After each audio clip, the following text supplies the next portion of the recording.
My father is a holy sword warrior, the king of the northern realm. My younger brother is a dragon knight, a prodigy of heaven. And I was abandoned for 18 years. I suffered extreme poverty and humiliation, and upon returning to the family, my father treated me like a disgrace. He constantly criticized and insulted me. Even the servants at home mocked me as worthless. After the family severed ties with me, I successfully changed my class to summoner. I even acquired the divine talent, dark bloodline. When I fused my summoned beast with the dark bloodline, it successfully evolved into a dark creature. Bloodthirsty rune plus dark bloodline equals Dracula. Crimson is my favorite color. Your fear is my finest art. Nightmare plus dark bloodline equals nightmare. The ruler of eternal night. Darkness and nightmares will dominate everything. Ha ha ha ha. I am no longer worthless. After enduring 18 years of suffering just to find my family, yet these so-called family members treated me like this. They deceived and ridiculed me. They humiliated me. Ha ha ha. If that's the case, then, at this moment, inside the North Jing King's mansion, you worthless thing, you've embarrassed the Gu family. In the oppressive hall, I heard furious voices. A memory suddenly surged into my mind,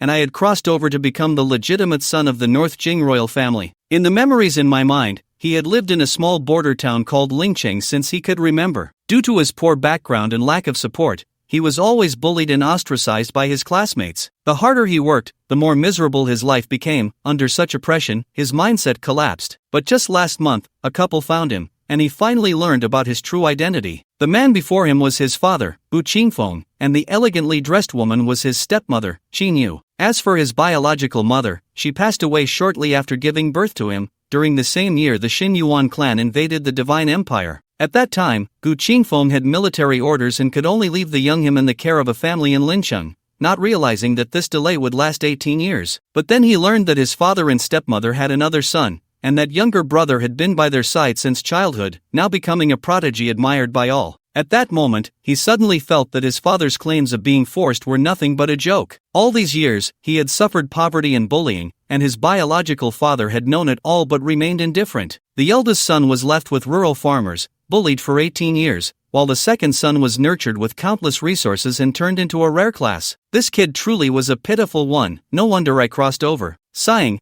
after viewing this memory, I felt a sense of empathy. The love and care that the previous self longed for throughout his life turned out to be a complete joke. Although he recognized his father, that so-called father showed him not an ounce of care, but rather undisguised disdain and contempt. With a loud bang, Gu Qingfeng smashed the table in front of him. The rebellious son still wouldn't kneel. With an angry shout, a terrifying aura surged forth. I felt a powerful gust of wind hit me and looked up at the imposing figure. I am Gu Qingfeng, having spent half my life in warfare, guarding the Abyss battlefield for 18 years, slaying countless enemies, and earning the title of War Hero of Beijing. And you? You caused trouble at school, even failing to awaken as a professional. What face do you have to be my son? Look at you, with your rogue demeanor. Where do you resemble me at all? You've brought shame to my face. I frowned, my expression darkening completely. Perhaps it was due to digesting the memories of life, but facing Gu Qingfeng's scolding, a surge of intense anger rose within me. Just as I was about to retort, a series of messages suddenly appeared in my mind. The class change system is loading.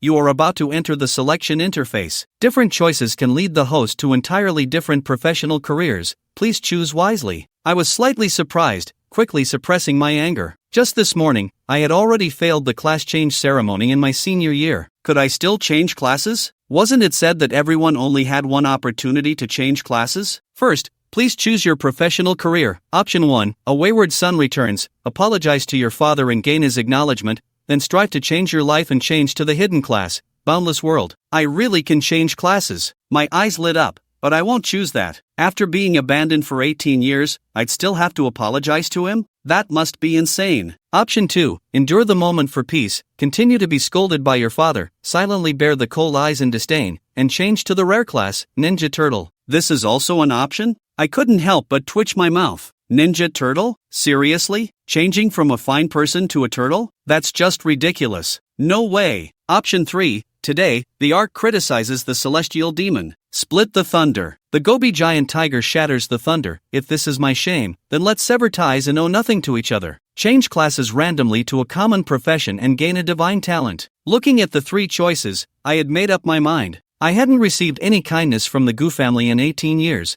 living in loneliness and being bullied. Just surviving at the bottom was already a feat. In the end, I was told I brought shame to you? Such a father, I'd rather not recognize. I choose option 3. Selection successful. You can currently randomly change to a common profession, and after the change, you will gain a divine talent. A divine talent? I felt a surge of hope. Although it's just a common profession, with the blessing of a divine talent, my future achievements should be promising. You worthless thing, do you think I can't deal with you if I don't say anything? I punish you to kneel in the courtyard for a day and a night. You are not allowed to get up without my permission. Hearing that voice, I looked up at the figure, my gaze now filled with a hint of coldness.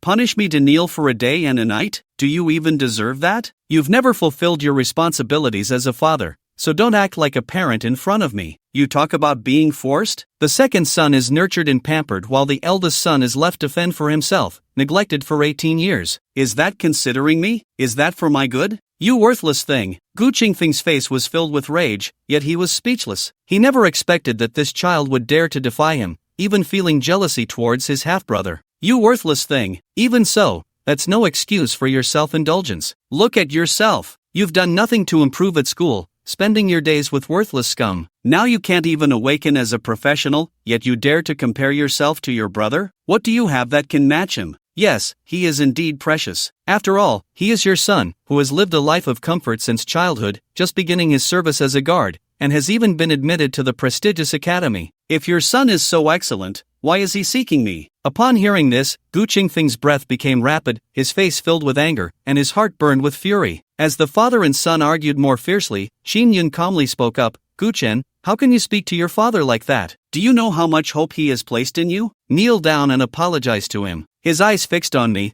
a subtle glint of malicious intent flickered in his gaze. As the legitimate son of the royal family, I have been unable to return home for 18 years, suffering poverty and bullying in this small town, reduced to a rogue, all due to this stepmother. After all, the Gu family is a royal family in the northern border. As long as this legitimate son exists, his son will never have a chance to rise, so he secretly finds ways to make things difficult for me. You have high hopes for me? Ha, I see the one you really have high hopes for is your younger son. I smirked coldly, my face filled with disdain. Gu Qingfeng glared with wide eyes and scolded. What kind of attitude is this? Disrespecting your parents and looking down on your elders, how are you any different from those street thugs? With such poor talent and a failed job change, what face do you have to compare yourself with your brother? In what way can you measure up to him? From the moment you first saw me, you have looked down on me. Aside from criticism and insults, you have never cared about me or inquired about my well-being. In your eyes, your son should be like him, a genius admired by all, not a useless waste like me. I'm just a lowly peasant raised in the countryside,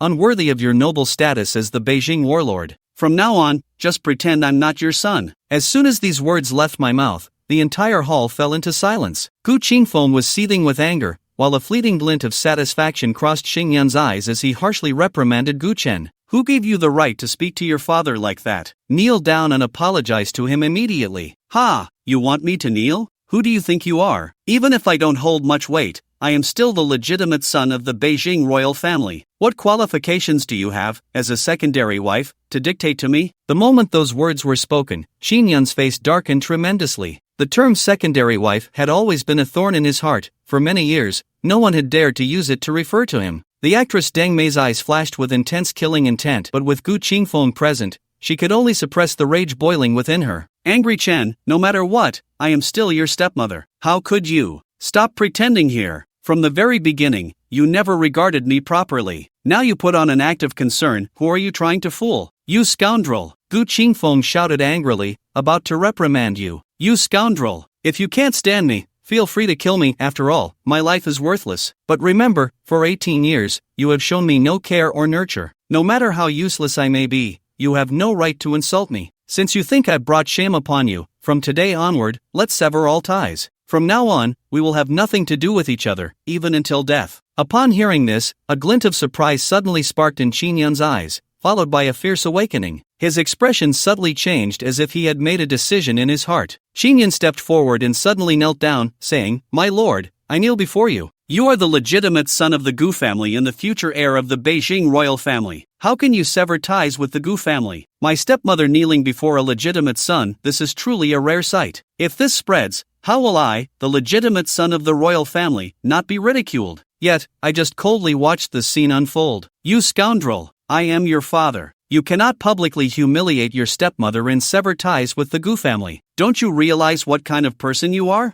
Without my protection, what are you? Ha! Your protection? Rest assured, with your prominent status as the Beijing warlord, I wouldn't dare tarnish your reputation. I scoffed derisively, let out a cold laugh, and turned to leave without looking back. Let him roll away. From now on, I'll act as if I never had this son. Xinyan slowly stood up, a glimmer of pride flashing in her eyes. Humph, this foolish child is ignorant and doesn't understand gratitude towards his parents. I shouldn't have recognized him in the first place. Gu Qingfeng, filled with anger, looked at a servant in the hall and ordered, from today onward, remove Gu Chun from the family registry. The butler's expression changed slightly, revealing a hint of difficulty on his face upon hearing this. What? Do you still want to plead for that ungrateful son? The butler trembled slightly and shook his head repeatedly, saying, It's not your place, my lord. However, young Master Gu's name isn't even in the family registry. Gu Qingfeng's expression changed to one of complexity as he realized he had been so busy with war affairs over the years that he had forgotten to include his son's name in the family registry. Well, there's no hurry. Let's wait until that ungrateful son admits his mistakes and apologizes in a few days before dealing with the family registry, Gu Qingfeng thought, unaware of the underlying tensions. At this moment, I was already on the train leaving Gubei City, heading back to Lin City because I was a senior at Lin City No. 1 High School. The Empire's job change ceremony would conclude today, and starting tomorrow at 7 a.m., the novice dungeons across various cities would open simultaneously. For those from humble beginnings, changing their fate and becoming professionals marked a turning point in their destinies. System, I want to change jobs, I silently thought in my mind. Among the options given by the system, I chose the third one, random job change to an ordinary profession.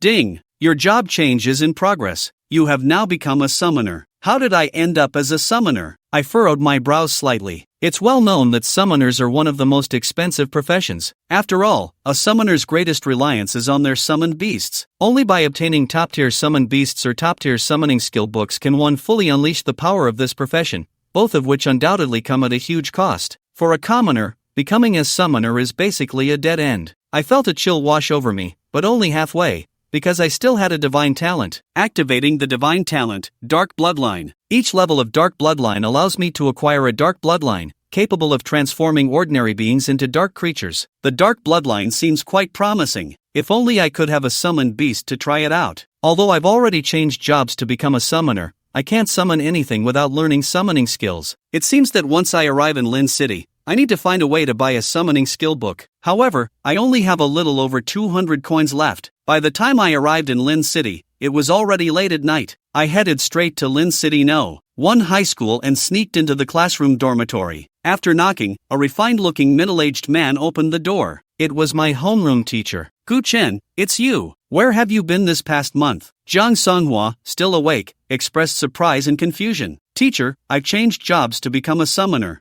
I want to participate in the novice dungeon, I stated directly. Summoner? Zhang Songhua was initially slightly surprised, then looked dejected. How did you end up as a summoner? Well, it's the only option I had, I replied nonchalantly. Alright then. Zhang Songhua sighed with regret, saying, I will report your job change. The novice dungeon starts tomorrow at 7 a.m. Just don't be late. Thank you, teacher. I nodded and turned to leave. Wait a moment, Zhang Songhua called out to me, taking a skill book from his storage and handing it to me. This is a fine summoning book. It's been unsold because of its poor quality, so I'm giving it to you at a bargain. My eyes flickered, and I looked at Zhang Songhua gratefully. A fine summoning book would sell for at least 50,000 coins on the market. The teacher must have considered my pride when saying that. Teacher, I will definitely repay this kindness in the future. If you are fortunate enough to enter a prestigious academy, just listen attentively in class. By the time I returned to the dormitory, it was already past midnight. Since tomorrow was the day the novice dungeon would open, many classmates had already gone home after their job changes. As a result, there were almost no students in the dormitory building tonight except for the dorm supervisor. I was the only one left in the room,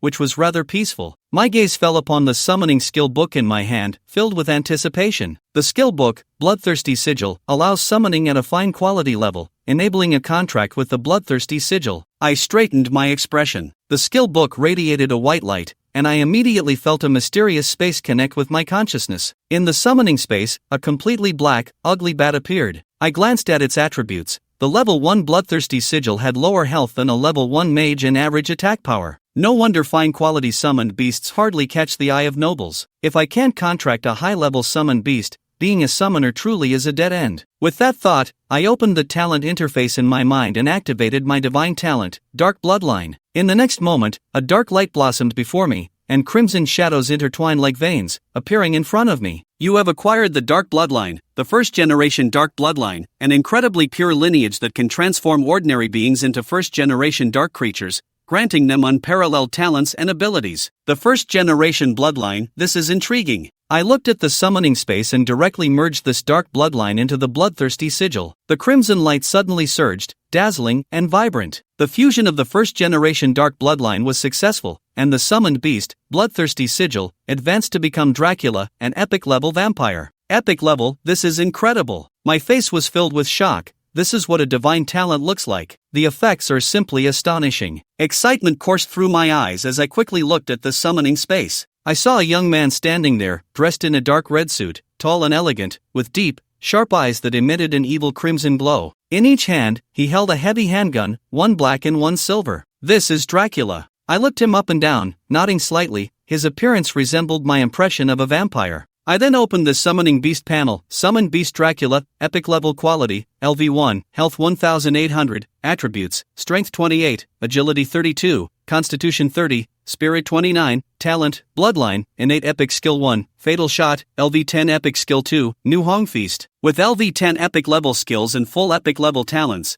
it's no wonder this is an Epic Level Summoned Beast. It's truly terrifying. Bringing an Epic Level Summoned Beast into a novice dungeon is like playing a game. I really look forward to tomorrow. The next morning, I arrived right on time at the novice dungeon area of Lin City No. 1 High School. At this moment, numerous newly job-changed students were gathered at the dungeon entrance. Although this is the novice dungeon of Lin City No. 1 High School, due to limited resources, several newly job-changed students from non-key high schools would also be arranged here. I looked around, most were finding teammates to form parties, which was the school's most promoted way to clear dungeons. After all, even the strongest individual has limited power. In the later stages, almost all dungeons require teams to complete. Rarely does any professional clear a dungeon alone. At this moment, my presence caught the attention of a few people. Look, a summoner. He must be from a noble family. In everyone's view, those who change jobs to summoner are usually from the nobility and possess considerable strength. As a result, when I appeared, nearly everyone looked at me with eager eyes.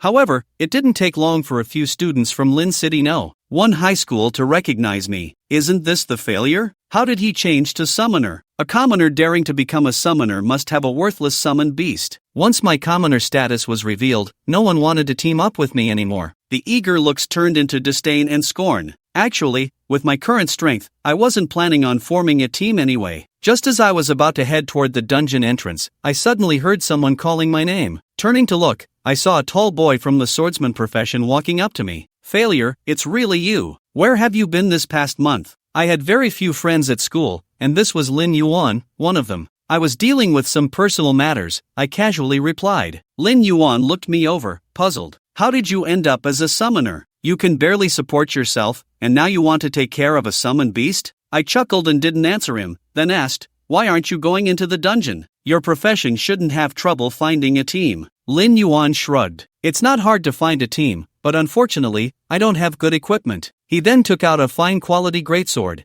wiping it carefully. I just traded for this weapon using a teleportation scroll. Whether I can enter the academy or compete depends on it. Without a teleportation device, leaving once inside the dungeon would be impossible. Lin Yuan was truly risking it all. Lin Yuan slung the greatsword over his back and asked, how about I take you along? I looked at Lin Yuan weirdly. With my strength, did I really need someone to guide me through a novice dungeon? However, upon reconsideration, novice dungeons have a limit on the number of participants. The more people, the higher the difficulty, and correspondingly, the experience gained increases. It seems that teaming up for the dungeon could yield more experience. Do you still have a team? I asked, surprised. Li Wenhui is the team leader. I paid him 50,000 coins and agreed to voluntarily give up any items and equipment earned in the dungeon for him to take me along. Just wait a moment, I'll have Li Wenhui add you to the team. Lin Yuan sent a message to Li Wenhui, requesting to add me to the team, and soon he received a response. Get lost, he kicked me out? It's just adding someone. Lin Yuan's face instantly fell. Sighing, it was as expected. One was a swordsman with only a greatsword,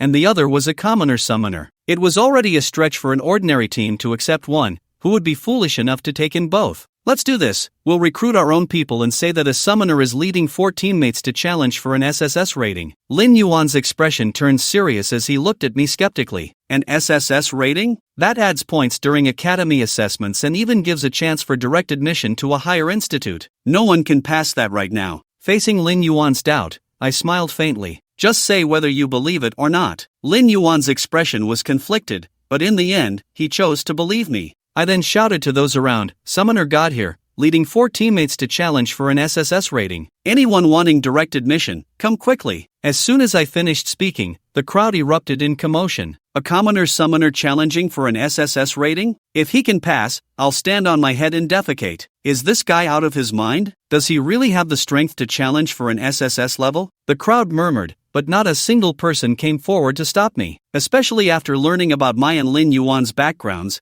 everyone looked down on us. Some even mockingly referred to us as Crouching Dragon and Phoenix Chick, saying that an ordinary team would be lucky to graduate smoothly with just one of us. Hearing the mocking remarks around us, Lin Yuan's face contorted with anger as he glared at the crowd. Forget it. I won't waste time with these foolish dogs. Professional matters should be left to professionals. Professionals? I looked at him, puzzled. I guess I'll have to pay for coaching then. I hope they won't charge too much. He said this while operating his phone. Paying for coaching? I was left speechless by this statement. Is it really that easy for professionals to make money? I have to pay others to level up my party? This is absurd. Lin Yuan quickly posted a message on the forum, and before long, a bunch of people were private messaging him about the details and prices. However, when those coaches learned that the team leader was a commoner summoner, there was no further response. However, one actor did reach out to me. Yes, an actor, someone who just chatters away and doesn't need to engage in combat at all. They can exit the dungeon whenever they sense something is amiss. To put it simply, they lack the strength and need to pay for experience,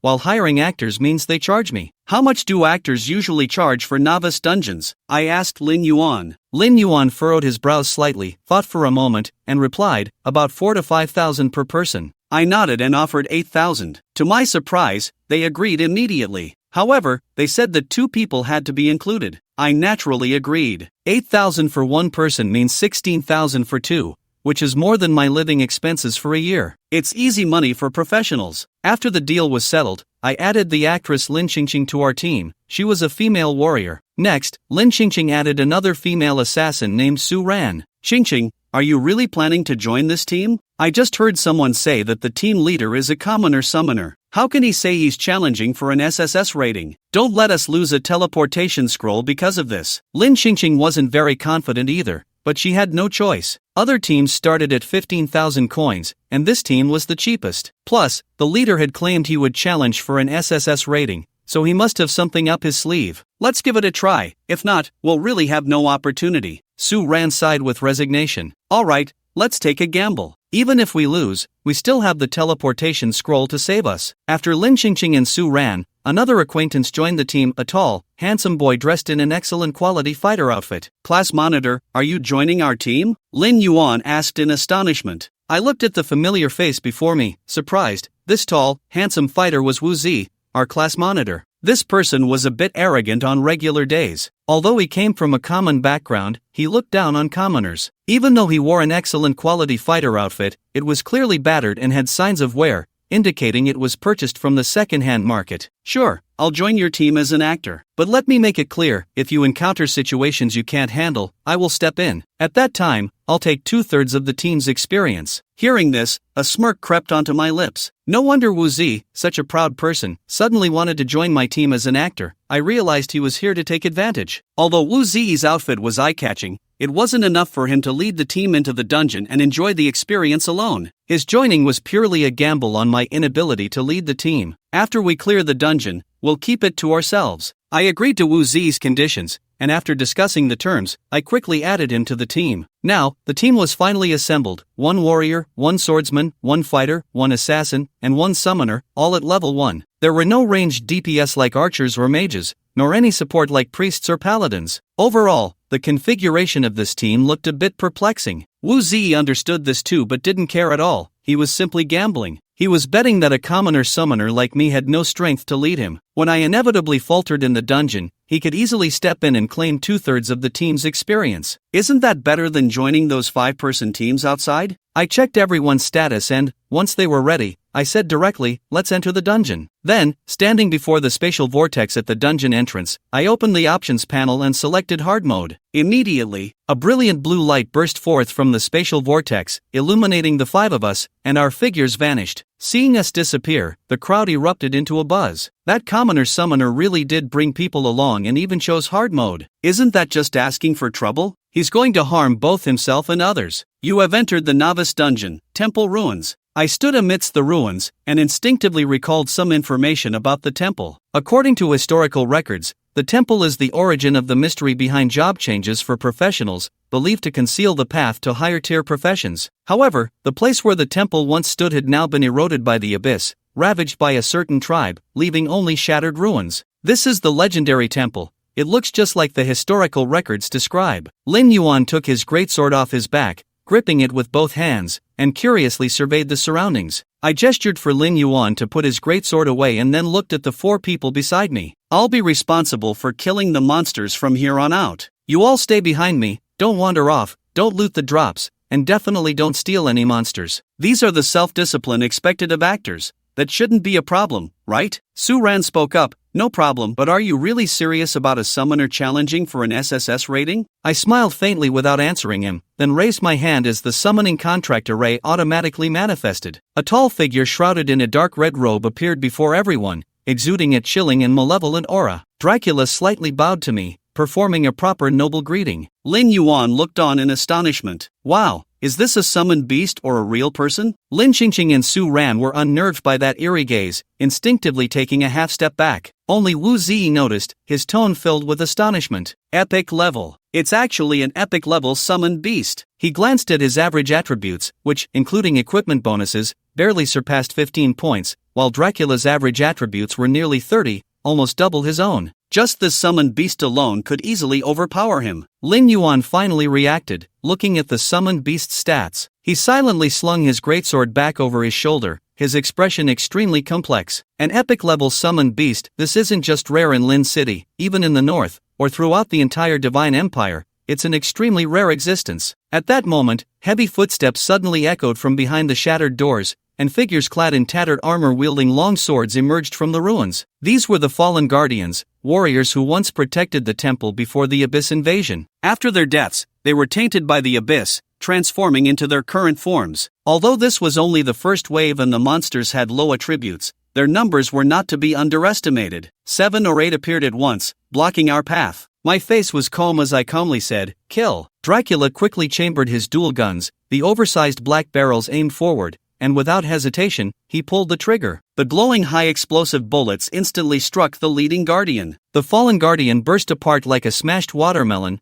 thick black blood splattering everywhere. Wu Zi, who usually held himself high, cursed upon seeing this scene. Although the fallen guardians were only level 1, they weren't something that newcomers could easily dispatch. This was truly the power of an epic-level summoner. The damage was explosive. Lin Qingqing and Su Ran were both astonished, exchanging glances and sharing a knowing smile, thinking, we've truly encountered a master this time. He's worth 8,000 coins. Amazing. We're going to slaughter everything now. Lin Yuan excitedly rolled up his sleeves. The first wave of fallen guardians consisted of 13 in total. The strategy recommended was to use the kite tactic, lure 1 or 2 monsters at a time while retreating and attacking, which would take about 40 minutes to clear. However, in just 1 minute, Dracula had already fired 3 shots, each one hitting a headshot, swiftly taking down 3 fallen guardians. If it weren't for skill cooldowns, the first wave would have been wiped out already. At this moment, Dracula moved like a ghost, fearlessly charging forward. Each shot he fired precisely hit vital points, delivering critical hits. With each gunshot, another guardian exploded. When the final shot echoed, I heard the system's upgrade notification. You have gained 80 experience points for defeating the Divine Guardian LV1. Level up. Your talent can now acquire a dark bloodline. This was what I had been waiting for with the level up. I instantly activated my talent. The familiar dark light blossomed before my eyes. Then, crimson shadows intertwined like veins. They appeared in my line of sight. You have acquired the Dark Bloodline Descendant. The Dark Bloodline Descendant can transform ordinary beings into dark creatures and allow first-generation dark creatures to undergo a bloodline awakening. Bloodline awakening, I perked up. Although this descendant bloodline was not as powerful as the first-generation bloodline, it still didn't disappoint. I thought excitedly, if I can merge this bloodline with Dracula, I wonder what he would become. Without hesitation, I directly merged this descendant bloodline into Dracula's body. Dracula was instantly enveloped by crimson veins, emanating an even more sinister aura. I was filled with anticipation, wondering what Dracula would become after merging two dark bloodlines. Just thinking about it made me excited. After a bloodline awakening, Dracula's health nearly doubled, with all attributes at 10, and he gained a new talent. Blood Shadow's Fury. Whenever Dracula kills a target using a skill, the cooldown of that skill is reset. Goodness, a kill reset. As long as he uses a skill to kill a target, he can reset the cooldown. It's simply a divine skill. If used against low-level Abyss guards, wouldn't that mean unlimited firepower? To put it simply, it only takes a few breaths. Under Gu Feng's guidance, Dracula continued to forge ahead, with Lin Yuan and the others closely following. The temple ruins weren't particularly large, but the paths inside were intricate. One careless step could lead to a dead end, wasting time. After passing several severely damaged sculptures, the group arrived at a relatively open square. The square was in ruins, with flower beds shattered beyond recognition, and the black soil was overgrown with tangled dead grass. The fountain in the center was also dried up and unrecognizable. Further back stood a headless human statue, its color dull and its surface covered in cracks. Wu Zi surveyed the surroundings and timely spoke up. The strategy mentioned that there's a level 4 guard hidden behind this statue. It's best not to engage it, or it will attract more guards. Lin Yuan nodded. Although he disapproved of Wu Zi's self-righteous demeanor, he had also read some dungeon strategies before entering the novice dungeon. The wisest choice now was to avoid disturbing that level 4 guard, otherwise, the difficulty of clearing the dungeon would increase dramatically. For an ordinary practitioner, they would definitely follow the strategy. But Gu Feng was no ordinary practitioner, especially when he heard that it would attract more guards. His eyes clearly lit up with excitement. Dracula had just gained the kill reset talent.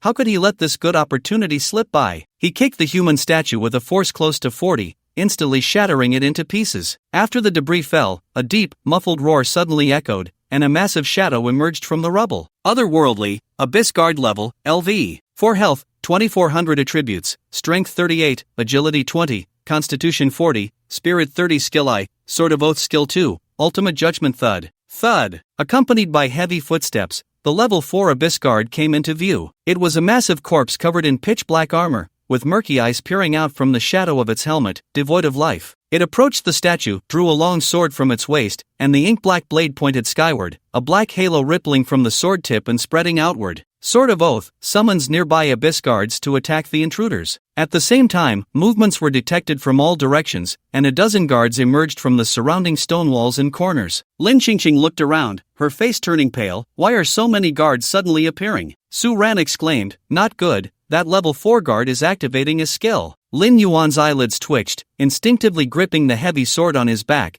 as if that would provide enough security. Wu Zi quickly retreated to the open area behind, distancing himself from the battlefield. This scene was completely beyond what a level 1 fighter like him could handle. Even wearing an excellent grade fighting suit wouldn't help. If the novice dungeon is already this difficult, what will the abyss be like? As he spoke, Lin Yuan and the others also began to back away. No wonder no one was willing to team up with us before. Now I understand, even if 10 of me came in, we probably couldn't defeat that level 4 Abyss Guard. Health 2400, Strength 38, skills can still shake people. Is this something a level 1 professional can handle? Lin Yuan looked at the level 4 guard covered in chilling armor, and he couldn't even muster a thought of resistance. It was terrifying. Even if he unleashed his highest damage, he could only go up and scratch it. Lin Qingqing nodded in agreement. If I had known the level 4 guard was this terrifying, I definitely wouldn't have joined your team. Lin Yuan smiled and said, yeah, if it weren't for old Gu, we probably would have been wiped out here today. Hearing this, Lin Qingqing's lips curled slightly, feeling a wave of relief in her heart. Su Ran remained silent, her beautiful eyes sparkling. Although the level 4 Abyss Guard was powerful,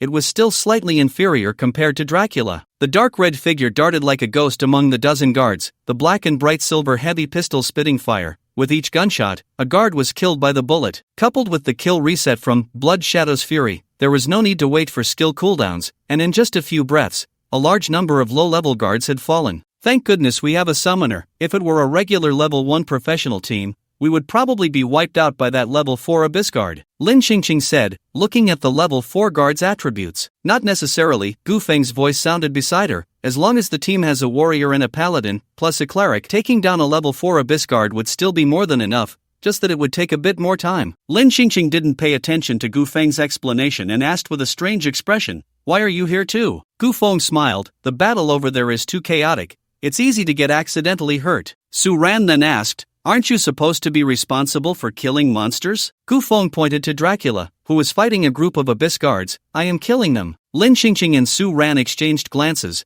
their expressions growing even stranger. They were just actors, perfectly normal to stay away from the battle zone, but unexpectedly, the team leader Gu Feng had also come here. Su Ran showed a naive and clear-eyed expression. "So, you're just directing the summoned beasts to kill monsters and not participating in the battle?" Gu Feng shrugged. "Aren't summoners all like this?" "Well, that seemed reasonable," Su Ran nodded, but felt a bit at a loss. A hard mode dungeon? This seemed too easy. Gu Feng casually sat on the edge of the flower bed, watching the battle in the square, his experience points rising rapidly. Kill Abyss Guard LV 1, experience 8, kill Abyss Guard LV 1, experience 9, kill Abyss Guard LV 1, experience 9. After leveling up, the damage of Deadly Shot had significantly increased. Even without hitting the head, he could blow up the guard's body with a single shot, killing it directly. Coupled with the skill reset effect, in just a few dozen seconds, all the summon guards had been killed. Looking at the corpses of the guards scattered on the ground, the level 4 Abyss Guard finally made its move. It let out a low growl, and the pitch-black long sword in its hand suddenly burst forth with blinding black light. Skill, Ultimate Judgment, activate. A massive black blade descended from the sky like a bolt of black lightning, striking down towards Dracula's head. Whoosh! Dracula's figure flickered and instantly vanished from the spot, dodging the descending black blade. The next second, it appeared like a ghost right in front of the level 4 guard. Raising its arm, the cold muzzle was aimed directly at the level 4 guard's face, and the trigger was pulled. Bang! A gunshot exploded, the bullet hitting the guard's head. Although it didn't blow up the guard's head, it directly took away nearly 1/3 of its health. Without a kill, the skill reset couldn't be triggered, and Deadly Shot entered cooldown. However, due to the high damage hitting the guard's head, it directly triggered a stun effect. The level 4 guard leaned on his black longsword, his gaze vacant, completely losing the ability to resist. How could Dracula let such a good opportunity slip by? Suddenly, a layer of crimson light erupted from its surface, and blood-red energy burst forth from its body, spiraling towards the level 4 guard. Crimson Feast detonates the blood within the target, dealing high explosive damage. If the target's health is below 50%, it inflicts an additional damage equal to 30% of Dracula's maximum health boom. The level 4 guard's body trembled violently, dense blood mist erupted from him, and his health dropped directly to a quarter. Immediately after, another crimson light blossomed on him. If the target's health is below 50%, it inflicts an additional damage equal to 30% of Dracula's maximum health. Additional judgment activated. Damage explosion.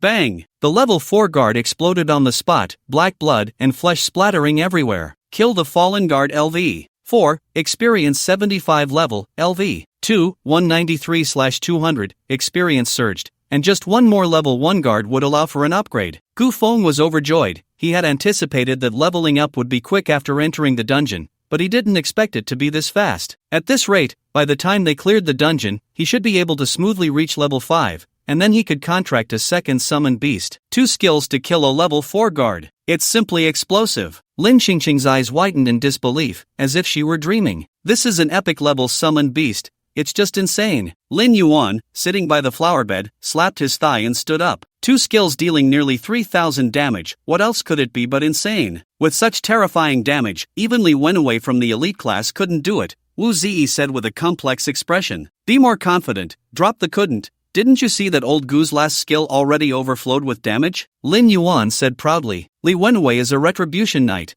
focusing on burst and sustained output. Not to mention level 2, even if he reached level 4, he couldn't deal nearly 3,000 damage with just 2 skills. Lin Qingqing shook her head and said. Gu Feng remained non-committal about their discussion. Purely in terms of damage, the skill Deadly Shot combined with Crimson Feast could at most take away 3/4 of the level 4 guard's health. To directly kill a level 4 guard, there was still a bit of a gap. The reason he could kill it directly was that Gu Feng's summoned beast had evolved several times, and its health had reached 3,200, which could almost be said to sweep through the same level. Now, 30% of Dracula's maximum health was nearly 1,000, enough to cause high additional damage. Thus, he directly killed the level 4 guard. If it were an ordinary summoned beast of the same level, it would have at most around 700 health. Even with additional damage, it could only severely injure the level 4 guard, unable to achieve a direct kill. Therefore, the earlier feat mainly relied on the epic level summoned beast. After checking the battlefield and confirming that no equipment or items had dropped,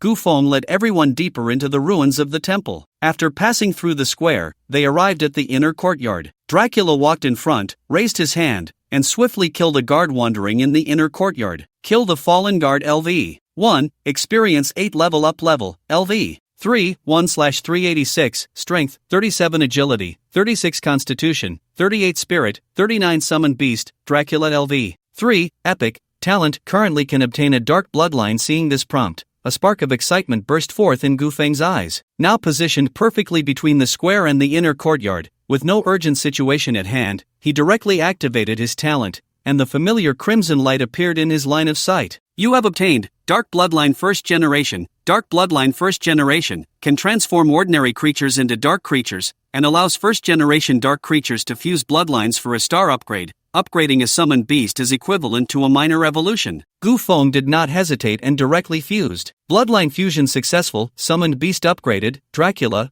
Epic, level, LV. 3. Follows summoner's level, health, 4200, attributes, strength 58, agility 62, constitution 60, spirit 59, talent, bloodline instinct, epic, blood shadow fury, epic, skill I, fatal shot LV. 10. Epic, skill 2, crimson feast LV. 10. Epic, talent, bloodline instinct, enhanced, bloodline instinct, blood can grant the bloodline a more powerful physique and recovery ability. Each time Dracula kills a target, he gains 10 permanent health points, epic 1 star, all attributes 20, health breaks through the 4000 mark. Most importantly, after the upgrade, the talent, bloodline instinct, was enhanced. Gaining 10 permanent health points from a single kill, just looking at the literal meaning shows how powerful it is. A spark of excitement burst in Gufeng's eyes. He was only level 3 now. How terrifying would Dracula's health be when he reached level 10? Level 30? Level 50? Moreover, the additional damage of Crimson Feast is related to Dracula's maximum health. This means that the higher Dracula's health, the higher the additional damage of this skill. It was synergistic, simply terrifyingly strong. One could imagine that this skill would continuously strengthen with Dracula's growth,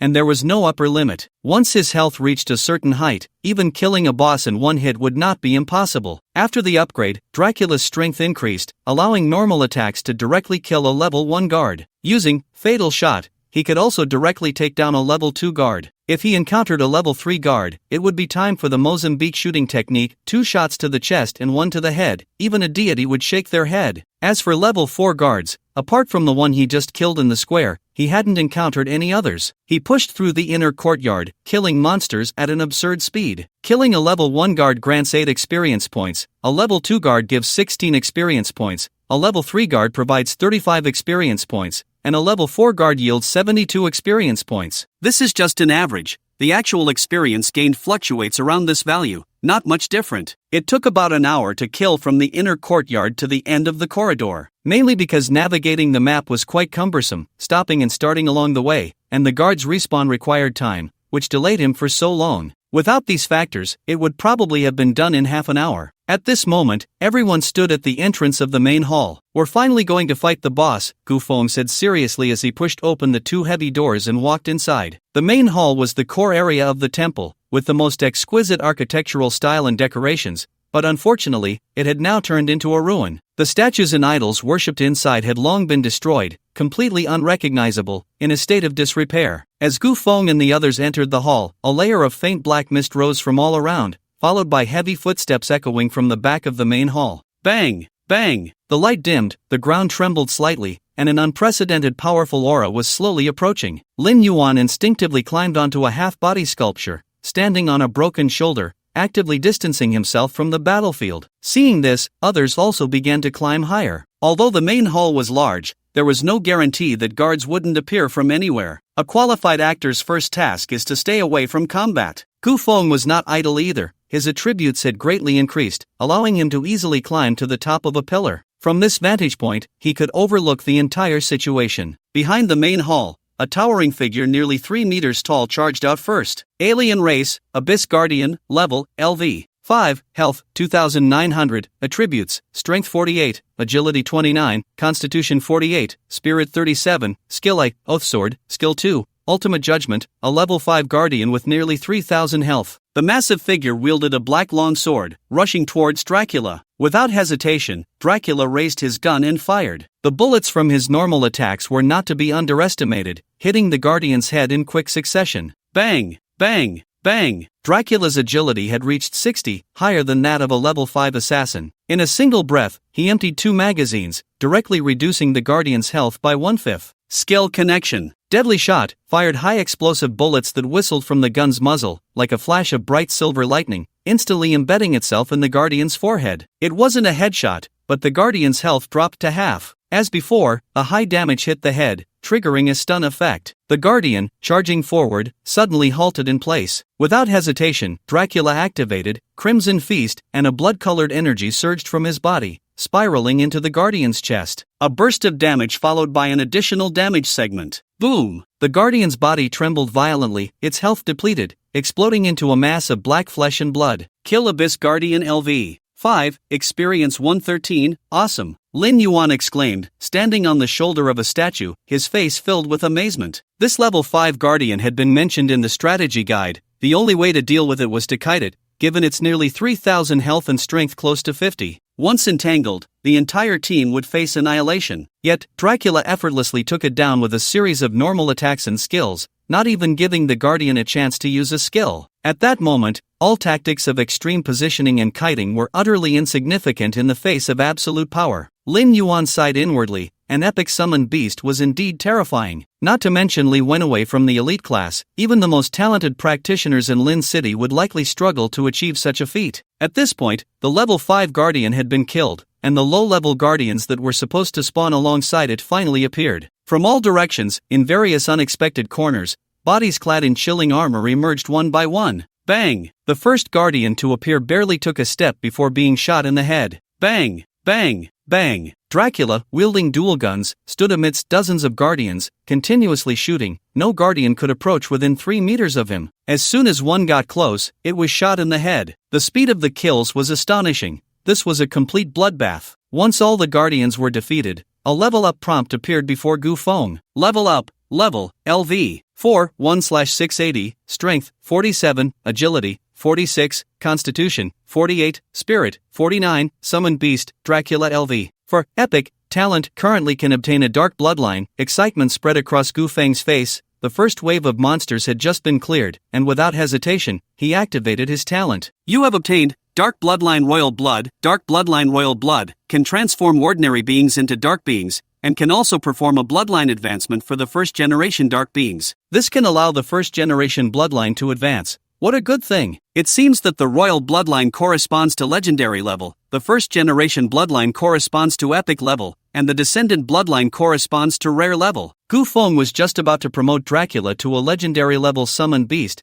but then he thought it might be a bit inappropriate. If he leveled up again, he would need to contract a second summoned beast. If he used this royal bloodline now, and if he ended up with a descendant bloodline at level 5, the qualifications of the second summoned beast would be greatly diminished. On the contrary, if he kept this royal bloodline for now, even if he only got a descendant bloodline at level 5, he could give the royal bloodline to the second summoned beast. By then, the first summoned beast would be epic level, and the second summoned beast would be legendary level, greatly increasing their combat power. As for the descendant bloodline, it could still be used for bloodline awakening of the summoned beast, equivalent to a strengthening, making their combat power even stronger. Therefore, to be safe, Gu Feng decided not to use this royal bloodline for the time being. Even so, this upgrade brought significant improvements to Dracula. Dracula, epic, level, LV. 4. Following the summoner's level, health, 5620, attributes, strength 70, agility 74, constitution 72, spirit 71. After reaching level 3, Dracula had killed a total of 12 level 1 guards, 7 level 2 guards, 2 level 3 guards, and 1 level 5 guard. Therefore, out of the 5620 health points, 220 were gained from kills. Although it's a small amount, it can accumulate over time. In addition to the increase in health, This upgrade also granted 12 points to all attributes. After the attribute enhancement, normal attacks, skills, attack speed, and everything else improved as well. Now, with a single shot, Dracula could instantly kill level 2 guards, and with Deadly Shot, he could directly kill level 3 guards. The Mozambique shooting technique had already been used on level 4 guards. The two skills connected seamlessly, allowing him to kill level 5 guards in a single breath. In the current dungeon, Dracula had become the undisputed pinnacle of combat power, terrifyingly strong. A glint of battle intent flashed in Gu Feng's eyes as he was about to continue pushing forward, but he found that Dracula had already stopped. The main hall was empty. The first wave of monsters had been wiped out. At the same time, Lin Yuan, Lin Qingqing, and others jumped down from the broken statue. Wu Zi stepped forward and said, "The first wave is over." After waiting for another 15 minutes,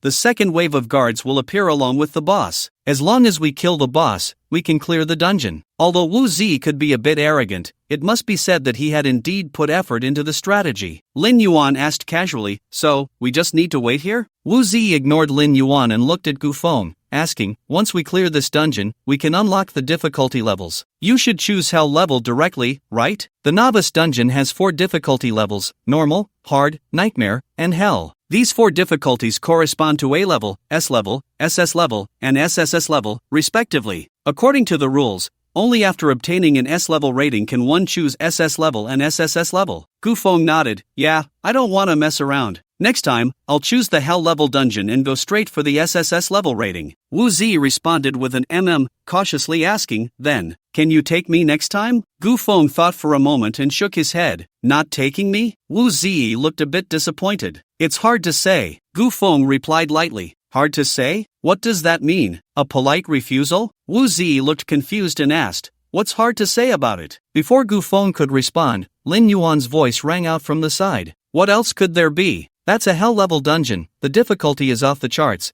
and to this day, no professional team has managed to clear it. One wrong move, and everyone could die inside." "I'm not afraid," Wu Zi quickly stated. "This isn't about being afraid or not. Then what is it?" "It costs more." Wu Zi thought for a moment. It was understandable to mention money at this point. After all, he and Gu Feng didn't have much of a relationship. Although they had been classmates for 3 years, they had hardly spoken a few words to each other during that time. To put it bluntly, even before today, he wouldn't have taken the initiative to greet Gu Feng if they crossed paths. In this team, the only one with a connection to Gu Feng was Lin Yuan. It was certain that after clearing this dungeon, Gu Feng's performance would definitely break the record for clearing the novice dungeon. By then, the number of people wanting to team up with Gu Feng would be countless. Gu Feng would surely continue to take Lin Yuan into hell-level dungeons, but whether he would take Wu Zi along was another question. So, from another perspective, asking for more money at this moment was actually an opportunity to make a choice in advance. If he waited until after the dungeon was cleared to ask for more money, he probably wouldn't have the chance. "How much more?" Lin Qingqing asked directly from the side. 10,000 per person for the hell-level novice dungeon, Gu Feng quoted. From 8,000 to 100,000, Wu Zi's eyelids twitched, almost doubting he had heard wrong.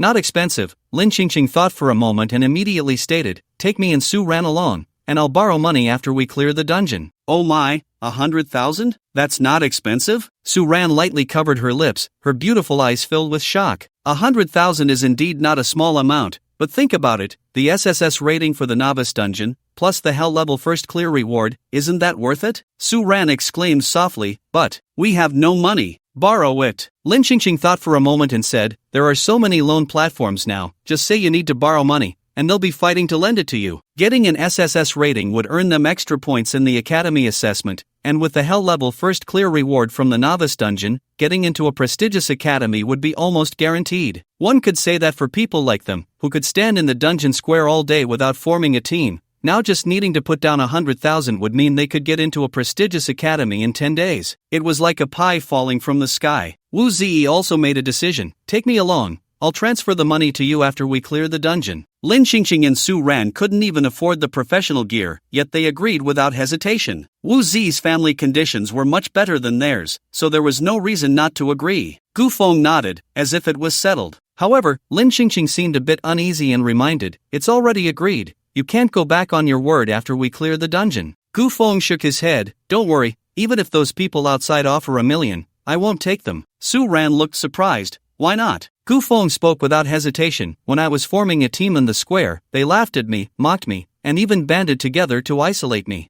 I want them to regret it. I want them to know that underestimating me was the biggest mistake they made. Since they look down on me, then sorry, I don't want to play with them either. The SSS rating for the novice dungeon is gone, and so is the hell level first clear reward. I've never thought of repaying malice with kindness. I'm someone who holds grudges. I am someone who holds grudges. Taken literally, it makes one feel that this person is narrow-minded and not destined for greatness. However, Gu Feng's straightforward declaration added a touch of arrogance and nonchalance. Su Ran and Lin Qingqing nodded vigorously after listening, feeling quite empathetic. They wholeheartedly agreed with Gu Feng's earlier viewpoint. Amidst their laughter and conversation, 15 minutes quickly passed. Inside the main hall, a low, rumbling roar suddenly erupted from the altar above, followed by heavy footsteps approaching from the front. The boss had appeared, accompanied by a wave of fallen guardians. Alien race, black robe steward BOSS level, LV. 7 health points, 9100 attributes, strength 86, agility 79, constitution 86, spirit 81 skill I,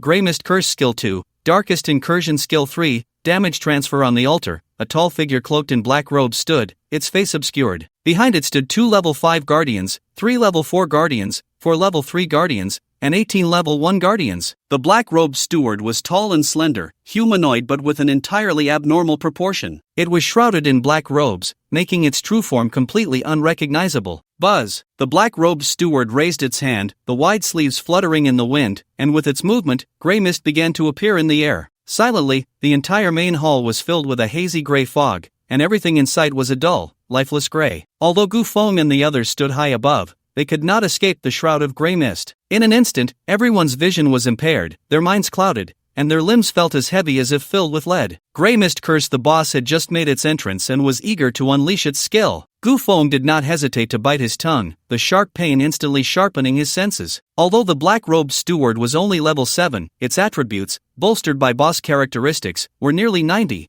and its health points exceeded 9,000. This attribute was stronger than that of a 1-star epic Dracula, simply monstrous. Focus on the boss, don't use skills, Gu Feng immediately commanded. With Dracula's speed, the guardians wouldn't even be able to touch its hem, so he temporarily ignored the low-level guardians and had Dracula test the boss with normal attacks. Bang! Bang! Bang! Still enveloped in the gray mist, Dracula was the least affected. Almost the moment the command was given, the cold muzzle spat fire, and a series of bullets shot toward the black-robed figure. Suddenly, a brilliant white light burst forth from the black-robed steward. A series of bullets struck it. No damage. Its health bar remained completely unchanged. The previous attack had dealt it no harm. At the same time, a level 5 guardian nearby suddenly suffered an inexplicable attack, its health bar dropping by 1/5 in an instant. Boss skill, damage transfer. As long as there were fallen guardians nearby, the black-robed steward could transfer the damage it received to the guardians. Gu Feng was not the only one who had studied the strategy, he had also carefully reviewed the guides. The black-robed steward's skill could transfer damage to the guardians, and the guardians that bore the damage would not truly die. If their health reached 0,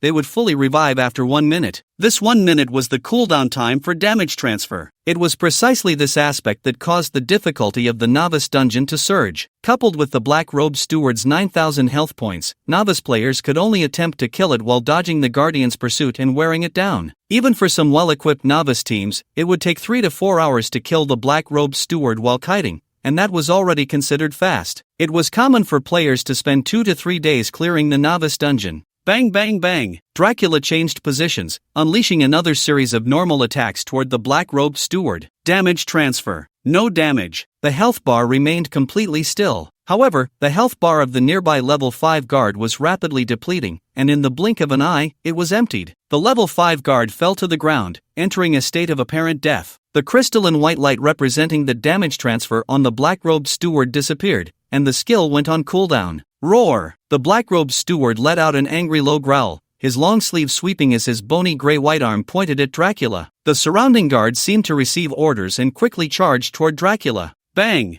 Bang! Bang! A series of basic attacks and skills. As soon as the guards got close, 1 or 2 were killed in succession. Facing the siege of the guards, Dracula's gaze was as cold as steel, maneuvering, aiming, shooting. He moved like a soulless killing machine, agile in battle, and with every shot, a guard would be headshot. Kill fallen guard LV. 3. Experience 31, kill fallen guard LV. 4. Experience 75, kill fallen guard LV. 1. Experience 8. What exactly is this Dracula? A summoned beast or a professional? He kills monsters with no less skill than a gunner. This is way more insane than a gunner. Let me ask you, can a level 4 gunner blow up a level 2 fallen guard with one shot? Not just that, single-handedly changing magazines, predictive shooting, moving shots, multi-target switching. Has his gun mastery reached max level? It's ridiculous. Let Dracula teach classes to gunners. He could definitely make a profit. Amidst the chatter, Dracula's figure flickered and appeared behind a level 3 guard. Deadly shot,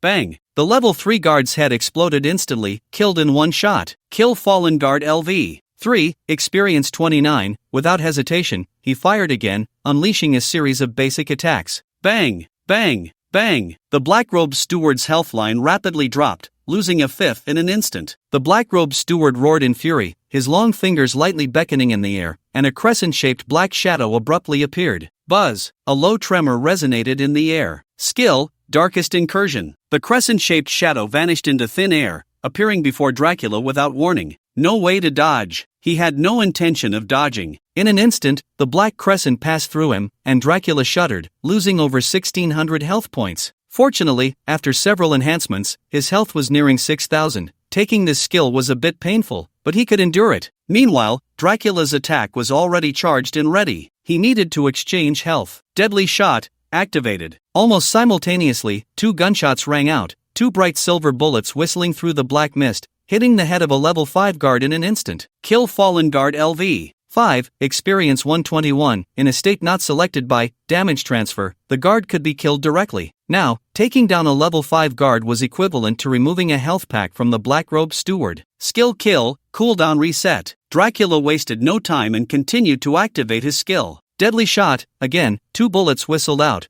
almost simultaneously embedding into the forehead of a level 4 guard. Kill fallen guard LV. 4. Experience 75. In just a few seconds, all level 4 guards were killed, and only one level 5 guard remained. It was the one previously selected by damage transfer, who had its health emptied and entered a state of apparent death. The apparent death state is immune to attacks, so Dracula's figure flickered and directly appeared beside the black-robed steward. At the same time, its eyes burst forth with a crimson glow. Crimson feast blood energy surged from Dracula's body, spiraling towards the black-robed steward. Boom! A loud sound. The black-robed steward staggered, its health dropping significantly, but it wasn't reduced to half health, so the additional damage judgment couldn't take effect. Dracula's figure flickered, changing position once more, and activated deadly shot, clean and decisive. Just as 2 bright silver bullets sliced through the black mist, the level 5 guard, who had been in a state of false death, suddenly opened its eyes, radiating a dark red light, fully resurrected. The black-robed steward let out a sharp shriek and activated its skill. Damage transfer. In the next moment, a crystalline white light reappeared on its body. The damage from deadly shot followed, striking the black-robed steward, but it caused no harm. Meanwhile, the level 5 guard was in dire straits. Just after fully resurrecting, it was instantly hit, losing 2/3 of its health. Level 5 guard? Deadly shot entered cooldown, and Crimson Feast was also on cooldown. Dracula swiftly changed the magazine, unleashing a series of normal shots at the black-robed steward. Bang! Bang! Bang! In a breath, 2 magazines were emptied. All the damage was transferred,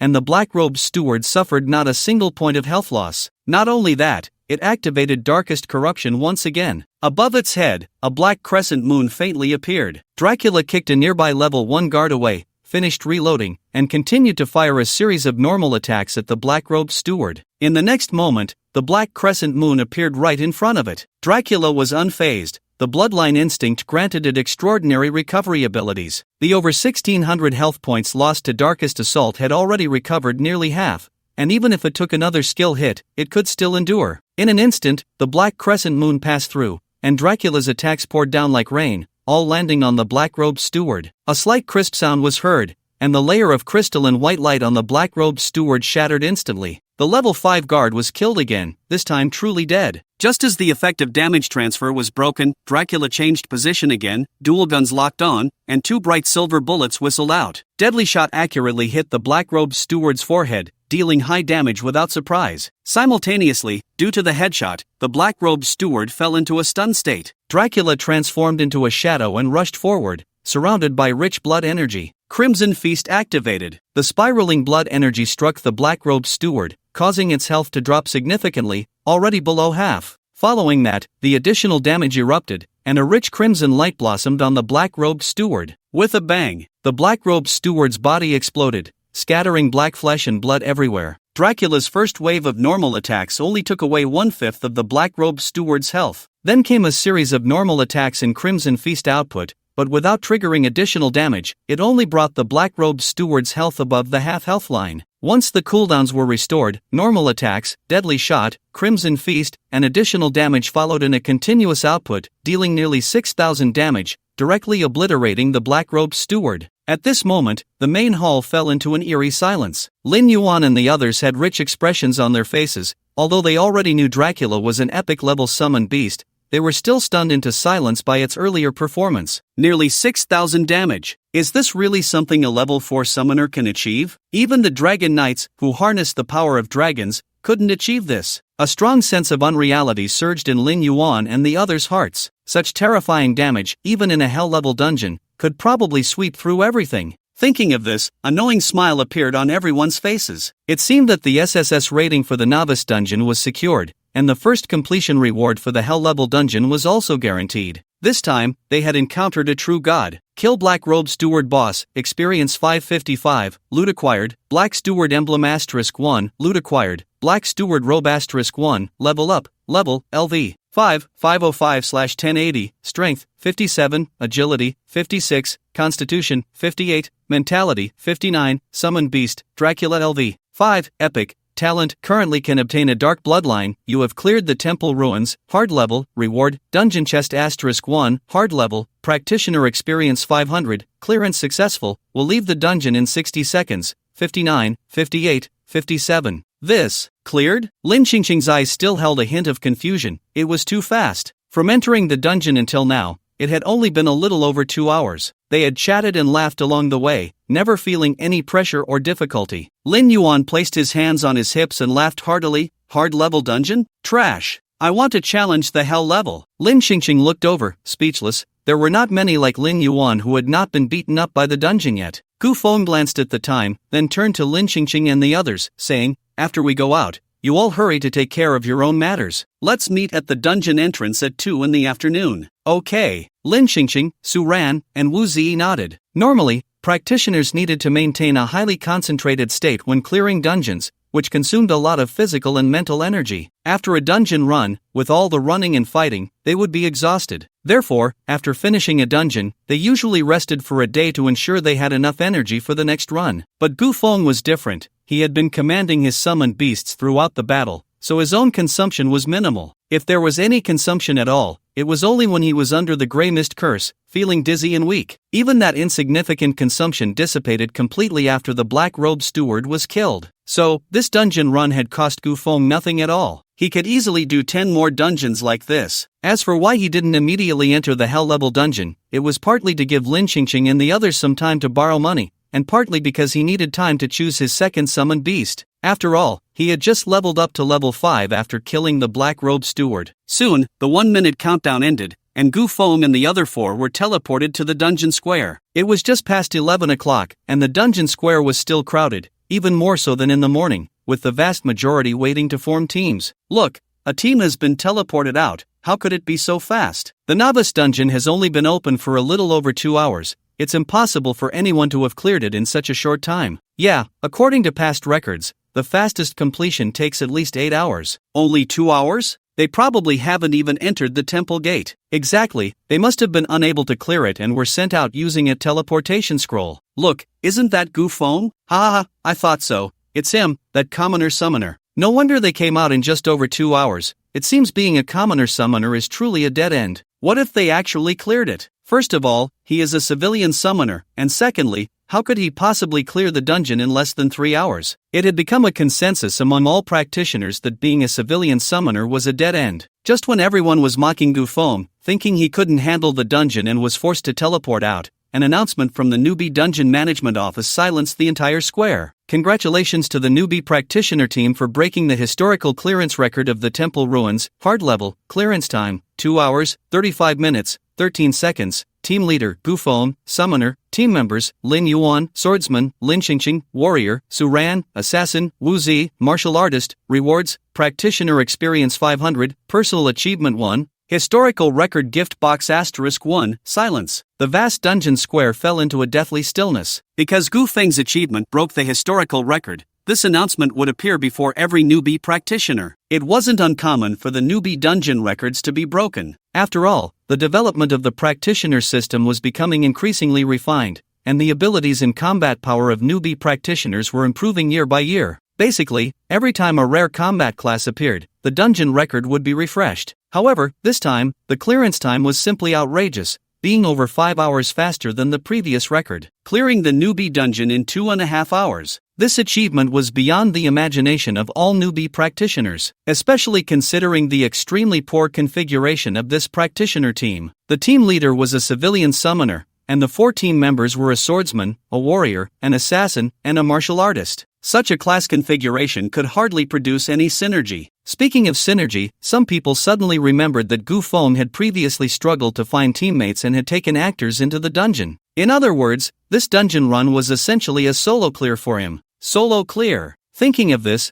the expressions on everyone's faces became more animated. Solo clearing a dungeon, especially a hard level one, was something even some genius practitioners couldn't achieve, right? In an instant, the gazes of the crowd towards Gu Feng became fervent. Among them, the first to express themselves were the classmates from Lincheng No. 1 High School. Chen Gu, solo clearing and breaking the record, congratulations. Chen Gu, you're my idol, can you take me next time? Chen Gu, there's 100,000 yuan in this card, consider it a friendship. Chen Gu, you worked hard in this dungeon, let me treat you to lunch. Gu Feng, I like you, can I be your girlfriend? Gu Feng ignored the flattery and sycophancy from those around him and walked straight out of the square. You didn't take me to play before? Coincidentally, now I won't take you either. Gu Feng was not a narrow-minded person, but he was definitely not magnanimous. Repaying kindness with kindness? Then how to repay kindness? At that moment, a boy in a mage robe rushed up and directly blocked Gu Feng's path. You Gu, you remember me, right? I changed to a mage.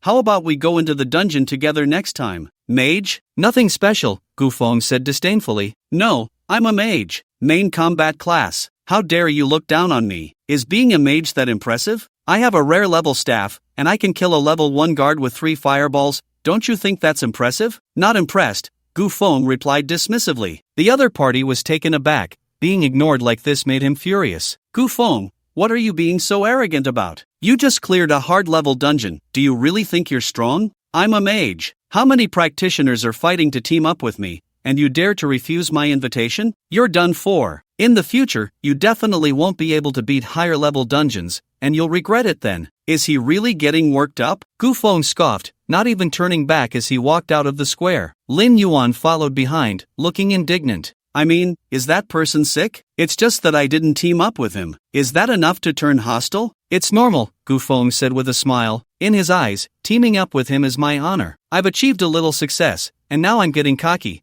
I'm the one who doesn't know what's good for me, including those who tried to get close to me before. Don't think that just because I ignored them, they didn't react. Deep down, they can't stand to see me do well. The better I do, the more uncomfortable they feel. But no matter how uncomfortable they are, they won't show it because they don't want others to know they regret it. Lin Yuan looked at the crowd around them pointing at Gu Feng and said thoughtfully, to put it simply, they can't handle it. Is it really that hard to acknowledge someone else's excellence? Gu Feng didn't care at all. They're just a bunch of clowns. If I'm not as good as them, they'll step on me. If I surpass them, they'll be jealous of me. So, there's no need to pay attention to these people. Once I take you all to get an SSS rating, they'll truly realize what they've missed out on, especially that mage from earlier. He thinks inviting me to team up is my honor, ha. When we next walk out of the hell-level dungeon, his regret will be magnified infinitely. He'll definitely blame himself for not being nicer to me earlier, for not teaming up with me right away. But once it's missed, it's missed. If he could have kept his earlier bravado, I might have thought a bit higher of him. But someone who flatters and then gets angry when ignored? I genuinely look down on him. Exactly. Lin Yuan glanced back at the figure behind them. It's only natural for him not to take us,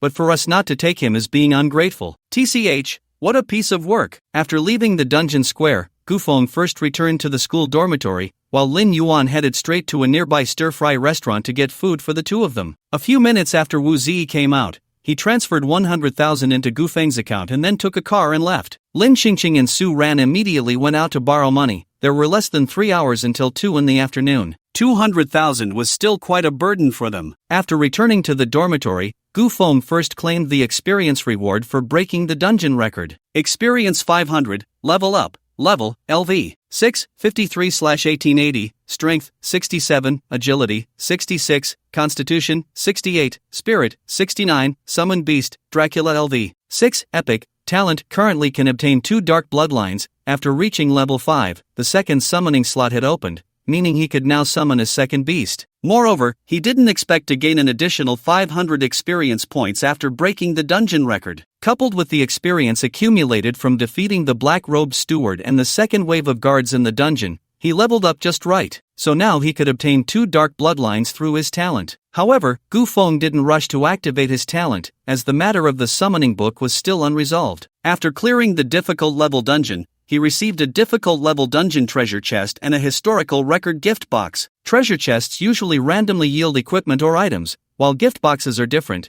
They have a high chance of yielding items corresponding to the profession. If he could open a summoning book, it would save him a lot of trouble. After all, Gu Feng currently had only a little over 120,000. Even if Lin Qingqing and Su Ran managed to borrow some money, his total assets would only be over 300,000, which could only buy some relatively low-level summoning books. If he could obtain good equipment, perhaps he could trade it at the exchange for a summoning book. Thus, Gu Feng opened his personal space. Dungeon treasure chest, hard level opening. It grants 1 piece of equipment or item of excellent quality or below. Historical record gift box, opening. It grants 1 piece of equipment or item corresponding to the current profession. Gu Feng glanced at the 2 rewards and opened them both. Open dungeon treasure chest, hard level, obtained equipment Hurricane Warhammer *1, excellent quality. Opened historical record gift box, obtained summoning book *1, fine quality. Oh wow, a summoning book actually appeared. Gu Feng's eyes lit up. It was truly as if whatever he thought of came true. Skill book, Dream Demon Summoning, level 5, quality, fine, effect, contract with the Dream Demon. If Gu Feng were to spend all his possessions, he should be able to exchange for an excellent quality summoning book at the exchange. However, upon further thought,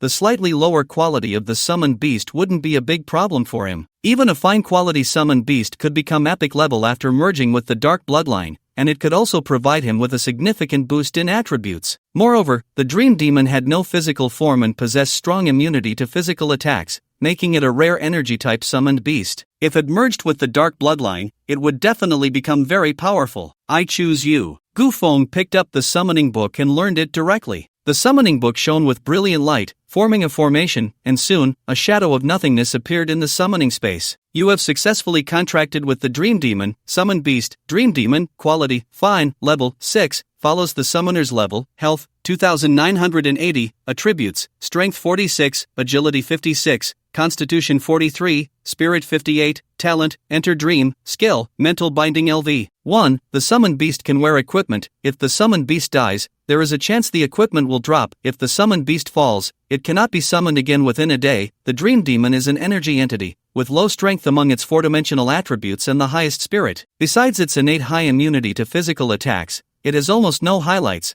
A level 6 Dream Demon is even inferior to a level 3 Dracula. After all, it is fine quality, so one cannot expect too much. Gu Feng then opened the talent interface, activated his ability, and directly obtained 2 dark bloodlines. You have obtained Dark Bloodline Descendant. You have obtained Dark Bloodline Progenitor. Adding to the Dark Bloodline Royal Blood, he received at level 4. He now had accumulated 3 dark bloodlines. After careful consideration, Gu Feng decided to use the Progenitor bloodline to elevate the Dream Demon's quality to epic level, and then use the Descendant bloodline for a bloodline awakening. As for the Royal bloodline, he would use it on Dracula to advance it to a legendary summoned beast. Dark Bloodline Progenitor fusion successful, summoned beast advancement, Dream Demon, fine, Nightmare Ruler, epic. As Gu Feng expected, the Progenitor bloodline could elevate the summoned beast to epic level. The original Dream Demon transformed into a ghostly shadow, ethereal and elusive. Within the shadow, a pair of cold eyes suddenly flashed with a chilling light, penetrating the soul and reaching deep into the heart. Summoned beast, Nightmare Ruler, quality, epic, level, LV. 6, health, 4560, attributes, strength 68, agility 76,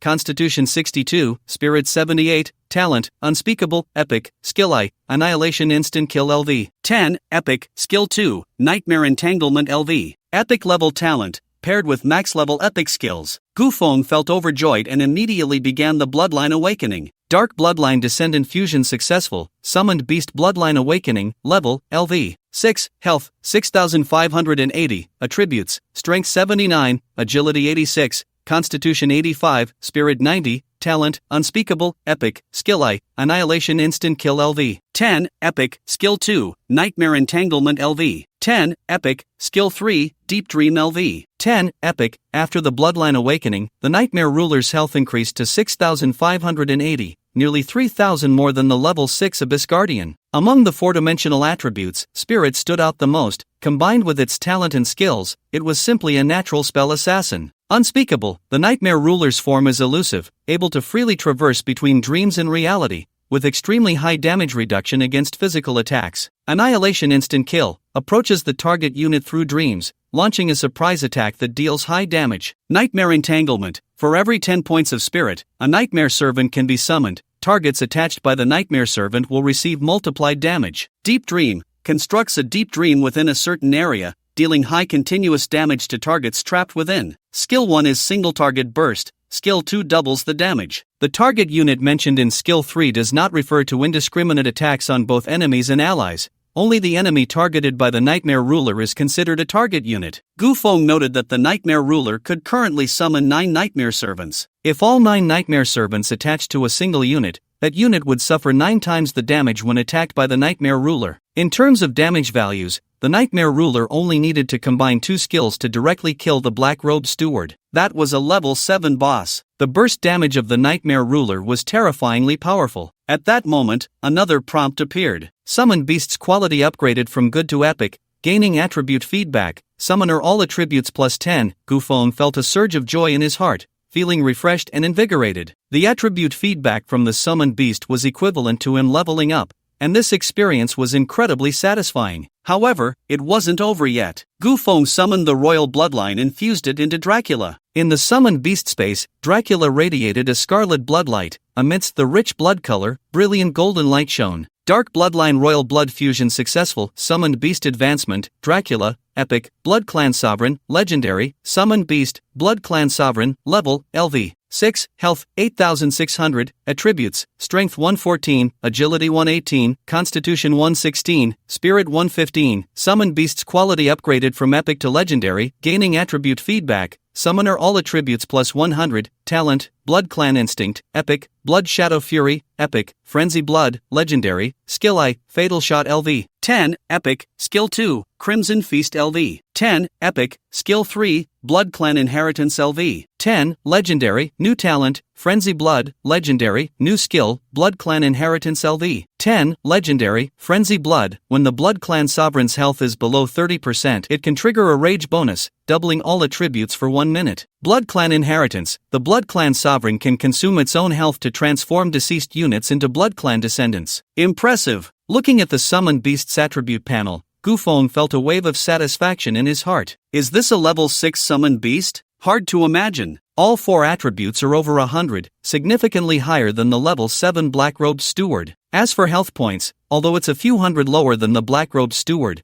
that's mainly because the Black Robe Steward is a boss and has health bonuses. But it doesn't matter, the Blood Clan Lord has just reached level 6. Once it reaches level 7, it will definitely be able to crush level 7 bosses in all aspects. From excellent to epic, it gains 10 attribute points in return, and from epic to legendary, it gains 100 attribute points in return. Level, LV, 6, 53/1880, Strength, 177 Agility, 176 Constitution, 178 Spirit, 179 Summoned Beasts, Blood Clan Lord LV. 6, Legendary, Nightmare Ruler LV. 6, Epic. The 4 attributes are around 178. Gu Feng's expression showed slight surprise. He didn't expect that he could suppress the Black Robe Steward just with his own attributes. If he had a set of equipment, he could solo the hard-level novice dungeon. Speaking of equipment, Gu Feng opened his personal space again. After defeating the Black Robe Steward, he obtained the Black Steward emblem and the Black Steward robe, plus the Hurricane Warhammer he just opened from the dungeon chest, 2 pieces of equipment and 1 item. Black Steward emblem quality, excellent effect, shields against external probing. Others cannot obtain the wearer's character information note.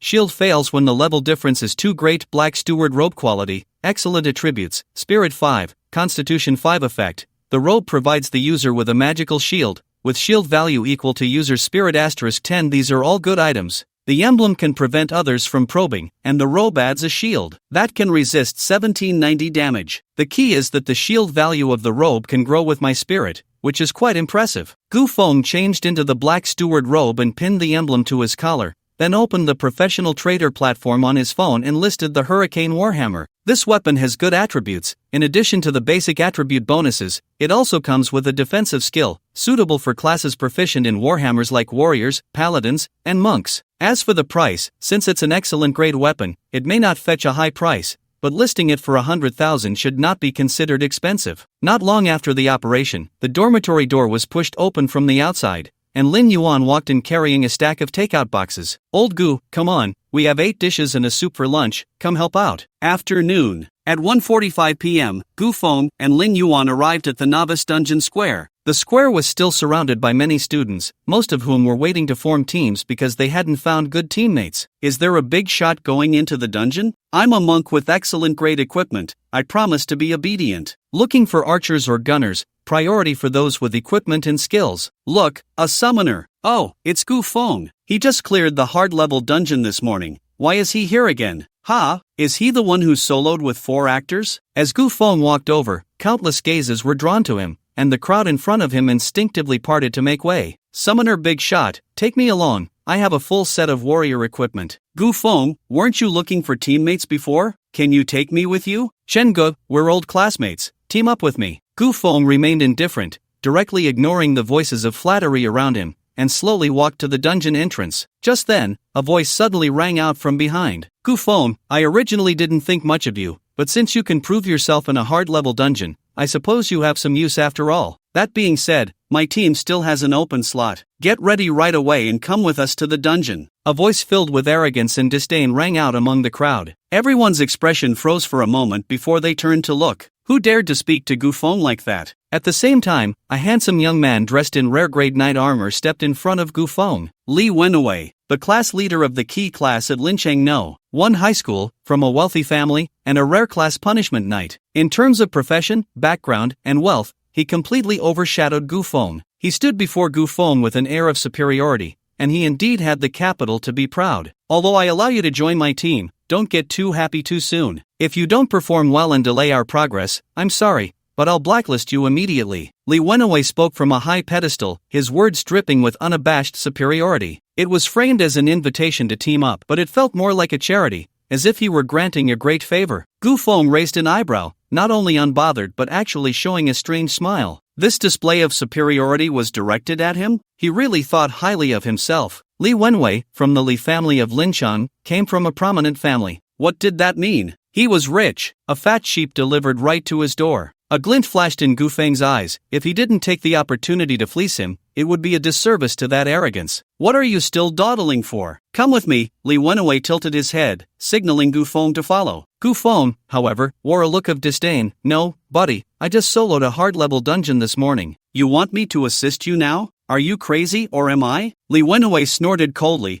"What's hard-level to me? I'm leading a team into a hell-level dungeon." "Hell level? Do you understand? Hell level." Upon hearing those 3 words, the noisy crowd suddenly fell silent, and their gazes toward Li Wenwei changed instantly. So far, there had been no records of anyone clearing the hell-level novice dungeon in Lincheng. Given Li Wenwei's profession and background, if he dared to say that, it was likely a sure thing this time. In an instant, countless eyes turned to Gu Feng, filled with jealousy and envy. That was a hell-level dungeon. Although Gu Feng had soloed a hard-level dungeon, compared to hell-level, it was child's play. Being able to go into a dungeon with Li Wenwei was undoubtedly a huge advantage. However, Gu Feng appeared nonchalant. So what? In all of Lincheng, there are only a handful of teams capable of tackling a hell-level dungeon. If you don't join my team, it's your loss. Got it? What a coincidence, Gu Feng smirked. I just happen to want to go into a hell-level dungeon too. You? Li Wenwei didn't believe it at all, his tone dripping with disdain. What, don't believe me? Gu Feng said casually, since we're both going into a hell-level dungeon, why not make a bet? What kind of bet? Whoever has the higher clearance rating wins. Li Wenwei laughed as if he had heard a joke. Ha ha ha, are you sure? you might end up losing terribly. At that moment, one of Li Wenwei's lackeys whispered, "Young Master Li, Gu Feng wouldn't say this without some backing. It's best not to bet with him. Am I afraid of him?" Li Wenwei's eyes widened. A commoner from an ordinary class who got lucky and soloed a dungeon once really thinks he's a god? Gu Feng looked impatient. "Stop rambling. If you're afraid to bet, just say so." Who was Li Wenwei? From a wealthy family, proud in character, and a rare class profession, he was hailed as a genius. Could he tolerate this insult? Afraid? What a joke! Li Wenwei coldly said, "I'm just afraid you can't even afford the stakes." Gu Feng maintained a calm demeanor. "I'll bet 500,000. Is that enough?" "What? 500,000? Li Wenwei's brows furrowed slightly, revealing a look of suspicion. How could a student from an ordinary class have that much money? He was caught off guard. Although his rare grade knight set was worth over $1 million, it was ultimately a family resource. He had indeed saved up several $100,000, but that was meant for upgrading and enhancing equipment and buying skill books. If he lost, no way. He was a rare class retribution knight with a full set of rare grade knight gear. How could he possibly lose? Thinking of this, a look of undisguised disdain appeared in Li Wenwei's eyes. "Fine, I'll bet with you, but it has to go through the trading platform." Betting between professionals was not prohibited. On the contrary, to promote this method, the trading platform had developed a betting system specifically to prevent losers from cheating. Li Wenwei's insistence on using the trading platform stemmed from his concern that Gu Feng might not be able to handle a loss. Gu Feng didn't waste any words. He took out his phone, logged into the trading platform, and created a betting match. He first transferred 500,000 into the account, then set up the betting method and judging criteria, sending it to Li Wenwei. Okay. Li Wenwei confirmed everything was correct, nodded in satisfaction, and transferred 500,000 to the platform as well. With the stakes in place, the bet immediately took effect. There was no turning back now. "Gu Feng, you can't back out now," Li Wenwei said, a wild smile spreading across his face. He never expected to make 500,000 by betting against a commoner. It was simply a pleasant surprise. Wow, these two really are betting. How dare a summoner bet against a retribution knight? Woohoo, I blindly guess Gu Feng is going to lose. Don't forget, Li Wenwei's teammates are all top students from various high schools. What about Gu Feng's teammates? I've never seen them. I heard they're actors. Ha, actors? The crowd was filled with pessimism, yet Gu Feng wore an unmistakable smile. At this moment, his feelings mirrored Li Wenwei's. He never expected to earn 500,000 from a single bet. What a surprise! It was simply too unexpected. Just then, 3 figures appeared outside the dungeon square: Lin Qingqing, Su Ran, and Wu Zi. Although Lin Qingqing's beautiful face was stunning, her tall and imposing figure forced a path through the crowd, with Su Ran and Wu Zi following closely behind. Before they got close, she spotted Li Wenwei standing next to Gu Feng. Not good. Lin Qingqing's expression suddenly changed. How could Gu Feng be standing with Li Wenwei? Are they teaming up? Hearing this, Su Ran, who was following behind, suddenly looked flustered. They had worked hard to borrow 200,000 and had already transferred it to Gu Feng. Was he really going to join Li Wenwei's team? What about the money? That was 200,000. Wu Zi also noticed the situation ahead and frowned slightly. Although 100,000 was valuable, he was more concerned about entering the hell-level dungeon with Gu Feng. Missing out on this powerhouse would be a far greater loss than 100,000. Quick, let's hurry over. Wu Zi's face was serious, and the 3 of them immediately quickened their pace. At the square, at the entrance to the dungeon. After the bet took effect, Li Wenwei wore a triumphant expression. "Gu Feng, I knew from the start that you were a summoner, and I looked down on you from the bottom of my heart. After all, commoners choosing summoners is a dead end. But you proved yourself with your strength, so I decided to take you into the hell-level dungeon, just to broaden your horizons. After all, having a record in a hell-level dungeon means that even if you can't get into a higher institution later, you can still develop in the direction of being a sparring partner. That's much better than working in a factory, right? I was trying to help you, but you just don't know what's good for you," Li Wenwei said earnestly, his tone laced with deep disdain and arrogance. As Lin Qingqing and the others squeezed closer, they couldn't help but laugh at Li Wenwei's words, the seriousness on their faces vanishing in an instant. Woohoo! What a false alarm! I'm dying of laughter. Li Wenwei wants to take Gu Feng into a dungeon? Is he out of his mind? Does he think going into a dungeon with Gu Feng will broaden Gu Feng's horizons? Who's the one that doesn't know what's good for them? Ha ha ha, now that Li Wenwei is saying this, I feel relieved. With Gu Feng's temper, he definitely won't team up with him. The 3 of them chatted and laughed, feeling a sense of relief. Their future was completely tied to Gu Feng. As long as Gu Feng stayed, their prospects were bright. Ha ha ha, old Gu, did you hear that? Li Wenwei is doing this for your own good. If you can't get into a prestigious school, you can still be a sparring partner. Lin Yuan, standing next to Gu Feng, couldn't help but burst into laughter at the fatherly advice. Did I allow you to laugh? Li Wenhui's expression immediately turned cold. Even if you didn't allow me, I just can't help it. Ha ha ha. Lin Yuan's smile was unabated. With Gu Feng around, he didn't take Li Wenhui, the genius from the elite class, seriously at all. So what if he had a rare profession? As long as Gu Feng summoned his beast, he could take him down in an instant. Stupid dog, what's there to be proud of? Lin Yuan placed his hands on his hips, full of spirit. Who would dare to mess with us? As long as Gu Feng was there, everyone in the dungeon square was nothing but trash in Lin Yuan's eyes.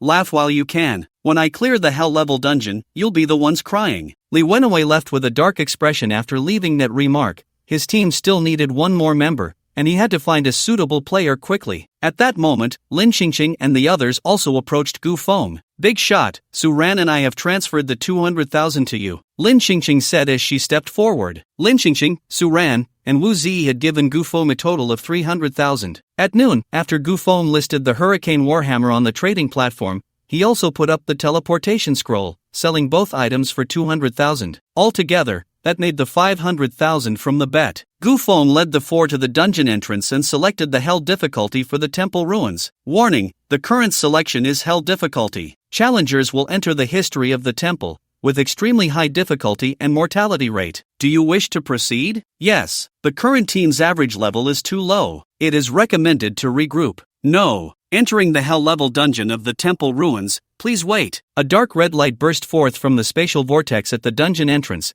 and then Gu Feng and the others vanished from sight. The people around them were stunned. The crowd first fell silent, then erupted. No way! Gu Feng actually entered the hell-level dungeon. Is he crazy? There's no way to seek death like this. He just cleared the hard level and immediately jumps to hell level? That's too big of a leap. Gu Feng is out of his mind. How dare he solo the hell level? Who gave him the courage? Gu Feng is doomed. Not even Jesus can save him. I'm telling you, if he makes it out alive, I'll live stream myself doing handstands while having diarrhea. Didn't you say that last time? On the other side, Li Wenhui also learned that Gu Feng had entered the hell-level dungeon. However, he felt no worry at all. A civilian summoner taking 4 actors into a hell-level dungeon? Wasn't that a joke? Brother Hui, we found someone. The other party is a thunder mage, a rare profession like yours, and is on the way. Alright, give him 3 minutes to prepare. After 3 minutes, everyone follow me into the hell-level dungeon. Li Wenhui's lips curled into a cold smile. His team had 2 rare professions, while Gu Feng's team had 4 actors. How could they compare? There was no need to compare at all. Gu Feng was doomed.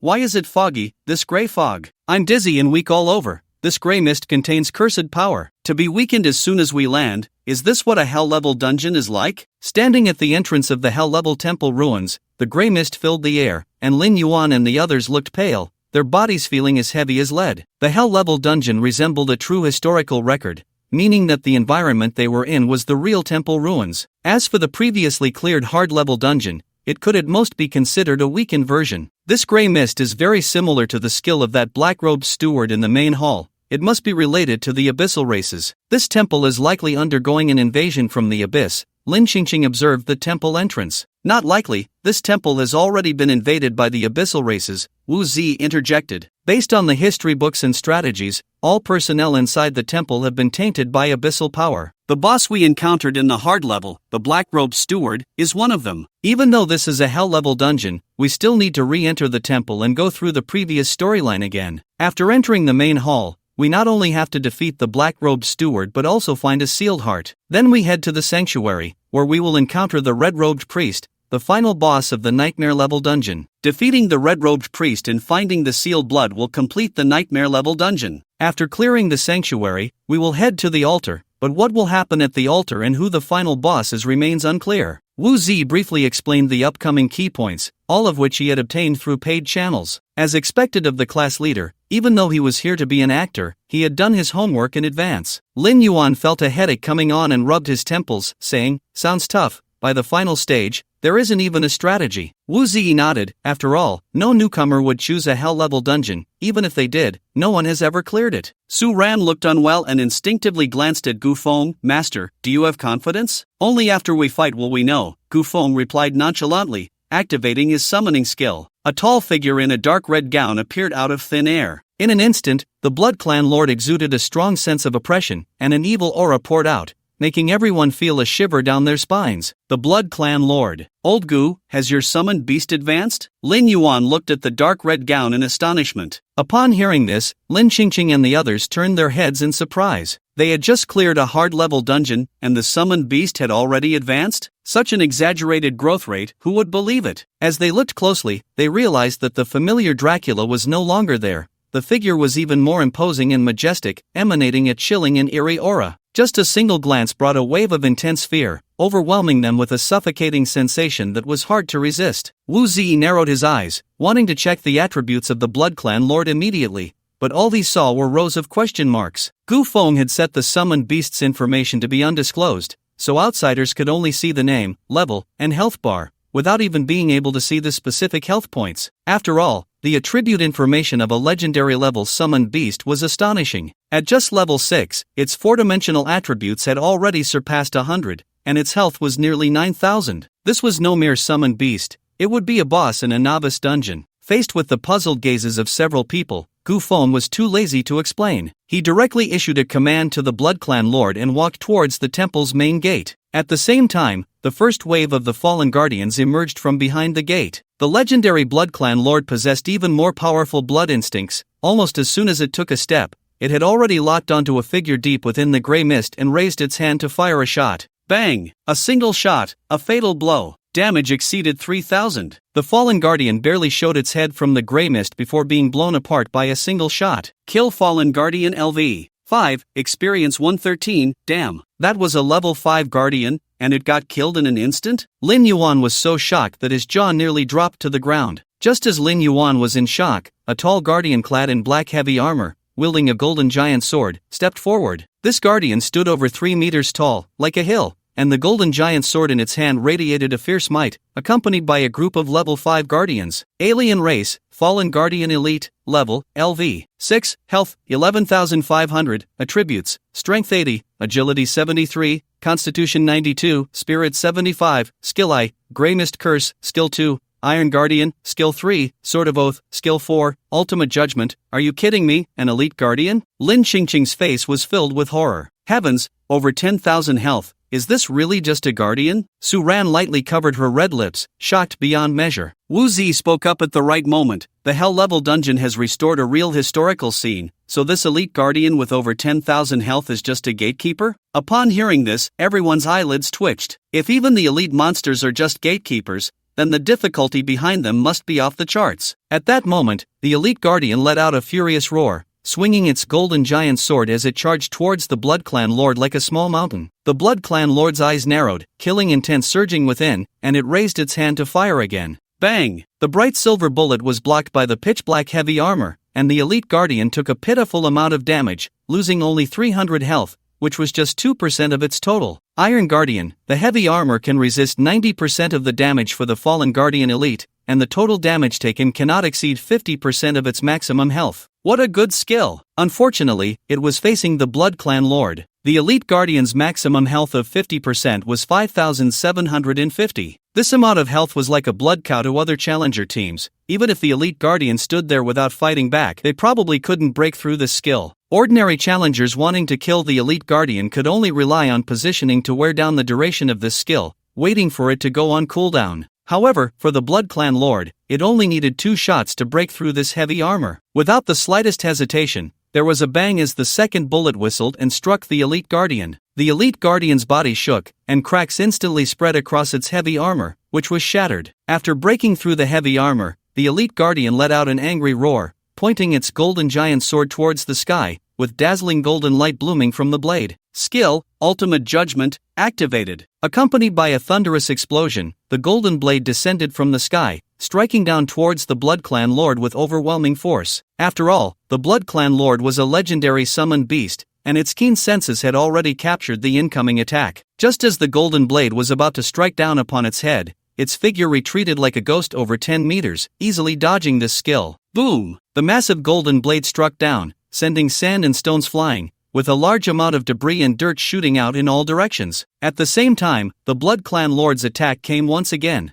Bang! After the heavy armor was broken, this shot directly took away more than 3,000 health points from the elite guard. Immediately after, another bullet whistled through the air, accurately hitting the elite guard in the center of the forehead. Bang! The high damage hit the head, directly triggering a stun effect. The elite guard stood still, momentarily losing the ability to resist. A rare opportunity, the Blood Clan Lord frantically pulled the trigger. A dense rain of bullets poured out, all striking the elite guard. Not in the forehead, nor in a vital spot, but with the Blood Clan Lord's current power, even the basic attack damage was frighteningly high. Bang! Bang! Bang! The elite guard's health rapidly plummeted, and after a few shots, that towering body collapsed with a thunderous crash, health completely emptied. In just 3 to 5 breaths, the elite monster with over 10,000 health was killed. The greatest threat had been eliminated, and the Blood Clan Lord's figure flashed, directly charging into the encirclement of the level 5 guards. It raised both hands, one black and one white heavy pistol firing wildly, the gunfire dense like raindrops, surrounded by the bodies of the exploded guards. In the blink of an eye, the first wave of guards was wiped out. Kill the sunken guard elite LV. 6. Experience 468, loot acquired, steal heavy armor *1, loot acquired, healing potion *3, kill the sunken guard LV. 5. Experience 111, kill the sunken guard LV. 5. Experience 118, kill the sunken guard LV. 5. Experience 115, kill the sunken guard LV. 5. Experience 109, a blue light fell from the corpse of the elite guard, and Gu Feng's eyes brightened instantly. Not easy, the first wave of monsters dropped equipment. He picked up the steel heavy armor and took a look. Steel heavy armor, quality, excellent, level restriction, 6, attributes, constitution 30, strength 5, effect, steel heavy armor can reduce damage by 15% for the wearer, a level 6 equipment, excellent quality, plus 30 constitution, plus 5 strength, and can resist 15% of damage, not bad at all. Heavy armor is generally worn by warriors or knights,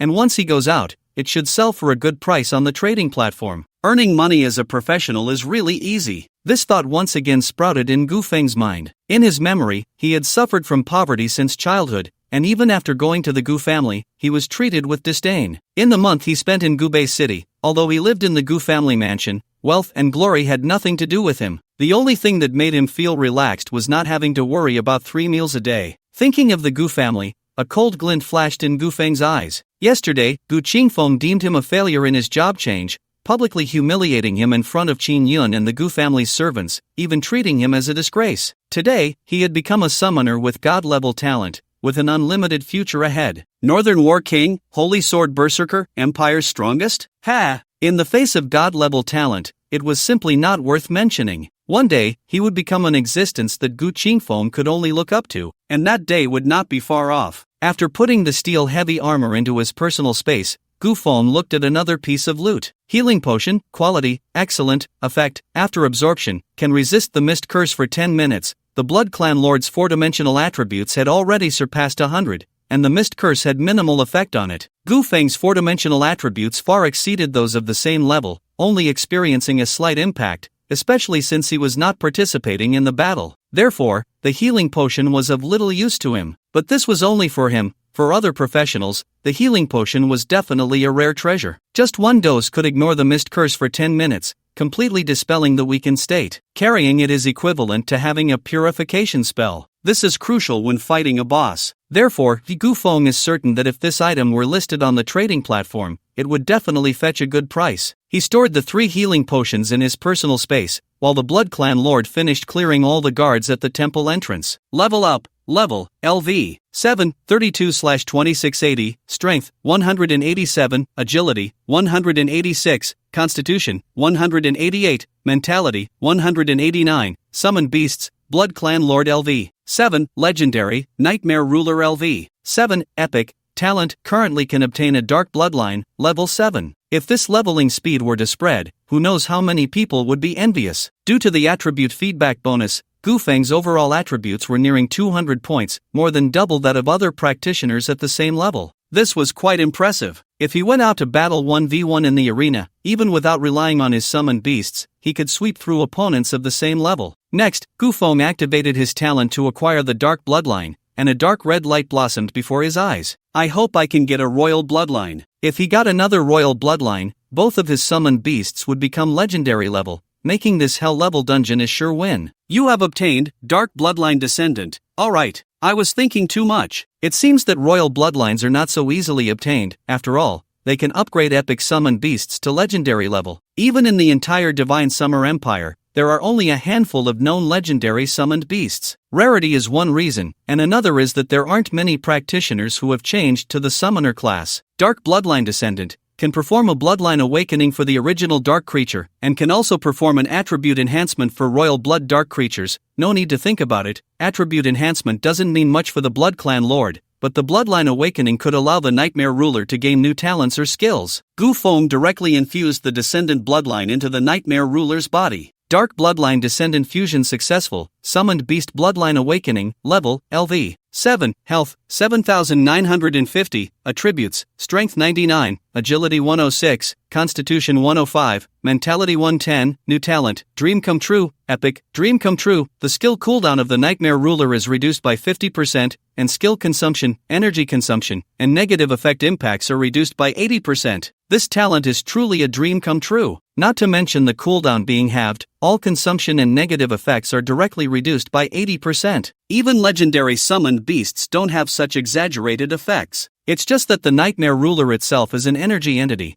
If it were another summoned beast, it definitely wouldn't have such good fortune. Next, the Blood Clan Lord walked into the temple, and Gu Feng and the others followed closely behind. As soon as they stepped into the temple square, a denser gray mist rushed towards them. The expressions of the group changed. They felt the effects of the gray mist curse intensifying, and the weakened state imposed on them doubled. Gu Feng frowned. His four-dimensional attributes had already surpassed 100, and his resistance far exceeded that of others at the same level, but under the influence of the gray mist curse, all his attributes dropped by 25%. As for Lin Yuan and the others, their faces turned pale, and they followed behind weakly, as if they had lost half their lives. At that moment, Su Ran, who was walking beside Lin Qingqing, showed a pained expression, seemingly unable to bear the gray mist curse any longer. Her eyes rolled back, and her slender body fell straight down. Su Ran! Lin Qingqing hurriedly stepped forward to support Su Ran, only to find that she had already fallen into a coma. Gu Feng also approached to check Su Ran's condition. Her constitution is too weak. He knew assassins had weak constitutions,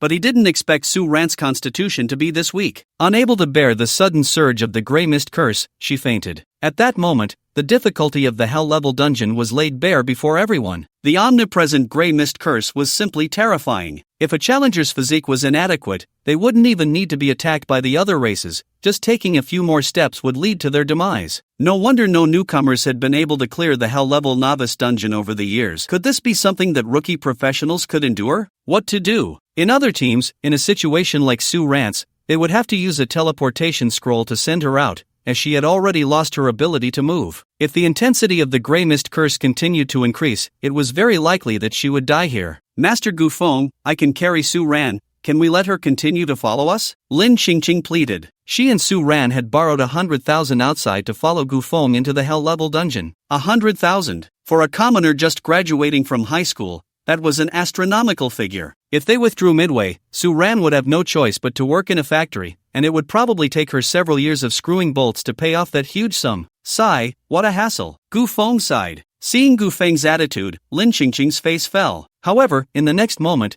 Gu Feng raised his hand and directly summoned a ghostly figure of black mist. The Nightmare Ruler. The Nightmare Ruler grabbed Su Ran, and with a flash, the space in front of them shattered like a mirror, pulling Su Ran into the other side of that spatial crack. The dream! The Nightmare Ruler could freely traverse dreams. By pulling Su Ran into the dream, she would naturally be unaffected by the gray mist curse. The dream was a completely independent space from the real world, entirely isolated from reality, and everything that happened in the dream would not affect the real world. Therefore, once Su Ran entered the dream space, she quickly recovered from her weakened state. Where am I? Su Ran looked around in confusion. In the dream, she could clearly see the scenes from the dungeon, but the people in the real world could not see her. Su Ran? Lin Qingqing also looked bewildered. Hearing Lin Qingqing's voice, Su Ran responded and instinctively walked over. However, after just a few steps, she found herself back in her previous position. Now, a hint of panic appeared on Su Ran's face. Without hesitation, she immediately activated the assassin's ghostly step, accelerating towards Lin Qingqing.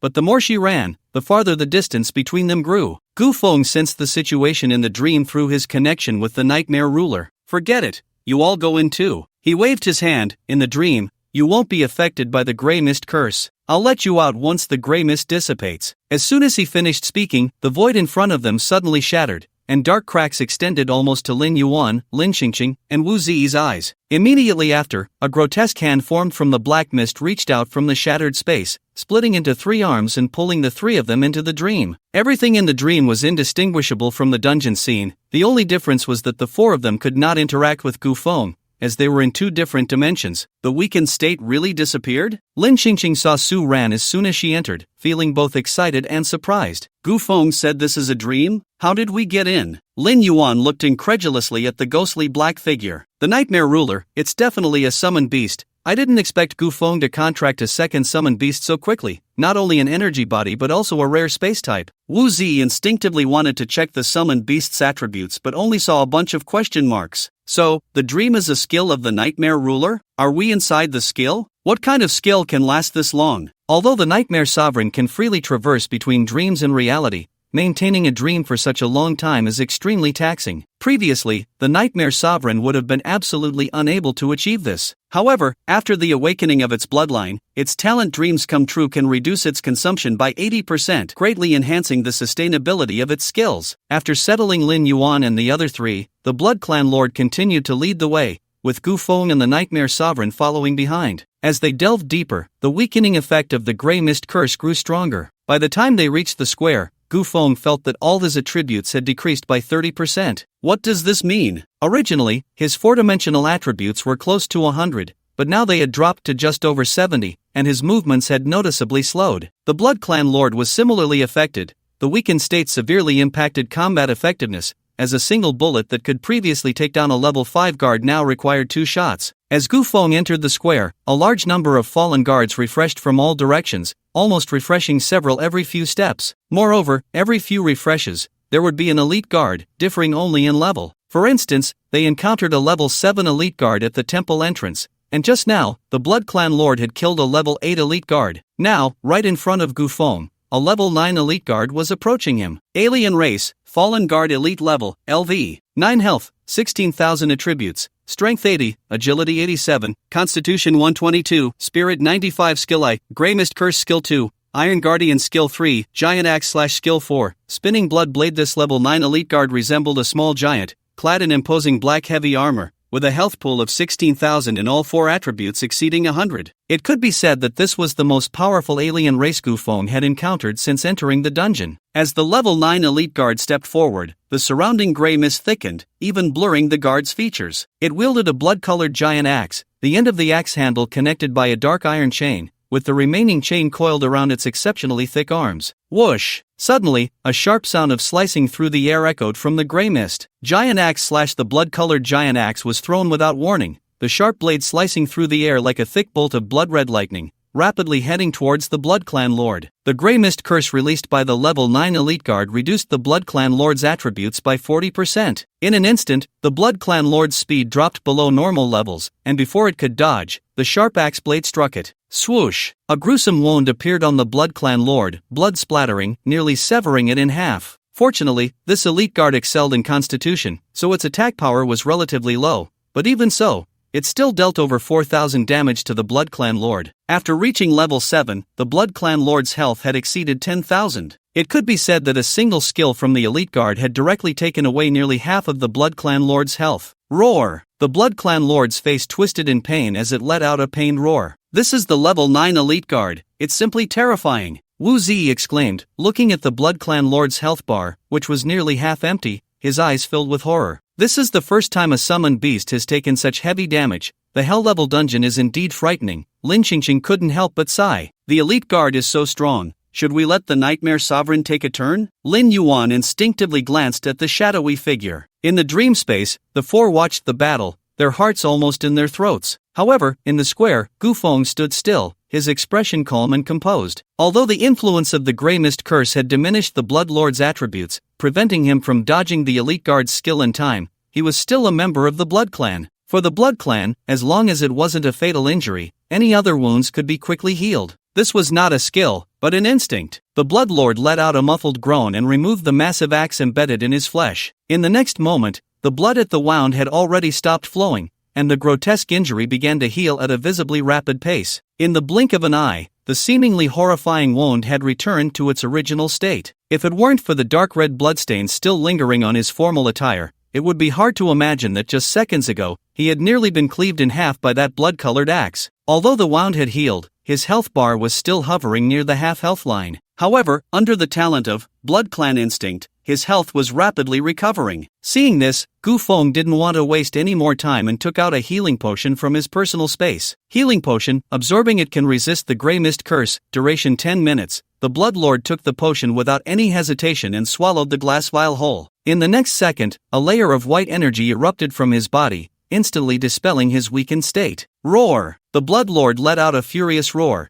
shaking off his previous lethargy. Under the effect of the healing potion, his four-dimensional attributes and health line rapidly rebounded, returning to peak condition in an instant. Bang! Bang! Deadly shot, two bright silver bullets pierced through the gray mist, hitting the elite guard's head almost simultaneously. The elite guard staggered, losing nearly 7,000 health points, and his health bar dropped to around half. Bang! Bang! Two more shots, another, deadly shot. Generally speaking, skills have a cooldown mechanism and cannot be activated consecutively, but after advancing to legendary level, Deadly Shot was enhanced. Previously, he had fired a single bullet with skill effects from that silver-white pistol. Now, it was 6 bullets, an entire magazine. Each bullet dealt over 3,000 damage, and after 5 shots, the elite guard was left with just a sliver of health. One more shot would take him down. However, at the brink of death, the elite guard's pitch-black heavy armor suddenly radiated a dark glow. Skill activated, Iron Guardian. In an instant, the near-death elite guard gained a powerful damage reduction thanks to the skill. Skill activated, Spinning Blood Blade. After receiving damage immunity, the elite guard dragged the iron chain, swinging the massive axe, attempting to unleash his strongest strike. However, at this moment, the Blood Lord was already in peak condition.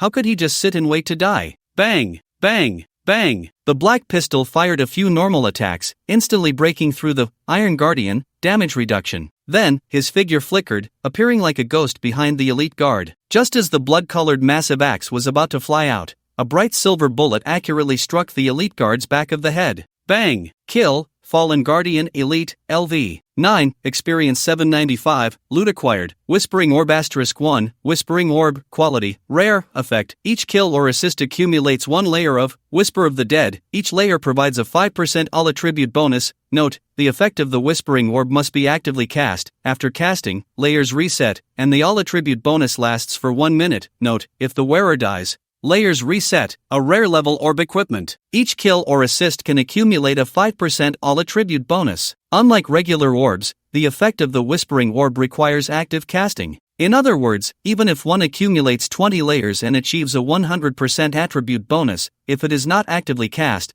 the bonus effect will not be obtained. Moreover, after casting, the layers reset to 0, and the bonus effect can only last for 1 minute. Gu Feng thought for a moment and decided to have the Nightmare Sovereign equip the Death Whisper Orb. Firstly, the Nightmare Sovereign can freely traverse between dreams and reality, making it more resilient and less likely to die, which helps in accumulating higher layers. Secondly, the Nightmare Sovereign's Deep Dream can cause area damage over time, maximizing the damage output within the 1-minute effect of the orb. After equipping it, the Blood Clan Lord continued to forge ahead. Passing through the courtyard and killing a group of guards, Gu Feng arrived at the entrance of the main hall. Pushing open the 2 heavy doors, a tall figure cloaked in a black robe appeared beside the massive, collapsed statue in the center of the main hall. Otherworldly, Black Robe Steward Elite, Level, LV. 13, Health, 35,000, Attributes, Strength 125, Agility 127, Constitution 132, Spirit 135, Skill I, Grey Mist Curse, Skill 2, Dark Invasion, Skill 3, Damage Transfer. It was still the Black Robe Steward, but at a higher level. Level 13, with an average attribute of 130, and health skyrocketing to 35,000. Although the skills remained unchanged, its form was even taller and more shadowy, and the Grey Mist Curse in the main hall had intensified. Gu Feng could feel that the weakened state had suppressed all his attributes by 40%, and if he fought in this condition, his combat power would be halved. Fortunately, the Blood Clan Lord had already used a healing potion, granting immunity to the Grey Mist Curse for 10 minutes, otherwise, fighting monsters in a weakened state would be futile. Meanwhile, within the vast main hall, numerous fallen guards refreshed from the corners. In the blink of an eye, over 50 tall figures in armor appeared beside Gu Feng. In the dream, Lin Yuan and the others saw countless guards emerging from all directions, their scalps tingling. So many? The last main hall wasn't like this. Lin Qingqing frowned and said, "You can't even count them, it's simply terrifying." Su Ran exclaimed, "We've really run into big trouble now," Wu Zi said with a serious expression. "What do we do? With so many monsters, even with the Nightmare Sovereign, it's not enough," Lin Yuan said in frustration. In the hard-level dungeon, there were only about 20 guards around the black-robed steward, with the highest level being just 2 level 5 guards. But now, the number of guards had doubled, with the lowest being level 5, and there were even some level 7 and 8 guards among them. It's important to note that the black-robed steward has a damage transfer skill. These 50-plus fallen guards are not just attackers,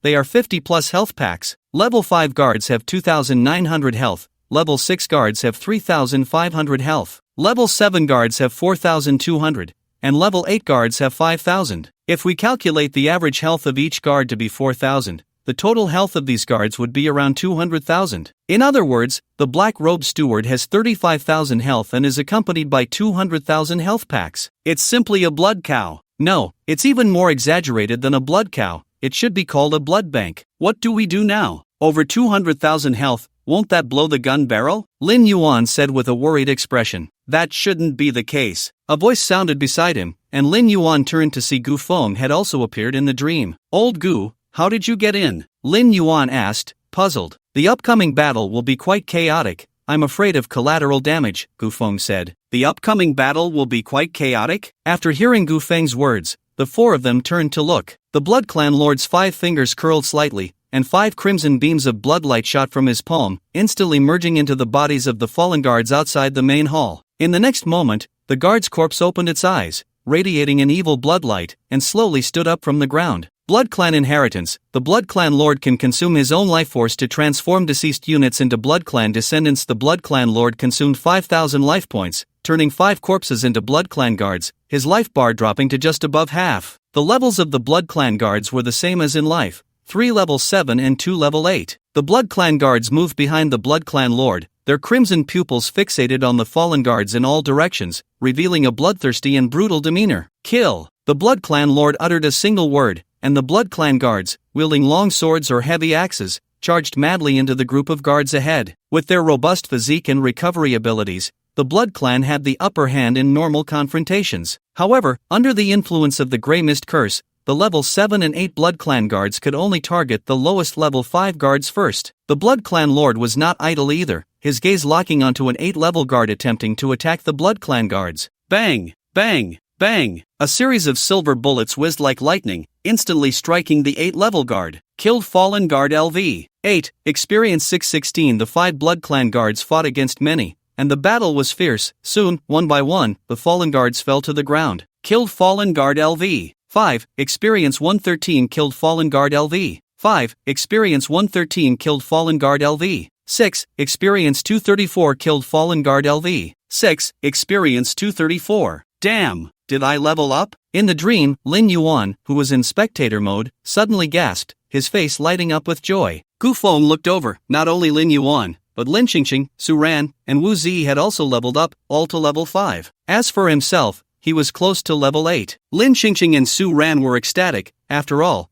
they hadn't even completed half of the dungeon yet. They had reached level 5 without doing anything along the way, which was something they would never have dared to imagine before. I wonder how Li Wenhui is doing. Lin Qingqing suddenly remembered Gu Feng's bet. He must be done for, Lin Yuan said. Li Wenhui cleared the hard-level dungeon this morning. He was only level 4. How could he think he could tackle the hell-level dungeon with just a rare knight set? It's hard to say, Wu Zi analyzed from the side. Li Wenhui not only has a rare set, but he also possesses an A-level talent, and his team composition is much stronger than ours. He has an A-level talent? How come I didn't know? Lin Yuan exclaimed in surprise. It's normal, for commoners, many information channels are closed off. Wu Zi's head lifted slightly. Then how do you know? Aren't you a commoner too? Me? Humph. Commoners can be different. While the group was chatting, Gu Feng used a life recovery potion to fully restore the Blood Clan Lord's life points. Then, he cast Blood Clan Inheritance again, transforming another 5 corpses into Blood Clan descendants, 1 level 6 guard, 2 level 7 guards, and 2 level 8 guards. Why not transform more Blood Clan descendants at once? Because the Blood Clan Lord still needed to fight against the level 13 Black Robe Steward, maintaining over 50% of his life points to respond to sudden situations. As for the transformed Blood Clan guards, they retained the basic attributes of the fallen guards while possessing the instincts of the Blood Clan, thus gaining a significant boost in combat power. With superhuman senses and speed, combined with an extraordinary recovery ability, almost every Blood Clan guard can face off against one or two fallen guards, even under the suppression of the Grey Mist Curse. As the battle continued, the number of Blood Clan guards gradually increased, and the fallen guards began to fall behind, with only a dozen or so still desperately holding their ground. Meanwhile, the offensive of the Blood Clan Lord grew fiercer, and after a few rounds, the life points of the Black-Robed Steward dropped below half. In the main hall, only 6 fallen guards remained. 25 Blood Clan guards against 6 fallen guards, things were looking very good. Long swords and giant axes fell continuously, and the health of the fallen guards kept decreasing until one of them collapsed to the ground. Kill Fallen Guard LV. 9. Experience 521, Level Up. Level, LV. 8, 13/4850, Strength, 197, Agility, 196, Constitution, 198, Spirit, 199, Summoned Beasts, Blood Clan Lord LV. 8, Legend, Nightmare Ruler LV. 8, Epic, Talent, currently can obtain a dark bloodline, so refreshing. A glimmer of joy burst forth in Gu Feng's eyes. After leveling up, the Blood Clan Lord's health was fully restored. Blood Clan Inheritance activated again, and the Blood Clan Lord's health suddenly dropped, with 5 guard corpses rising from the ground, their eyes glowing with a bloodthirsty red light. 35 vs 5, the number of Blood Clan guards increased again. Gu Feng activated his talent to acquire the Dark Bloodline. You have obtained Dark Bloodline First Generation. Dark Bloodline First Generation can promote a first-generation dark creature by 1 star, or awaken the bloodline of a royal blood dark creature. Promote. After some consideration, Gu Feng infused this dark bloodline into the Nightmare Ruler. Summoned Beast promotion successful. Nightmare Ruler, Epic. Nightmare Ruler, Epic. Level, LV. 8. Health, 11,150. Attributes, Strength 119, Agility 126, Constitution 125, Spirit 130, Talent, Unspeakable, Dream Come True, Skill I, Annihilation Instant Kill, Epic. Skill 2, Nightmarish Entanglement, Epic. Skill 3, Deep Dream, Epic. Skill, Nightmarish Entanglement, Enhanced, Nightmarish Entanglement. For every 10 points of Spirit, can summon a Nightmare Servant. The Nightmare Servant can entangle the target in place for a short time. Targets entangled by multiple Nightmare Servants will receive multiplied damage. After the skill enhancement, Nightmarish Entanglement gained a control effect, allowing it to entangle the target in place for a short time. Moreover, if 2 Nightmare Servants entangle a target, that target will receive double damage. 5 would mean 5 times, 10 would mean 10 times. However, the source of the damage must be the Nightmare Ruler to produce multiplied damage, otherwise, it is ineffective. That's pretty impressive. Gu Feng's eyes lit up. Previously, this skill only allowed the Nightmare Servants to attach to the target without any control effect. Now it could entangle the target in place, which made a huge difference. With a thought, black mist surged around the Nightmare Ruler, and 3 shadows flashed and disappeared, entangling the remaining 3 fallen guards. The control effect activated immediately, and the 3 fallen guards were entangled by the Nightmare Servants, losing their ability to move, and were brutally killed by the nearby Blood Clan guards. Then, the 3 shadows flew out from the guard corpses and returned to the side of the Nightmare Ruler. Kill Fallen Guard LV. 8. Experience 235. Kill Fallen Guard LV. 9. Experience 518. Kill Fallen Guard LV. 8. Experience 230. Kill/assist judgment activated. You have accumulated 3 layers of Whisper of the Dead, so satisfying. This is exactly the effect I wanted. The cost of summoning nightmare minions is negligible, but it allows the Nightmare Master to accumulate layers for the Death Whisper spell while opening the Dream Realm. It's a win-win situation. Damn! Awesome! Lin Yuan couldn't help but exclaim. It wasn't just the fact that Gu Feng had accumulated 3 layers of Death Whisper with a small maneuver, but he was deeply shocked by the scattered bodies of the guards in the main hall. That was equivalent to a blood pack with 200,000 health. It was completely wasted like that. With this, the black-robed steward would be a piece of cake. Lin Yuan was slightly taken aback. Suddenly, he realized he seemed to be getting a bit carried away. That was a level 13 elite monster. With average attributes of 130 and a health pool of 35,000, if he were to face it, even with a heavy sword, he wouldn't be able to kill it after a whole day of hacking. How could it be a piece of cake? He hadn't even drunk before entering the dungeon. How could he be this tipsy? At this moment, all the fallen guards had been killed, and the black-robed steward could no longer transfer damage through minions. Meanwhile, the Blood Lord's healing potions had long since expired, and it was struggling under the effects of weakness, engaged in a desperate battle with the black-robed steward. Just then, the Blood Lord suddenly abandoned the fight and retreated rapidly. The Blood Guards in the arena, however, seemed to go mad, charging fearlessly towards the black-robed steward. The first to reach the black-robed steward was a level 9 Blood Guard. Without a word, it self-destructed. That's right, self-destructed. With a bang, it directly blew away 2,000 health from the black-robed steward. Following that, the second Blood Guard arrived, then the third, the fourth. Bang! Bang! Bang! The explosions sounded like thunder, shaking the main hall violently. The black-robed steward's health line plummeted, dropping sharply until it was completely zeroed out in just a few breaths. Beneath the blood-stained robe, a tall figure fell heavily to the ground, completely motionless. Kill the black-robed steward. Elite LV 13, Experience 1573, Loot acquired, Summoner Skill Book *1, Loot acquired, Substitute Doll *1, Loot acquired, Healing Potion *3, Loot acquired, Life Recovery Potion *2, Summoner Skill Book. What incredible luck! Gu Feng's face lit up with joy as he quickly opened his personal space. Skill Book, Full Link, Class, Summoner, Level 5, Quality, Rare, Effect. Fully link your status with summoned units, sharing beneficial effects and mitigating detrimental effects. This skill is indeed quite good. With 1 share of consumption and the summoned beast sharing the burden, it reduces to 1/3, and 1 share of benefits becomes 3. Although no equipment dropped this time, the rare drop of a class skill book is still quite valuable. Learning the skill. A layer of purple light radiated from the summoning book before it vanished. You have learned a new skill, Full Link. Finally got a skill, Gu Feng muttered to himself. Skills for summoners are incredibly scarce. In a remote town like Lin City, there are no corresponding skill books for sale, so aside from the basic summoning skills, this is his first class skill. Then, Gu Feng looked at another piece of loot. Substitute Doll, Quality, Rare, Effect. After activation, it can absorb 3,000 points of damage for the user. This value is equivalent to 3 to 4 times the maximum health of an ordinary level 8 professional, but for Gu Feng, it's just a little over double. It's a bit low, but as a shield, it's still decent. Gu Feng immediately activated the Substitute Doll, attaching it to himself,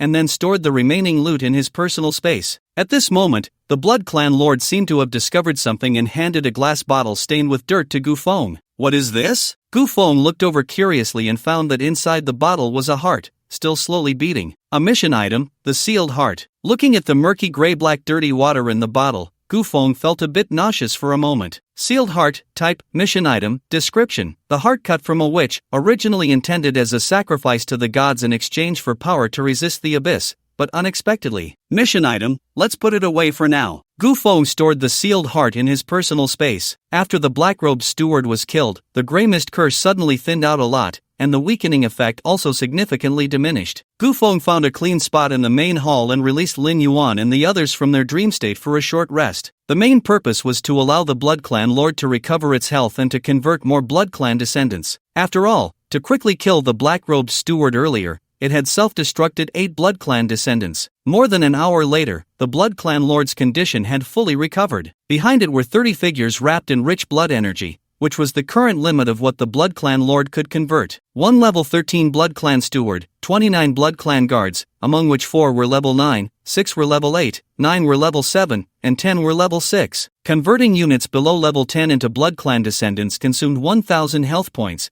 with self-destruct damage of 2,000. For units below level 20, it consumed 2,000 health points, with self-destruct damage of 3,000. As for those below level 30, it was still unclear. Once prepared, Gu Feng summoned the Nightmare Ruler, and Lin Yuan and the others entered the dream again. With Blood Clan descendants clearing the way ahead, Gu Feng quickly reached the end of the main hall, arriving at 2 heavy iron doors. Pushing open this door would lead into the sanctuary, which was the final stage of the Nightmare level dungeon. As long as they killed the boss inside and found a bottle of sealed blood, they could successfully clear the dungeon. But now, this was still a hell level dungeon. The sanctuary could only be considered an appetizer, with the altar beyond being the main course. A level 6 Blood Clan guard pushed open the door, and under the protection of the Blood Clan, Gu Feng stepped into the sanctuary. As soon as he entered, the concentration of grey mist increased again, and the effects of the weakening state erupted suddenly, causing Gu Feng's attributes to drop by 35%. Such a terrifying grey mist curse,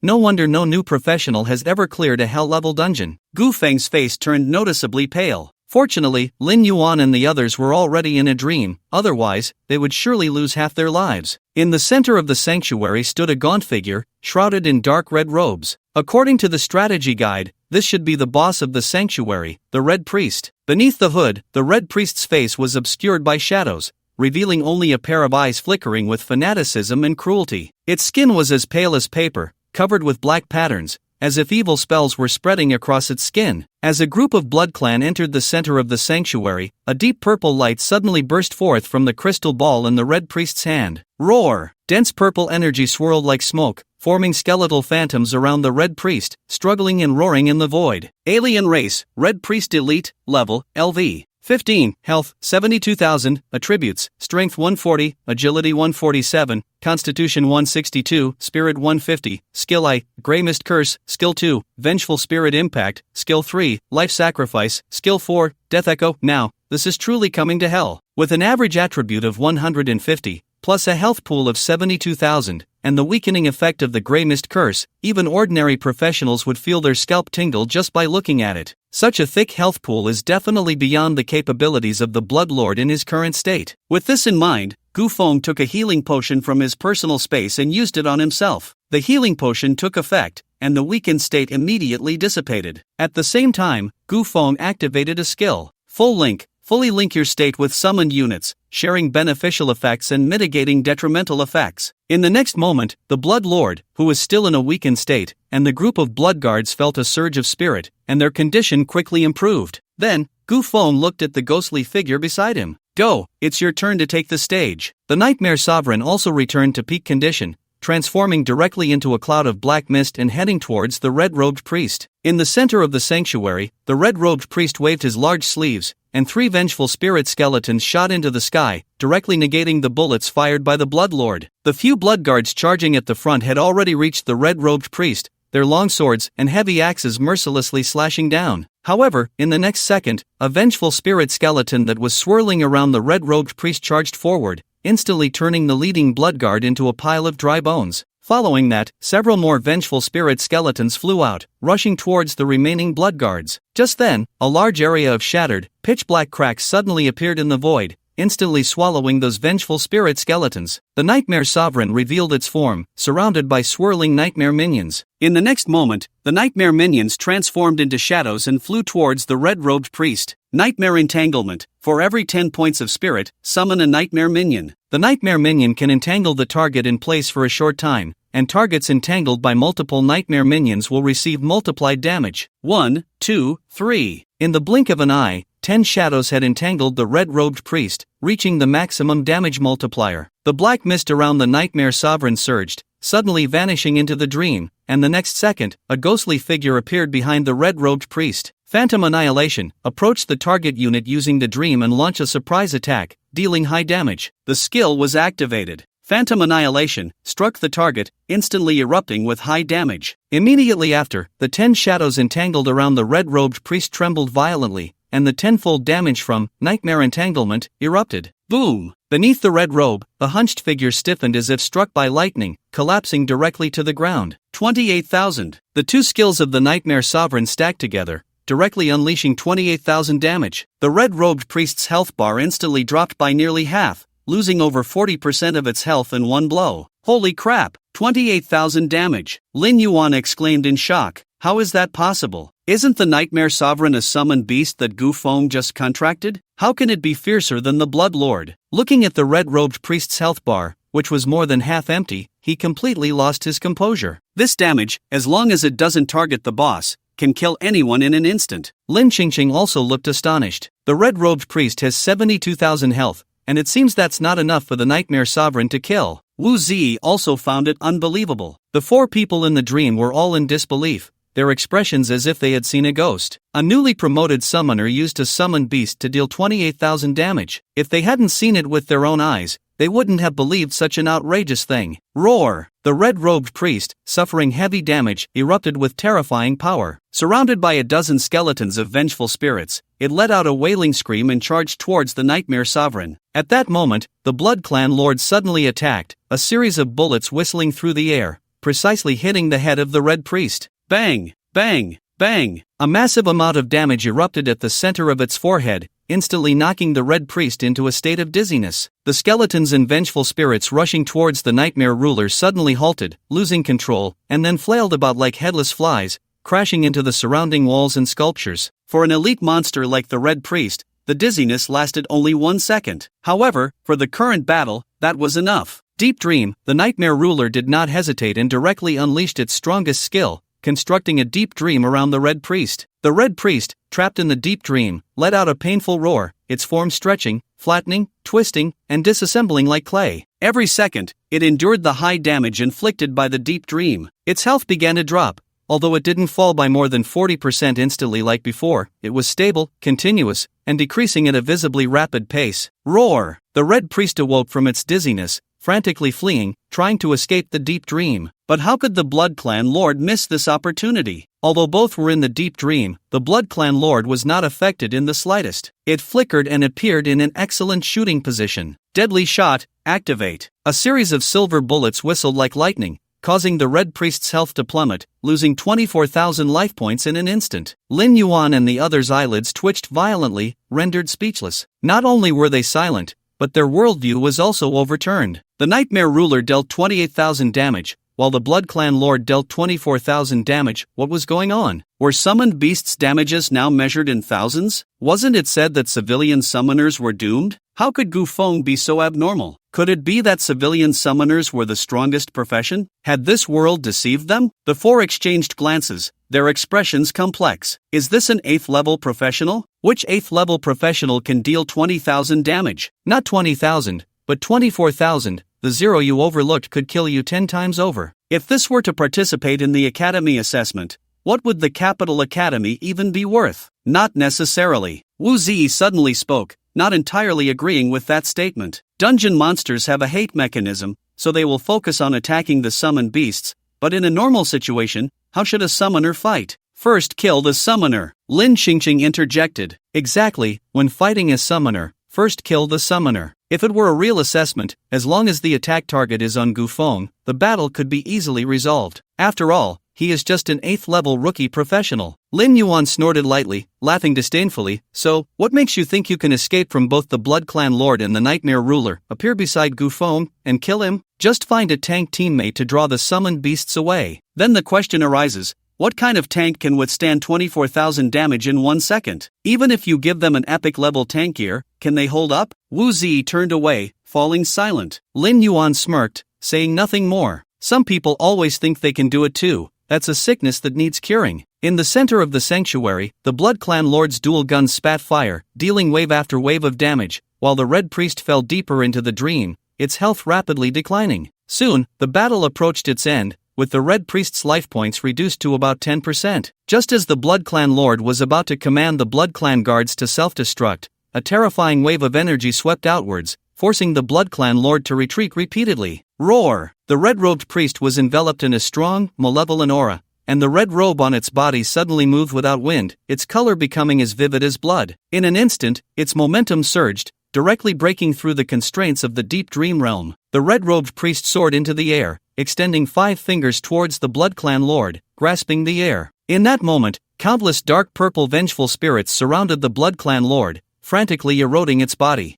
Pain appeared on the Blood Clan Lord's face as a strong light corroded its entire being, its body dissolving at a visible speed. Its health bar dropped sharply, losing over 3,000 health points in an instant. Gu Feng's gaze sharpened, immediately ordering the Blood Clan Lord to withdraw from the center of battle, while the Blood Clan guards rushed forward to attract aggro. It should be noted that the Blood Clan Lord now had just over 10,000 health, and with a single gesture from the red-robed priest, it lost over 3,000 health points. If the red-robed priest raised its hand 2 more times, wouldn't it directly take the Blood Clan Lord away? A dozen Blood Clan guards charged forward, but they couldn't even reach the red-robed priest before being held in place by an invisible force. Immediately after, the red-robed priest let out a piercing roar, its red robe swirling as if ignited by flames. The Blood Clan guards under control also ignited, turning to dust in a blinding light. The light seemed to be summoned, flying towards the red-robed priest and being absorbed into its body. Sizzled, bathed in the blinding light, the red-robed priest resembled a deity, reborn from the flames. Its originally hunched and frail form became tall and upright,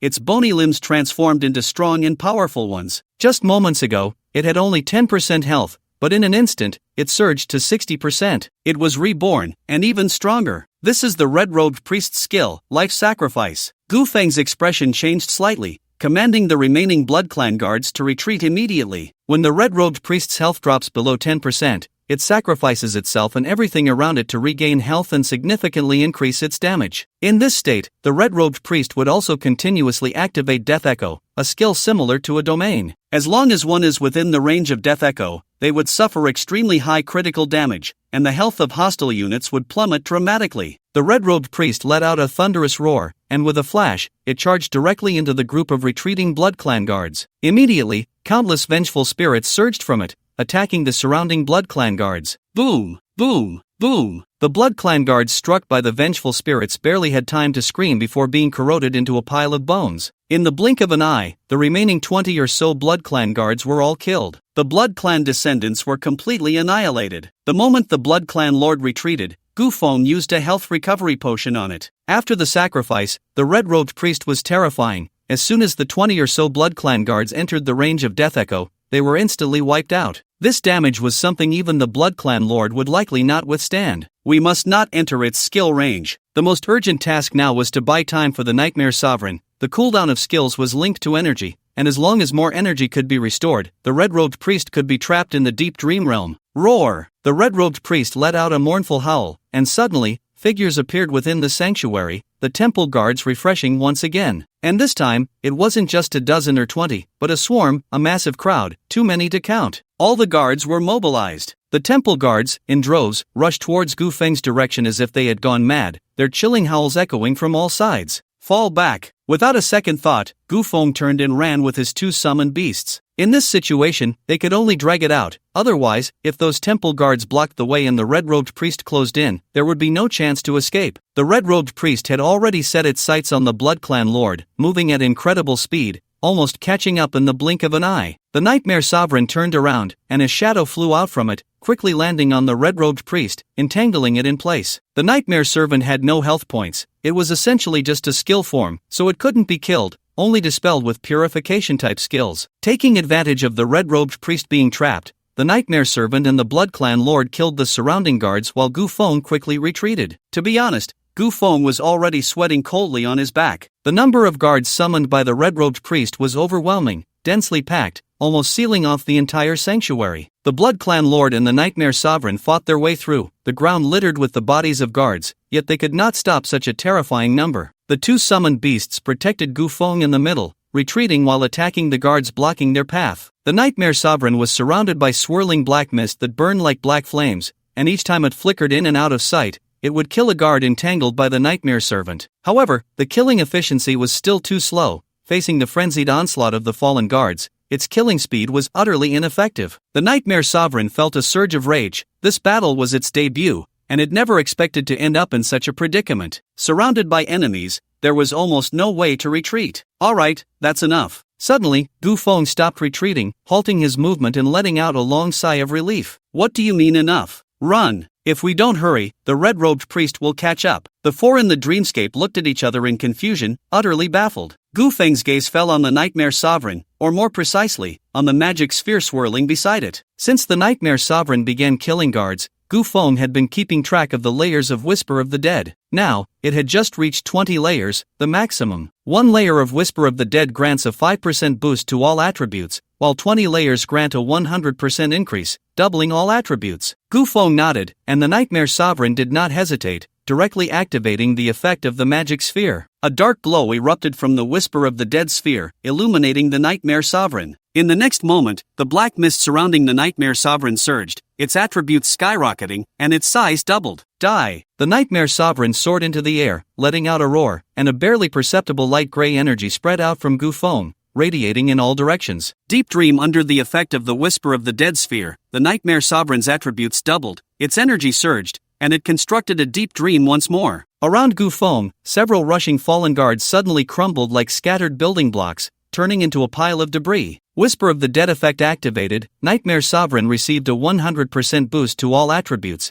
duration 1 minute. Although it was only for 1 minute, it was more than enough for the Nightmare Sovereign. The guards trapped in the deep dream had no ability to resist, Whether they were the lowest level 5 guards or the highest level 10 guards, they were all crushed into fragments by the terrifying power of the dream. The only difference was a few seconds in how long they could hold out. Killed Fallen Guard LV. 6. Experience 589 Killed Fallen Guard LV. 8. Experience 852 Killed Fallen Guard LV. 9. Experience 923 Killed Fallen Guard LV. A series of kill notifications appeared before Gufeng, and his experience bar skyrocketed like a rocket, increasing by over 2,000 in just 10 seconds. He was about to reach level 9. Looking at the numerous fallen abyssal guards, Gufeng felt a secret thrill in his heart, but he also knew that the Nightmare Sovereign could only last for 1 minute. If he wasted all his attacks on these minions, when the 1-minute limit was up, the Scarlet Priest would be beyond saving. Kill the Scarlet Priest! Gufeng shouted immediately. The Nightmare Sovereign was surrounded by swirling black mist, and one by one, the Nightmare Servants transformed into shadows, instantly wrapping around the Scarlet Priest. 1 shadow dealt double damage, 10 shadows meant 10 times the damage, which was the current limit of the skill, Nightmare Entanglement. In the depths of the dream, the Scarlet Priest's form began to twist and blur. After the Nightmare Sovereign's attributes doubled, Deep Dream unleashed 10 times the sustained damage. The Scarlet Priest's health bar began to plummet at a visible rate. Its body was continuously twisted, compressed, and blurred, shattering into a pile of red fragments like the previous Abyssal Guards. Kill the Scarlet Priest Elite LV. 15. Experience 2731, Loot Acquired, Priest Robe LV. 10. Rare, Loot Acquired,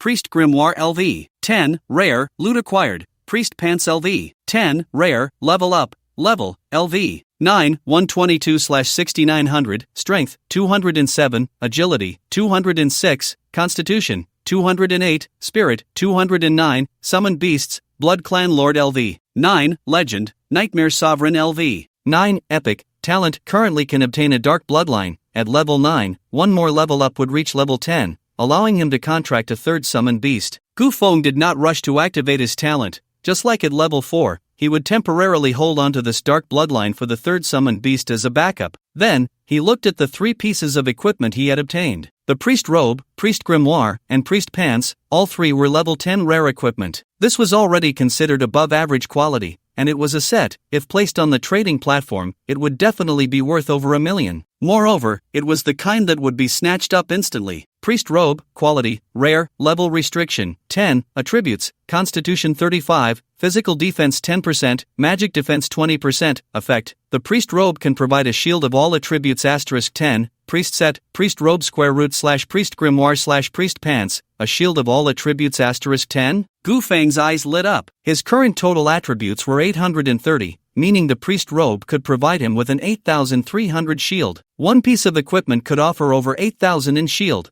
which was higher than the health of an ordinary level 8 Abyssal Guard. Even when facing the level 15 Elite Scarlet Priest, he could withstand 2 skills. Moreover, this equipment also increased his constitution by 35, with 10% physical defense and 20% magic defense, which was quite impressive. The key point was that this piece of equipment was part of a set. Although the Scarlet Priest was tough to defeat, it had to be said that after the fight, it felt great. He then looked at the other 2 pieces of equipment. Sacrificial Spellbook Quality, Rare Level Restriction, 10 Attributes, Spirit 30, Energy Recovery 25%, Spell Damage 30% Effect. When the wearer or allied units have all skills on cooldown, it can replenish energy for allied units once Sacrificial Set, Sacrificial Robe /Sacrificial Spellbook /Sacrificial Pants, a magical book that increases spirit, damage, and energy. It can be said to be quite outstanding. Previously, all attacks from the Red Priest were cast through this spellbook, clearly providing a significant damage boost. Sacrificial Pants Quality, Rare Level Restriction, 10 Attributes, Agility 15 Effect, Movement Speed 25%, Immune to 1 Slow Effect. Sacrificial Set, Sacrificial Robe /Sacrificial Spellbook /Sacrificial Pants. The effect of the Sacrificial Pants is average, mainly increasing movement speed and providing immunity to 1 Slow Effect, but it is still helpless against entangling effects like those from Nightmare Servants. Moreover, this slow immunity can only be used on oneself and cannot be applied to allied units, meaning it is incompatible with summoned beasts. This further diminishes the effectiveness of the equipment. However, this is unavoidable. Strictly speaking, the Sacrificial Set can only be considered mage equipment, not summoner equipment. Having the Sacrificial Spellbook to replenish energy for allied units is already quite good. Then, Gufeng looked at the set effect of the 3-piece set. Sacrificial Set, Sacrificial Robe /Sacrificial Spellbook /Sacrificial Pants. Set attributes, Constitution 50, Spirit 50, Agility 50 set effect. Perform a sacrificial ritual on the target unit. The sacrificer will gain a damage multiplier of the number of sacrifices asterisk 10% for a period of time cooldown. 24H. This is a bit terrifying. In short, the more sacrifices made, the greater the subsequent damage increase. Gu Feng recalled the scene of the Red Priest's power skyrocketing after sacrificing a dozen Blood Clan guards. No wonder it could instantly kill all the Blood Clan descendants.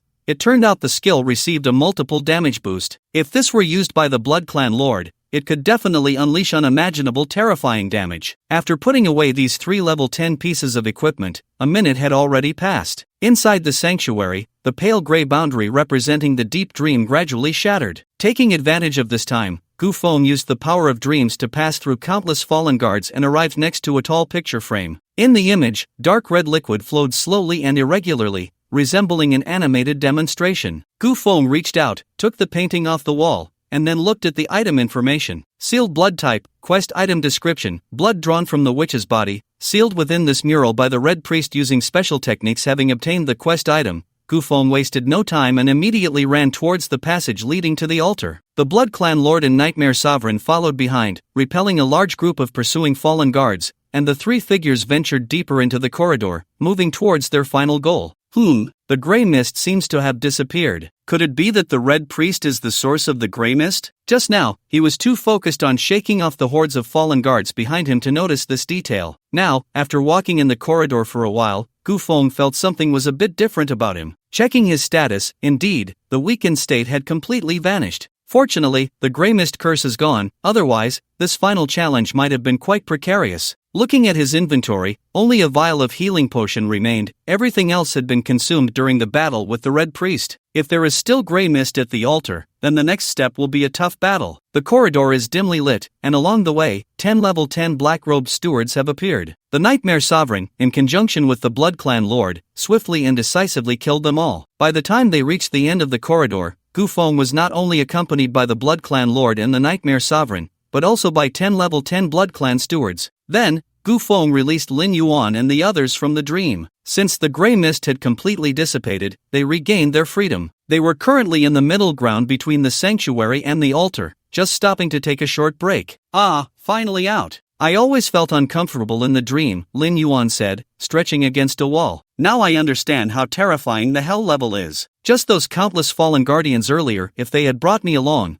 I definitely wouldn't have made it out, Lin Qingqing remarked nearby. I can guarantee that Li Wenwei and the others definitely won't pass the hell level dungeon. The Red Priest is simply terrifying. Any ordinary player would die the moment they entered, Wu Zi said, still shaken. Listening to Lin Yuan and the others' conversation, Gu Feng stored the Blood Clan Lord and the Nightmare Sovereign into the summoning beast space, allowing the 2 summoned beasts to rest for a while. He then found a relatively flat stone slab and leisurely lay down. Looking at the time, 3 hours had passed since they cleared the dungeon, and it was time to take a break. He was fine, but the Blood Clan Lord had been in battle the entire time. Although it could recover health through leveling up, its energy had already been significantly depleted. The Nightmare Sovereign had first cast all its skills and then doubled its attributes to release all its skills again. After a minute, its energy consumption was even more severe than that of the Blood Clan Lord. The energy mechanism is not as intuitively reflected through data as health points or attribute values. So far, energy consumption can only be slowly restored through appropriate rest. Gu Feng's gaze turned to the distant altar,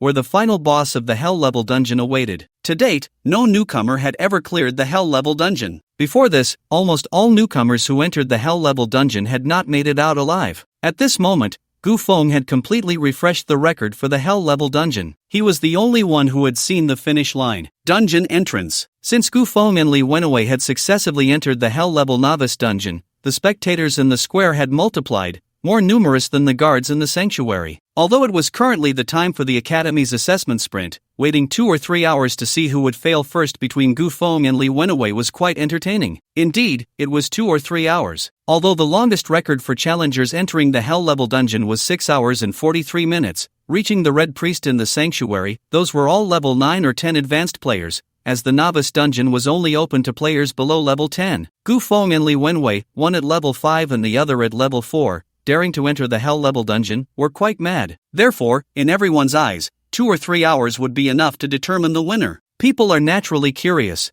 Everyone wanted to see who would ultimately come out on top in this $1 million gamble. It's been 3 hours, and both hell-level dungeons are still running. It seems the battle is quite intense. Since the novice dungeon is a man-made dungeon, to facilitate checking the dungeon status, if the challengers have not all died, the dungeon will show a running status. From this, one can determine whether the teams inside are still progressing. I guess Gufeng is about to collapse. Yeah, a civilian bringing 4 actors. It's already impressive that they've lasted this long. Li Wenwei should have already reached the main hall. After all, he is the class leader of the elite class, leading a team of top students. I think Gufeng is already quite strong. What ordinary civilian can last this long in a hell-level dungeon? It's hard to say. Maybe he's just hiding in some corner to buy time. The crowd was fervently discussing, while the entrance to the dungeon remained eerily quiet, with no signs of activity. Another half-hour passed, and it had been nearly 4 hours since Gufeng and Li Wenwei entered the hell-level dungeon. The 2 dungeons were still operational, indicating that the battles inside were ongoing. This only heightened the curiosity of the crowd in the square. The difficulty of a hell-level dungeon was evident.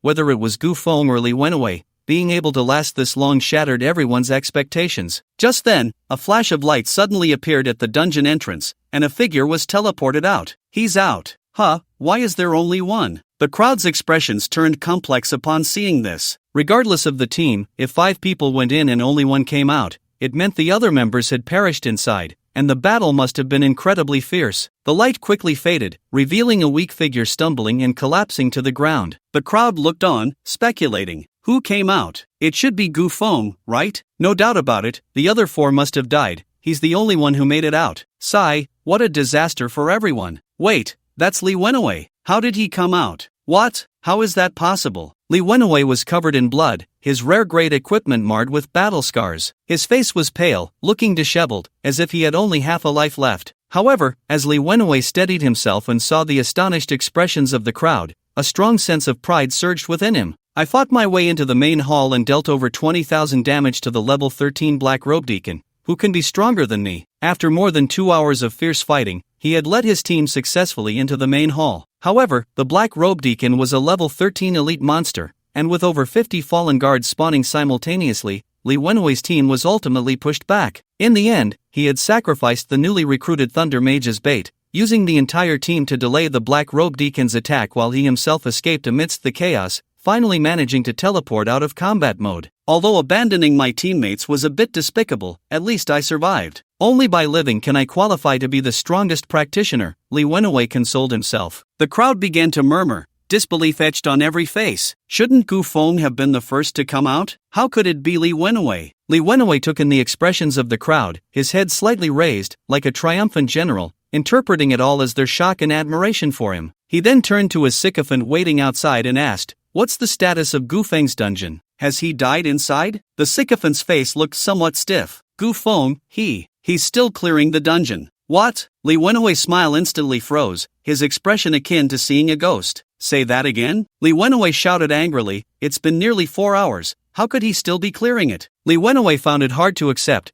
His team had 2 rare professions, far stronger than Gufeng's team of actors, and they had nearly been wiped out. Gufeng's team had entered earlier. How could they still be clearing the dungeon? Maybe Gufeng and the others are killing monsters quite slowly, the lackey whispered. Li Wenwei was slightly taken aback, his expression softening a bit. That makes sense. He had already reached the black-robed deacon in the main hall, while Gufeng and his group were likely still struggling with the fallen guards in the square. Gufeng was simply not on the same level as him. Well, it doesn't matter. The bet is on the dungeon clearance rating, not on who lasts longer inside. Lackey, set up my tent here. I want to wait for Gufeng to come out and see for myself how he loses. Upon hearing Li Wenwei's words, those around him nodded in agreement. Right, this is a bet on the clearance rating. Gufeng lasting longer doesn't necessarily mean a higher rating. I said it before, Gufeng is definitely hiding in the dungeon to buy time. A civilian summoner with 4 actors, they probably haven't even entered the temple gate yet. Hey, don't say that, there is indeed a possibility. Li Wenwei lay in the tent,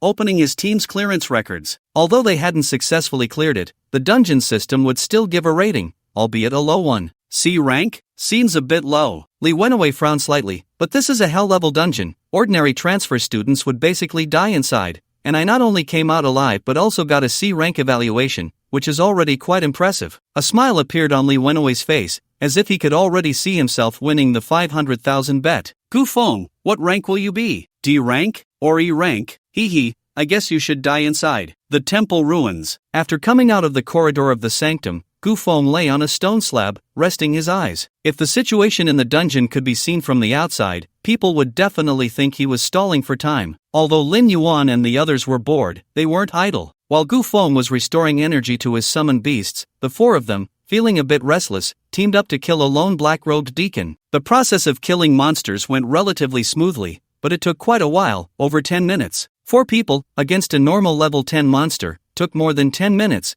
during which Wu Zi even got injured. At this point, they deeply realized how terrifying Gu Feng's combat power was. After resting for over an hour, both summoned beasts had nearly restored their energy, and Gu Feng summoned the nearly perfect Bloodlord and Nightmare Ruler. Looking towards the altar not far ahead, that was the endpoint that hadn't even been mentioned in the strategy. Let's go! The Bloodlord led 10 blood deacons ahead, with Gu Feng, Lin Yuan, and the other 5 in the middle, and the Nightmare Ruler bringing up the rear. As they approached the altar, an invisible pressure hit them, causing Lin Yuan and the others to pause instinctively. What's wrong? Gu Feng noticed the unusual behavior of Lin Yuan and the others. It's nothing, just suddenly feeling out of breath, Lin Yuan said, his brow slightly furrowed. Gu Feng then looked at Lin Xingxing and the others, noticing that they also seemed off, their expressions showing clear signs of fear and heaviness. This was mental pressure. Gu Feng's gaze turned to the altar, from where it emanated. The mental attributes of Lin Yuan's group were around 60, while the final boss inside the altar was definitely above 150, so they were affected as soon as they got close. Your attributes are too low, retreat to the outskirts first, Gu Feng told them, then continued forward with his summoned beasts. As soon as they reached the edge of the altar, a heart-pounding terrifying pressure erupted from within, and suddenly, the sky darkened. Gu Feng instinctively looked up. No, it wasn't the sky darkening, a vast purple-black light shot up into the sky, erupting from above the altar, seemingly wanting to devour everything around it. Along with it, a rich stench of decay exploded, rippling out with the purple-black light. Wherever he went, life withered, the grass and trees drooped, and everything exuded the breath of death. Gu Feng did not retreat but walked straight forward. The situation before him was all too clear. He had activated the boss in the altar. Why did you betray me? A cold voice rang in his ear, a woman's voice, laced with intense resentment and unwillingness. The purple-black light, emanating a deathly aura, continued to spread outward, while at the same time,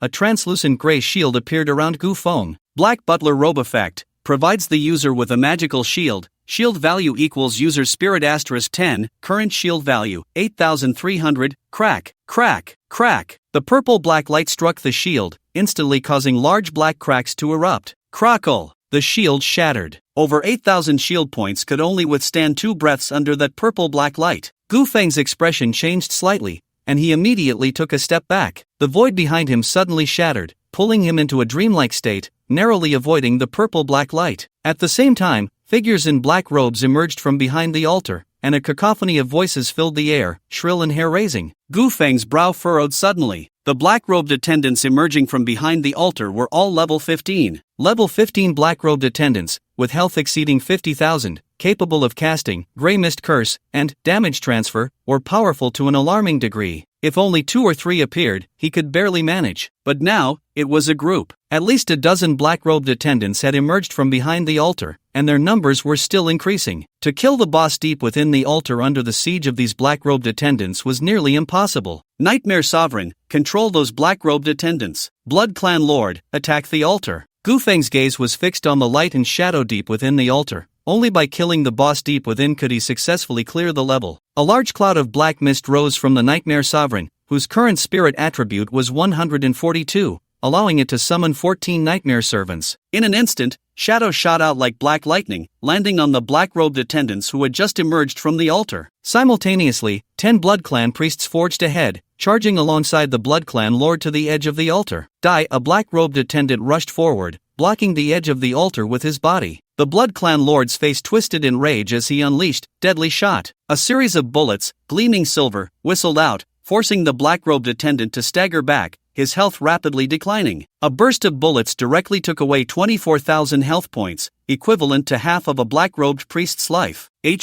Seeing the health bar drop by half, Gu Feng's expression changed slightly. Did this mean that the maximum health of these black-robed priests was less than 50,000? He instinctively looked around, the black-robed attendants had been appearing for a while, yet the gray mist had not shown up. Gu Feng's eyes lit up as he recalled that the red-robed priest was the source of the gray mist. Now that the red-robed priest was dead, the gray mist curse would no longer appear. Since there was no gray mist curse, things would be easier. Gu Feng let out a long sigh of relief. Blood Clan Lord, tear down the altar. The Blood Clan Lord activated Crimson Feast, instantly eliminating the black-robed attendant in front of him. Kill, cooldown reset. Seizing this opportunity, the nearby Blood Clan attendants surged in, clashing with the surrounding black-robed attendants. The Blood Clan Lord's figure flickered and appeared deep within the altar, dual guns in hand, firing frantically at the purple-black shadow. Bang! Bang! Bang! Bullets poured down like rain, unleashing a furious barrage. Yet, a barely perceptible shadow swept them to the ground in an instant. Gu Feng narrowed his eyes slightly,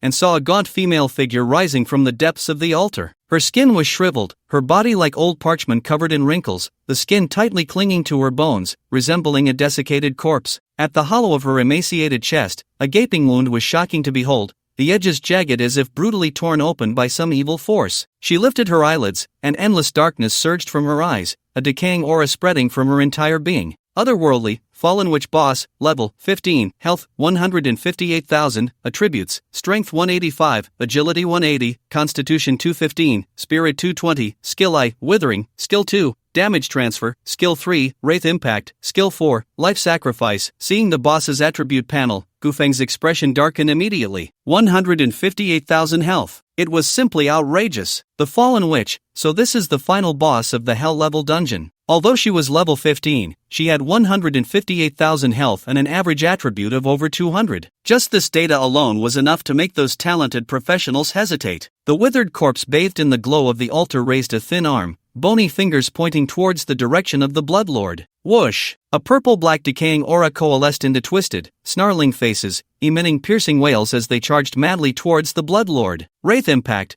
gathers wraiths to unleash a mental shock on the target, causing a chance to fall into a state of confusion. Confusion state. Units in a confusion state will lose control of their actions and attack surrounding targets indiscriminately. The cries of the damned surged forth, and the wraith's phantoms penetrated the Bloodlord's body, unleashing a powerful mental shock. Boom! The Bloodlord's body trembled, and under the oppressive spirit of the Fallen Witch, which was as high as 220, it was directly knocked into a state of confusion. Its body swayed, beginning to launch indiscriminate attacks on its surroundings, and several nearby Blood Steward were immediately caught in the crossfire, hit by a barrage of bullets. Confusion state? Gu Feng's expression changed slightly, but he did not panic too much. He immediately took out a potion from his personal space and used it directly. Dispelling Potion disperses one's abnormal state after use and grants 5 seconds of immunity to abnormal states. This potion cost 5,000, which Gu Feng had bought from the trading platform before entering the dungeon, originally intended to deal with the mist curse. However, after defeating an elite monster and obtaining a healing potion, he had not used it until now. Now it was just the right time. The confusion state was instantly dispelled, and the Bloodlord's expression froze, its eyes regaining their luster. Immediately, a chilling killing intent erupted from its narrow eyes. It was the Bloodlord, after all, a being at the pinnacle of the Blood Clan pyramid. How could its dignity be so desecrated? Regaining its senses, the Bloodlord charged forward without a word, pulling the trigger against the Fallen Witch on the altar, directly activating its skills. Deadly Shot, Crimson Feast, the skills connected, unleashing a frenzied output, yet the Fallen Witch suffered not a single point of damage. Gu Feng frowned slightly. The Fallen Witch's average attributes were above 200, making her the strongest boss in terms of damage resistance so far, but even so, it was hard to believe that she had taken no damage from the Bloodlord's 2 skills. At that moment, Gu Feng suddenly noticed a barely perceptible layer of crystalline white light emanating from the Fallen Witch. Damage transfer. Gu Feng's expression changed, and he immediately realized the problem. Fall back. He immediately issued a command to the Blood Clan Lord, but it was still a step too late. A large expanse of purple-black light erupted from the altar, and a decaying, putrid aura swept through the surroundings like a wind scattering clouds. The Blood Clan Lord, who was in the process of retreating, was swept by a wave of purple light, as if struck hard, and fell to the ground in an instant. A chilling sound echoed, and the Blood Clan Lord's body began to decay. The flesh rapidly rotted away, chunks falling to the ground. Withering releases the power of death to attack the target, causing high continuous damage. In a single breath, the Blood Clan Lord's health plummeted, losing over 5,000 life points. Half of its body had already rotted and deteriorated, black blood splattered all over. Without a word, Gu Feng immediately took out 2 bottles of life recovery potions, replenishing over 4,000 health points. However, this skill inflicted continuous damage. As soon as the 4,000 health was restored, over 3,000 was lost again after 3 seconds. No wonder it was a boss from a hell-level dungeon. The damage was simply explosive. Not only could it transfer the damage it received, but it also had such a terrifying damage skill. If that skill had landed on him, he would probably be dead by now. With this thought, Gu Feng quickly retreated, putting distance between himself and the battlefield. The summoner's fighting style was to control the overall situation. The fighting should be left to the summoned beasts. If he died, it would all be over. Damn it! This boss is a freak. From a distance, seeing the Blood Clan Lord's health bar drop significantly, Lin Yuan couldn't help but curse. Continuous damage can be this explosive? This can't be a bug, right? Lin Qingqing was left speechless. If I went up, I'd probably die 2 or 3 times in a second. No wonder there has never been a clear record for hell-level dungeons. With such a terrifying boss, how could anyone clear it? Su Ran said, frowning. The problem is, how do we fight such a terrifying boss next? Wu Zi asked the question that was on everyone's mind. As the words fell, the 4 of them exchanged glances, falling into silence. Throughout their journey, Gu Feng's strength had been evident, but in the face of this final boss, the gap between them became apparent. For a moment, Lin Yuan furrowed his brow, gritting his teeth, his jaw twitching. He no longer cared about whether they could successfully clear the hell-level dungeon. His gaze fell on Gu Feng, a hint of worry appearing on his face. He wondered if Gu Feng could hold on. This time, they had truly encountered a tough opponent. Gu Feng also felt the terror of the fallen witch. Although it was a bit tricky, he remained confident. It wasn't a big problem. A chilling voice echoed in the air as the fallen witch slowly descended from above the altar, surrounded by a decaying aura, death energy manifesting as purple-black smoke swirling around her. Her body resembled a withered corpse, the hollow in her chest strikingly horrifying, the wound grotesque and terrifying, yet there was not a trace of blood. Her entire being was a shade of gray-white, heavy with death. It was as if all the blood in her body had ceased to exist. Looking at this scene, Gu Feng frowned slightly, recalling the quest item he had obtained earlier. It was clear that some unknown events had occurred in this temple. This witch had been drained of all her blood and had her heart ripped out, and her body had been buried in this altar. Blood extraction and heart removal, was this something the temple could do? Gu Feng couldn't be sure, as he didn't know the full story. But this witch had undoubtedly suffered unimaginable pain in her life. The fallen witch, descending from the altar, had a vacant expression. Her pitch-black eyes scanned the surroundings, sweeping over Gu Feng and the Blood Clan Lord in the distance,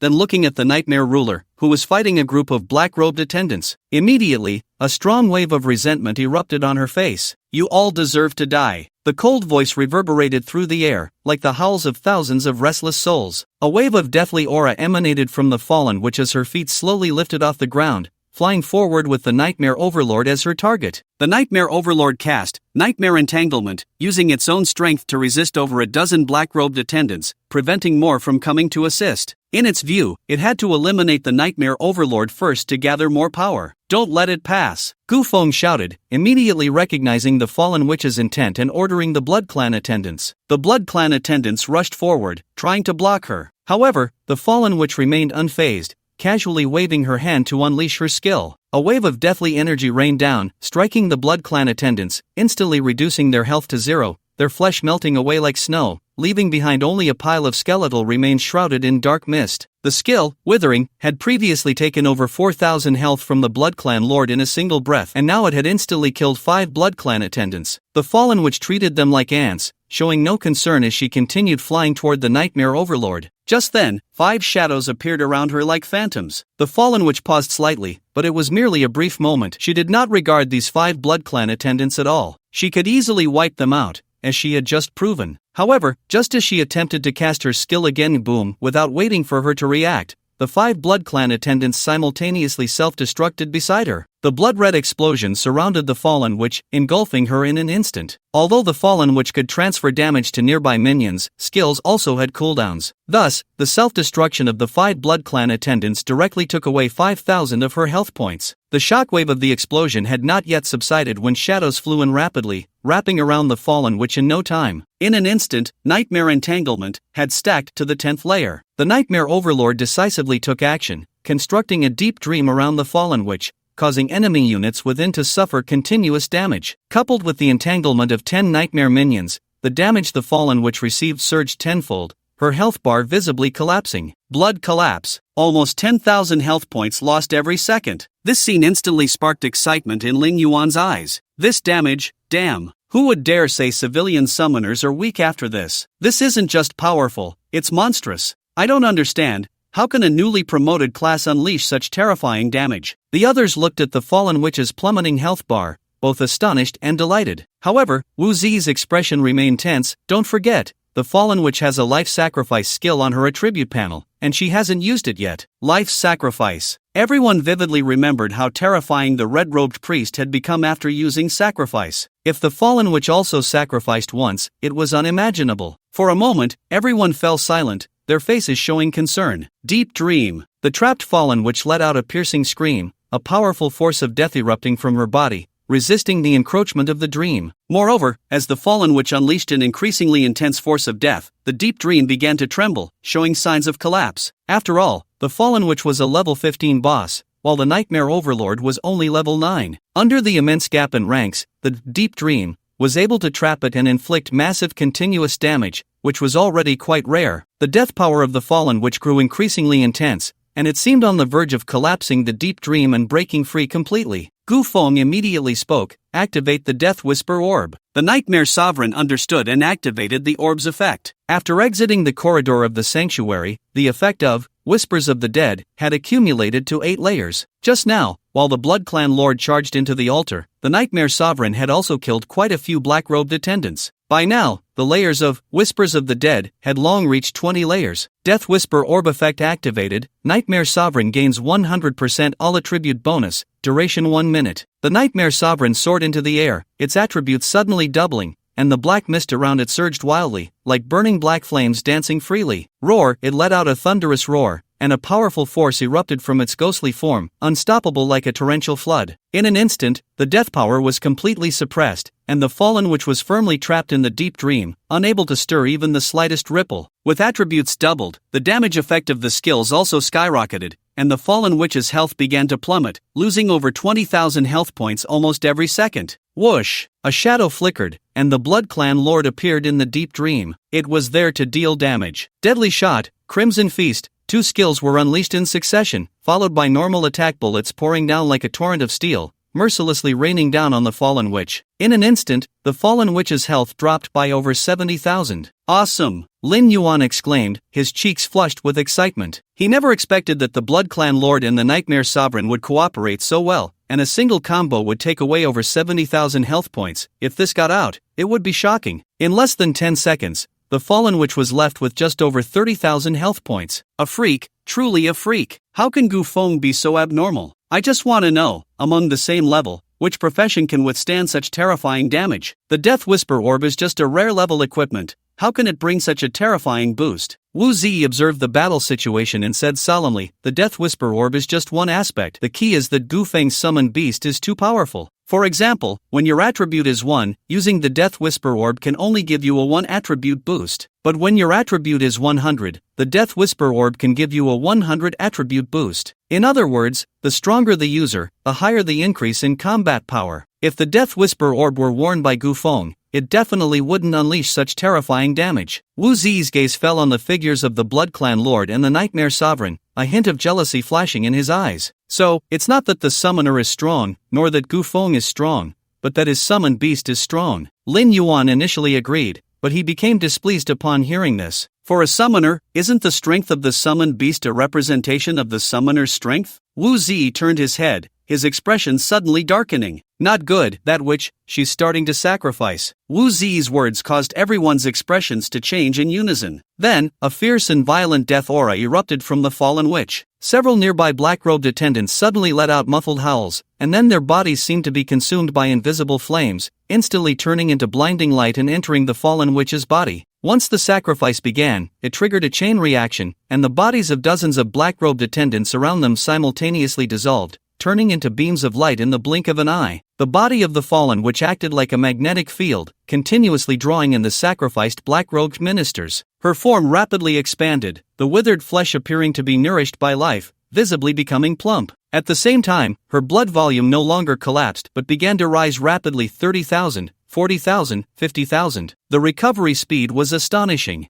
This was still within the deep dream, and if it weren't for the continuous damage from skills, she might have recovered even more. The fallen witch let out a sharp cry, and an endless power of death emanated from within her, coalescing into countless skeletal wraiths that violently assaulted the dream barrier. Boom! The deep dream began to tremble violently, a wave of chaos erupting. The nightmare ruler's body shuddered, the black mist swirling around it becoming disordered, as if it had received a strong impact. A surge of anger rose within it, ready to retaliate, when a sudden feeling of weakness arose from within, growing ever stronger. Time's up. The effect of the Death Whisper Orb lasted only 1 minute. The Nightmare Ruler's attributes plummeted, its strength began to wane, and in the blink of an eye, its form returned to normal size. Immediately after, with a crisp sound, the deep dream that had imprisoned the Fallen Witch shattered like a bubble. The Fallen Witch was free. In her sacrificial state, a surging aura of death surrounded her, crazily absorbing the sacrificial light from the black-robed ministers, and her blood volume recovery rate skyrocketed. Above the altar, thick black clouds rolled and surged, a storm raging. With a wave of her hand, the chilling aura of death swept outwards from her center. The power of death coalesced into countless grotesque tentacles, wildly spreading and striking out. The Nightmare Ruler's figure flickered, appearing beside Gu Feng, pulling him into the dream to evade the overwhelming black mist tentacles. The Blood Lord, seeing this, also retreated rapidly but was a moment too late, getting struck by a massive black mist tentacle. Boom! Its body flew back like a cannonball, the flesh corroded, revealing stark white bones in an instant. 8,000. Just being struck once by the black mist tentacle caused the Blood Lord's life points to plummet by over 8,000. The health bar dropped to about 60% empty. If it were hit again, it would surely be dead beyond recovery. Seeing this scene, the four on the outer edge displayed expressions of despair. Just as they thought the final boss was severely weakened, it unexpectedly unleashed such a perverse sacrificial skill, not only causing its health to surge but also its combat power to become terrifying. Just one black mist tentacle dealt over 8,000 damage. How could they fight against that? Even the Blood Lord was reduced to low health by a single hit, and the Nightmare Ruler has lost the boost from the Death Whisper Orb. How could the final boss in sacrificial state be so terrifying? Who can possibly defeat it? At this moment, Wu Zi's heart began to waver. He was glad he hadn't entered combat mode and could exit at any time. However, he didn't immediately activate the teleportation scroll, as the situation hadn't reached its final step yet. Don't say that. Actually, from start to finish, it has just been Gu Feng fighting the boss. For a summoner to hold out to this extent is already quite remarkable, Lin Qingqing said, though a hint of unwillingness flashed in her eyes. Hell level. This was a hell level novice dungeon, and until now, no one had ever successfully cleared it. They had already brought the final boss to a critical state, yet they couldn't defeat it. Lin Qingqing sighed, a bitter expression on her face. Su Ran remained silent beside her,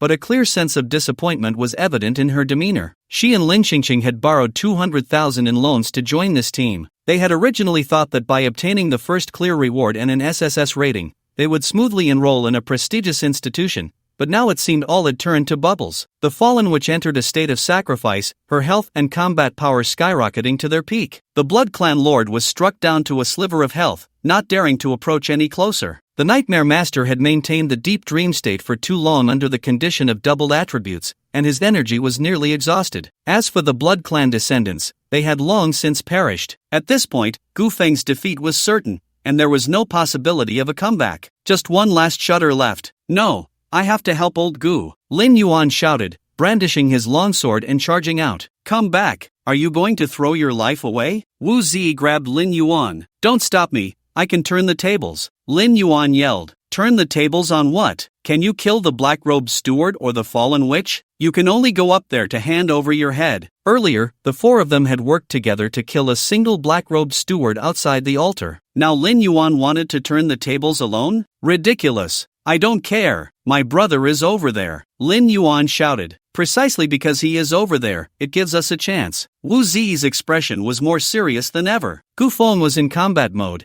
As long as he couldn't shake off the boss's attacks, he couldn't use the teleportation scroll. But they, as actors, had never entered combat and could use the scrolls to leave. If you charge up there, you'll enter combat mode and won't be able to use the teleportation scroll to leave. Lin Yuan, do you want to die? I don't want to. Lin Yuan turned back. But damn it, I don't have a teleportation scroll. Lin Yuan grinned, the mockery in his eyes turning into a firm resolve as he raised his longsword and charged forward, as if he truly could turn the tables. Just as he said, his brother was there. Crazy. Damn. Wu Zi was frantic, gritting his teeth and shouting, You're going to die. You're going to die. But the next moment, he noticed Lin Qingqing holding a battle sword, her eyes bursting with unmasked fighting spirit. Wu Zi frowned slightly. You want to throw your life away too? Lin Qingqing grasped a black iron shield in her hand. Throw my life away? What if I really can turn the tables? People will die. Are you really not backing down? Lin Qingqing tilted her head, revealing a hint of a smile. Actually, I don't have a teleportation scroll either. With that, she picked up her sword and shield and charged forward without hesitation. Wu Zi's expression became complicated. He even thought he was hallucinating. These few people wanted to turn the tables on the final boss of a hell-level dungeon? What a joke! Sighing, he looked at Su Ran beside him.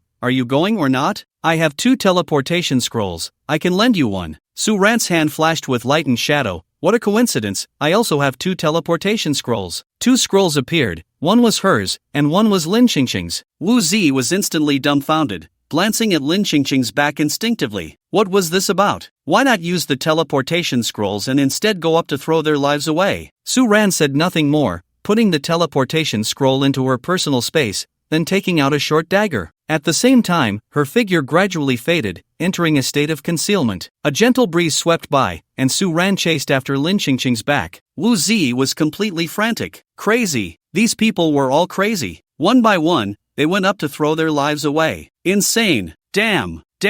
You all want to throw your lives away, huh? I want to live. Only by living can we become the most powerful practitioners. Wu Zi shouted towards the direction the others were leaving, desperately venting the frustration in his heart. Live. As he shouted the last 2 words, it felt as if he had exhausted all his strength, and he plopped down on the ground. He took out a teleportation scroll and activated it. Without hesitation, he left the dungeon. Old Gu, don't be afraid, I'm coming. Trust me, I can turn the tables. Lin Yuan held his sword with both hands, running and shouting as he slashed at the black tentacles coalescing with the power of death. Lin Yuan, stop! Gu Feng's expression tightened as he rushed forward, lifting Lin Yuan up like a chick, halting his clumsy assault. Goodness, a counterattack? Are you here to hand over your head? With Lin Yuan's meager health, a light brush from the black tentacles would mean instant death. Gu Feng set Lin Yuan down, just as Lin Qingqing and Su Ran rushed over from behind. What are you doing here? Gu Feng asked irritably. Helping you, Lin Yuan replied immediately. Helping me? Didn't you say you couldn't win? Lin Qingqing chimed in. Who? You? What's wrong with me? You can't win. Gu Feng was instantly amused with anger. Who said I couldn't win? Su Ran revealed that naive, clear-eyed expression again.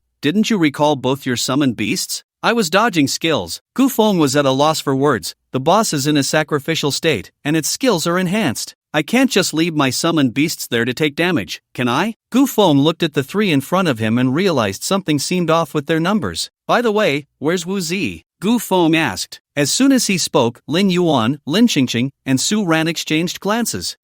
Wu Zi, how should I put it? Actually, we can't be entirely blamed. Team information member, Wu Zi fighter, has exited the team at that moment. Everyone received the notification of Wu Zi's exit, and Lin Yuan recounted what had just happened. Forget it, if he wants to leave, let him. It's his choice. Gu Feng didn't dwell on it but turned to Lin Qingqing and Su Ran. Why did you stay? Lin Qingqing thought for a moment. You seem too calm. Not like someone in a desperate situation. I feel like you have a trump card. Oh, what makes you think that? Lin Qingqing's gaze swept around before finally pointing at the already bloodied Bloodlord. It's him. In the past, whenever the Bloodlord was injured, you would heal him immediately, but just now, when the Bloodlord was reduced to low health, you haven't tended to him at all. I can't quite understand why, but it seems unusual, not like your usual style. A hint of approval appeared in Gu Feng's eyes. Congratulations, you got it right. Lin Qingqing was very perceptive. Gu Feng had intentionally allowed the Bloodlord to remain at low health. After all, as a legendary summoned beast, if it performed like the epic summoned beast Nightmare Ruler, it would be quite disappointing. After its advancement, the Bloodlord gained a legendary talent, Blood Frenzy. Blood Frenzy, when the Bloodlord's health drops below 30%,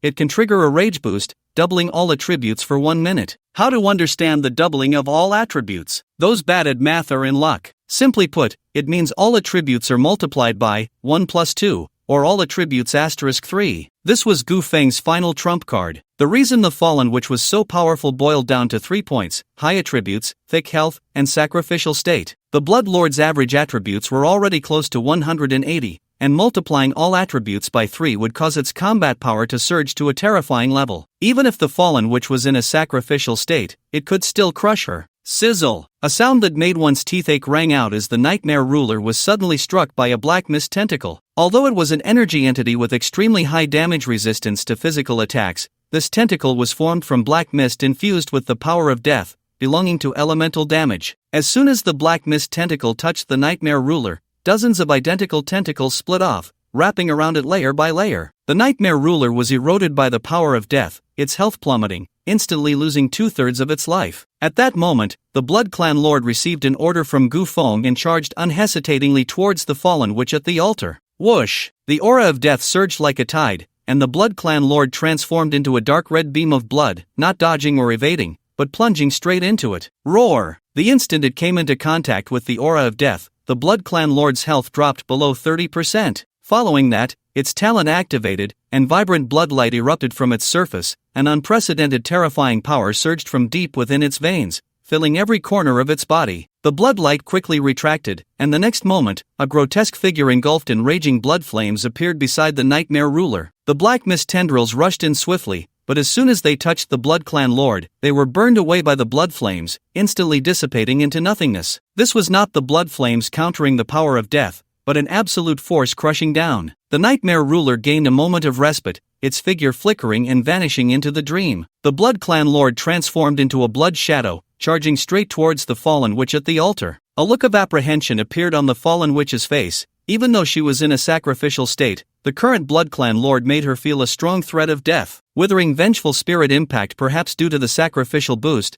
the fallen witch's skills seemed to have no cooldown. One after another, enveloped in intense death power, mercilessly bombarding the Blood Clan Lord. The Blood Clan Lord did not dodge or evade, charging forward to withstand the damage. Blood exchange. Still as fierce and domineering as ever, this was its fighting style. One skill after another struck the Blood Clan Lord, indeed dealing damage. However, in the frenzied blood state, its defense, physique, and health recovery speed experienced a leap in growth. It couldn't avoid all damage, but all injuries could recover at a visibly rapid pace. The bloodline fluctuated up and down, maintaining around 30%. At the same time, the Blood Clan Lord raised its arms, with one black and one silver gun barrel already locked onto the fallen witch ahead. Bang! Bang! Bang! A barrage of blood flame-covered bullets erupted, dense as rain, almost forming a solid mass, roaring like an enraged dragon, exploding upon the fallen witch. The fallen witch let out a scream, her health plummeting, losing 30 to 40,000 health points in a second. Around the altar, the black tendrils formed by the aura of death showed signs of collapse. At that moment, Lin Yuan and the others were deeply shaken. The ferocious and overwhelming attack of the Blood Clan Lord, though striking the fallen witch, felt like it was hitting their hearts, plunging the three into silence. What was happening? The lower the Blood Clan Lord's health, the more ferocious it became? First, it saved the nightmare ruler, then it directly crushed the fallen witch in her sacrificial state. This battle was a bit hard to comprehend. The three exchanged glances, looking at each other in confusion. They couldn't understand, truly couldn't understand. However, this did not prevent them from showing a smirk of schadenfreude, because someone was about to regret it. In an instant, the altar was covered by dense firepower, the damage from the blood flame bullets continuously burning the fallen witch's body. Her body was riddled with holes, her health on the verge of collapse, about to be completely wiped out. Whoosh! She grasped at the void, pulling several black-robed attendants to her side, forming a meat shield in an attempt to resist the damage. However, it was utterly useless. The blood flame bullets were powerful enough to explode a black-robed attendant with a single shot, the black blood and flesh splattering on the altar, causing no ripples at all. The result of the Blood Clan Lord's attributes being doubled was one-sided suppression, with it enduring the skills cast by the fallen witch while outputting damage frantically. As the health points dropped to the killing line, the Blood Clan Lord pressed down with his dual guns, two crimson flames of blood swirling around him, unleashing an unprecedented violent power. The Crimson Feast spiraled like a world-ending storm, carrying terrifying strength as it charged towards the fallen witch. The fallen witch had already been locked onto by the Blood Clan Lord, and facing this strongest strike, there was no way to evade. Boom! Her body struggled continuously in the blood flame storm, her surface cracking with fine fissures, her figure becoming increasingly slender and elongated. With 158,000 health points completely drained, she did not die outright but revealed a ferocious visage, frantically struggling within the blood flame storm. You all deserve to die. It was you who betrayed me. The fallen witch roared in fury, but at that moment, she suddenly realized she had lost control over her body. Gu Feng pressed down on the Blood Clan Lord, and from the moment the boss's health hit zero, the battle was completely over. What followed was a reenactment of history. The blood flame storm had completely subsided, and shadows danced upon the altar. Soon after, a large number of familiar figures appeared: guards, black-robed stewards, and red-robed priests, nearly 100 in total. The abyss has invaded, and the corruption is spreading everywhere. Many have already died from the gray mist. Who can save us? I don't want to die. Where is the god? Our god? Red-robed priest, you said drinking blood can dispel the gray mist, is that true? Are you questioning the divine will? Only by drinking the saintess's blood can we resist the gray mist. Only by sacrificing the saintess's heart can we save the temple. Then what are we waiting for? The saintess is kind-hearted. To save the temple, she will surely be willing to sacrifice herself. Stop talking nonsense. All guards, follow me. We must find the saintess. The red-robed priest stood at the highest point, looking down at the crowd, his face revealing no emotion. The faces of several black-robed stewards were already twisted, and through their frenzied eyes, it was clear they had lost their sanity. The history of the temple continued to reenact in the shadows. Inside the main hall, a group of black-robed stewards brought the saintess before the red-robed priest. High priest, the influence of the abyss on you is becoming more severe. You must accept the purification treatment. No, saintess, you don't understand. The red-robed priest revealed a skeletal profile, startling the saintess. This is not pollution, it is the power of the divine. The abyssal beings are not invaders. They are here to help us seek the footsteps of the divine. Ah, how can that be? High priest, you have already been corrupted by the abyss. Come with me. The red-robed priest grabbed the saintess by her hair, his expression sinister, with a flicker of evil light in his eyes. I told you, this is not pollution. The abyss is the guidance of the divine, a miracle. High priest, the abyss is eroding your sanity. Don't let evil control you. The red-robed priest stared at the saintess with a twisted face, the evil light in his eyes growing stronger. Temple saintess, I want you to assist me in my cultivation. No, high priest, you have been corrupted. Someone, quickly, someone. The saintess immediately sought help from the group of black-robed stewards, but in their eyes, there was only numbness and madness. The scene shifted, and a naked female corpse appeared on the altar. This corpse was entirely pale, showing no trace of blood. Her chest had been violently torn open, and the gaping wound showed no signs of blood. The red-robed priest stood beside the corpse, his eyes revealing a sinister and frenzied look. Behind him, nearly 100 black-robed priests and guards knelt, their expressions devout. The red-robed priest looked up at the towering statue, muttering incantations, praying. The group behind him gradually raised their heads, pretending to be mad, completely unaware of how absurd this behavior was, instead showing expressions of wild joy. The sacrificial ceremony concluded, and the red-robed priest raised a glass vial filled to the brim with blood. The clergy kneeling on the ground had fervent eyes, viewing the blood as a holy elixir, their expressions filled with intense desire. However, at that moment, a deafening roar erupted, and the temple began to shake violently. The abyss had erupted, and foreign invaders surged into the temple. Rushing black mist appeared from all directions, transforming into a touch of death, continuously destroying the temple's structures. Outside the temple's grand doors, a storm of black and red raged in the sky, resembling the apocalypse, as a vast army of foreign beings surged forth. The scene gradually darkened, and a terrifying storm was about to arrive. You have successfully completed the beginner dungeon, Temple Ruins, Hell Level. The dungeon will end in 5 minutes, or you can exit directly. Is it over? Just like this? Lin Yuan displayed a face as if he had swallowed a fly. So what kind of dungeon is this? A story about a bunch of perverts killing a woman? Lin Qingqing frowned. Although we cleared it, why do I feel so frustrated? Su Ran was very dissatisfied with this ending. Gu Feng also felt a bit speechless about the conclusion, and at that moment, he suddenly remembered the 2 quest items he had obtained earlier. He took out the 2 glass vials from his personal space, one sealing a heart, the other sealing blood. Hint, quest item triggered, sealed heart. Option 1, return the heart to the fallen witch. The saintess will be briefly resurrected, sacrificing herself to end the abyss invasion. Sealed blood. Option 2, pour the blood into the altar. The temple's corruption will be purified, and the clergy will gain the power to resist the abyss. If no choice is made, history will repeat itself. The abyss will invade the temple, and everything will be doomed. Please make your choice. Just this? This time, it was Gu Feng's turn to show a face as if he had swallowed a fly. If he returned the heart,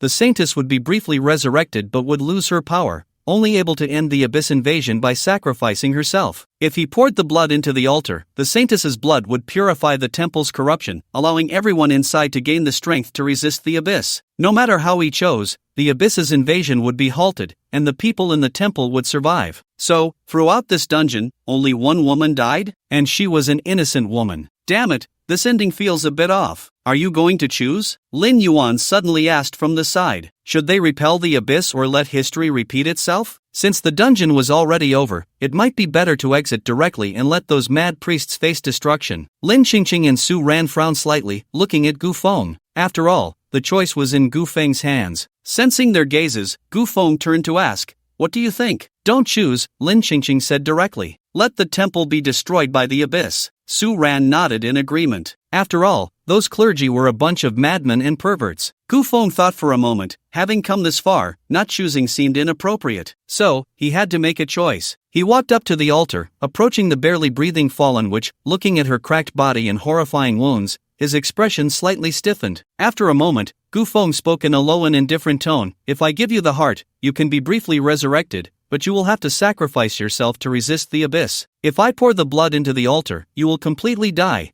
but you can bring the temple the power to resist the abyss. So, is resisting the abyss really that important? They drain your blood, dig out your heart, and all they seek is to survive. In the entire temple, who truly cares about resisting the abyss's invasion?" The fallen witch's body trembled slightly, the darkness in her eyes fading a bit. "What do you want to say?" Gu Feng crouched down, a strange smile appearing on his face. He returned the sealed heart to the witch, and then also returned the sealed blood. This action left Lin Yuan and the others a bit confused. After doing all this, Gu Feng let out a long breath. "Alright, what I want to say is actually very simple. After you die, who cares if the floods come? The heart can temporarily revive you, the blood can restore your power, take them both. In your final moments, you can choose to live for yourself once. Before the abyssal invaders come, settle your grudges, take revenge on those who harmed you, make them pay, let them die in despair and pain just like you. By the way, you can also make those abyssal creatures outside miss their chance. By the time they break in, the temple will be finished, you've avenged yourself, and before you die, you've played with the invaders. How wonderful is that? Such a move?" Lin Yuan and the others finally reacted, instinctively nodding in agreement, very satisfied with this outcome. It's already tough enough to clear a dungeon, let's not have such a frustrating ending. Everyone likes a satisfying story, who wants to suffer through a tragic one? Gu Feng unsealed the 2 bottles,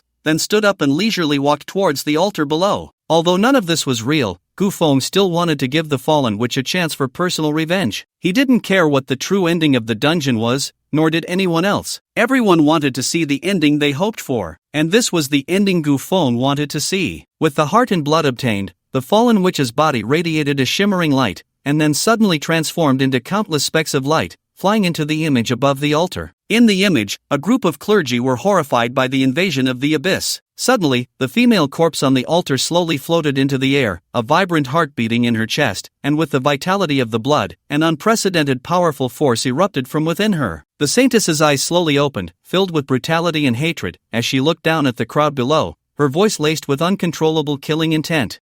Time is running out. I hope to kill all of you before the abyssal invaders conquer the temple. High priest, didn't you claim to be a believer of the divine? I'll send you to meet God right now." As the dungeon officially came to a close, a series of messages appeared in Gu Feng's vision. "Kill the fallen witch boss LV. 15, experience 5317, level up, level, LV. 10, 1234/14500, strength, 217, agility, 216, constitution, 218, spirit, 219, summon beasts, Blood Clan Lord LV. 10, legendary, nightmare ruler LV. 10, epic, talent, currently can obtain a dark bloodline. Congratulations, you have cleared the temple ruins. Hell level, rewards, practitioner experience 3000, dungeon chest *1, hell level, dungeon ends, exiting current scene, 5, 4, 3, 2, 1. Dungeon Square. Since Wu Zi came out, more and more people gathered. Everyone knew that this dungeon gamble was about to end. Each person wore an expression of anticipation, just waiting to see the final moment of face slapping. Calculating the time, Gu Feng should be about to die, right? I said long ago that a civilian summoner challenging a hell-level dungeon would definitely die a miserable death. Now look, not only did he lose his life,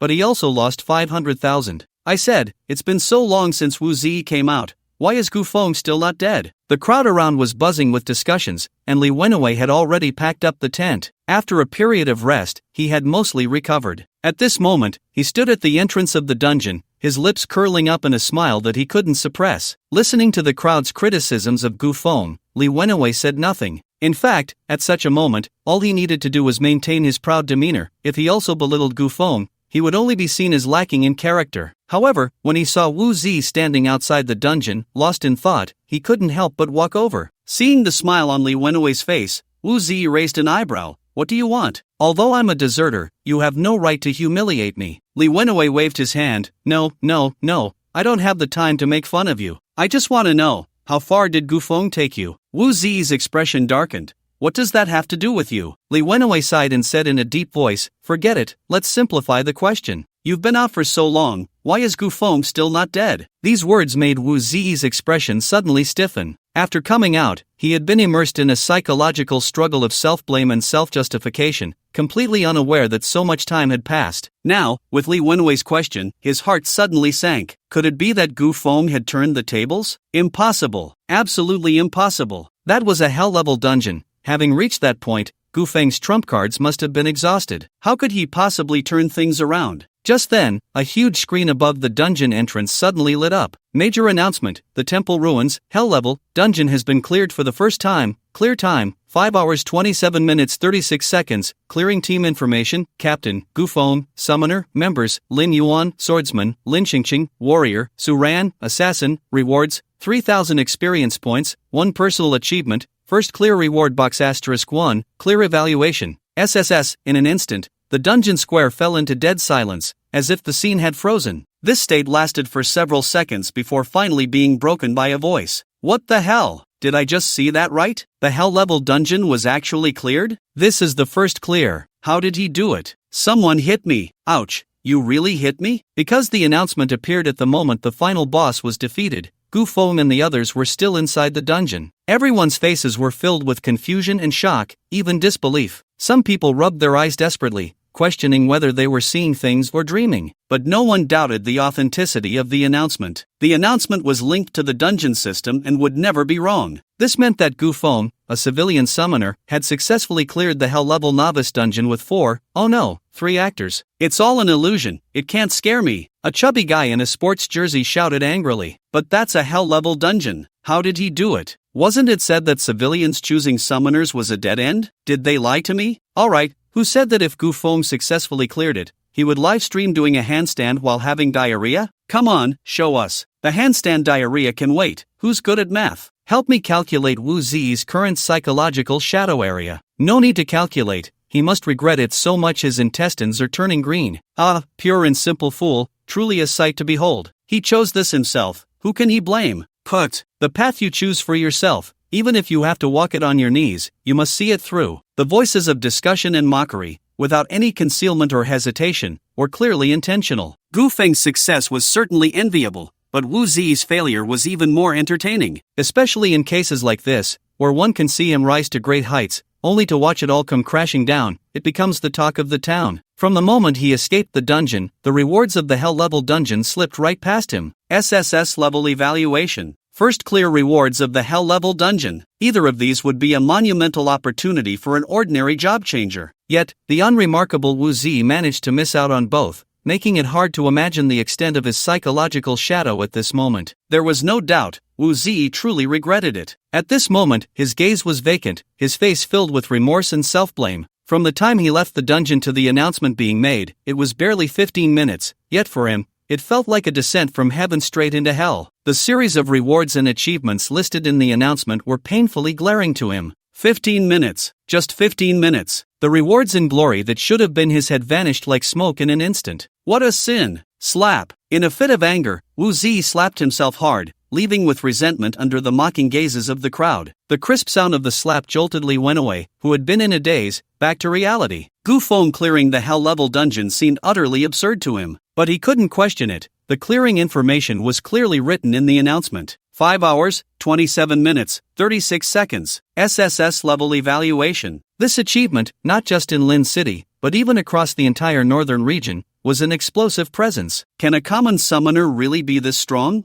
SSS level rating. This is a complete crushing victory. I've realized. We've all been deceived. Common job-changing summoners are the strongest. Kill the currency. Well said, this is clearly Gu Feng's strength. So Gu Feng is the true master. In the dungeon square, Gu Feng's reputation underwent a dramatic transformation. The harsh criticism he faced before was now replaced by high praise. Li Wenwei, who had previously been revered by everyone, had now become an unnoticed passerby. His face was filled with bitterness. Although Wu Zi had become a laughingstock in the eyes of the crowd, he had only lost face. But he, on the other hand, had lost money. Real cash, 500,000. Although he came from the Li family of Lin City, he was not the heir. 500,000 was not pocket money for him. It was meant for upgrading and enhancing equipment. A set of rare night gear was worth over $1 million, not the kind of low-grade items you could just toss aside after a few levels, but an important ace for entering prestigious academies. Now that he had lost 500,000, if his father found out, he would probably skin him alive. If only he hadn't bet against Gu Feng earlier. A strong sense of regret festered within him,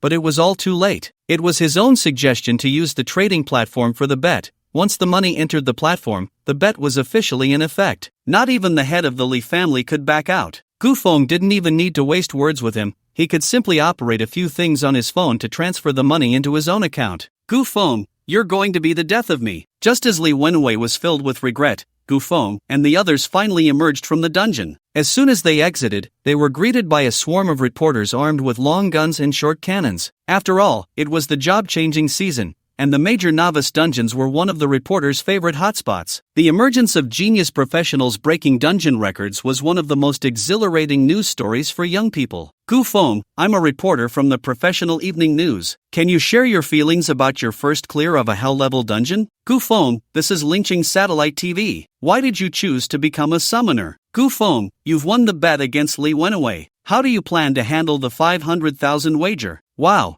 Is this your first day as a reporter? You're asking such questions? Dozens of reporters and thousands of job changers surrounded Gu Feng, making him truly feel what it means to be the center of attention. The crowd in the square was envious. This was a rare opportunity to show off, a rare chance to shine in front of others. Not to mention, if he could seize this wave of attention, wouldn't becoming rich and famous be as easy as eating and drinking? A fortune beyond imagination. The wheels of fate were turning for Gu Feng. However, Gu Feng didn't want to waste time with these reporters and directly pushed Lin Yuan forward. It was Lin Yuan's first time experiencing such a scene, but he wasn't intimidated at all. He cleared his throat, grabbed the nearest microphone, and without caring whether others wanted to hear it or not, he began to share his thoughts on the first clear. Taking this opportunity to gain some exposure and ride on Gu Feng's popularity, he would be considered a semi-celebrity afterward. With fame, making money would be as easy as eating and drinking. Meanwhile, Gu Feng took this chance to slip away. After the dungeon announcement was made, the bet had already ended,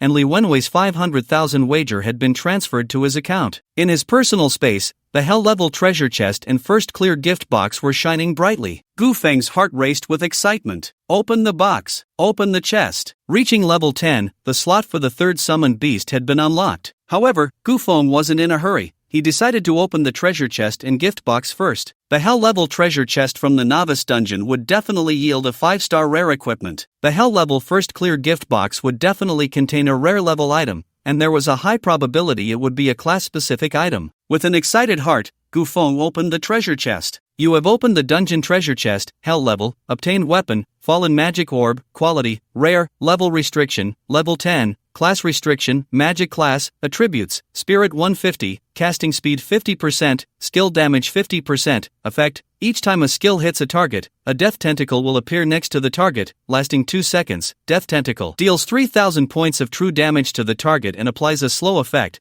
This magic orb is great. It not only comes with skill damage but also increases intelligence by 150. Gu Feng was pleasantly surprised and very satisfied. His spirit attribute was 219, and the orb could increase it by 150, almost doubling his spirit attribute. Moreover, he had witnessed how terrifying the death tentacles of the fallen witch could be. For a summoner, the skills of the summoned beasts were the summoner's skills. The Blood Clan Lord's deadly shot could fire 6 bullets with skill effects at once, and after all bullets hit the target, 6 tentacles would appear next to the target. The Nightmare Rulers, Nightmare Bind, could now summon 14 nightmare minions to entangle the target, which would generate another 14 tentacles. This meant that Gu Feng only needed to have the 2 summoned beasts each cast a skill to generate 20 death tentacles. 1 death tentacle could deal 3,000 points of damage, so 20 tentacles would deal 60,000 points of damage. With an attack speed of 1 per second, this damage value would double again. 120,000. Simply terrifying. It's worth noting that even the final boss of the hell-level dungeon, the Fallen Witch,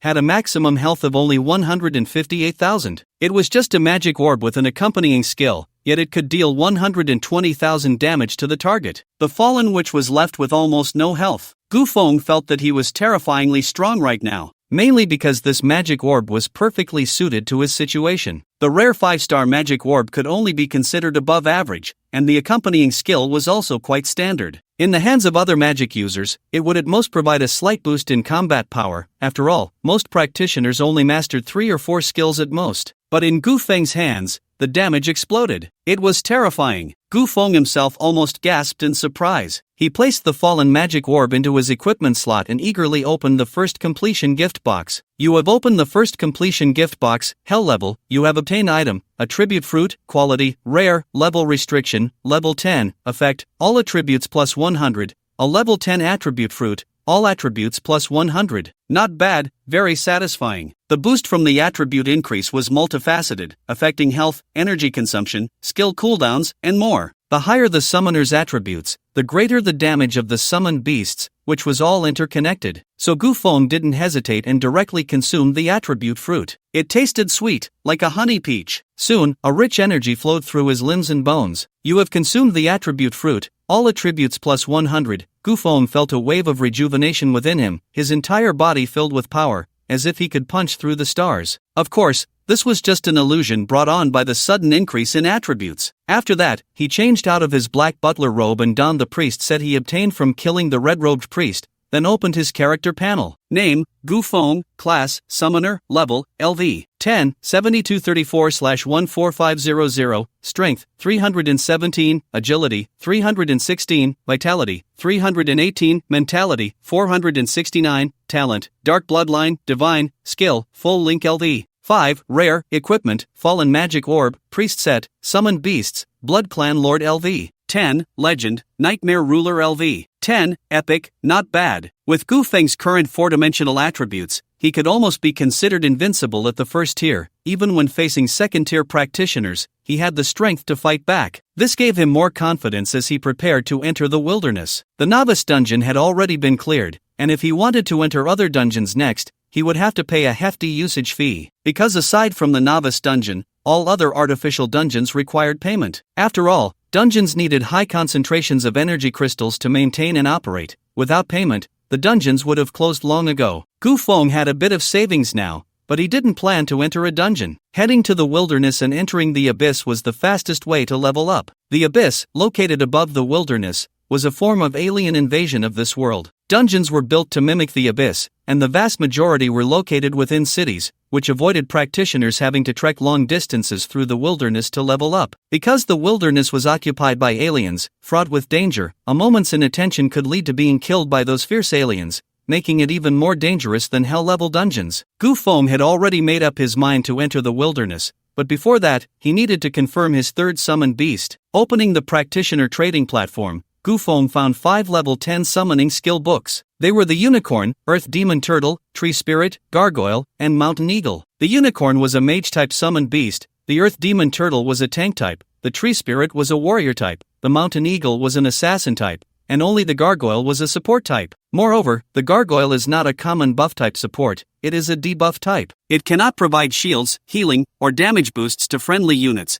but it can inflict poison, curses, and weakness on enemy units. Speaking of weakness, the fear dominated by the curse of Grey Mist is still fresh in memory. A powerful debuff can practically seal a god. The 2 current summoned beasts, the Blood Lord can tank and deal damage, while the Nightmare Sovereign can burst and reap. If another debuff support were to join, it would be even more perfect. It's you, Gargoyle. After careful consideration, Gu Feng spent 150,000 to purchase the summoning book for the Gargoyle. An excellent grade, this price is quite a bargain. High-quality summoning books are scarce, and those that flow into the market are even fewer, usually digested internally among major guilds. Gu Feng was neither a noble nor a member of a guild. With double buffs stacking, it would be strange to find a high-quality summoning book. However, it's fortunate that although he couldn't buy a high-quality summoning book, he still had a divine-level talent that could enhance the summoned beast's qualifications using the Dark Bloodline. The 9th and 10th levels both obtained the original Bloodline, allowing the third summoned beast to be directly upgraded to Epic 1-star. Very good. Gu Feng's heart was filled with anticipation. The Gargoyle merging with the Dark Bloodline had great potential. Instant delivery is rare on the professional trader platform. The seller of the Gargoyle Summoning Skill book was not in Lin City and needed to transfer stock from another location, which was already too late. Next, he bought some consumables that might be needed when leaving the city, waiting for them to arrive tomorrow along with the summoning book. Afterwards, Gu Feng clicked into a short video platform. He originally thought that clearing the Hell level dungeon would cause quite a stir in Lin City, and there would surely be a frenzy of shares related to him on the short video platform. However, after scrolling through several videos, there was not a single piece of information related to him, not even about the first clear of the Hell level dungeon. He felt a bit puzzled. Not only the short video platform, but even major media platforms seemed to have fallen into a state of silence. What's going on? Was the internet cut off? Gu Feng was somewhat confused but didn't pay much attention. After all, he had already received the rewards for clearing the Hell level, and the SSS rating was also in his records. The empty fame was insignificant. Next, he just needed to wait for the school to confirm the recommendation quota for him. The next day, near noon, Gu Feng received a package sent by the professional platform. After taking out the summoning book and confirming it was correct, he learned it directly. You have successfully signed a contract with the Gargoyle Summoned Beast. Gargoyle qualification, excellent level, 10 health, 6220 attributes, strength 85, agility 90, constitution 94, spirit 95 talent, stone form, excellent, skill, petrification LV. 1, excellent. Next, Gu Feng fused both original dark bloodlines into the gargoyle's body. Dark Bloodline Original Fusion Successful Summoned Beast Advancement Gargoyle, Excellent, Undead Golem, Epic, Summoned Beast Star Upgrade Successful Undead Golem, Epic, Undead Golem, Epic, Level, LV. 10 health, 13500 attributes, Strength 145, Agility 140, Constitution 157, Spirit 158 talent, Unstoppable, Epic, Skill I, Extreme Fatigue LV. 10, Epic, Skill 2, Black Death Plague LV. 10, Epic, Skill 3, Forbidden Domain of the NLV. 10, Epic, the Gargoyle advanced to the Epic level Undead Golem, initially possessing an Epic level talent and 2 Epic level skills. As for the third skill, it was obtained after the star upgrade. Unstoppable, when the Undead Golem is in a stationary state, its defense and recovery are enhanced, and it is immune to all negative effects exhausted to the extreme, inflicts the exhausted state on nearby targets, reducing all attributes by 50% and increasing damage taken by 50%. Cannot be immunized. Black Death Plague, infects a target with a plague, reducing the healing effects it receives by 90%, and continuously losing health. Cannot be immunized. Forbidden Domain of the End. The Undead Golem designates a forbidden area centered on itself, causing all consumption of targets within the area to increase tenfold. Like the Nightmare Ruler, the targets mentioned in the skills are not both enemies and allies. Only the targeted enemy counts as a target. A full array of debuff skills made Gu Feng ecstatic. Especially the third skill, Forbidden Domain of the End, which can cause the enemy's consumption to surge tenfold, is simply terrifyingly powerful. Just imagine, if the opposing mage casts a single skill, their mental energy would be drained by more than half. Or if the opposing warrior comes in and takes a hit, they would be left with weak legs. Some powerful skills, under the influence of tenfold consumption, would be completely uncastable, leaving the opponent standing there, dumbfounded. This is impressive. After reviewing the skills and talents again, Gu Feng closed the Summoning Beast panel, filled with confidence for the upcoming wilderness journey. Just then, his phone rang. Looking at the screen, it was a call from his homeroom teacher, Zhang Songhua. Gu Feng's eyes lit up. Since it was Zhang Songhua calling, it must be related to the matter of being recommended to a prestigious school in the capital. After all, he had already received an SSS rating in the Hell level dungeon, and there was only one recommendation slot from Lincheng No, one high school, which surely would fall to him. However, as soon as the call connected, Zhang Songhua's voice came through, cursing and swearing. Gu Feng, your recommendation slot has been blocked. It's those stupid pigs in the city hall doing it. I ask you, what are your thoughts moving forward? This aggressive tone left Gu Feng momentarily stunned, and he couldn't help but laugh. It was his recommendation slot that was cancelled, yet it sounded like Zhang Songhua was the victim. Oh, right, if Gu Feng were to be recommended to the prestigious school, Zhang Songhua, as the homeroom teacher, would see a significant boost in identity, status, and reputation. Looking at it this way, the homeroom teacher really was the victim. Gu Feng then asked, Teacher Jiang, don't be angry yet. Why did the city hall block my recommendation slot? Zhang Songhua cursed again. They think summoners have no significant growth potential and aren't worth focusing on. Bastards! A bunch of self-righteous idiots. They know nothing about the difficulty of hell-level dungeons. Insufficient potential, not worth focusing on? This reason sounds a bit far-fetched. Gu Feng continued, since they rejected me, Who did they give the recommendation slot to? It can't just go unallocated, right? If it went unallocated, that would be ridiculous. After all, the recommendation slot is a resource issued from above, fixed at 1 per year, and wasting it would be foolish. The recommendation slot is temporarily in the hands of the Lee family. Temporarily in the Lee family? Are they going to recommend Lee Wenwei? What does temporarily mean? Lee Wenwei is just a side branch. This slot should be for the heir of the Lee family. The heir of the Lee family? Who? Lee Renjie. Jiang Songhua took a deep breath on the other end of the line and said slowly, he has been sent to Gubicheng since childhood, receiving the best resources in the northern region, and has transitioned to the rare profession of mentalist, considered a genius. However,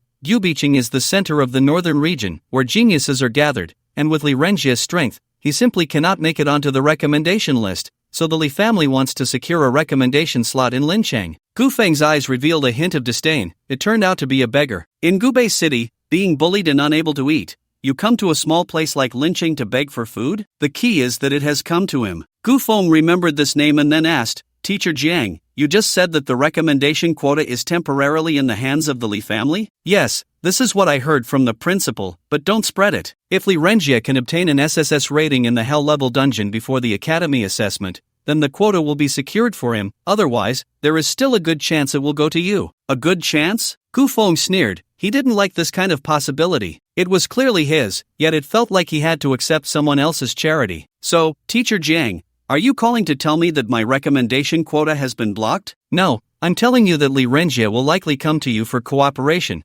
offering you some benefits to help him clear the Hell level dungeon. Got it. I definitely won't agree to that. No, you don't understand, you're just a commoner. Why would you go head-to-head with a noble? Have you just received a favor from the Lee family? You have to agree to him. Jiang Songhua sighed. I know you're feeling wronged, but the situation is stronger than the individual. If Lee Renjie comes to you, you should ask for more benefits. You know, the Lee family is the first family in Linchang, a real big shot. You must take this opportunity to give Lee Renjie a good beating. Beat Lee Renjie? Understood. Gu Feng nodded, keeping his mentor's advice in mind. Just then, there was a commotion at the door. The dormitory door opened from the outside, and it was Lee Wenwei who opened it. Cousin, this is Gu Feng's dormitory, Lee Wenwei said, stepping aside. A young man dressed in a robe, looking handsome, appeared at the door. The young man had an arrogant expression, exuding a sense of superiority that looked down on everything. He stepped over the threshold, surveying everything in the dormitory with a lofty demeanor, finally fixing his gaze on Gu Feng. I am Lee Renjie, you should have heard of my name, right? It doesn't matter if you haven't. I'm just here to discuss a collaboration with you. Lee Renjie extended a finger, speaking haughtily, help me clear the Hell level dungeon and obtain an SSS rating, and I can give you an epic level piece of equipment. Gu Feng looked at him with interest. What a good calculation. Even if he cleared the Hell level novice dungeon, he could only obtain top-tier rare equipment from the treasure chest. Lee Renjie was offering an epic piece right off the bat. That was quite a sum. If Jiang Songhua hadn't informed him of the details in advance, he might have actually agreed. But now, wanting to exchange an epic-level piece of equipment for a recommendation quota to the Capital Academy, that calculation was already falling flat on Gu Feng's face. Seeing Gu Feng unmoved, Lee Renjie continued to look at him, extending another finger. 2 pieces. As expected of the first family in Linchang, truly a big shot. Gu Feng sneered inwardly. Epic-level equipment generally starts at tens of millions, which is equivalent to offering over 20 million for a spot at the Capital Academy. Is 20 million a lot? For ordinary people, it's money they could never earn in several lifetimes. But compared to the Capital Academy, the difference is clear. Not to mention, just by clearing a few Academy dungeons, the returns would far exceed that amount. Gu Feng coldly smiled. You want me to help you get an SSS rating and then squeeze out my recommendation quota? Is that what you call cooperation? A flicker of surprise crossed Lee Renjie's eyes. Gu Feng actually knew? Knowing is good, then there's no need to hide it. Lee Renjie said solemnly, 2 pieces of epic-level equipment, this is my final offer to you. I advise you not to be ungrateful. Gu Feng said fearlessly, I'll give you a chance too. Hand over 2 pieces of epic equipment as an apology, then roll back to Gubei City. I can treat you like a fart and let you go. Lee Renjie's gaze turned cold, and he shouted angrily, Gu Feng, do you think just because you cleared the Hell level dungeon, I would be afraid of you? Ignorant. With your level, you wouldn't even be considered trash in Gubei City. Lee Wenwei, teach him a lesson. Lee Wenwei was taken aback. Me? He averted his gaze. Gu Feng was a god who had cleared the Hell level dungeon. How could he be asked to teach him a lesson? But facing the fierce look in Lee Renjie's eyes, he could only brace himself and swung his fist towards Gu Feng's face. However, for someone like him, a mere cannon fodder, there was no threat to Gu Feng at all. Even without summoning a beast, he could easily deal with him. With a bang, Gu Feng sent him flying with just his own attributes. Li Wenwei let out a miserable scream, clutching his abdomen as he fell to the ground, drenched in cold sweat from the pain. Still dare to fight back? Seeking death. Li Renjie glared, his face filled with anger. In Gubei City, he was submissive, but in Lin City, he would strike back hard. Li Wenwei was his cousin. How dare a commoner knock out someone from the Li family in front of him? Wasn't that seeking death? Gu Feng, I advise you to be sensible. Kneel down and admit your mistake immediately, then take me to get an SSS rating. If I'm pleased, I might spare your life, otherwise, you'll be opposing the Li family of Lin City. Gu Feng scoffed, the Li family of Lin City? What are they? A surge of anger flashed in Li Renjie's eyes. You're being reckless, seeking death. As soon as he finished speaking, slap. Gu Feng backhanded him, stepping down hard with his size 43 shoe directly on Li Renjie's fair face. Li Renjie's head spun, and his anger surged, humiliation filling his eyes. But no matter how he struggled, he couldn't break free from Gu Feng's foot. Kid, you dare step on my face? The Li family of Lin City won't let you off. Li Renjie's killing intent surged. A country bumpkin from Lin City dared to humiliate him like this. He wanted Gu Feng dead, and he wanted him to die a miserable death. Gu Feng increased the pressure, grinding Li Renjie's face against the concrete ground, turning that fair face into a bloody mess. So what if it was the Li family of Lin City? If they wanted to treat him like a soft persimmon, they should be prepared to get blood on their hands. Stop! Li Wenwei hurriedly shouted from the side. Do you want to be at odds with the Li family of Lin City? Gu Feng raised his eyes, his gaze icy, filled with a chilling killing intent. Just one look made Li Wenwei's heart tremble, a cold shiver running from his back to the top of his head. This gaze, did Gu Feng want to kill? How dare he? Impossible, absolutely impossible. Li Renjie only wanted your guaranteed admission spot. You actually want his life? That's too much. Hand over 2 pieces of epic equipment, and I can make your death a bit more painless, Gu Feng said coldly. That's right, today he was going to kill. To kill Li and warn the Li family. The Li family, relying on their power, snatched his guaranteed admission spot. That was a done deal. Could he endure this? Just because Gu Feng had no power, he could be oppressed by the nobles? Was he to be treated like an ant that could be crushed at will? Today the Li family wanted his spot, he gave it. Tomorrow they might want his life. In the eyes of the Li family, Gu Feng was just a bug that could be crushed at will. They thought wanting his spot was showing him respect. If he didn't agree, he was ungrateful. If he dared to resist, it would be a path to death. So, rather than being boiled to death like a frog in warm water by the Li family, it was better to deal with Li Renjie first and slap the Li family hard in the face. As for that guaranteed admission spot, with his strength, even without it, getting into the capital's academy was a sure thing. Kid, I don't believe you dare to kill me. If I die, you will definitely die a terrible death. The Li family and Lin Cheng won't let you go. Before he could finish speaking,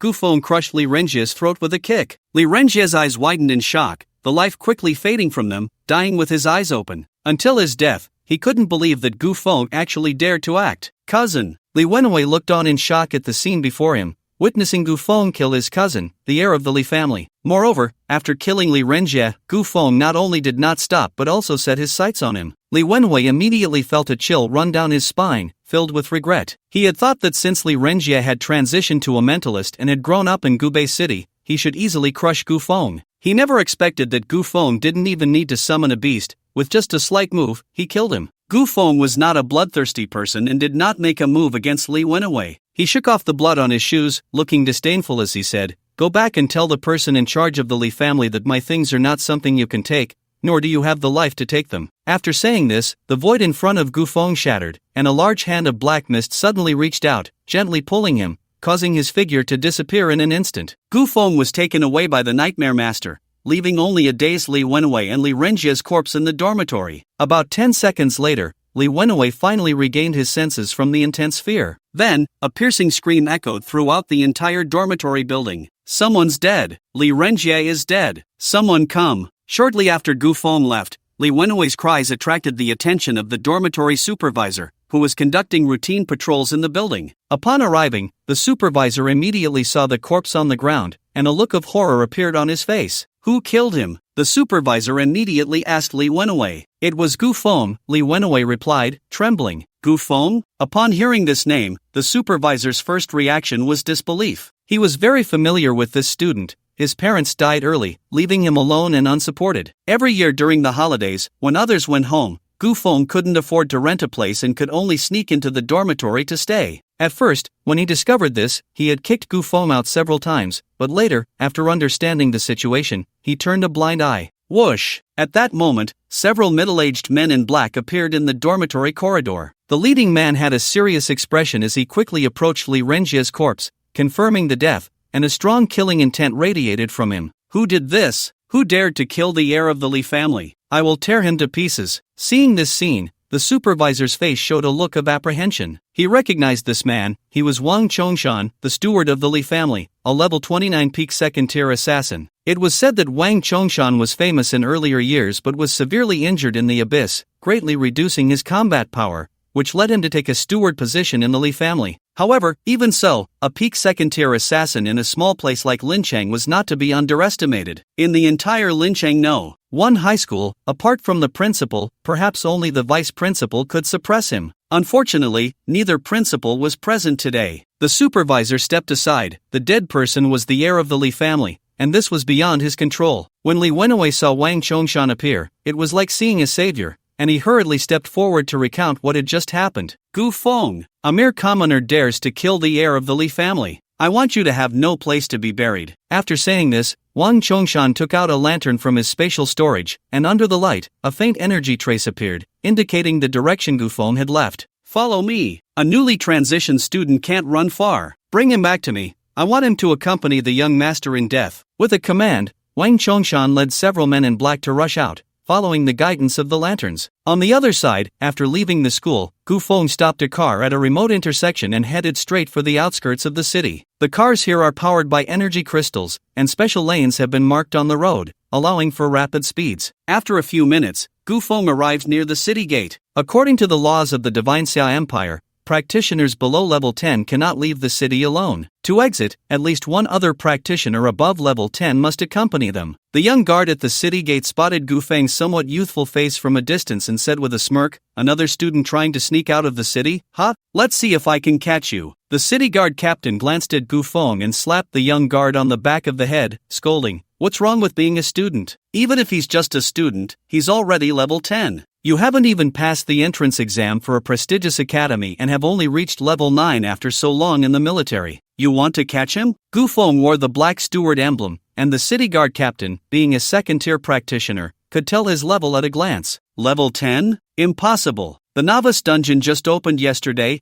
and today a student is already level 10? Is he even human? The other young guards turned to look at Gu Feng, their eyes filled with envy. It was only the second day, and he had already reached level 10. Such an achievement was unprecedented. Unless something unexpected happened, this student was guaranteed admission to the capital academy. Such a genius, they wouldn't dare to approach him, let alone try to stop him. Gu Feng passed through the city gate without obstruction. Meanwhile, in the Li family manor, the head of the family, Li Xiao, received news that his son, Li Renjie, had been killed in the dormitory of Linchang one high school. The living room was in disarray, and the servants outside knelt on the ground, trembling. Li Xiao's face was as dark as water, veins bulging on his forehead. Gu Feng, a lowly commoner like an ant, daring to kill my son. Mobilize everyone, dig 3 feet into the ground, even if I have to turn Linchang upside down, I want him found. I will personally kill that brat to appease my son's spirit in heaven. Li Xiao gritted his teeth, his eyes filled with cold light, wishing he could tear Gu Feng apart. However, at that moment,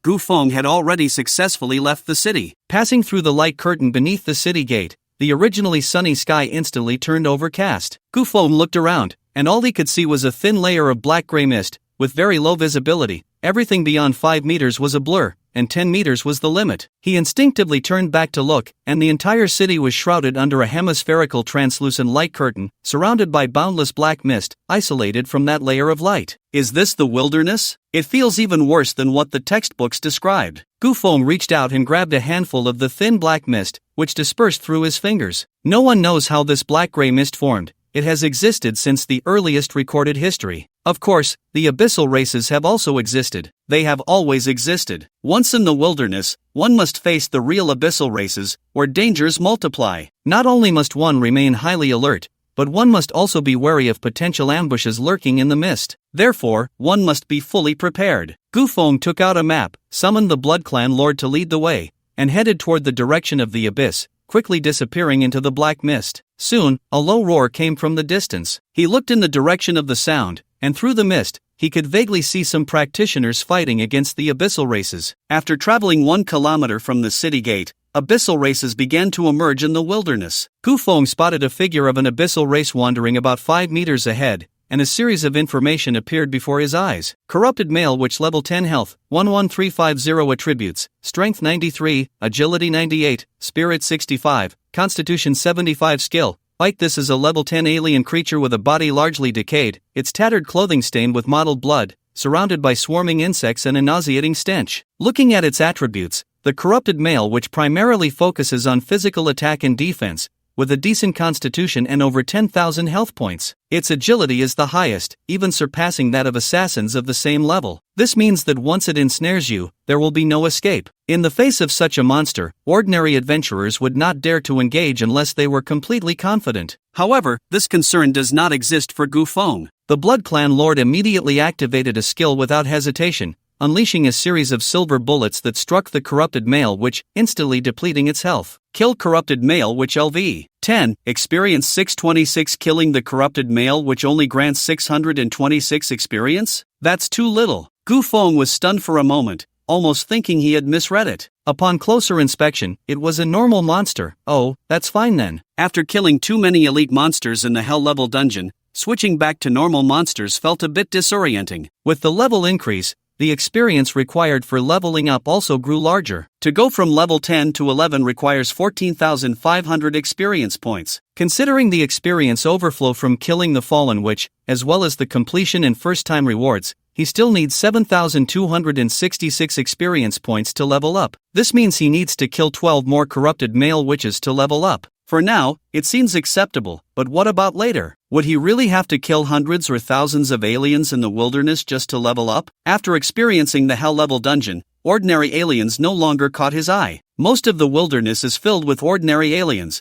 The cost-effectiveness of killing them is too low. It seems I need to head to the Years.When army base as soon as possible. The Years.When army, stationed in the wilderness, has been fighting aliens for years, guarding the abyss, and is the most elite force of the Divine Xia Empire. At the Years.When army base, one can accept and post wilderness tasks, and for powerful adventurers, there's even a chance to join the Years.When army and enjoy special military subsidies. Gu Feng was not there for tasks or military subsidies. He wanted to enter the Years.When army base to access basic information about several nearby abysses and choose one that suited him better. After glancing at the map, he continued deeper into the wilderness. Before long, a faint sound of something slicing through the air suddenly came from the black mist behind him. Gu Feng didn't notice, but the Blood Clan Lord did so immediately. Someone was chasing after him, and they were closing in at high speed. Could it be the Li family? So fast? Gu Feng raised an eyebrow. Almost as soon as this thought crossed his mind, a shadow appeared at the edge of the black mist not far away. Following that shadow, 3 more figures emerged, their powerful aura overwhelming him. 5 second-tier adventurers at once. Gu Feng's expression changed slightly, revealing a hint of seriousness in his eyes. Gu Feng, you dare to kill my Li family's young master. Surrender obediently,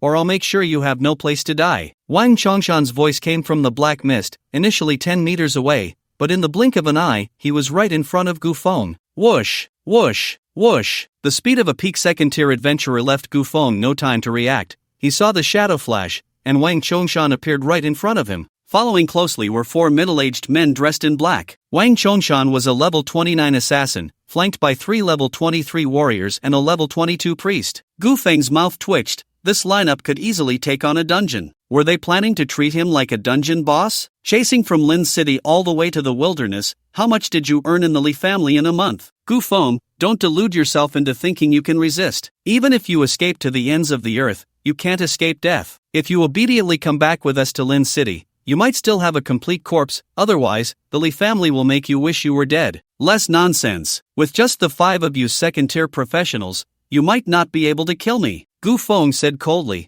The opponents were a whole realm higher than him, and with the guiding lantern as a tool, escape was impossible. Rather than fleeing for his life, it was better to concentrate his strength and fight to the death. Humph, arrogant and ignorant, I'll cripple you first, Wang Chongshan shouted angrily. Whoosh! A series of dark weapons emitting a black glow pierced through the black mist, directly targeting Gu Feng's vital points. At that moment, a massive figure suddenly appeared out of thin air. the undead golem. Its towering body exuded authority, like a giant guarding in front of Gufeng. Its body was constructed from ancient stone blocks, with cold blue flames burning at the joints. Its limbs were thick and angular, the surface of the stone engraved with mysterious runes and marks, exuding an air of mystery and being indestructible. Facing the barrage of dark weapons, the undead golem stood still like a mountain, showing no signs of evasion. Bang! Bang! Bang! The dark weapons struck the rough stone body of the undead golem, erupting in a series of dazzling sparks, and its health dropped by 30%. It hurt, but it was bearable. After all, this was a level 29 assassin skill, while the undead golem was only level 10. When the undead golem was in a stationary state, its defense and recovery increased, making it quite remarkable to withstand this attack without dying. Next, the undead golem's health began to visibly recover at a speed that could rival even that of a bloodlord. It erupted with piercing blue flames, letting out an angry roar at the several black shadows ahead. In the next second, 3 layers of black light erupted from it in succession. Exhausted applies an exhausted state to nearby targets, reducing all attributes by 50%, increasing damage taken by 50%.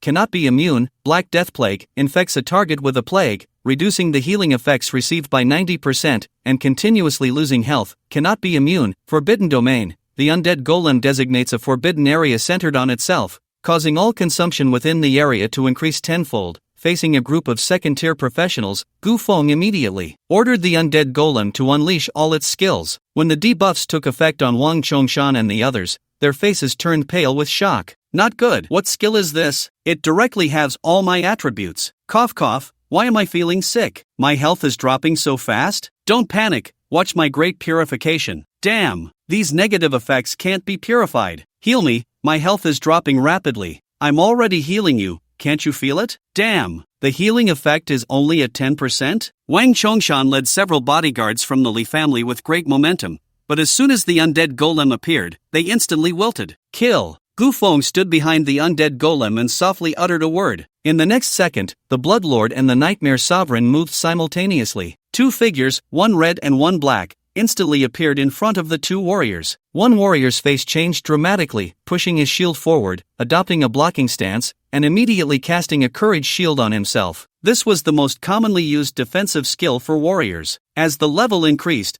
the defense became stronger. If a 6th-tier warrior cast the Courage Shield, its defense would be roughly equivalent to a level 60 epic equipment. Almost as soon as the Courage Shield formed, a series of silver bullets whistled and struck the shield. Crackle! The shield of courage that this warrior took pride in lasted only a second before it was completely shattered. The Bloodlord's gaze was icy, and without hesitation, he pulled the trigger. Bullets rained down like a torrential storm, mercilessly striking the warrior. The shield broke, the armor shattered, the bloodline plummeted rapidly. Under the effect of the undead golem's skill, all targets had their attributes reduced by 50%, damage taken increased by 50%, healing effects reduced by 90%, and their health continued to decline. Most critically, their consumption skyrocketed tenfold. Although the level 23 warrior was a full 13 levels higher than Gufeng, after the 50% reduction in all attributes, he was effectively equivalent to a level 14 warrior. Moreover, under the influence of the tenfold consumption, all his energy was only enough for him to cast the most basic shield of courage. When he prepared to unleash his ultimate move, he was shocked to discover that he had no status left. How is that possible? Bang!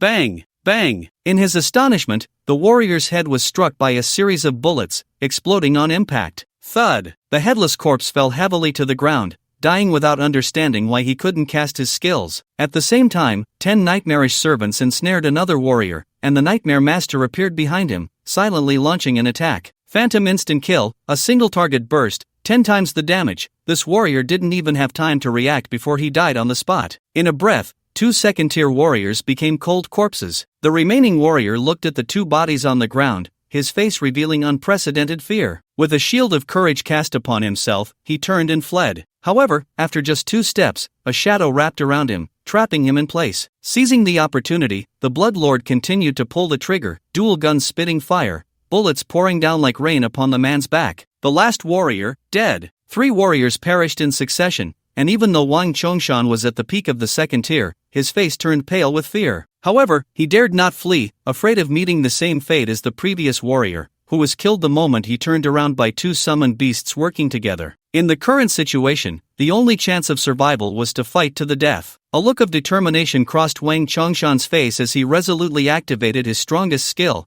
his figure vanishing in an instant as he launched a lethal attack on Gu Feng with unimaginable speed. As an assassin, he knew the weaknesses of all professions. To fight a summoner, one must first kill the summoner. Even with his attributes reduced by 50%, he was still equivalent to a level 17 assassin, while Gu Feng was only level 10. With his current attributes, as long as he used his finishing move, he could certainly slay Gu Feng on the spot. Although the head of the Li family had ordered Gu Feng to be captured alive, he could no longer care about that. Die! Wang Chongshan roared, instantly appearing in front of Gu Feng and launching his lethal attack. A menacing short dagger appeared abruptly, radiating a fierce blood-red light. This was his finishing move. Even with his attributes suppressed, it could still deal nearly 10,000 damage in one strike. A typical level 10 profession would have at most 8 or 9,000 health, and Gu Feng, being a magic-type profession, would have even less. The vicious short dagger transformed into a blade that pierced through everything, mercilessly striking Gu Feng. Minus 9,999. An exaggerated damage value popped up. Wang Chongshan's face erupted with unprecedented excitement. One strike, 9,999. Damage explosion. A sinister smile spread across his face,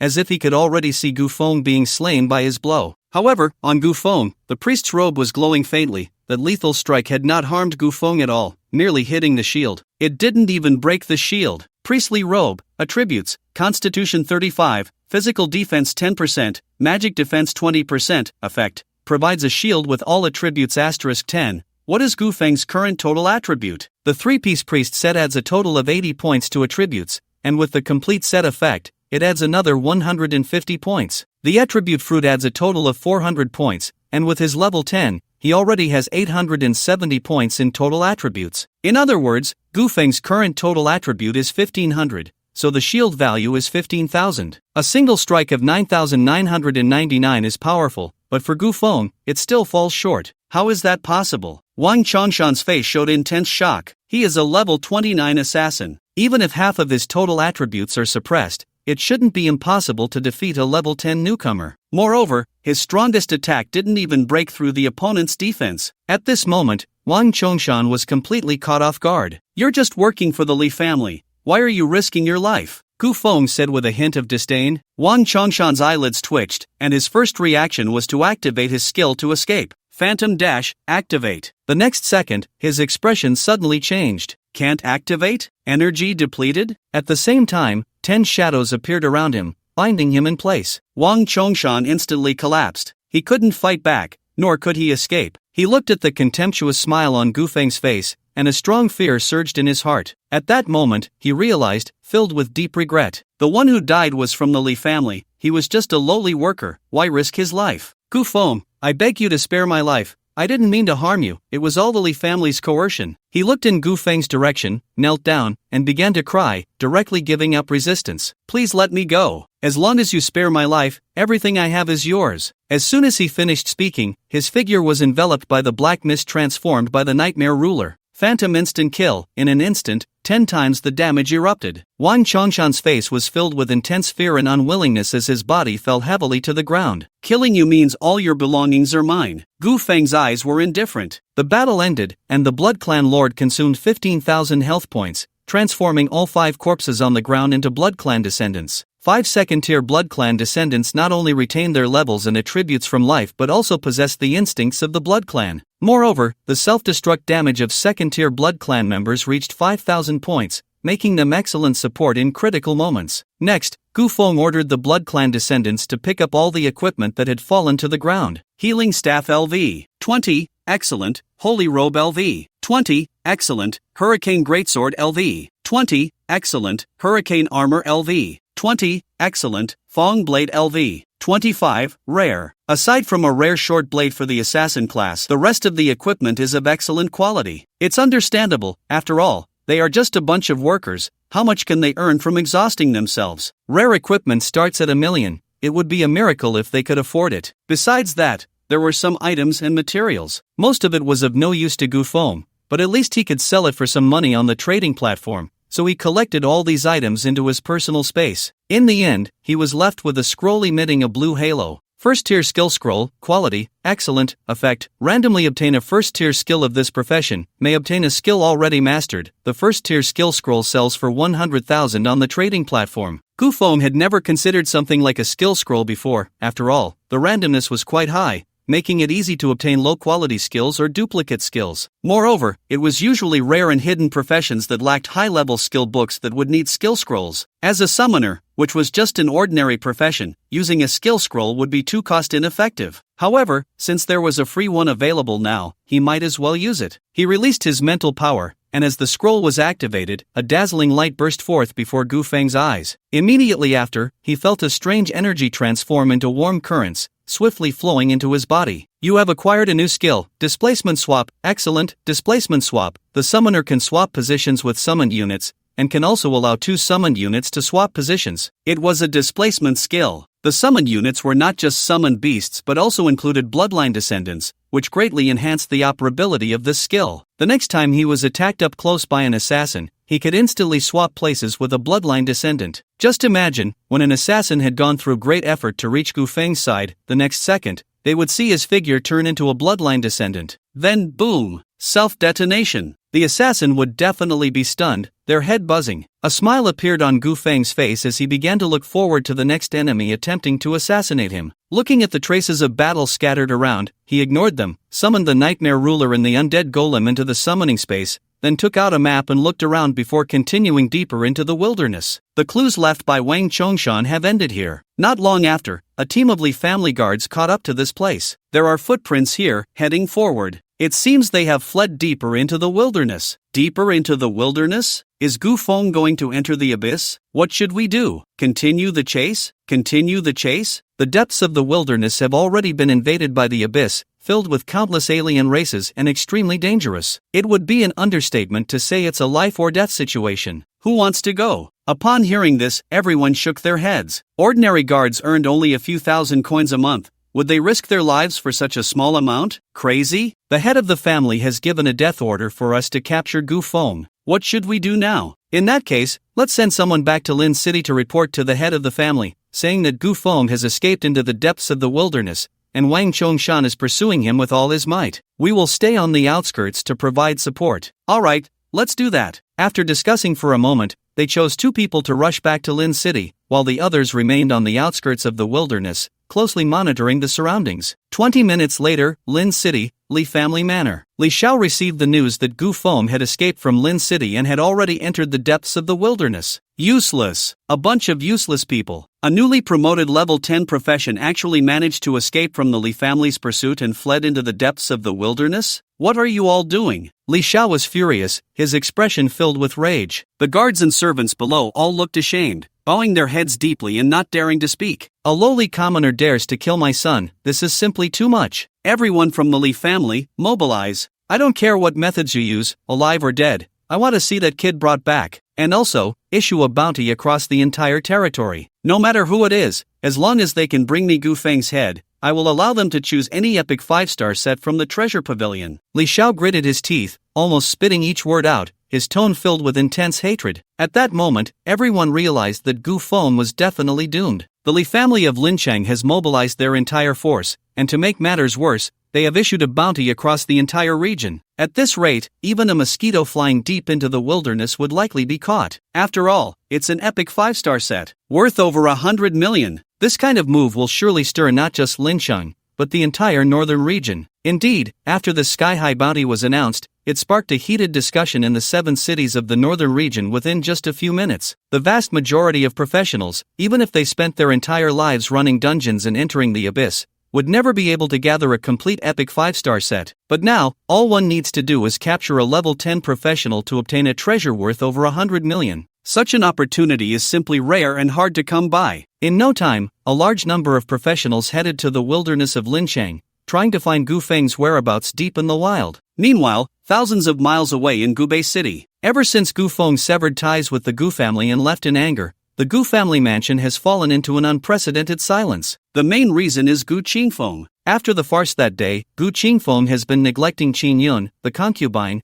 refusing to speak with her. He locked himself in his study, dismissing all servants, ignoring military affairs, not eating or drinking, and rejecting all contact with the outside world. It has now been a full 2 days and nights. He has lost the extraordinary aura he once had, his entire being exuding a sense of dejection and loss. Recalling the various reprimands Gu Feng had directed at him that day, he felt a wave of disorientation. The dignified king of war in the northern region, deeply respected by the subjects of the empire, a great hero in the eyes of the world, had actually reached the point of severing ties with his own son. This has left him with an unprecedented sense of defeat. Gu Feng is the legitimate eldest son of the Gu family. His strictness was only meant to make his son endure more trials. Was that wrong? Your Majesty! Your Majesty? The voice of the steward, Gu He, sounded from outside the door. Didn't I say to dismiss all trivial matters and not to bother me? Gu Qingfeng frowned, a strong anger immediately appearing on his face. He did not want to deal with anything at the moment. No, Your Majesty, I have important news to report. The eldest young master, what happened to him? Before Gu He could finish, Gu Qingfeng suddenly burst out of the room,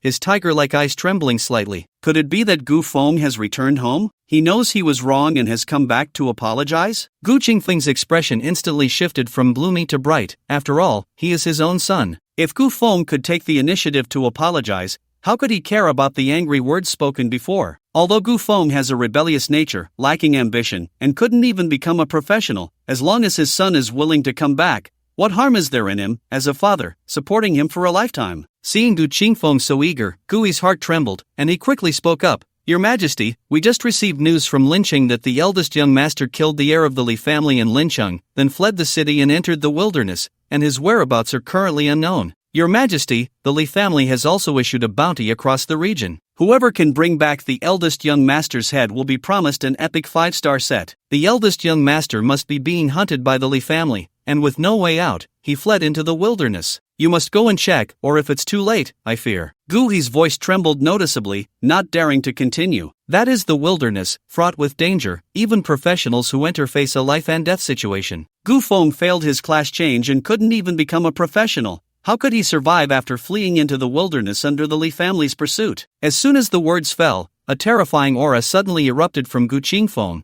directly knocking Gu He back. Gu Qingfeng's face instantly turned icy cold, his eyes filled with undisguised killing intent. A bounty across the region? Hunting my son? Nonsense! Is the Li family of Lincheng tired of living? How dare you commit such an act of treason? Issuing a bounty in the north to hunt down the son of the war king was akin to trampling the royal family's dignity into the ground. Gu Qingfeng's killing intent surged. That was his son being hunted by the Li family? Driven into the wilderness? Even a first-tier professional might struggle to survive in the wild, let alone Gu Feng, who was just an ordinary person. This was outrageous. Gu Qingfeng's anger flared, wishing he could wipe out the Li family in Lin City. Just as he was seething with rage, a graceful figure walked over from the hall. Upon seeing the newcomer, a flicker of displeasure crossed Gu Qingfeng's face, but he still spoke. The Li family in Lin City is hunting down Gu Feng? Are you aware of this? I just received the news, Xin Yun replied calmly, not minding his attitude. Gu Feng killed the heir of the Li family in Lin City. This matter will likely require an explanation to the Li family. Hearing this, Gu Qingfeng's gaze instantly turned cold. Within the north, the Gu family was king. A merely family was nothing but an ant that could be crushed at any moment before the royal family. With just a word, the Li family could be reduced to ashes. The dignified war king of the north needed to give the Li family an explanation? What a joke! Even if he did,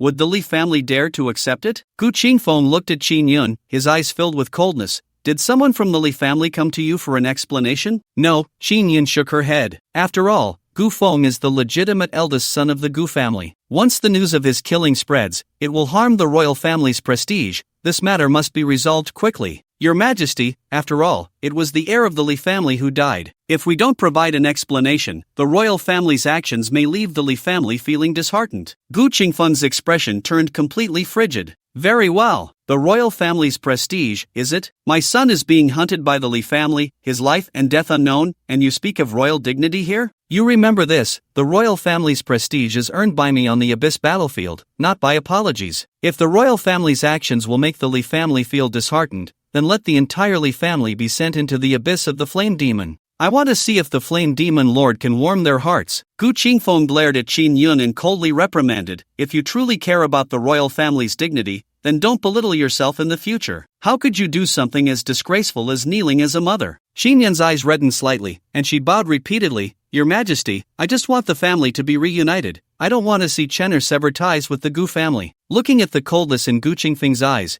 Xinyan finally realized that her kneeling that day had gone too far. With this thought, she quickly said, "Your Majesty, I was confused before. Even if Chenner killed the heir of the Li family, why should we explain ourselves to such a trivial Li family? Since we still have no news of Chenner, it means he is temporarily safe. We should set off immediately to Lin City and demand an apology from the Li family, ensuring they hand over Chenner." Gu Qingfeng's expression softened a bit, and he nodded.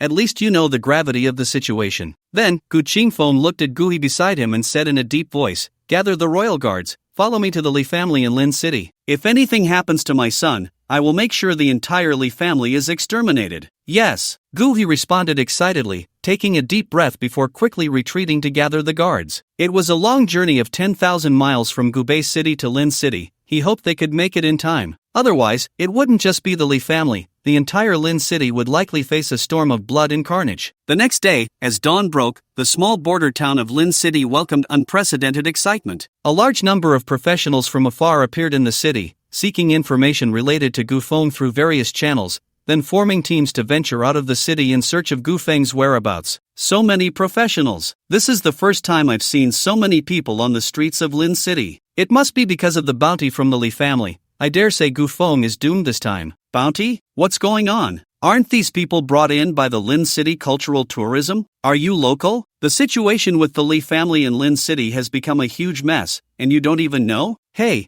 I just came out of a dungeon this morning. Wait a moment, let me watch a video and catch up. On the street leading to the city gate, the small restaurants on both sides were filled with ordinary people who loved to watch the excitement, as well as a large number of practitioners below the second tier. The wilderness was too dangerous for this group. They could only sit in the city, watching the continuous flow of people pouring out, eagerly discussing the details of various events. Damn, the heir of the Li family was killed by a civilian. Whose subordinate is this? I heard it's a transfer student from Lin City No. 1 high school, with no background, named Gu Feng. As for why he killed Li Renjie, that's unclear. I remember Gu Feng cleared the Hell Level Novice Dungeon and got an SSS rating. He was guaranteed a spot at the capital's academy. Why would he offend the Li family when he had such a bright future? What? SSS rating? Have you been drinking? So far, no one has cleared the Hell Level Novice Dungeon in Lin City. You should watch the news more. I even liked the video of Gu Feng getting the SSS rating. Let me find it. Damn, the video has been taken down?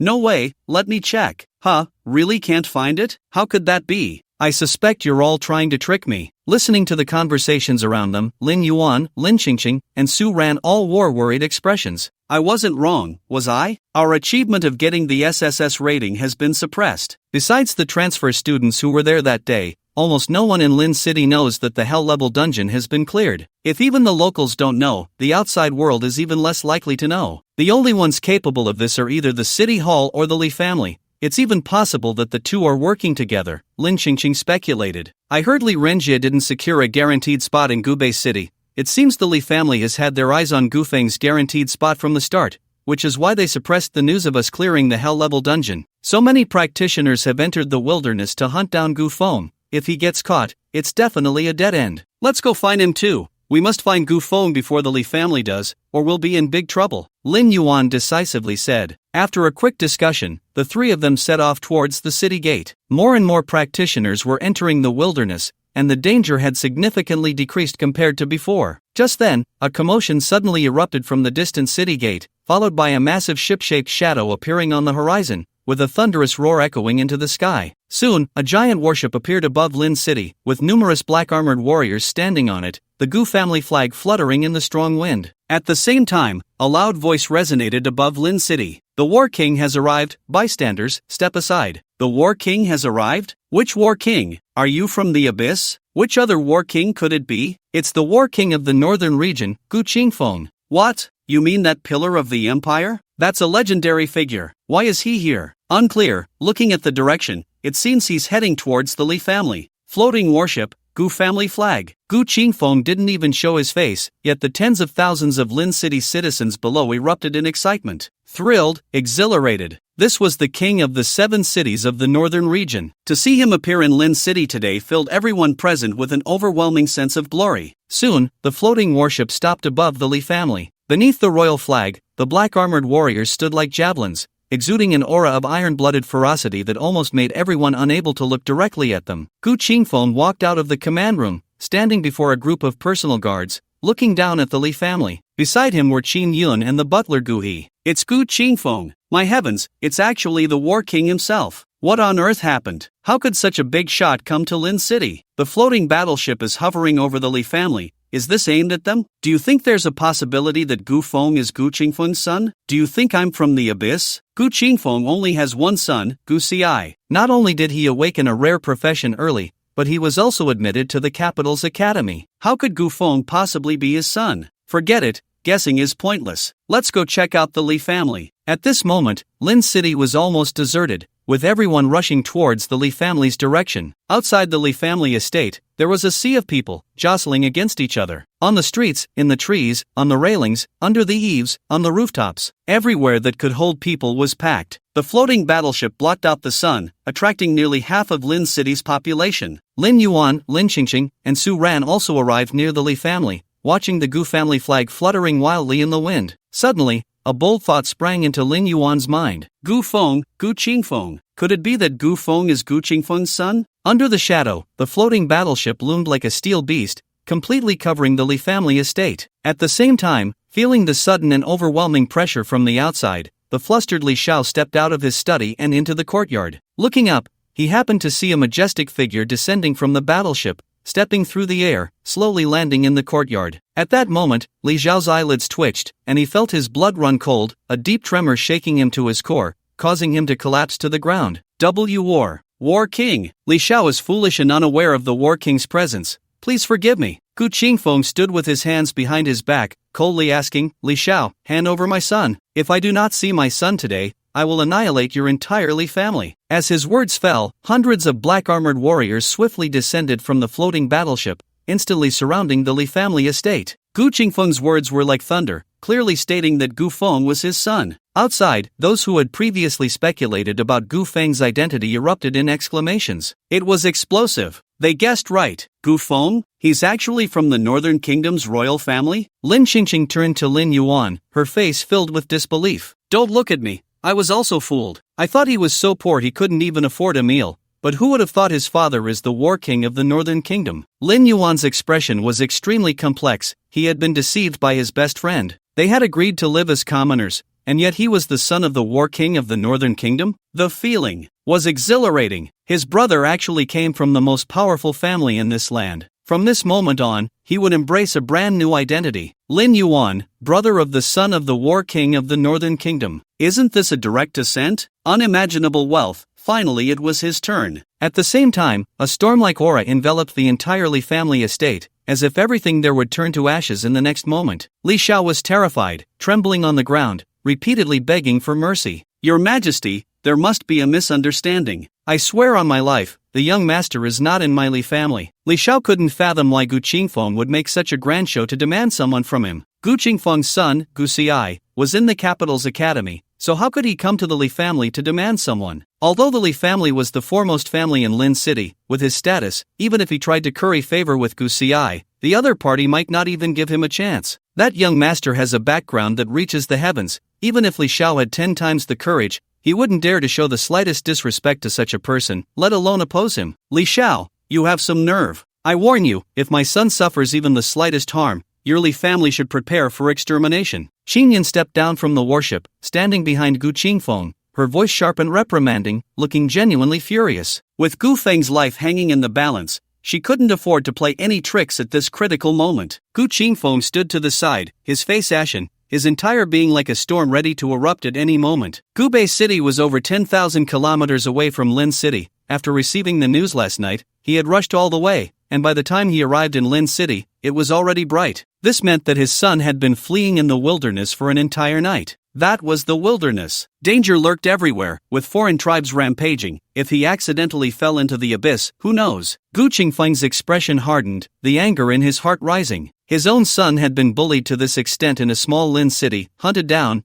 and fled into the wilderness, with no trace of him to be found. The crowd outside was buzzing with discussions, lamenting that the Li family had kicked a metal plate this time. Gu Feng killed your son, and you pursued him. Now you've even put a bounty across the entire region. making it known to everyone in the Northern Territory. Now look, you've provoked Gu Qingfeng. Your Li family is definitely doomed. Li Xiao trembled violently, his face turning pale with fear at Xin Yun's words. Xin Yun was Gu Qingfeng's wife, and her words represented Gu Qingfeng's will to a certain extent. Li Xiao had no doubt that as soon as Gu Qingfeng gave the order, those royal guards outside would truly kill his entire family without leaving a single one alive. At this moment, he was in a state of utter chaos, his heart torn apart, every muscle in his body trembling violently with fear. Fear. He was terrified. But Gu Xi really wasn't at the Li family estate. The couple had come to find their son, and the entire Northern Territory knew they only had one son, Gu Xi. Gu Xi was not at the Li family. He really wasn't. This was truly going to cost him his life. Your Highness, please forgive me. I swear to heaven, the young master is really not at the Li family. I have never seen young master Gu Xi. Please, Your Majesty, please, Your Highness. Nonsense. Upon hearing this, Gu Qingfeng was instantly furious.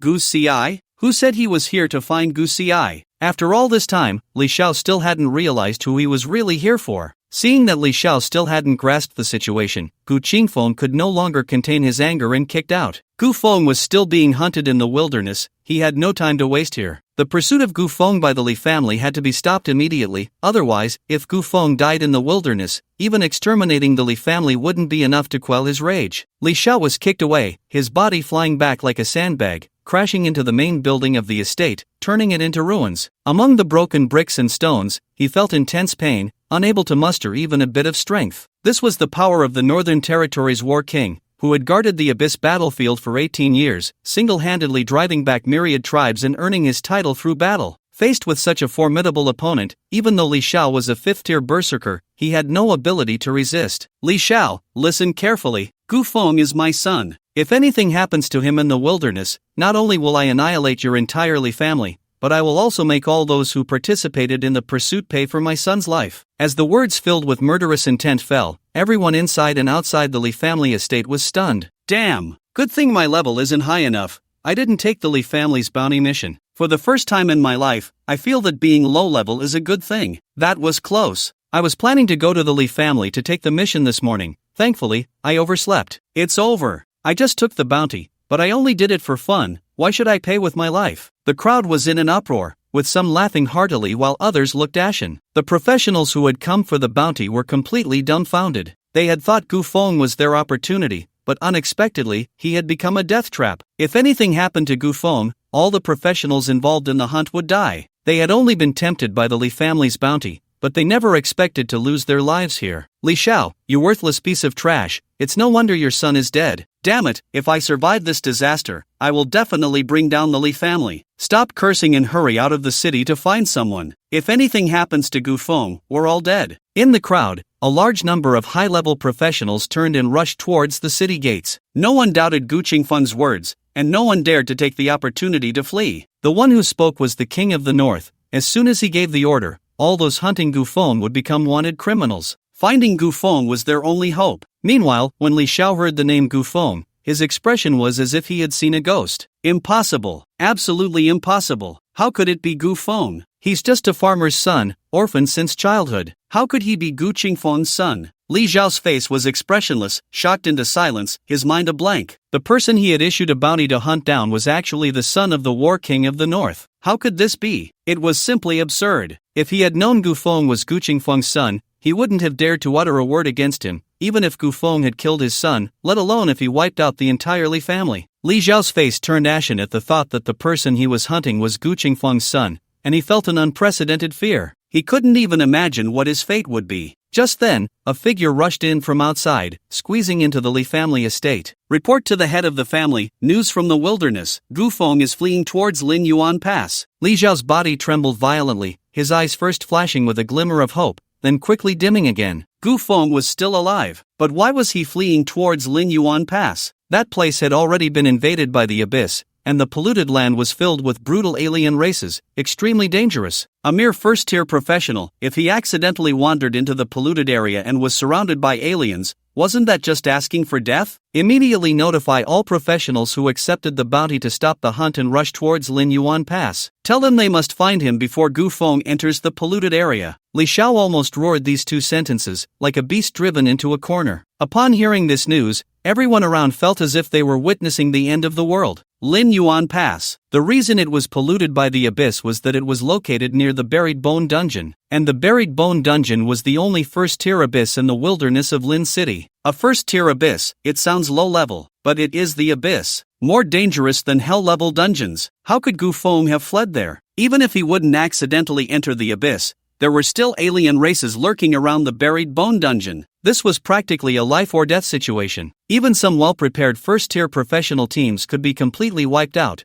let alone Gu Feng fleeing there. It's over. Lin Yuan Pass is right next to a first-tier abyss. Even level 20 warriors wouldn't dare to enter alone. Is this heaven trying to take my life? Stop talking nonsense, hurry out of the city. If we get there early, maybe we can bring that lord back. Li Xiao, you better wait for me. If I survive this time, I will definitely turn your Li family upside down. The Buried Bone Dungeon, a first-tier abyss. Taking one out alone is enough to be terrifying, and now it's directly double buff stacked. It's explosive in its horror. Although they received news that Gu Feng is still alive, to everyone else, he seems to be walking step by step towards death. No, wait, the wilderness is vast and interconnected. The closer he gets to the Lin Yuan Pass, the stronger the alien races become. How could he escape in that direction? Isn't that just asking for trouble? Lin Yuan took out a map from his personal space, and the more he looked, the more he felt something was off. At that moment, Lin Qingqing also looked over, her eyes filled with confusion. The route to Lin Yuan Pass is not suitable for escape. He is clearly being chased. Why would he choose this direction? At this time, Su Ran pointed to Lin Yuan Pass on the map and then tilted the angle slightly downward. Gu Feng has a strong sense of purpose in what he does. I feel that he is not fleeing, nor is he heading to Lin Yuan Pass. A slender, fair hand moved down and landed on 4 small characters. He's level 10. Is there a possibility that he is going to farm the first level abyss grave dungeon? Su Ran's words instantly brightened Lin Yuan and Lin Qingqing's eyes. The first level abyss only allows practitioners below level 20 to enter. Hey, don't say that.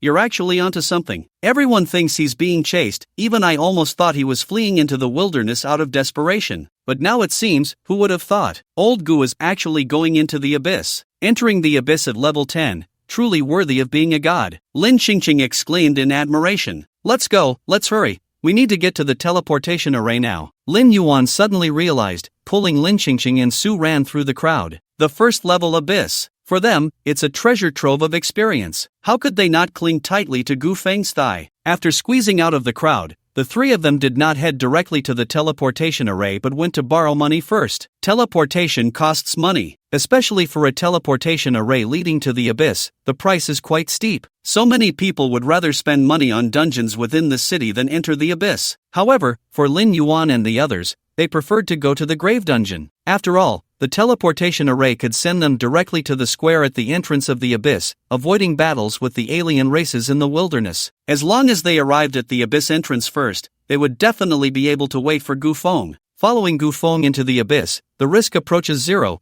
while the rewards are terrifyingly high. They had already experienced this once. How could they easily give up? In contrast to the mood of Lin Yuan and the others, Gu Qingfeng's face was ashen. When he learned that Gu Feng was fleeing towards Lin Yuan Pass, an endless rage surged from his heart, nearly causing him to lose his sanity. Lin Yuan Pass had been invaded by the abyss 50 years ago and had now completely become a polluted land. The nearby grave dungeon was notorious, with a consistently high death rate, and the difficulty of clearing it directly crushed 90% of the second-level abyss in the Divine Xia Empire. When he was level 15, he didn't dare to enter the grave dungeon, let alone Gu Feng. Li Xiao, die, you scoundrel! Amidst the furious roar, a holy sword's shadow appeared beside Gu Qingfeng, dazzling like the sun, carrying the power to destroy the heavens and the earth as it slashed towards Li Xiao. No, Li Xiao was pierced through by the holy sword's shadow, his health instantly depleted, and the entirely family manor turned to ruins under the might of this sword. Li Xiao's body fell heavily to the ground, dead. However, the next second,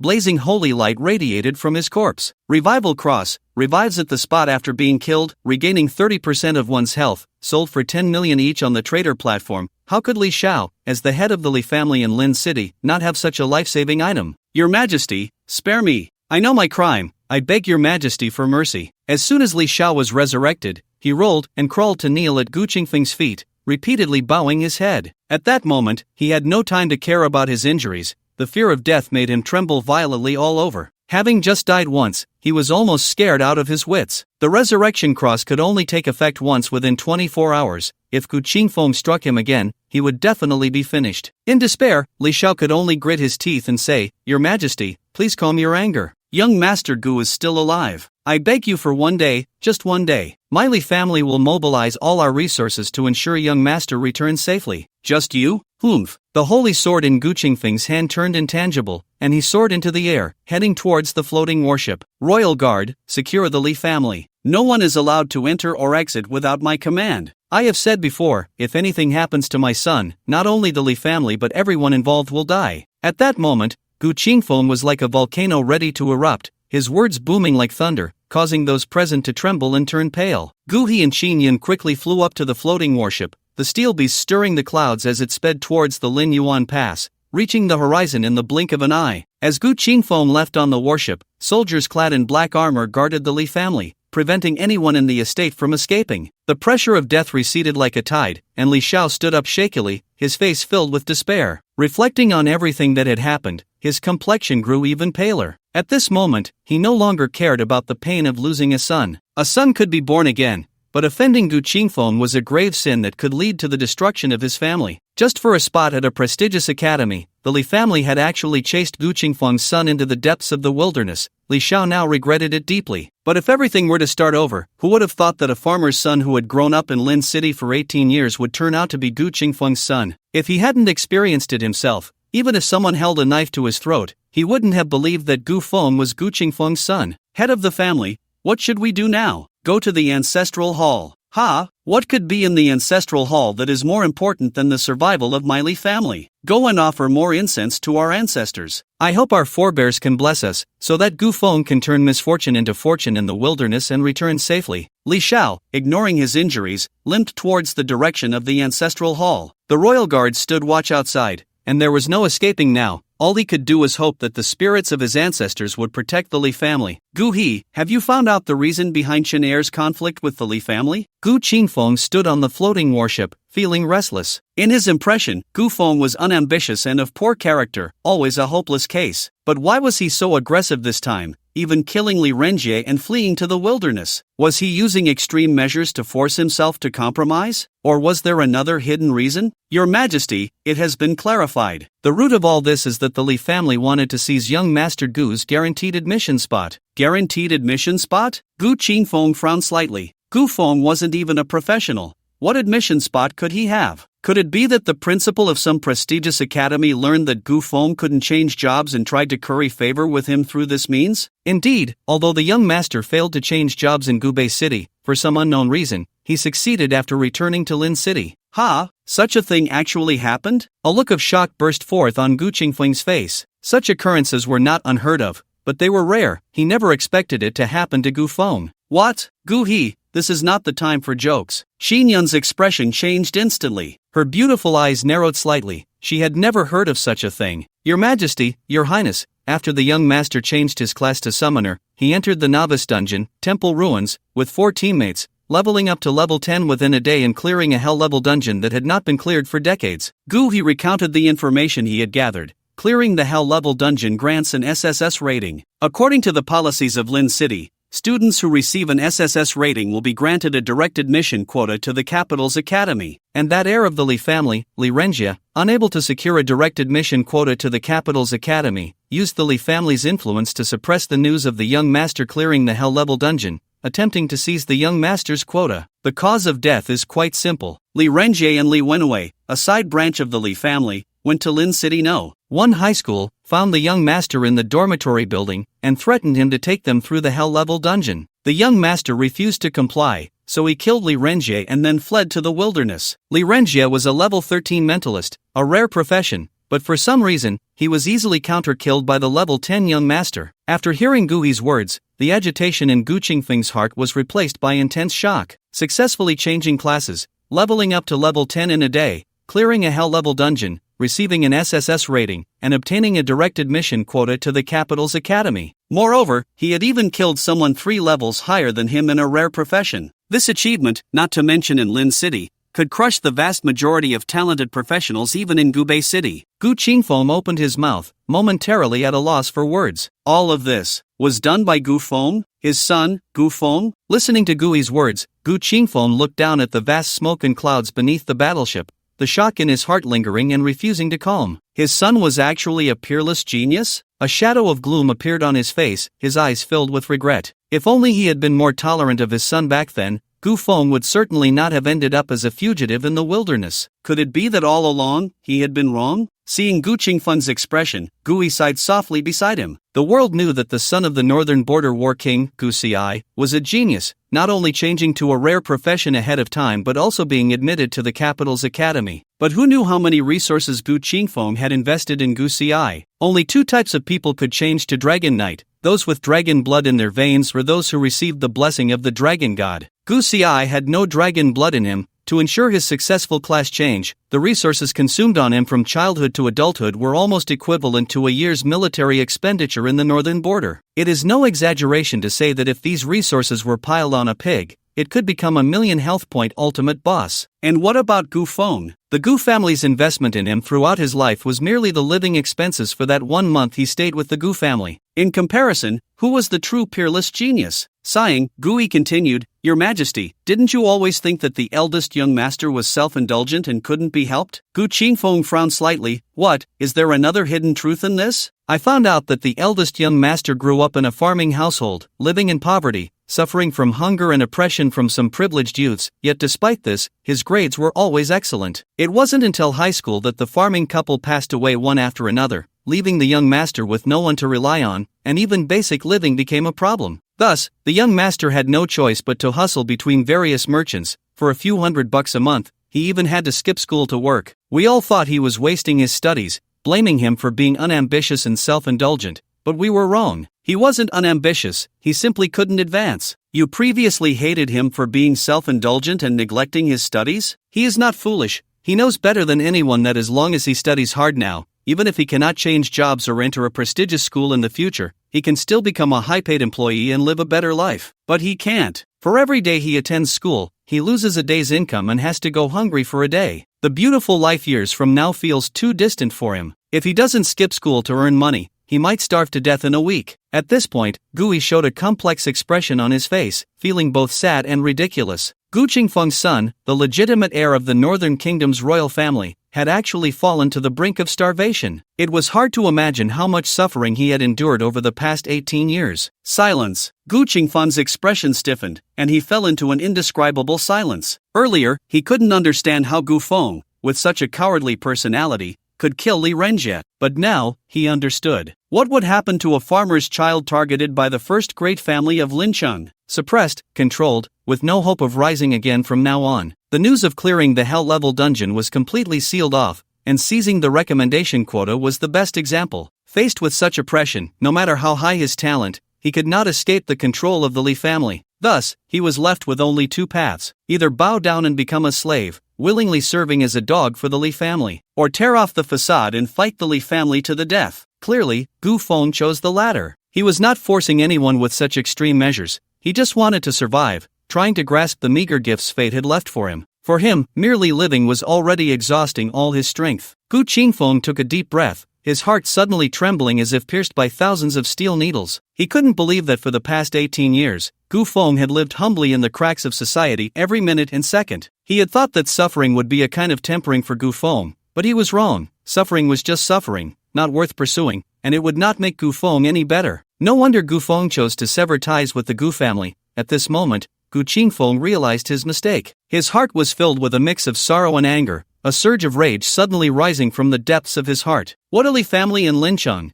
daring to bully even my son, Gu Qingfeng. I will make your entire family perish. Gu Qingfeng turned to look at the misty sea of clouds beneath the battleship, gazing in the direction of Lincheng, his eyes radiating a chilling murderous intent. Gu He, notify the royal guards to eradicate the Li family, leaving not a single one alive. Yes. Gu He received the order and immediately informed the captain of the royal guards. At the moment the message was delivered, hundreds of royal guards stationed outside the Li family in Lincheng drew their sharp swords and charged into the Li family estate. Soon, all the members of the Li family within the estate met a tragic end. this was just a small portion of the Li family, most of whom had already fled deep into the wilderness. But it didn't matter, those were the ones who had gone to hunt Gu Feng and were already on the kill list, with no way to escape. This was the Northern Kingdom, anyone Gu Qingfeng wanted to kill would find it hard to escape, even if they sprouted wings. Deep in the wilderness, just as Lin Yuan and the others had guessed, although Gu Feng was heading towards the Lin Yuan Pass, his destination was actually the burial dungeon south of the Lin Yuan Pass. Brother Chen, look, if we keep going in this direction, we'll reach the Lin Yuan Pass. 50 years ago, it was invaded by the Abyss,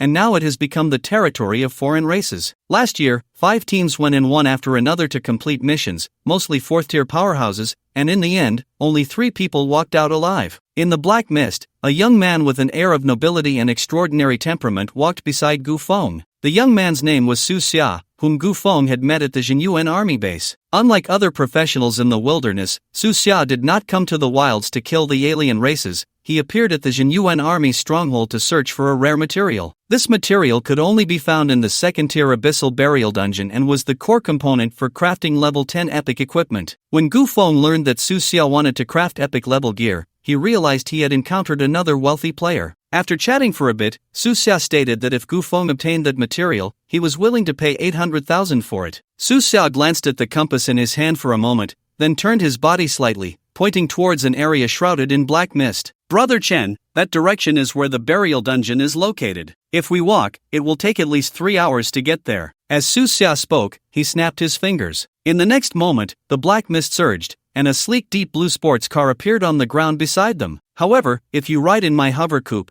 it will only take half an hour at most. Hover coupe. Looking at the luxurious car that resembled a deep blue beast, Gu Feng's mouth twitched slightly. How did such a large vehicle come out? It wasn't equipment or an item. It couldn't possibly fit in a personal space. By the way, what profession are you? Su Xia smiled. I failed my job change, so I'm just an ordinary person. Get in, we'll reach the burial dungeon soon. With a slight movement of his gaze, Gu Feng noticed a subtle gleam on Su Xia's finger. It was a dark silver ring, a space ring. The burial dungeon was located deep in the wilderness, one of the most challenging dungeons in the 1st-tier abyss, but that didn't stop the Abyss Square from being filled with professionals coming to challenge it. Whether in dungeons or the Abyss, the risks and profits were proportional. The higher the difficulty, the higher the death rate, and the rewards after clearing it were more substantial. Additionally, when adequately prepared, the Abyss was clearly more cost-effective compared to dungeons. After all, dungeons charged exorbitant fees. For instance, the 1st-tier Hell-level dungeon in Lin City charged 3 million per person per entry. This price was undeniably high. On one hand, running and maintaining the dungeon required significant funds, and on the other, the forces controlling the dungeon profited from it. The same applied to novice dungeons, but the laws of the Divine Summer Empire stipulated that newly transitioned players had a 10-day free period for novice dungeons,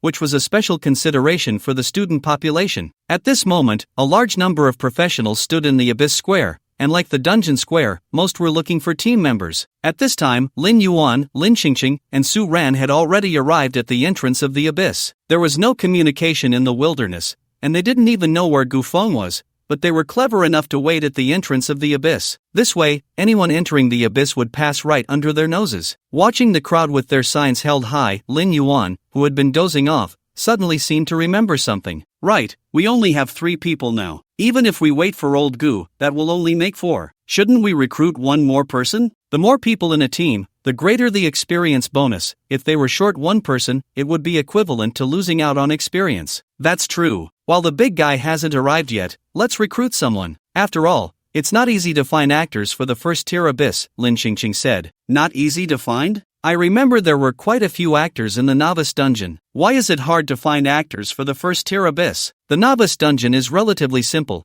and newly transitioned players don't have much combat power. They all hope to level up before the Academy assessment, so naturally, there will be more actors. But the 1st-level Abyss is different. A few strong professionals teaming up to clear it is much more profitable than bringing in actors, and 2nd-level professionals are all there to grab experience. Very few are willing to play the role of an actor. I see. You guys are watching the Abyss entrance here. I'll go ask around. Lin Yuan nodded, somewhat understanding, and looked at a group of professionals searching for teammates, then walked over to a level 12 swordsman. They were all swordsmen, so it might be easier to strike up a conversation. Hey, we need 1 more teammate for our team. Want to join us? Upon hearing Lin Yuan's words, The swordsman turned his head, instinctively glancing at Lin Yuan's level, a flash of disdain crossing his eyes. Level 6, not even at first level, and he dares to come to the first level abyss? Isn't that asking for death? The swordsman couldn't be bothered with Lin Yuan and said bluntly, "You're an actor, right? Your level is too low. Tell your team leader to come talk to me." Lin Yuan raised an eyebrow at this. "Oh, so you think you're something special? A level 12 swordsman acting all superior?" If he could take the guy, Lin Yuan would have drawn his sword by now.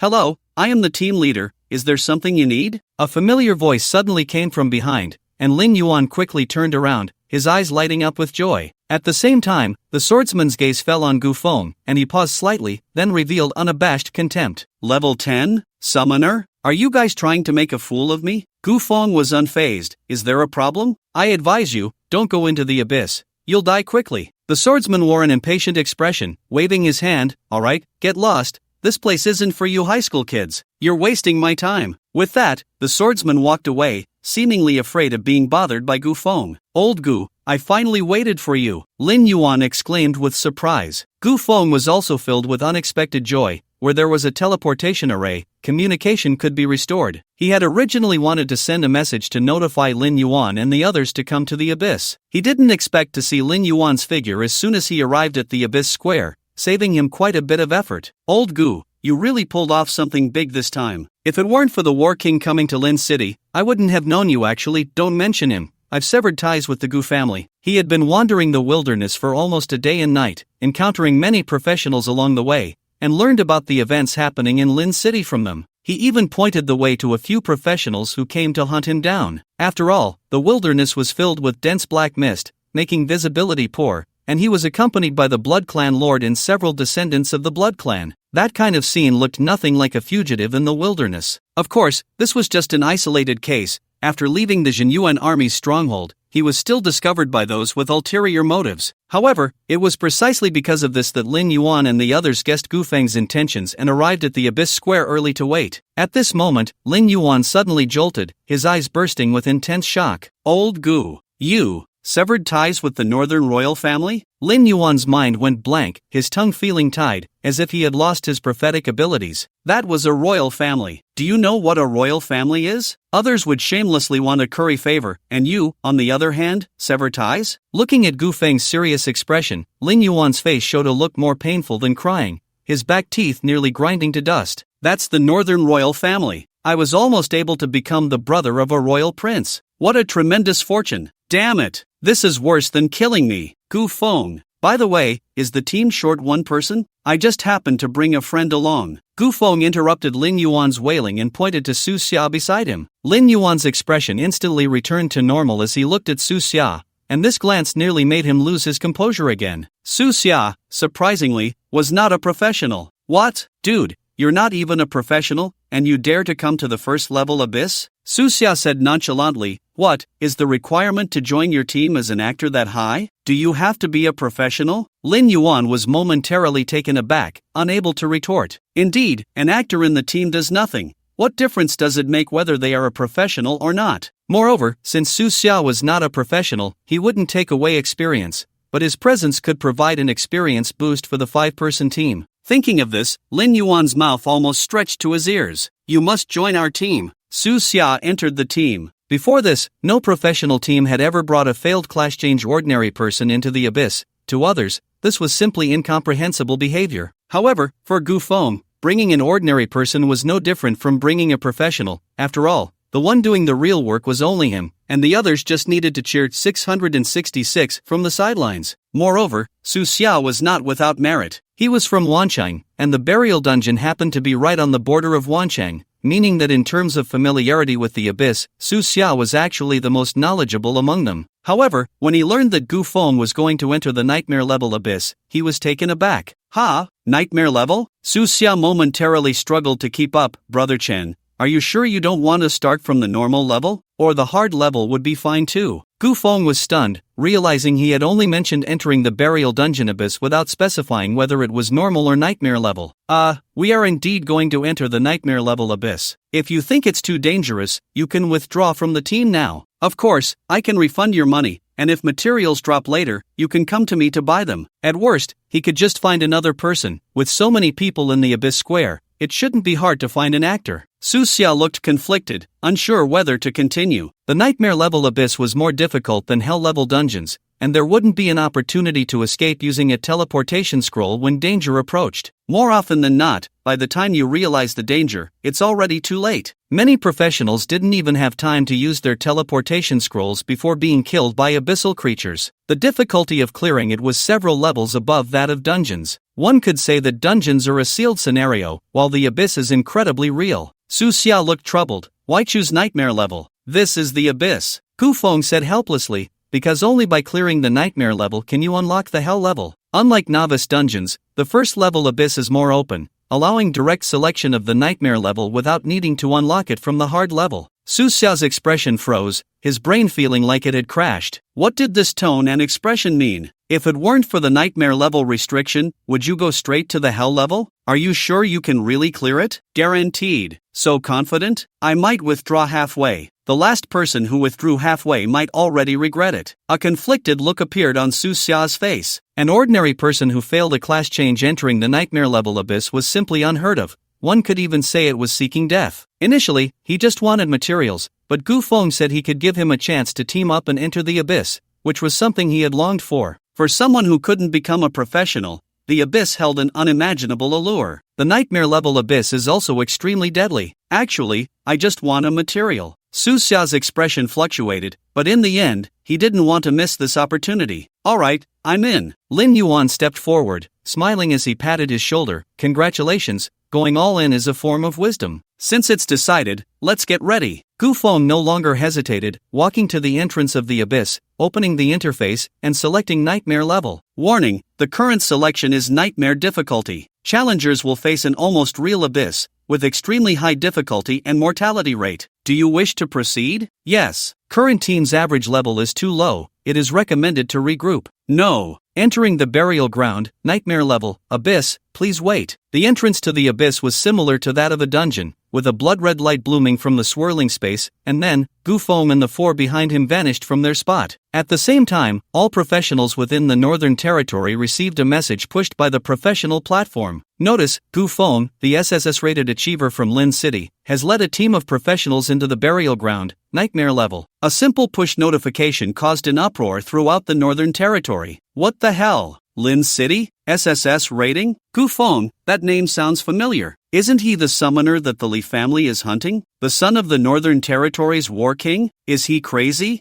Gu Feng is only a level 10 summoner, and he dares to enter a first-tier abyss? Is this seeking death? Even if he is the son of the Northern Territory's war king, he can't possibly clear a Nightmare level abyss at level 10? No. Didn't you see the key point? Gu Feng received an SSS rating from Lin City? The people of Lin City say there's no such thing. Gu Feng indeed cleared the hell-level dungeon of the temple ruins. His SSS rating is genuine. I saw it with my own eyes. Have I crossed over? Did Gu Feng really clear the hell-level dungeon? Is the SSS rating real? Why are you asking me? If you want to know, ask the Lin City government. Quick, quick, quick. Call the City Lord's hotline and ask. Our Lin City finally has an SSS-rated achiever. Why aren't they reporting it? Since we're on the topic, I suddenly want to ask, since Gu Feng has received an SSS rating, why is he going to war with the Li family? Lin City Government, City Lord's Office. Su Lai was under great pressure. As the highest official of Lin City, he had never felt such despair since he entered politics. Yes, despair. At first, when he learned that a professional from Lin City had received an SSS rating, he was overjoyed. An SSS rating not only represented a guaranteed spot at the capital's academy but also meant he could secure more resources from the Northern Territory,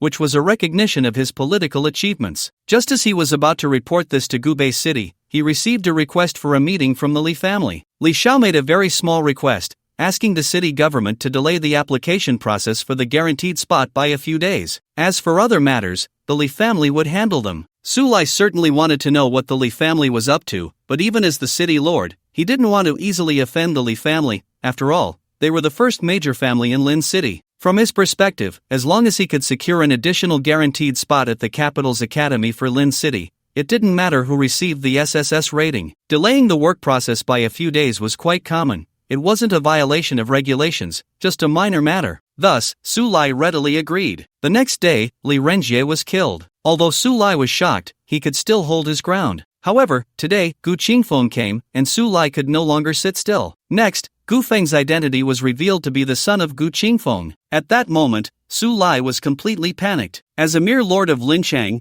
he had actually blocked a royal prince's guaranteed admission quota? Even if he were killed, it wouldn't compare to this sin. Just then, he received news that the Li family had been wiped out. In that instant, Su Lai felt darkness clouding his vision, as if he could already see his own end. He was extremely anxious, nearly on the verge of collapse, but then he suddenly realized that since all the Li family members were dead, it meant that only he knew about those matters. This way, as long as he quickly secured the guaranteed admission quota for Gu Feng, he could land safely. With this thought, Su Lai immediately grabbed the phone on his desk. Secretarially, initiate emergency procedures and immediately secure the guaranteed admission quota for Gu Feng and make a big deal out of the hell-level novice dungeon being cleared. Hurry! Move quickly! It must be fast! Su Lai shouted fast 3 times in a row, never having lost his composure like this before. However, before he finished speaking, a striking message popped up on the monitor in front of him. Notice, Lincheng SSS-rated achiever Gu Feng has led a team of professionals into the burial ground dungeon, nightmare level. Looking at the information before him, Su Lai's eyelids twitched, and his expression froze completely. It's over. Everything is over. With this news, he could no longer hide the fact that he had delayed the admission process. You have entered the first level Abyss Burial Dungeon, nightmare level.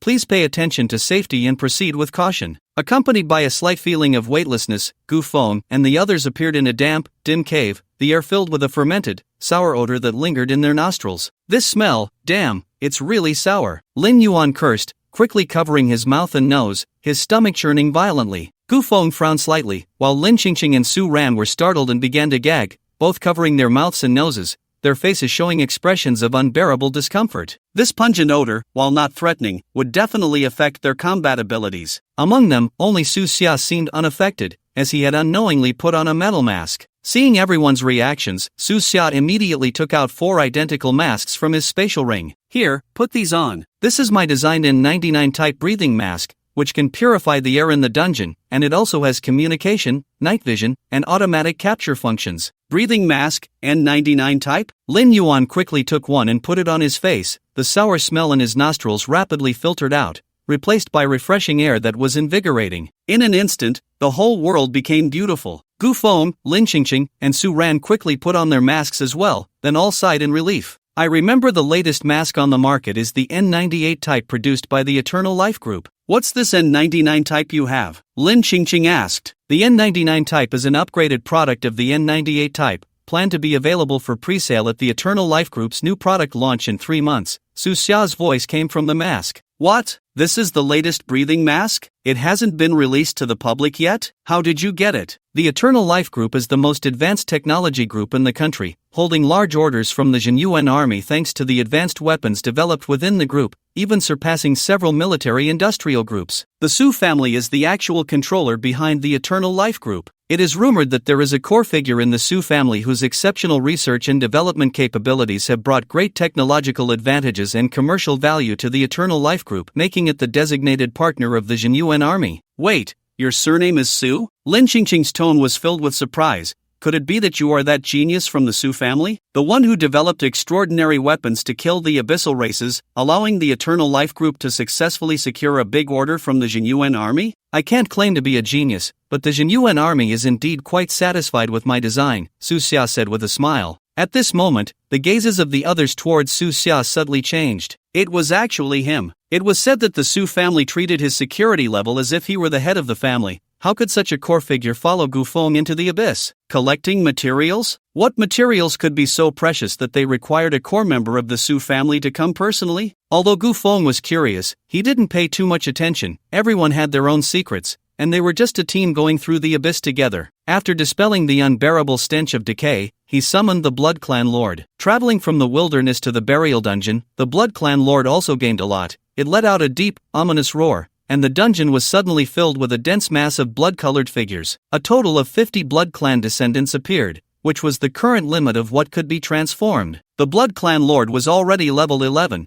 and the transformed Blood Clan descendants could not exceed its own level 10. Among these descendants, the highest level was 21, and the lowest was 15. Seeing the sudden appearance of so many Blood Clan descendants, Lin Yuan and the others were genuinely startled. almost thinking they had fallen into an ambush by another race. "Don't be afraid, it's my skill," Gufeng called back the four who were preparing to retreat. "What?" Su Xia looked incredulous. "How can a summoner have so many summoned beasts?" "There is only one summoned beast. The others are summoned units of the summoned beast," Gufeng explained briefly, then ordered the Blood Clan descendants to clear the way ahead. Soon, a low growl echoed in the darkness, and a lizard-like humanoid creature emerged from the shadows. Its broken and ugly head was covered in blood, with a pair of crimson eyes flashing with brutality. Its limbs were short and stout, severely disproportionate, and its body was riddled with rotting flesh, with some areas even exposing white bones. Was this an orc? Never had he seen such a small and ugly orc. Almost without needing Gufeng to give an order, the Blood Clan Lord activated its skill, and bullets illuminated the dark dungeon like lightning, crackling as they struck the orc. The orc excelled in strength and physique, moving swiftly, but the Blood Clan Lord's skill was as fast as lightning, leaving it no chance to evade. In an instant, the orc's health bar was emptied, and it fell to the ground with a wail. Kill Beast Corpse Fusion Body LV. 13. Experience 1560. A level 13 alien was taken down by a single skill from the Blood Clan Lord. This scene revealed a strong shock on Su Xia's face. In the Nightmare level Abyss, aliens were all enhanced and were not comparable to those ordinary aliens in the wilderness. Although it was only level 13, being one-shot by a summoned beast skill was simply unbelievable. After all, the level 13 Beast Corpse Fusion Body had nearly 40,000 health. A single skill cleared nearly 40,000 health? That was outrageous. At that moment, Su Xia suddenly realized that with Gufeng's strength, he might actually be able to clear the Nightmare level dungeon. After the Beast Corpse Fusion Body died, 6 death tentacles formed from black mist appeared beside its corpse. This was a supplementary skill of the fallen magic sphere. Each time a skill hit a target, a death tentacle would appear. Deadly Shot could fire 6 bullets with skill effects, hence the appearance of 6 death tentacles. However, the duration of the death tentacles was only 2 seconds, just a breath, before they dissipated into black mist. Beast Corpse Fusion Body? That name is quite a mouthful, Lin Yuan commented, looking at the ugly alien corpse on the ground. It's actually just a failed experimental subject. Su Xia spoke up. The burial dungeon was once the execution ground for the dwarves' cruel punishments, where countless dwarves perished. Later, a voodoo shaman came here, merging the bodies of the dwarves with orcs to create these half-corpse, half-beast hybrids. As he spoke, Su Xia distributed 4 antidote potions to everyone. The attacks from the beast corpses carry corrosive damage. If you are unfortunate enough to be hit, you must use the antidote immediately, otherwise, you will enter a poisoned state and continue to lose health. Gufeng took a vial of healing potion, the green liquid shimmering like jade. Antidote potion, using it can quickly dispel the poison state. On the trading platform, the antidote potion costs 3,000 per vial, not cheap at all. Thank you. Gufeng stored the antidote in his personal space and ordered the Blood Clan to continue clearing the path. Speaking as they walked, I bought some strategies at the Years.When military base. The final boss location in the Nightmare level Abyss is unpredictable and very secretive, making it hard to find. However, one strategy mentioned that to trigger the final boss, all the alien creatures on this 3rd level must be killed, not leaving a single one. If even one alien creature is left alive, the conditions to trigger the final boss will not be met. So, to obtain the record-breaking reward after clearing the dungeon, we can only rely on our speed in killing monsters. Although the Nightmare level Abyss is extremely dangerous with a high death rate, the first completion record was set decades ago. Therefore, if Gufeng wants to receive a high reward after clearing, he can only aim for the record-breaking reward. But this is the Abyss. Is breaking a record that easy? Currently, the best time for the Nightmare level Abyss is 6 hours and 47 minutes, held by a person named Liang Yi, the current Lord of Wancheng. This record was set by Liang Yi and his team at level 19, which is already close to the limit for ordinary professionals. Any faster is impossible. However, for Gufeng, he certainly won't stop there. As they walked through the dungeon, a few beast corpse hybrids would occasionally jump out from dark corners. This posed no danger to Gufeng and the others, as a large number of Blood Clan descendants were scouting ahead. Bang! A shot fired directly hit the beast corpse's head, dealing over 8,000 damage. The beast corpse is considered an undead creature, after all, formed by merging the bodies of orcs and dwarves, possessing strong resistance to both physical and magical damage. In the wilderness, a bullet from the Blood Clan Lord could deal around 12,000 damage to a level 13 alien creature. But against the beast corpse, it only dealt over 8,000, which is quite impressive in terms of defense. Fortunately, the Blood Clan Lord's damage is high enough, and with the kill reset, as long as it's not an elite alien, they are basically all one-shot by the Blood Clan Lord. Gufeng summoned the Nightmare Sovereign to assist in the kills alongside the Blood Clan Lord. The Blood Clan descendants were responsible for hunting, scouring every area of the dungeon, leaving no beast corpse hybrid hidden in the darkness unchecked. Although the Nightmare Sovereign's base attack is not as strong as the Blood Clan Lord's, with the assistance of the Nightmare Servants, it can unleash 10 times the damage, instantly killing level 13 beast corpse hybrids. Bang! The Blood Clan Lord pulled the trigger, a series of bullets whistling through the air, turning that beast corpse hybrid into a sieve. At the same time, the Nightmare Sovereign flickered and completed a kill in an instant. Killed beast corpse hybrid LV. 13, experience 1560, killed beast corpse hybrid LV. 13, experience 1573. The rate of experience gain was noticeably accelerating. Compared to the 5 to 600 experience from alien creatures in the wilderness, the experience gained from killing alien creatures in the abyss is 3 times that in the wilderness. Moreover, due to the presence of the Blood Clan descendants, both the hunting and killing speeds have significantly increased. As the descendants of the Blood Clan continued to push into the dungeon, Gufeng and the others soon arrived at a desolate area strewn with bones. With each step, the dry bones beneath their feet creaked incessantly. Is this the main prison on the first level? So soon? Does that mean we're close to the beast corpse of the clan leader? Su Xia looked around and quickly recognized the place. The burial dungeon had a total of 3 levels, and the main prison on the first level was the first challenging location, housing a high-level elite beast corpse, the remains of the former dwarf clan leader, which was powerful and difficult to deal with. Su Xia immediately said, to deal with the beast corpse clan leader, we must first kill all the beast corpse hybrids on the periphery, otherwise, if we enter the main prison directly, we could easily be surrounded by the beast corpse hybrids. But wait, even with 50 descendants of the Blood Clan clearing the way, we shouldn't have entered the main prison this quickly. What's going on? Did we get lost? A look of confusion appeared in Su Xia's eyes as he glanced at the others nearby, noticing that Gu Feng's face was calm, showing no signs of unease at entering the main prison ahead of schedule. Generally, in the abyss, one would try to kill ordinary alien races first, leaving some elite alien races for last, which would significantly reduce the difficulty of the kills. Therefore, previous adventurers entering the burial dungeon would first clear the beast corpse hybrids on the periphery, and only after all the ordinary beast corpses were eliminated would they enter the main prison to kill the beast corpse clan leader. This approach reduced the difficulty of the kill. Since the lowest level in the entire dungeon was the beast corpse hybrids, the killing process could also yield experience points for leveling up. After leveling up, they could then tackle the beast corpse clan leader in the main prison, making it much easier. Additionally, once all the ordinary alien races on the periphery were killed, the combat power of the Beast Corpse clan leader would also be significantly reduced. This was because the Beast Corpse clan leader had a skill that gathered monsters. As long as it was in combat, it could infinitely gather monsters, continuously bringing the peripheral beast corpses into the main prison. If the adventurers were surrounded by all the beast corpse hybrids in the dungeon, they would be left with no way out. Thus, ordinary adventurers would generally not dare to enter the main prison first. At this moment, Gufeng spoke up. The burial dungeon is quite special. We must kill all the alien races in the 3 levels of the dungeon to trigger the conditions for the final boss to appear. In other words, if we miss any alien race, we will have to spend a lot of time searching for monsters. Unless we kill all the beast corpses, we will never see the final boss. So I thought of another method, to come to the main prison first and use the Beast Corpse clan leader's monster gathering skill to summon all the ordinary beast corpses from the first level of the dungeon. This way, we can kill all the beast corpses in the shortest time possible. What? Su Xia's face changed dramatically. You want to kill the Beast Corpse clan leader first? Then all the peripheral beast corpses will rush in. How will we fight then? Don't panic, just fight as you normally would.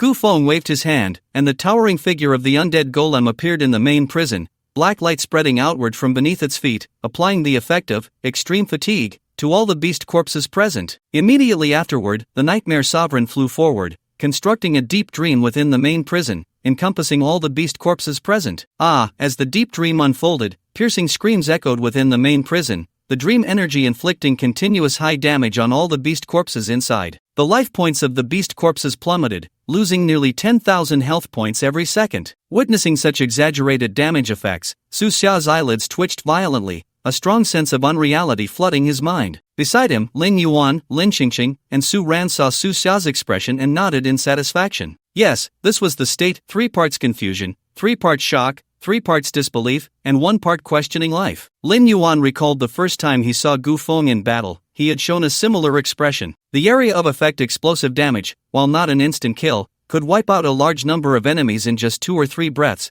completely like a grass-cutting game. The beast corpse hybrids in the main prison, although ordinary alien races, were all level 16 beings, with health points tripled. It was somewhat unrealistic to expect them to be instantly killed by the deep dream realm. Moreover, in this main prison, the heavyweight Beast Corps clan leader had yet to appear. At that moment, a series of dull, heavy sounds echoed from the darkness, followed by rhythmic vibrations in the dungeon. A powerful, brutal aura suddenly erupted, approaching from that direction. A small, stout beast corpse, covered in black fur and riddled with rotting flesh and animal skin, emerged from the shadows. Its body was covered in large stitched scars, resembling a patchwork corpse. Su Xia's expression changed abruptly. "It's out! It's the Beast Corps clan leader. Alien race, Beast Corps clan leader elite level, LV. 17 health points, 121500 attributes, strength 190, agility 177, constitution 192, spirit 170 skill I, beast blood boiling skill 2, corpse poison skill 3, summon beast corpse as a level 17 elite alien race." Gu Feng's eyes shifted slightly, revealing a hint of seriousness on his face. This Beast Corps clan leader was almost comparable to the final boss, the Fallen Witch, in the temple ruins. However, this was just the first level of the bone-burying dungeon. "Who dares to intrude into this forbidden place, you human scum?" The Beast Corps clan leader's face twisted with brutality. It roared, and a surge of boiling filthy blood erupted from within, instantly sweeping through the entire main prison, even countering the deep dream realm in an instant. At that moment, numerous ordinary beast corpses outside seemed to have received a command, crazily charging towards Gu Feng and the others. Su Xiao watched this scene, her face pale, even considering pulling out a teleportation scroll. Given the current situation, it seemed Gu Feng had no way to contend with so many beast corpses. Just then, Gu Feng's mind stirred, and 3 layers of black light suddenly erupted from the undead magic statue. 2 beams of black light fell upon the Beast Corps clan leader, inflicting extremely exhausted and black death plague. All attributes were reduced by 50%, and damage taken increased by 50%. Healing effects were reduced by 90%, and health points were continuously lost. The third beam of black light transformed into a dim shadow, instantly covering the entire main prison centered around the magic statue.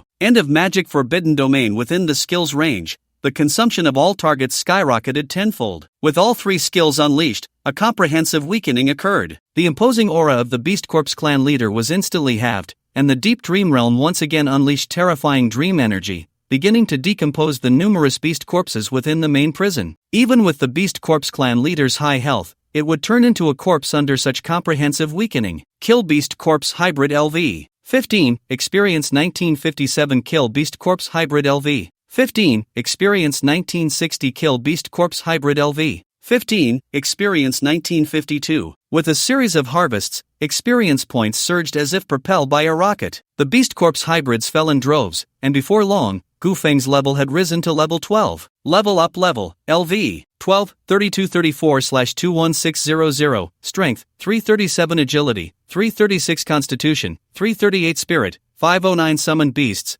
Bloodlord LV, 12, legendary, Nightmare Ruler LV, 12, epic, undead magic statue LV, 12, epic, talent, currently can obtain a dark bloodline no one shared experience, and the leveling speed skyrocketed. 5 people entered the abyss, and the difficulty of the abyss increased. Correspondingly, the experience gained also rose, with nearly 90% of it falling onto Gu Feng. This was why he insisted on bringing the actors into the abyss. Such a killing speed was unimaginable for other professionals. Just a wave of beast corpses rushing in from the periphery had directly leveled him up. A piercing scream interrupted Gu Feng's thoughts. More and more beast corpse hybrids were being shattered by dream energy, and the Beast Corps chieftain erupted in a furious rage, dark red filthy blood gushing from his body, filling the deep dreamscape, trying to break through this layer of dreams. However, with the undead golem holding the line, all resistance was destined to be futile. No matter how hard the Beast Corps chieftain tried to break through the deep dreamscape, his attributes were halved, making it impossible for him to escape the confinement of the deep dream. The dream energy continuously deconstructed his body,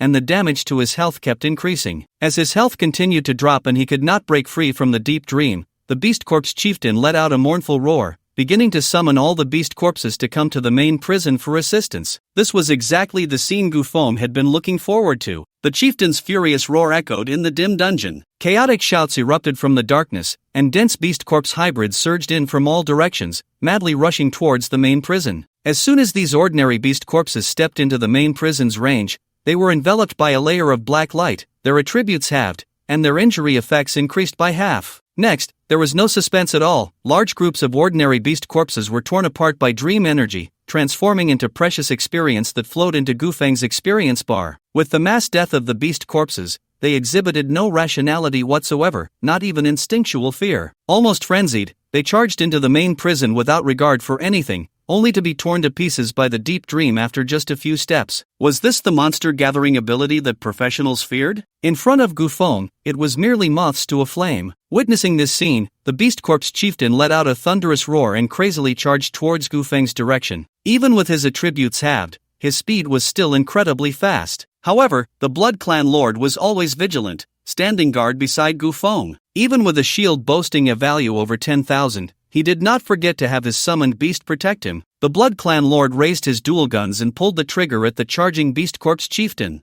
Bang! Bang! Bang! A series of bullets struck the Beast Corpse chieftain, but only managed to take away over 30,000 health points. If it had been a Beast Corpse hybrid with 40,000 health, it would have been blown apart instantly. Truly an elite alien race, even with their attributes halved, enduring a skill from the Blood Clan Lord only resulted in a loss of 30,000 health points. However, it wasn't over yet. The Fallen Orb skill activated. 6 death tentacles rapidly grew around the Beast Corpse chieftain, mercilessly slapping against him, momentarily slowing his charge. Crack! Crack! The death tentacles could only exist for 2 seconds, attacking once per second. Each tentacle could deal 3,000 damage to the target, totaling 18,000 for 6. After 2 seconds, that was 36,000. Adding the previous skill damage, in just a breath, the Beast Corpse chieftain lost nearly 70,000 health points. Lin Yuan and the others watched in shock. Nearly 70,000, that damage was terrifying. The Beast Corpse chieftain only had a little over 120,000 health points in total, and the Blood Clan Lord had reduced him to a state of near death with just one move. However, even though his health bar was already more than half empty, the Beast Corpse chieftain did not stop. He charged towards Gufeng like a ferocious beast, ignoring any attacks, madly rushing forward. After all, he was an elite alien race. Although the Blood Clan Lord's skill unleashed extremely high damage, it could not stop his charge. Old Gu. As the Beast Corpse clan leader charged towards Gufeng, Lin Yuan and the others shouted nervously. To them,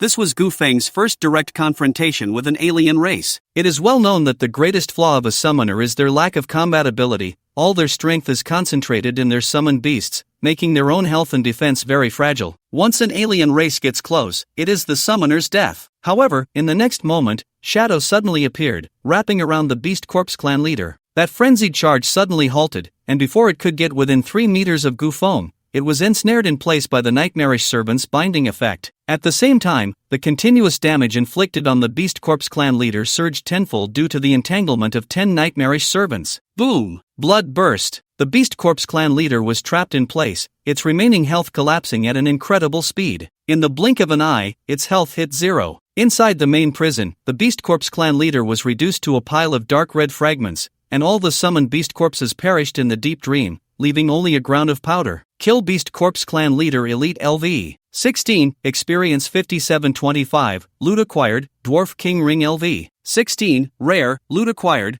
Mithril Armor LV. 16. Rare, Loot acquired, Enhancement Stone * 10, Rare, Level Up, Level, LV. 13. 1369/43200, Strength, 347, Agility, 346, Constitution, 348, Spirit, 529, Summoned Beasts, Blood Clan Lord LV. 13. Legendary, Nightmarish Ruler LV. 13. Epic, Undead Golem LV. 13. Epic, Talent currently can obtain a dark bloodline, rising to level 11 in the wilderness. Gufeng reached level 12 after defeating the first wave of aliens in the Buried Bone Dungeon, and now, having cleared an entire layer of the dungeon, he directly leveled up to 13. The abyss indeed comes with high risks and high rewards. Let's rest here for a moment, Gufeng said to Lin Yuan and the others, not continuing deeper. Further ahead was the second floor, and with each layer deeper into the Buried Bone Dungeon, the difficulty increased significantly. After all, this was a nightmare-level abyss, and Gufeng planned to strengthen his summoned beasts first. He activated his talent. You have obtained Dark Bloodline Royal Blood, Royal Bloodline.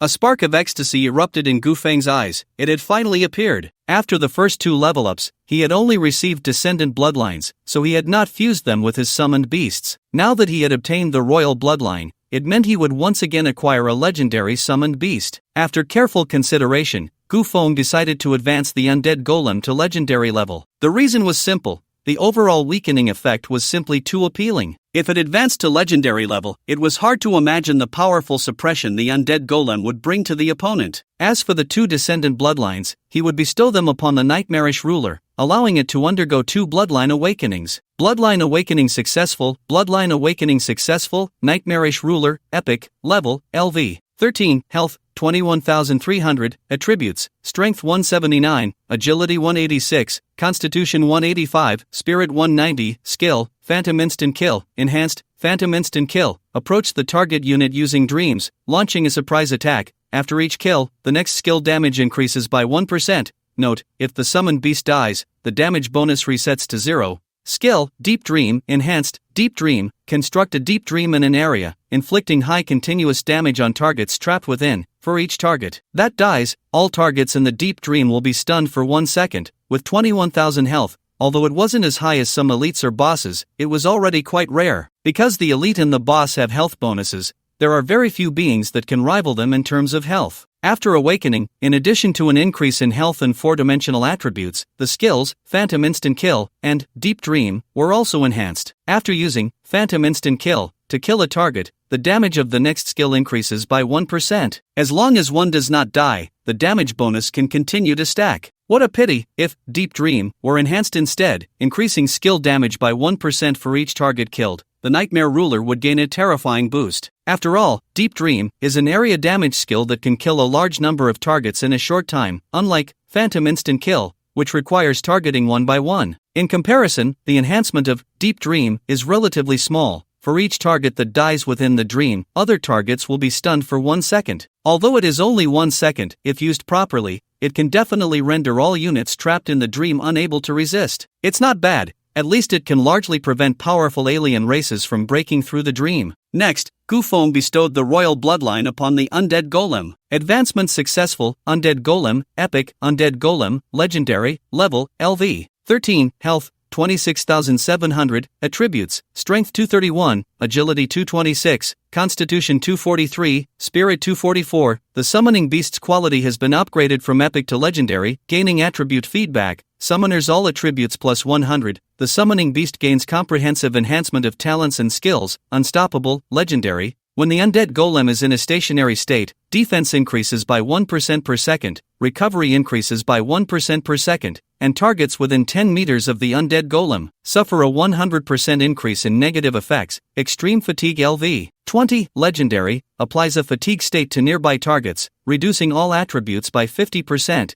increasing damage taken by 100%. Cannot be immune. Black Death Plague LV. 20, legendary, infects a target with a plague, reducing the healing effects it receives by 90%. The plague is contagious. The more targets infected, the more life points lost continuously. Cannot be immune. Forbidden Domain LV. 20, legendary, the undead golem designates a forbidden area centered on itself. Targets within the area suffer a 10-fold increase in damage, and all consumption increases 10-fold. Legendary level talents, along with fully leveled legendary skills. The excitement on Gufeng's face was evident. First, the talent enhancement. When the undead golem is stationary, defense and recovery increase by 1% per second, which means that one must give up the undead golem's mobility to maximize its state. However, the undead golem cannot remain stationary while the team moves, nor can it attract all the alien races to its location. If this were before, Gufeng would not have been able to maximize the use of this talent. But don't forget, after Gufeng killed Wang Chongshan and his group, he learned the skill of displacement swapping from the basic skill scroll. This not only allows him to swap positions with summoned units but also enables swapping between summoned units. This way, the undead golem can stay in one place to stack its state, and when entering battle, it only needs to swap positions with the bloodline descendant in combat. Moreover, targets within 10 meters of the undead golem will have their negative effects increased by 100%,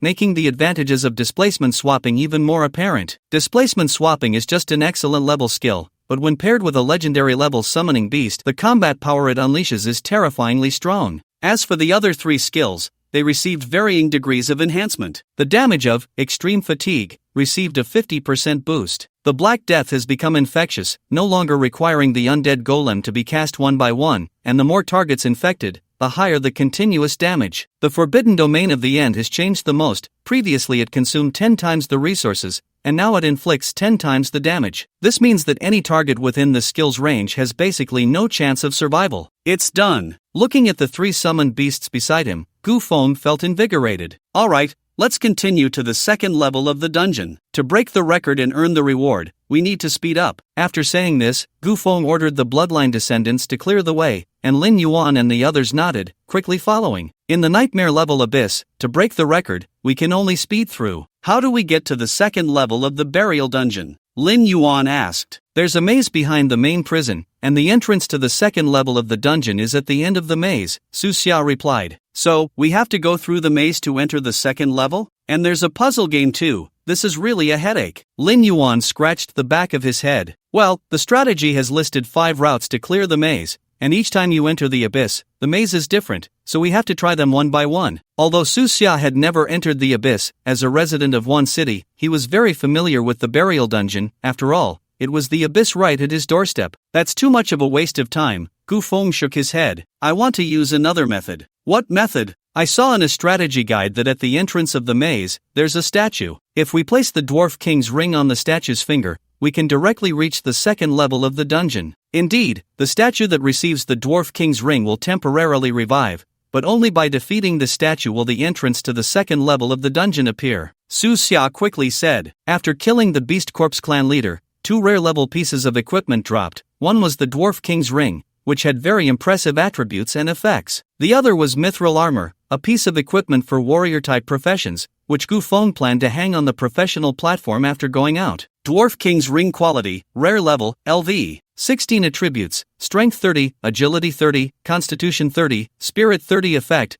Damage dealt to dwarf units increased by 100%. The other races in the burial dungeon are basically made from dwarf corpses and orcs, which means that as long as one wears the Dwarf King's ring, all subsequent attacks on other races will deal double damage. With all attributes at 30 and a damage increase of 1 times, this boost is unprecedentedly powerful, so nearly 99% of professionals would rather repeatedly try the maze than give up this ring. However, for Gu Feng, since he wanted to earn the record-breaking reward, he absolutely could not be stingy over such trivial matters. It was just a Dwarf King's ring. The 30 in all attributes was inconsequential to him, and the 1 times damage increase against dwarves was not something he couldn't part with. After all, the undead golem had already advanced to a legendary level summoned beast, and the support it provided was certainly not something a mere Dwarf King's ring could compare to. Every time you go deeper into the burial dungeon, the difficulty increases significantly. The Dwarf King's ring has a 1 times damage bonus, which is a very important tool for clearing in the later stages, Su Xia advised from the side. Moreover, the statue awakened by the Dwarf King's ring is a level 20 statue, incredibly powerful, and its damage is terrifying. Previously, a paladin with 60,000 health was killed in 1 hit by its skill.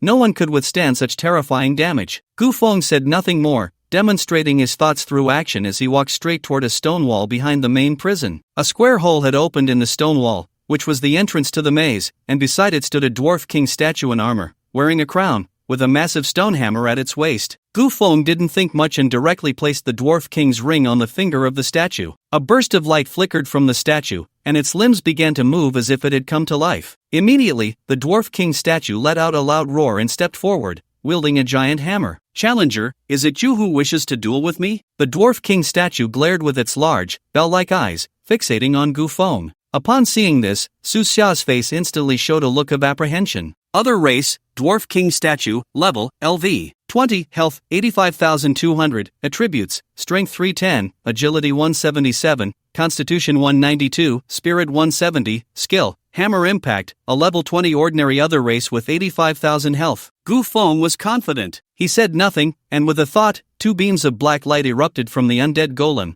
instantly landing on the Dwarf King statue. The statue was not a living being, so the Black Death Plague was rendered ineffective. However, under the effect of, extremely exhausted, the Dwarf King statue's attributes were suddenly halved, and the damage it received increased by 100%. The Dwarf King statue sensed its negative state, and anger erupted on its rugged face as the giant stone hammer in its hand glowed with golden light. Hammer impact, the massive golden hammer came crashing down towards Gu Feng. Watching the rapidly descending attack, Gu Feng showed no intention of dodging. Su Xia, who was watching from the side, was taken aback and exclaimed in alarm. Just then, Gu Feng's figure vanished in an instant, replaced by the nightmare ruler appearing before the Dwarf King statue. Boom! The golden hammer struck down, and the black mist surrounding the nightmare ruler surged. Since it was an energy entity, the physical attack dealt minimal damage to it. Immediately after, the black mist spread, and 10 shadows instantly wrapped around the Dwarf King, the dense black mist quickly enveloping the Dwarf King statue. Phantom Annihilation, the Nightmare Ruler directly cast the skill, stacking 10 times the damage, and adding the one-time damage bonus from Extremely Exhausted. The Dwarf King statue suddenly received 20 times the skill damage. Boom! A heavy wail echoed through the dungeon. The surface of the Dwarf King statue showed no visible damage,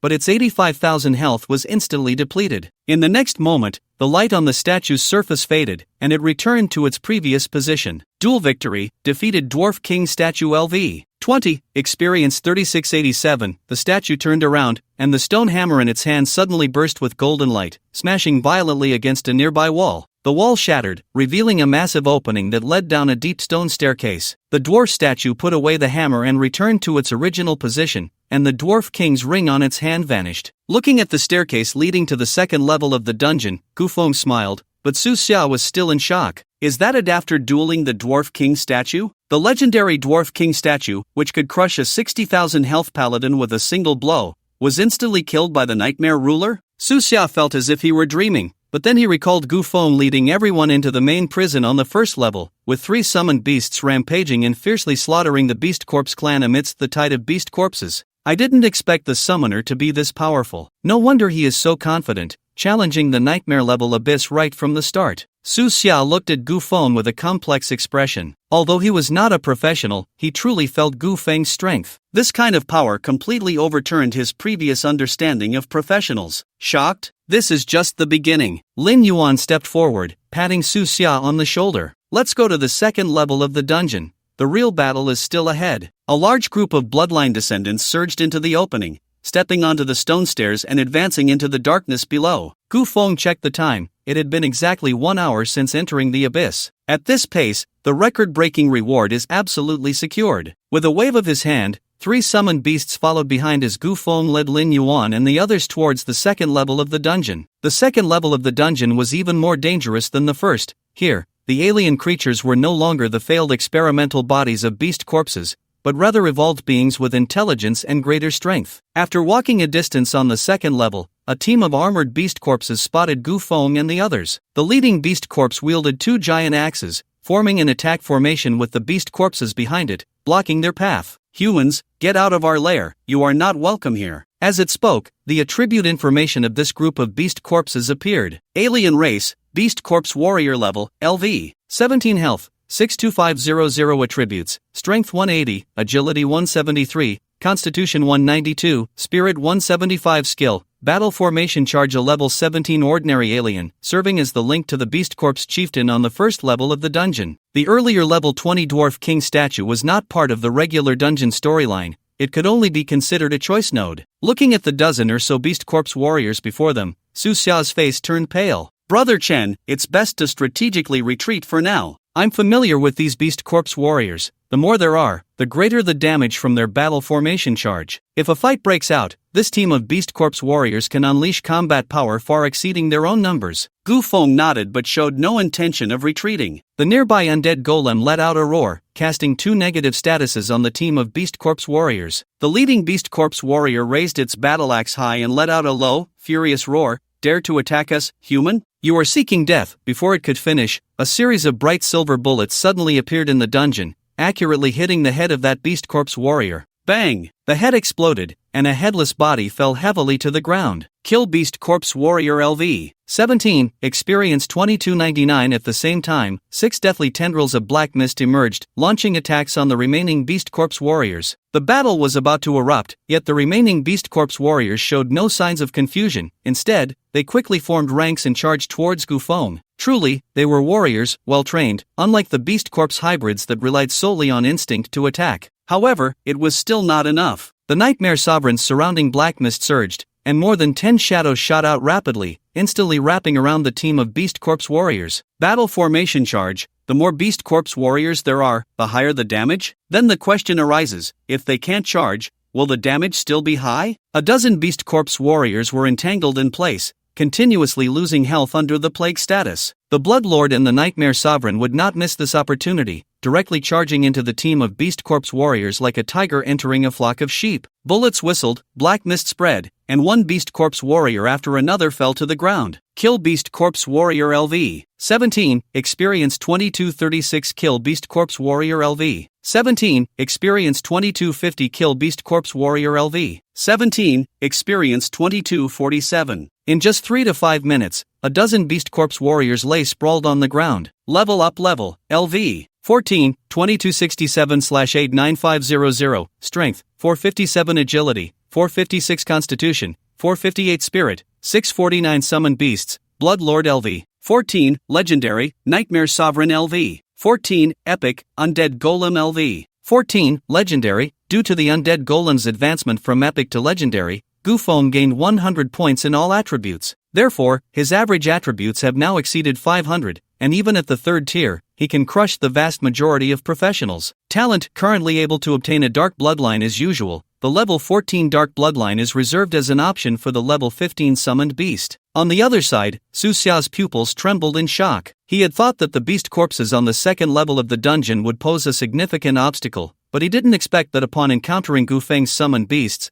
they would turn into a pile of worthless trash. Lin Yuan, Lin Qingqing, and Su Ran watched with excitement. Although they didn't die, they felt the thrill of cheating the game by clinging to Gufeng's leg. Upon reaching level 14, the life points of the Blood Clan Lord surged to 56,340, allowing the transformation of 80 Blood Clan descendants. Immediately, it activated its skill, consuming 24,000 health points to transform all the corpses on the ground into level 17 Blood Clan descendants. Since Gufeng wanted to set a record, and the combat power of the Blood Clan descendants was not particularly outstanding, he had not let them join the battle, instead using them as scouts. However, one should not underestimate them. Aside from a few that were above level 20, the rest were all above level 10. The self-detonation damage of the Blood Clan descendants above level 20 is 5,000, while those above level 10 have a self-detonation damage of 3,000. Therefore, if all 80 Blood Clan descendants self-detonated at the same time, they could unleash 250,000 damage in an instant. This was Gufeng's plan, to deal a massive blow to the final boss. Next, the Blood Clan descendants continued to lead the way as Gufeng led everyone forward. The terrain of the second level of the dungeon was more complex than the first,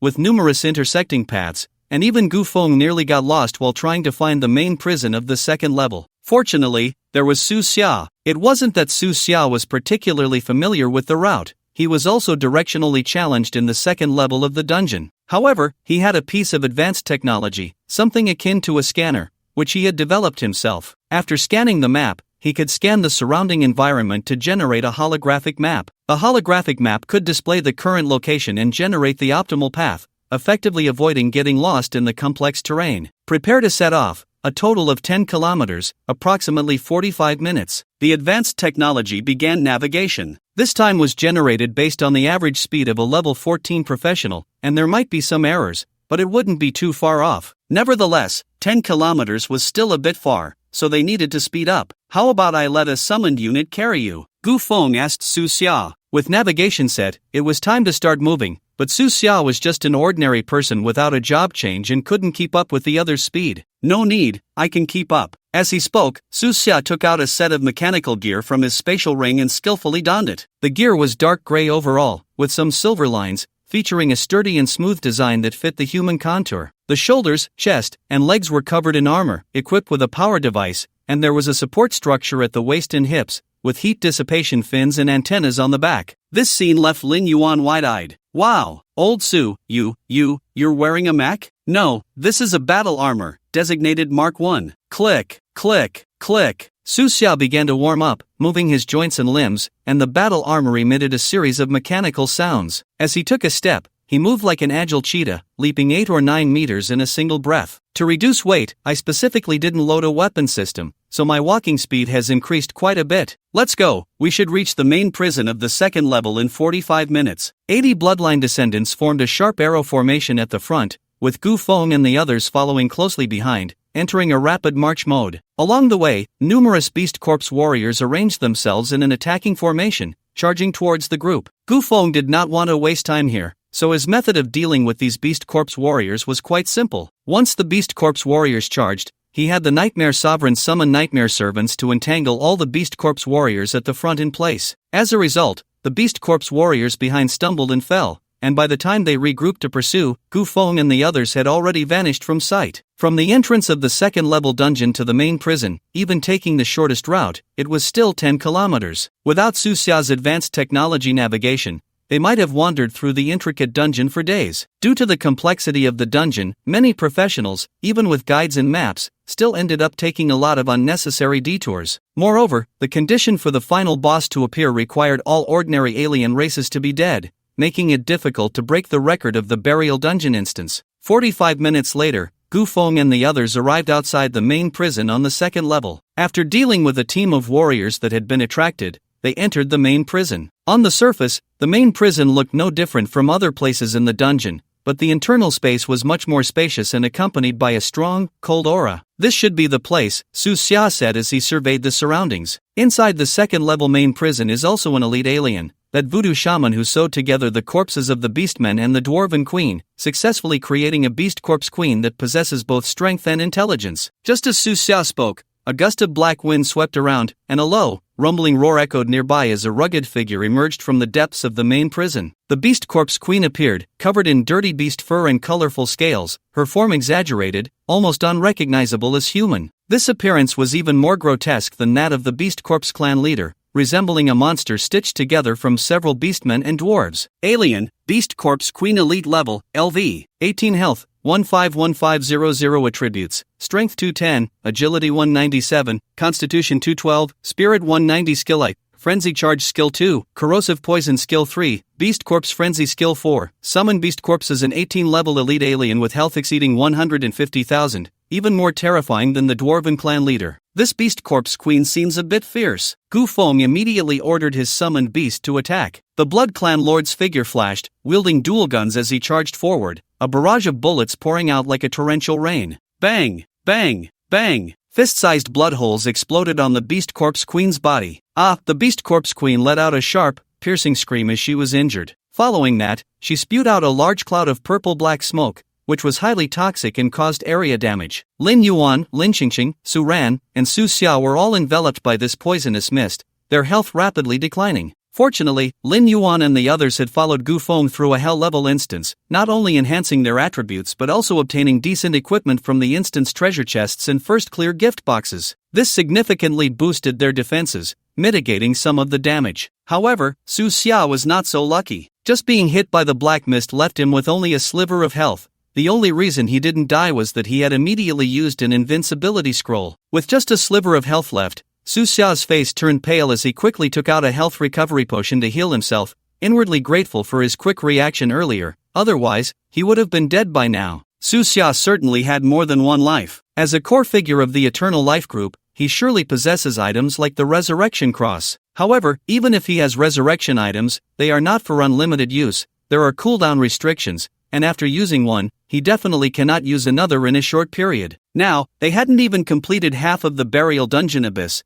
and if he wasted a resurrection item here, how would they get through the later stages? You all retreat first, Gu Feng immediately said to the others. Almost as soon as he finished speaking, the sound of mechanical movement echoed from the Mark I armor. The next second, Su Xia took off running without a moment's hesitation. At that moment, he realized that a place like the Abyss was truly not something an ordinary person like him could venture into. Previously, seeing Gu Feng rampaging through the first level of the dungeon, even defeating a level 20 dwarf king statue in a single blow, he had unconsciously let his guard down. As a result, Gu Feng easily wiped out the first wave of Beast Corpse warriors on the second level of the dungeon, causing him to develop a sense of contempt for these alien races. However, now he suddenly understood that he was just an ordinary person. Any random alien in this abyss could take his life. What right did he have to underestimate them? Perhaps Su Xia was too conspicuous as a major target, and the Beast Corpse Queen erupted with a wave of black energy, her body shooting towards Su Xia like a cannonball. Furious charge. Su Xia was terrified by this scene.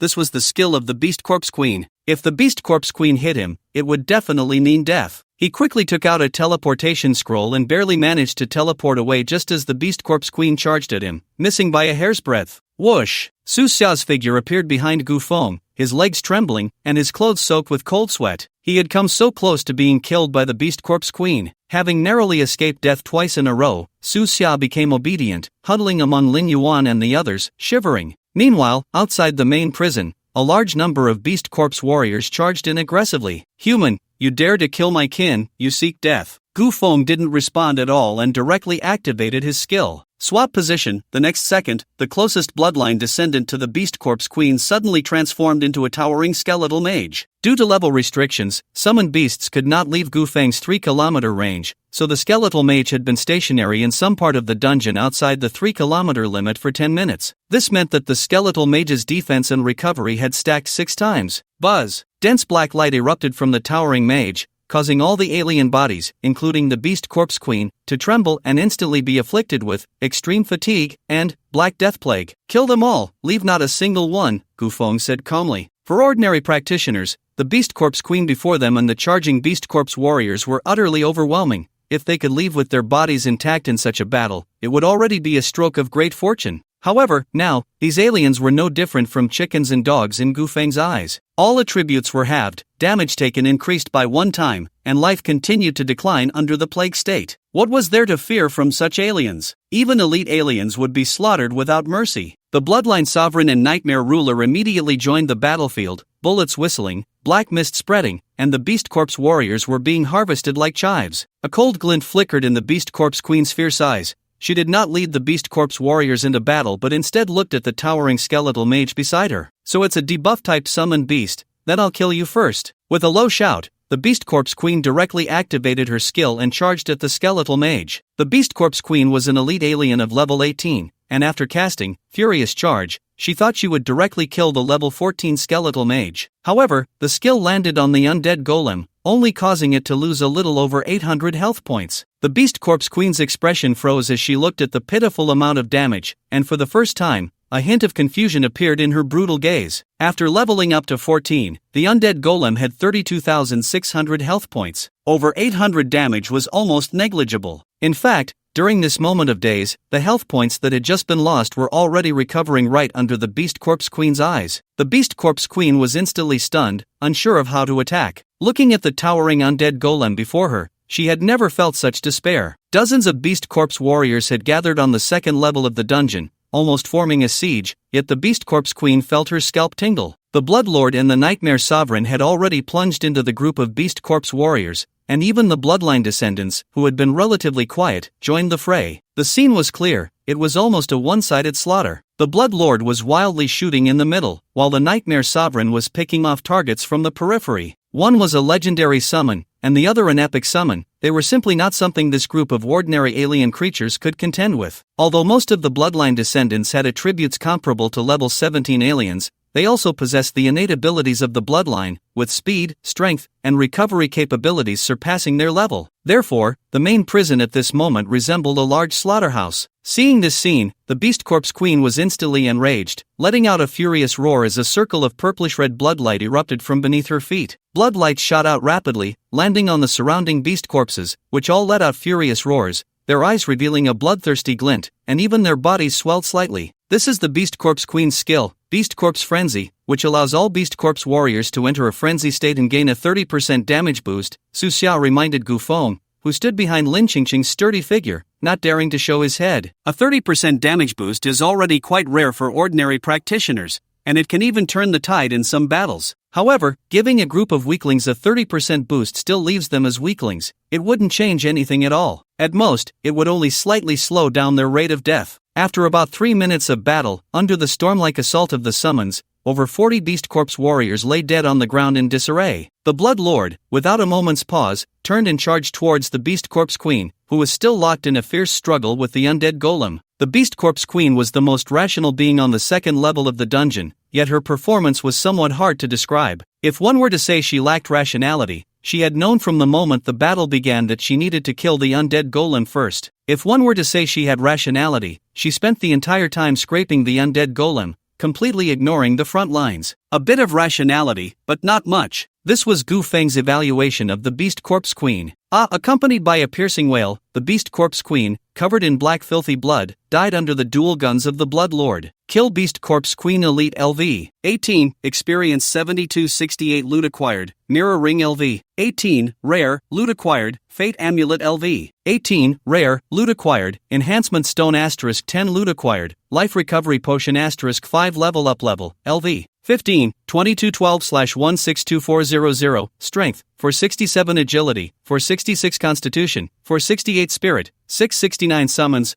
Blood Lord LV. 15. Legendary, Nightmare Sovereign LV. 15. Epic, Undead Golem LV. 15. Legendary, Talent, currently can obtain a Dark Bloodline leveled up again. Entering the first level of the Abyss at level 11, one person enjoyed the experience of 5, and the speed of leveling up was simply exhilarating. Gufeng glanced at the experience bar. The experience required for the next level had skyrocketed to 360,000, and the subsequent leveling speed would likely slow down. The Beast Corpse Queen dropped 2 pieces of equipment, a ring and a talisman. Mirror Ring Quality, Rare Level, LV. 18 Class Restriction, Summoner Attributes, Agility 10, Spirit 10 Effect, generates 2 mirror images of summoned beasts. The images possess all the talents and skills of the original and have 80% of all attributes. Taking 50% more damage, it was actually a piece of exclusive equipment for summoners. The fact that the mirror images took 50% more damage meant they wouldn't last long, but that was only true for ordinary summoned beasts. For the Bloodline Overlord, the recovery ability was extraordinarily powerful. After all, it was a legendary level summoned beast. Even if the mirror images only had 80% of the original's attributes, it was enough to offset this drawback. This effectively meant there were 2 additional powerful allies. Thus, Gufeng equipped the mirror ring on the Bloodline Overlord. Next, he looked at the second piece of equipment. Fate Talisman Quality, Rare Level, LV. 18 Class Restriction, None Attributes, Constitution 15 Effect,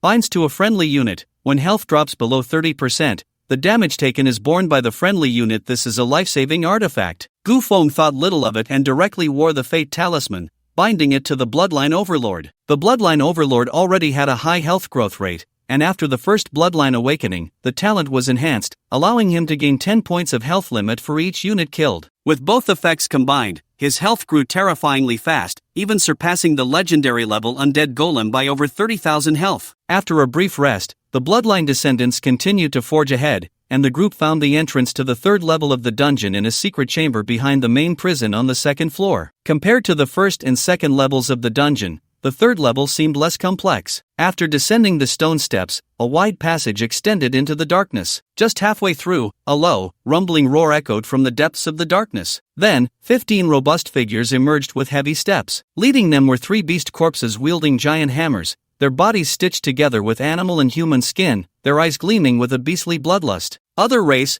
Beast Corpse Warlord Level, LV. 19 Health, 75 200 Attributes, Strength 198, Agility 183, Constitution 192, Spirit 185 Skill I, Bone Crushing Strike Skill 2, Heavy Hammer Stomp. The level 19 Beast Corpse Warlord was a more advanced experimental subject than the Beast Corpse Warriors. According to the strategy guide, its 2 skills were Single Target Burst and Single Target Control. The Beast Corpse Warlords were powerful, typically appearing in teams of 5, meaning a team of Beast Corpse Warlords could unleash at least 5 control skills. This was a disaster for an ordinary team of adventurers. One careless move could lead to being controlled to death. As soon as Gufeng stepped into the 3rd level of the dungeon, he encountered 3 teams of Beast Corpse Warlords. His luck was simply at its worst. How did 3 teams show up at once? Su Xia's face turned pale for a moment. 3 teams, 15 Beast Corpse Warlords, represented 15 control skills. That meant being controlled for 15 seconds in a nightmare-level abyss. Su Xia shivered at the thought, feeling a chill run down her back. Gufeng, of course, knew that the Beast Corpse Warlords possessed powerful control skills, so he did not let the Bloodline Overlord and the Nightmare Sovereign charge in first. Descendants of the Blood Clan, surround and attack the Beast Corpses. At the command, 80 descendants of the Blood Clan showed no hesitation and launched an assault on the 3 squads of Beast Corpses. The charge of the Blood Clan descendants was essentially a ploy to bait skills. Don't you have powerful crowd control?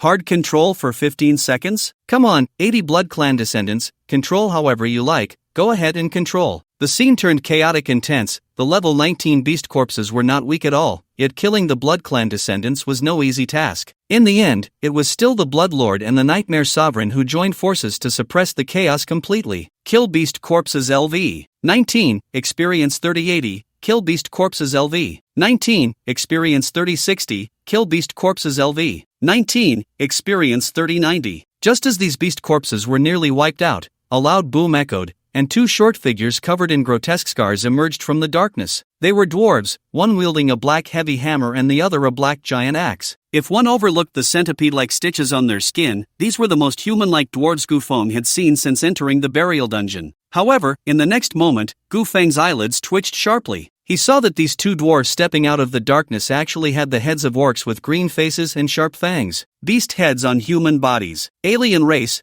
Beast Corps Commander Elite, level, LV. 20, health, 185,200, attributes, strength 368, agility 293, constitution 372, spirit 295, skill I, bone crushing strike, skill 2, summon beast corpses, elite alien race, Beast Corps Commander, and there were two of them right from the start. Accompanying their appearance, a swarm of Beast Corps soldiers surged from all directions, charging madly towards Gufeng's location. At the same time, the ground trembled slightly, and a series of dull sounds echoed from the darkness. Behind the Beast Corps commander, two massive, muscular abominations slowly emerged. Their skin was dark green, covered in bulging veins, resembling twisted tree roots winding across the surface. Their murky eyes glinted with ferocity, and their enormous mouths were filled with uneven sharp teeth, yellowish slime dripping from the corners, exuding a nauseating stench. Alien race, Beast Corps Aberration Elite, level, LV. 20, health, 236,600, attributes, strength 378, agility 223,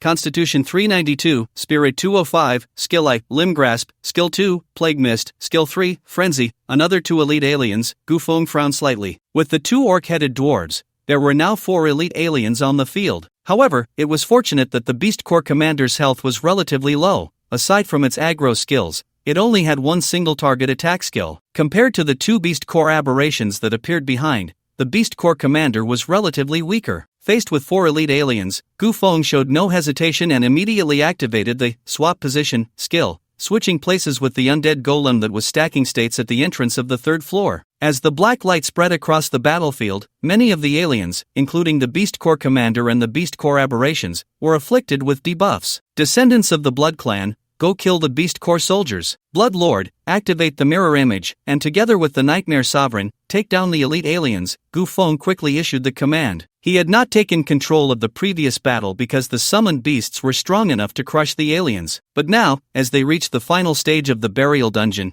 the difficulty was clearly increasing. The Blood Clan descendants, following Gufeng's orders, focused on the Beast Corps soldiers charging from the battlefield's periphery and rushed forward without hesitation to attack. The ring of the Blood Clan Lord glowed with a hint of bloodlight, and instantly, 2 mirrored figures appeared on either side of it. They were not just similar, they were identical. Whoosh! The figure of the Nightmare Ruler flashed and appeared behind a Beast Corps aberration, while the Nightmare Servants transformed into shadows, instantly wrapping around the massive body. Roar! The Beast Corps aberration let out an angry roar, emitting large swaths of green mist around it. Plague virus mist was similar to the skill Black Death Plague of the undead golem, both capable of inflicting continuous damage through viral harm. However, the virus emitted by this green mist was completely ineffective against the Nightmare Ruler, as it was a conscious energy entity, not a biological being. Viruses could not harm it at all. It was akin to how the Dwarf King statue could be immune to the damage from Black Death Plague. It was the same principle. As the green mist spread, the black mist also expanded. The Nightmare Ruler itself was a spellcasting type of summoned beast, and after 10 Nightmare Servants wrapped around it, it immediately activated its skill. Sensing a strong crisis approaching, the Beast Corps aberration roared and immediately tried to dodge to the side,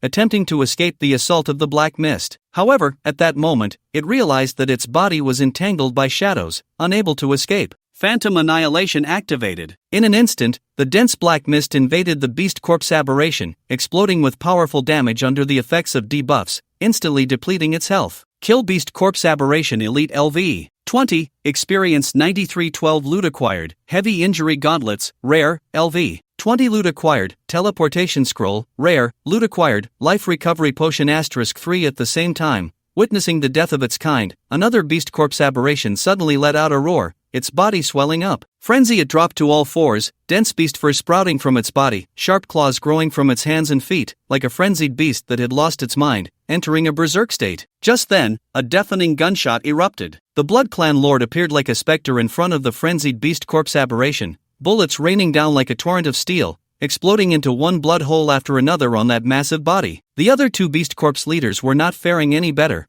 being pushed back repeatedly by the Blood Clan Lord's mirrors. Although the mirrors had only 80% of the original's total attributes, 80% of a legendary summoned beast was still legendary. Just as the Beast Corp's forces were being overwhelmed, a series of ghostly green energies suddenly emerged from the darkness. These energies surged into the bodies of the three elite alien beings, instantly restoring their lost states. At the same time, a thick poisonous mist swept in from the darkness, rapidly expanding outward, directly causing the two mirrors to lose health dramatically. Following that, a purple energy shot out from the darkness, landing instantly on the corpse of the Beast Corp's aberration on the ground. Roar! The Beast Corp's aberration suddenly opened its murky eyes, its flesh and blood corroded by the sudden poisonous mist, its massive body covered in rotten flesh and white bones, looking no different from a zombie. In the next second, that zombie-like massive body stood up directly. Alive? Gu Feng's eyelids twitched as he looked at the zombie-like Beast Corpse. Alien, Beast Corpse aberration elite level, 20 health? Attributes? Skills? Another elite alien? The Beast Corpse aberration, aside from its name and level, everything else was a question mark. What on earth was this? Resurrected from the dead, the Beast Corpse aberration had become the Beast Corpse mutant. A level 20 elite alien, with health, 4-dimensional attributes, and skills all hidden from view. There are probably 3 possible situations where attributes cannot be seen. One is being shielded, the second is that the opponent's level is too high, and the third is that there are no values. The Beast Corpse mutation clearly falls into the third category. After all, it is just a resurrected corpse, so it naturally has no life value or attributes. From another perspective, it can also be considered a kind of invincible state. What the hell? What's the difference between this and being invincible? Lin Yuan's eyelids twitched as he looked at the zombie-like figure, feeling a chill run down his spine. How do we fight this? There are no values at all. Even if Gu Feng's summoned beast has explosive damage, it probably can't win, right? Lin Xingxing and Su Ran's faces turned slightly pale. Every elite alien that dies will be transformed into a Beast Corpse mutation by the voodoo shaman, and they can exist for 1 minute. They cannot be killed, but once the time is up, they will die directly, Su Xia shouted from the side. After being resurrected, the Beast Corpse mutation let out a furious roar and launched a frenzied attack on the Nightmare Ruler. Suddenly, an appendage grew out from its ribcage, lunging towards the Nightmare Ruler. If this were an ordinary summoned beast, it would be immediately entangled by the Beast Corpse mutation once caught. However, the Nightmare Ruler had no physical form. The sharp appendage easily pierced through the black mist surrounding it, but when it yanked, it grasped nothing. The Beast Corpse mutation seemed unaware of this, or rather, having come back to life, it had no rationality and continued to attack the Nightmare Ruler recklessly. On another part of the battlefield, the fight had reached a fever pitch, and the 3 elite aliens were already in a critical state. The 3 Blood Clan Lords simultaneously erupted in a blood-colored tornado, with violent energy surging forth, charging like enraged dragons towards the 3 already battered elite aliens. Crimson Feast boom, boom, boom. 3 loud bangs echoed as the 3 elite aliens were struck by the skill, their health plummeting drastically. Immediately afterward, the second stage damage of Crimson Feast took effect, adding over 20,000 damage based on 30% of the Blood Clan Lord's maximum health. In an instant, all 3 elite aliens died. Almost at the moment the 3 corpses fell, 3 purple energies flew out of the darkness and landed on the corpses. Then, just like before, the 3 elite aliens instantly rose from the ground, becoming zombie-like. Beast Corpse mutation, level 20. No life value, no 4-dimensional attributes, and no skill information. Whoosh! One Beast Corpse mutation extended its appendage and lunged at the nearest Blood Clan Lord with incredible speed. After all, the Blood Clan Lord was legendary, possessing super strong awareness and reflexes, and with a flash, it narrowly avoided the appendage's attack. However, another mirror image reacted just a moment too late and was instantly struck by the Beast Corpse mutation's appendage. The Blood Clan Lord was flesh and blood, and its mirror image was also a physical body. Therefore, this appendage's piercing caused real damage, instantly creating a bloody hole in the mirror image. Then, the appendage yanked hard, pulling the mirror image in front of the Beast Corpse mutation, and deep purple poison mist erupted from its body, directly corroding the mirror image into a pile of bones. Crack! A heap of skeletons shattered on the ground. The mirror image didn't even have time to resist and died instantly. Witnessing this scene, Gu Feng's eyelids suddenly twitched. This damage? Are you kidding me? Even if the mirror image was slightly weaker, it still had 80% of the Blood Clan Lord's full attributes, yet it was turned into dry bones in an instant by the Beast Corpse mutation. With all 4-dimensional attributes as question marks, it was truly terrifying. After the mirror image died, the Beast Corpse mutation did not go after another mirror image or the Blood Clan Lord, nor did it attack the Nightmare Ruler. but instead charged directly towards the corpse magic statue with incredible speed. No way, with such a terrifying attribute, even a skeletal golem with 10 times the defense probably wouldn't be able to withstand it. The skeletal golem in a stationary state could stack defense and recovery, with a maximum of 10 times. Even so, Gu Feng didn't dare to let the skeletal golem take risks easily. If this summoned beast died, it would be equivalent to losing a trump card. His expression changed slightly, and he quickly activated a skill. Position swap. In an instant, the skeletal golem swapped positions with the outermost bloodline descendant. The bloodline descendant that had been swapped in was almost immediately turned into a mist of blood by the beast corpse mutant. Damn! That was a level 21 bloodline descendant, and it just got smashed to death like that? Lin Yuan said in disbelief. This is just the nightmare level. How terrifying would it be if it were hell level? Lin Qingqing's voice trembled slightly. We must stall. The beast corpse mutant can only exist for 1 minute. As long as we buy enough time, we can end them. Su Xia frowned. 1 minute? It sounds short, but given the speed of the beast corpse mutant, it's enough to kill us several times over. Su Ran's gaze trembled slightly. After smashing a bloodline descendant, the beast corpse mutant did not stop, continuing to charge towards the direction of the skeletal golem. The bloodline descendants and beast corpse warriors in its path were all turned into a mist of blood. Without reason, it attacked indiscriminately, even killing its own kind when it got fierce. At the same time, another mirror image couldn't withstand the assault of the beast corpse mutant and was turned into a pile of flesh. Gu Feng didn't dare to be careless. Facing these 4 elite alien beings with unknown attributes, he immediately summoned the Bloodline Lord and Nightmare Master back. Then, he activated the position swap skill again, switching a nearby bloodline descendant with the skeletal golem, bringing it to his side. Subsequently, all the bloodline descendants on the battlefield quickly converged towards this side, surrounding Gu Feng and the 3 summoned beasts like stars surrounding the moon. All summoned units are gathering around him? What is he planning? Su Xia's face showed obvious confusion. Old Gu, are you confused? Isn't this just letting all the beast corpses wrap you up like dumplings? Lin Yuan shouted anxiously. Stop whining. Lin Qingqing pushed Lin Yuan. Right, the great god is doing things. It definitely won't be as simple as we think. Su Ran nodded in agreement. At this moment, the summoned units that were originally scattered across the battlefield all gathered around Gu Feng, making it look like they were trapped. This change also caused all the beast corpse warriors to turn their spears and charge inward. The 4 elite aliens did not hesitate, turning around together and charging madly with roars, targeting Gu Feng and the 3 summoned beasts. At the same time, Gu Feng casually snapped his fingers. Snap! With a light sound, the Nightmare Master was enveloped in a surge of black mist, constructing a deep dream centered on its current position. In an instant, the 4 charging beast corpse mutants, along with dozens of surrounding beast corpse warriors, all fell into the deep dream. The dream energy acted like an invisible quagmire, causing their speed to plummet and their health to drop sharply. The continuous damage from the deep dream caused the health of all the beast corpses to keep decreasing. The beast corpse warriors' movements slowed,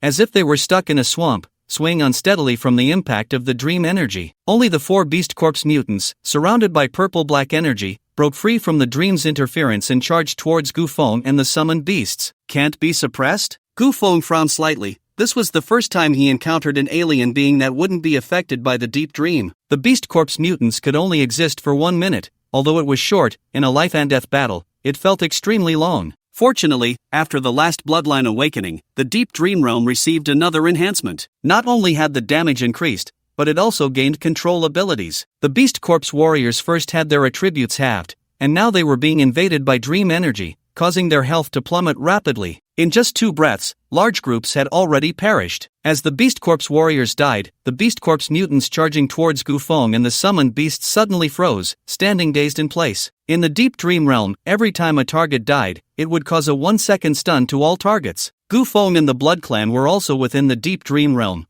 but they were not the targets of the Nightmare Master, so they were unaffected by the stun effect. Next, under the influence of the stun effect, the 4 beast corpse mutants moved as if the scene was lagging, stopping and starting, moving as slowly as a turtle. Thus, the beast corpse mutants were temporarily controlled. From all directions, beast corpse warriors and beast corpse generals continued to charge in, like moths to a flame, rushing into the deep dream realm. Roughly estimating, there were at least 80 or 90 of them. Each death caused a 1-second stun for all, and following this trend, it was entirely possible to control the 4 beast corpse mutants to death. Meanwhile, a large expanse of black mist suddenly spread within the deep dream realm, and countless death tentacles appeared out of nowhere, striking fiercely at all the beast corpse warriors. This was the effect of the fallen orb. Each time a skill hit a target, a death tentacle would spawn next to the target. The death tentacles could only exist for 2 seconds and dealt 6,000 damage, but the sheer number of beast corpses was overwhelming. Dealing 6,000 damage to one beast corpse meant 480,000 damage to 80. Causing 480,000 damage in 2 seconds was incredibly explosive. With the threat of the beast corpse mutants gone,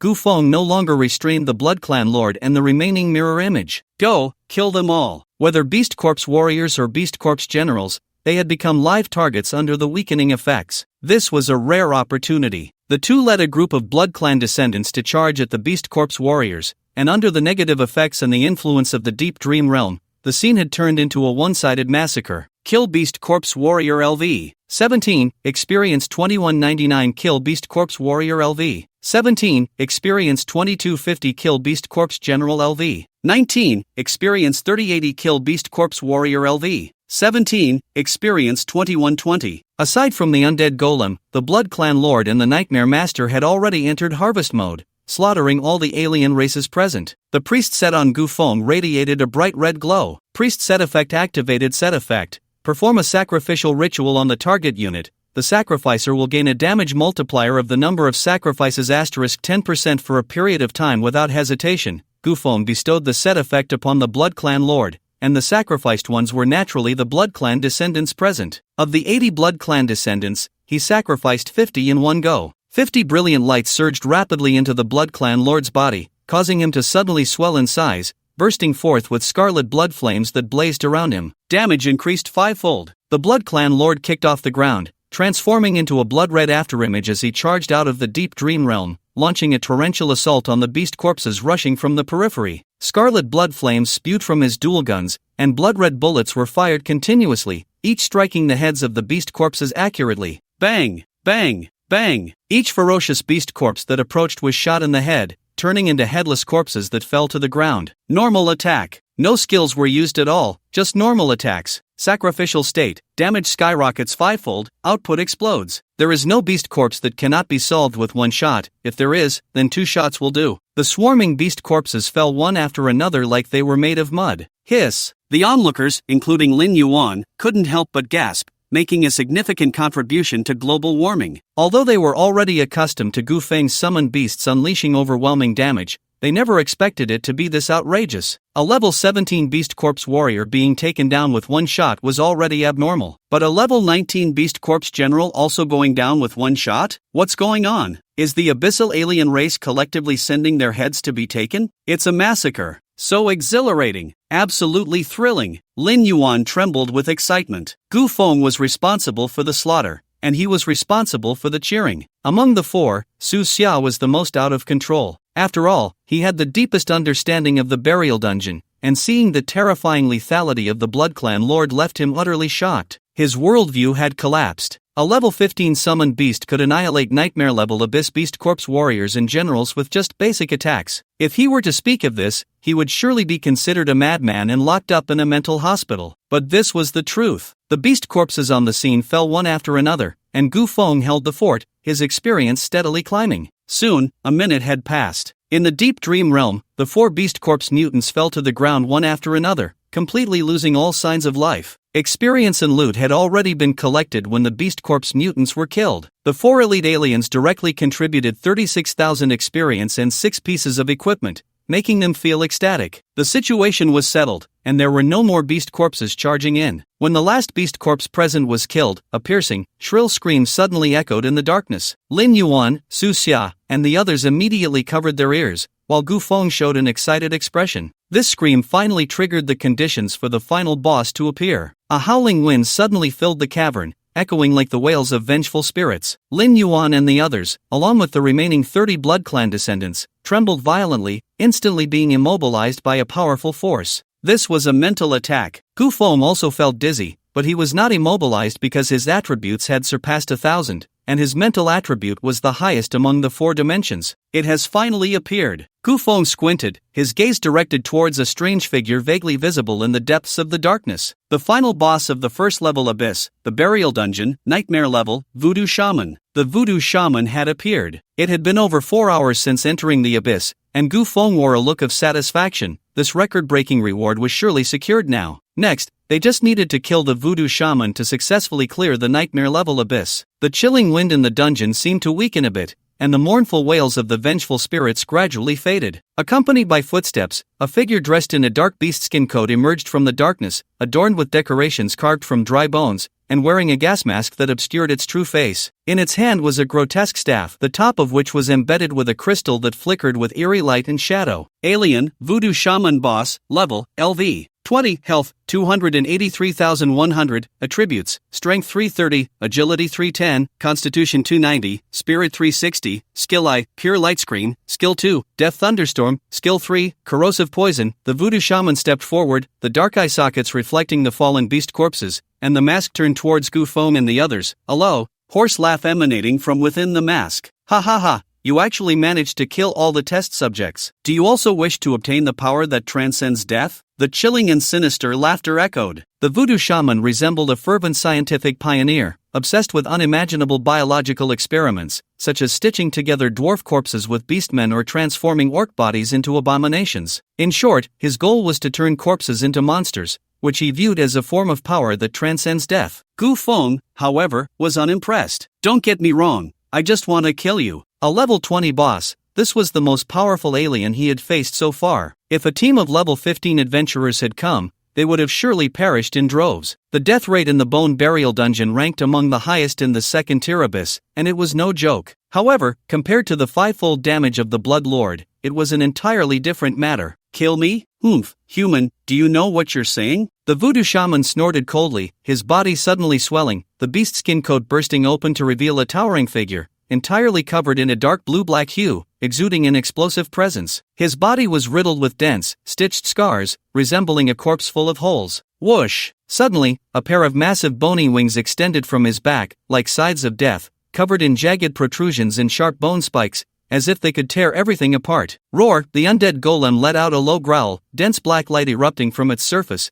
shooting like two black meteors towards the voodoo shaman. Exhausted, Black Death Plague, whether elite or boss, as long as these two statuses were applied, one would lose at least half their life. The voodoo shaman raised his hand directly, the crystal on his staff bursting forth with blinding light, forming a barrier of light in front of him, attempting to block these two skills. Pure Light Barrier. This was a defensive skill that could negate skill damage. However, unfortunately, all the skills of the undead golem were immune to such effects. The two beams of black light pierced through the barrier like meteors, instantly landing on the voodoo shaman. In the next second, the debuff took effect. The shaman's momentum faltered, all attributes halved, damage taken doubled, and he began to lose health continuously under the plague status. Sensing the change within himself, the voodoo shaman immediately flew into a rage, letting out a furious roar as several bolts of black lightning coalesced around him. Death Thunderstorm. The Blood Lord immediately took action, not dodging or avoiding, charging straight ahead. The black lightning erupted with astonishing might, accompanied by a series of thunderous booms as it struck the Blood Lord. If this skill had been used earlier, it could have easily killed a level 15 alien. However, now, the Blood Lord's health only dropped by a quarter. The voodoo shaman paused slightly, seemingly not expecting his damage to be so low. Nevertheless, he didn't pay much attention to it. After all, he was in poor condition, and it was understandable that a casual skill wouldn't deal much damage. Then, a strong black light erupted from his body, and he pointed at the Blood Lord, unleashing a vast expanse of purple-black poisonous mist that surged toward him. Corrosive poison, like the previous beast corpse abomination, it dealt toxic damage. But the poisonous mist cast by the voodoo shaman was more than 10 times stronger than that of the beast corpse abomination, almost solidifying into substance, like a toxic storm crashing down. As soon as the Blood Lord came into contact with the poisonous mist, his health plummeted, and he immediately flew backward, simultaneously aiming his dual guns at the voodoo shaman and pulling the trigger. Deadly shot. Silver bullets entwined with blood flames instantly pierced through the poisonous mist, shattering the barrier and striking the voodoo shaman. Bang! Bang! Bang! At the same time, 6 deathly tentacles rapidly formed around him. The voodoo shaman's massive body trembled, forced to retreat repeatedly, its health plummeting at a visible rate. How is this possible? Behind the mask, the shaman's eyes widened in shock, as if witnessing the apocalypse. A level 15 summoned beast, with just one skill, had taken away a staggering 150,000 health points. How could there be such terrifying damage? After all, it was a boss, not only with health bonuses but also with enhanced attack and defense. How could it become so weak? The undead golem is simply a monster-slaying weapon. Gu Feng was overjoyed at the damage. Although the Blood Lord's damage had multiplied fivefold, it was still not enough to inflict such high damage against the voodoo shaman alone. After all, it was a level 20 abyss boss, and its defense bonuses were no small matter. The reason for such explosive damage was mainly due to the voodoo shaman's position, which was less than 10 meters away from the undead golem. Unstoppable, when the undead golem is stationary, its defense increases by 1% per second, and its recovery increases by 1% per second. Targets within 10 meters of the undead golem receive 100% increased negative effects. This meant that due to its positioning, the voodoo shaman had just taken 200% damage. A mere double damage was trivial for an abyss boss. But let's not forget, the Blood Lord was still in a sacrificial state, with damage multiplied fivefold. Thus, that seemingly ordinary skill had unleashed 10 times the damage on the voodoo shaman. 10 times. Fortunately, the voodoo shaman was an abyss boss with high defense bonuses,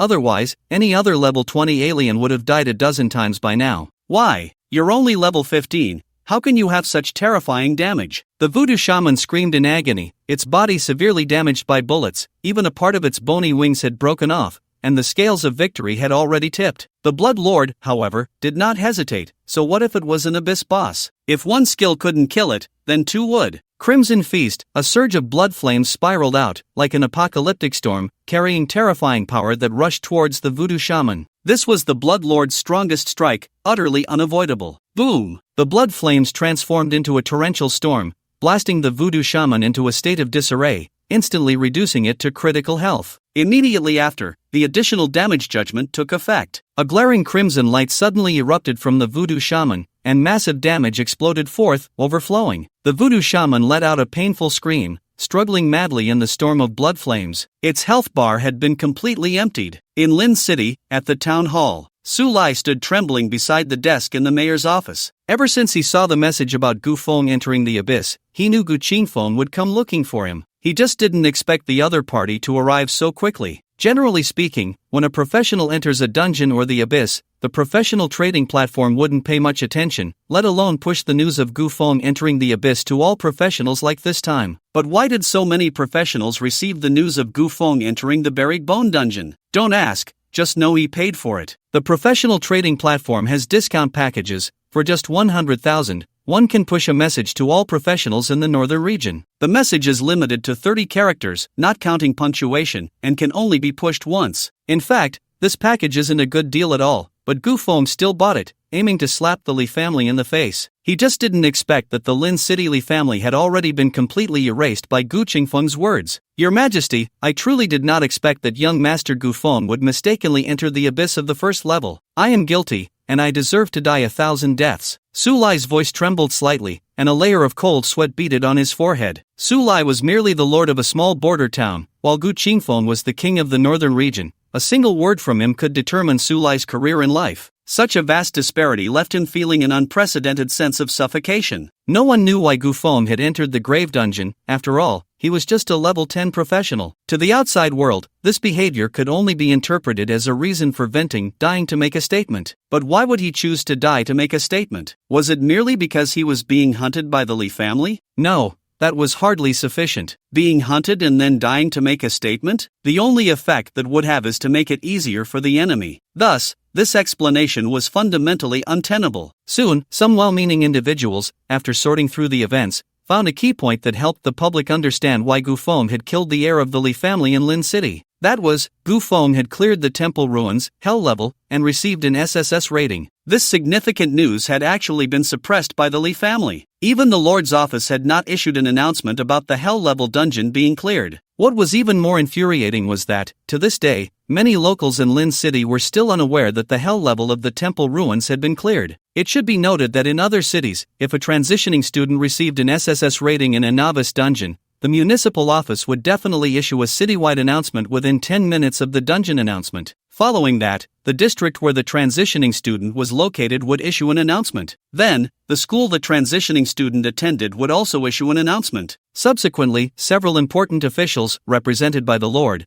would go to the dungeon square to take photos with this genius and publicly confirm the reserved admission quota. After all, it was a matter of public recognition. Under normal circumstances, no one would hide it. However, the handling of this matter in Lin City was far too abnormal. It raised suspicions of some behind-the-scenes dealings. Soon, someone revealed the inside story, and that person was none other than Li Wenwei, a witness who had seen Gu Feng kill the heir of the Li family. Head of the family, Li Xiao, in order to secure a reserved admission quota for Li Ranjie at the capital's academy, immediately communicated with the municipal office to delay the process of the reserved quota by a few days. And this few days was the operational space for the Li family. As long as Gu Feng could take Li Ranjie to achieve an SSS rating, the reserved quota could rightfully fall to Li Ranjie. Gu Feng did not yield to Li Ranjie's threats and temptations but directly killed Li Ranjie. This spirit of daring to resist authority is something we young people should learn from. I have told you everything I know. Can you spare my life? I don't want to die. Woo. In order not to be killed by the War King's guards, Li Wenwei confessed everything he knew without a single falsehood. In light of this, the steward Gu He showed mercy and left him with a complete corpse. Gu Qingfeng searched the wilderness for an entire morning and only learned of Gu Feng's entry into the abyss after returning to the city. With nowhere to vent his anger, Gu Qingfeng went to the Lin City municipal office, his face dark, and appeared in the Lord's office. Gu Qingfeng looked at Su Lai, his eyes revealing a hint of coldness. Lin City, you have managed it well. This short sentence, when heard by Su Lai, made him break out in a cold sweat. Although he was the lord of Lin City, ultimately, everything in Lin City was decided by Gu Qingfeng. Because this man was the war king of the northern region, the only king among the 7 cities of the north, he was also his master. Yet, the master's son had encountered trouble on his territory. Not only was he driven into the wilderness by the Li family, but more importantly, he had also been denied the reserved admission quota. Now the person has entered the abyss, a newly level 10 professional. Why would he enter the first-tier abyss burial dungeon? It's obvious he was forced in by pursuers. There was no way out. Thinking of this, Su Lai's heart trembled violently, and his legs went weak, causing him to kneel directly on the ground. Your Majesty, I swear here that I will eliminate all the professionals chasing the young master. I beg your Majesty to spare my life. Gu Qingfeng was about to speak when a sudden rush of footsteps came from the office door. Your Majesty, good news. Young Master Gu Feng has cleared the nightmare-level abyss. He has come out alive from the burial dungeon. The voice of the butler Gu He came from outside the door, and with him was Qin Yun, though at this moment,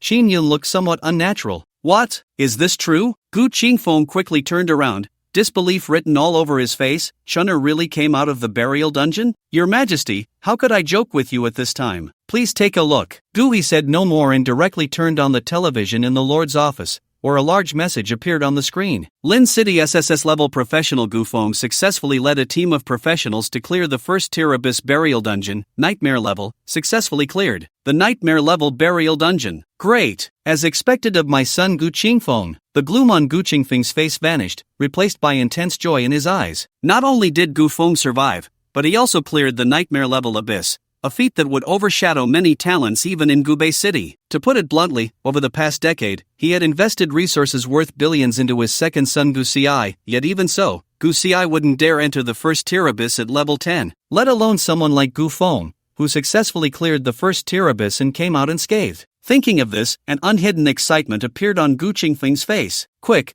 raise the floating battleship and head to the burial dungeon. I want to see Chun'er right now. Hearing that Gu Feng had cleared the nightmare-level burial dungeon, Gu Qingfeng felt a surge of urgency. In his life, he had never wanted to see his son as much as he did now. After returning from the wilderness, he specifically went to the school where Gu Feng was, and spoke with the homeroom teacher Jiang Songhua to understand Gu Feng's daily life, realizing that his son had endured many grievances all along. Especially after understanding the reason Gu Feng killed Li Renjie, Gu Qingfeng felt immense regret. If he had known about his son's situation earlier, Gu Feng would not have been forced into the wilderness out of desperation. The Li family of Lin City would never have dared to bully his son. He only needed to publicly acknowledge Gu Feng's identity, and who in the entire northern region would dare to touch Gu Qingfeng's son? But he didn't. It was his inaction that led to Gu Feng experiencing so many hardships from a young age. Now that Gu Feng not only survived but also successfully cleared the nightmare-level burial dungeon, it was nothing short of a miracle. Gu Qingfeng was eager to see Gu Feng.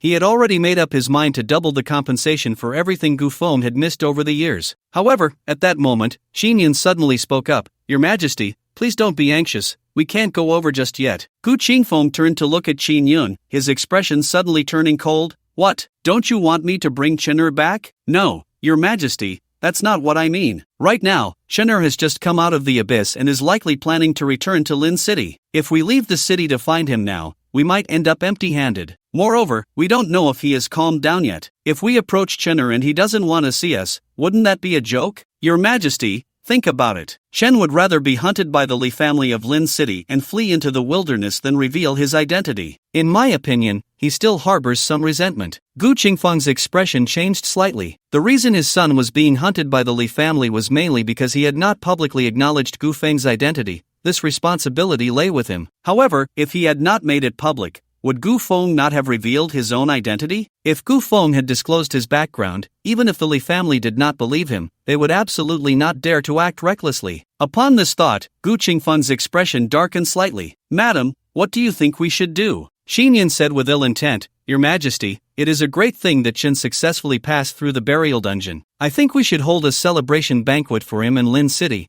both to welcome him back and to apologize." Gu Qingfeng agreed with the first part of her statement, but the latter part directly angered him. Apologize? Gu Qingfeng's face immediately turned gloomy. In this world, where is there a father who admits his mistakes to his son? If this matter gets out, how will the world view me, Gu Qingfeng? I have wronged Chen, and I will naturally make it up to him. But as for an apology, I do not want to hear about this matter again. Gu Qingfeng was the war king of the northern border, a king whose might spread across the seas. How could he easily bow his head? He could acknowledge his mistakes and correct them, but he would never admit to being wrong. Xin Yun showed a difficult expression. Then what do you suggest? Chen was driven away by you. If you do not make a statement, how will he be willing to come back? The steward, Gu He, rolled his eyes silently at Xin Yun's words. On that day, your kneeling forced him to leave, and now you are the one complaining first? Is this turning the tables? Gu Qingfeng furrowed his brows slightly. Although he was eager to see Gu Feng, upon learning that Gu Feng was not in danger, he managed to calm down. He had not closed his eyes for a day and a night in order to find Gu Feng. However, through Qin Yun's words, he suddenly realized something. Gu Feng had no intention of returning home. Could it be that this boy still held a grudge against him? Recalling the various criticisms Gu Feng had directed at him in the Gu family hall that day, Gu Qingfeng's heart suddenly surged with anger. His son would rather be hunted, would rather roam the wilderness, would rather risk his life to enter the abyss than come to find him, his father? Was this a complete break with him? Thinking of this, Gu Qingfeng could not help but feel a surge of anger. Even though he had been strict with Gu Feng over the years, it was all for Gu Feng's own good. As the saying goes, steel is forged through fire. Although Gu Feng had suffered for 18 years, just look at his current achievements. Which peer could match him? Ask the entire Divine Xia Empire. Which level 10 practitioner could clear the nightmare level abyss without relying on the resources of a guild or a family, solely relying on themselves? Throughout history, there has only been Gu Feng, and this precisely proves that his educational philosophy is correct. His oppressive teaching method was not wrong. If it were not for those hardships that allowed Gu Feng to transform, it is likely that the current Gu Feng would have long been lost among the crowd.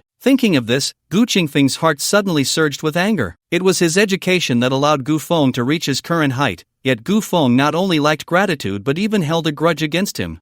This boy has been mixing with the wrong crowd since he was young, picking up a bad attitude, unable to distinguish right from wrong. If I do not take the opportunity to suppress him while he is young, who knows what kind of trouble he will cause in the future? Xin Yun smiled faintly. I think you are just too strict with Chen. You suppress him, but what about Ci? He is also your son. Why have you never suppressed Ci? Xin Yun's words seemed to defend Gu Feng, but mentioning Gu Ci only strengthened Gu Qingfeng's resolve. His second son, Gu Ci, had been by his side since childhood, excelling in both character and studies, gentle and respectful. He could be sure that if the same thing happened to Gu Ci, it would definitely not escalate to the point of severing ties like it did with Gu Feng. Ci was raised by me, always respectful to his parents, never causing any trouble. Why would there be a need to suppress him? At this point, Gu Qingfeng snorted coldly. On the other hand, Shener, I have neglected his moral education over the years. Although he has achieved some success now, if I don't correct his course in time, he will surely bring disaster in the future. After discussing a few things with Qin Yun, Gu Qingfeng had already made up his mind. Gu Feng was the legitimate eldest son of the Northern Kingdom's royal family. This temperament must be suppressed fiercely,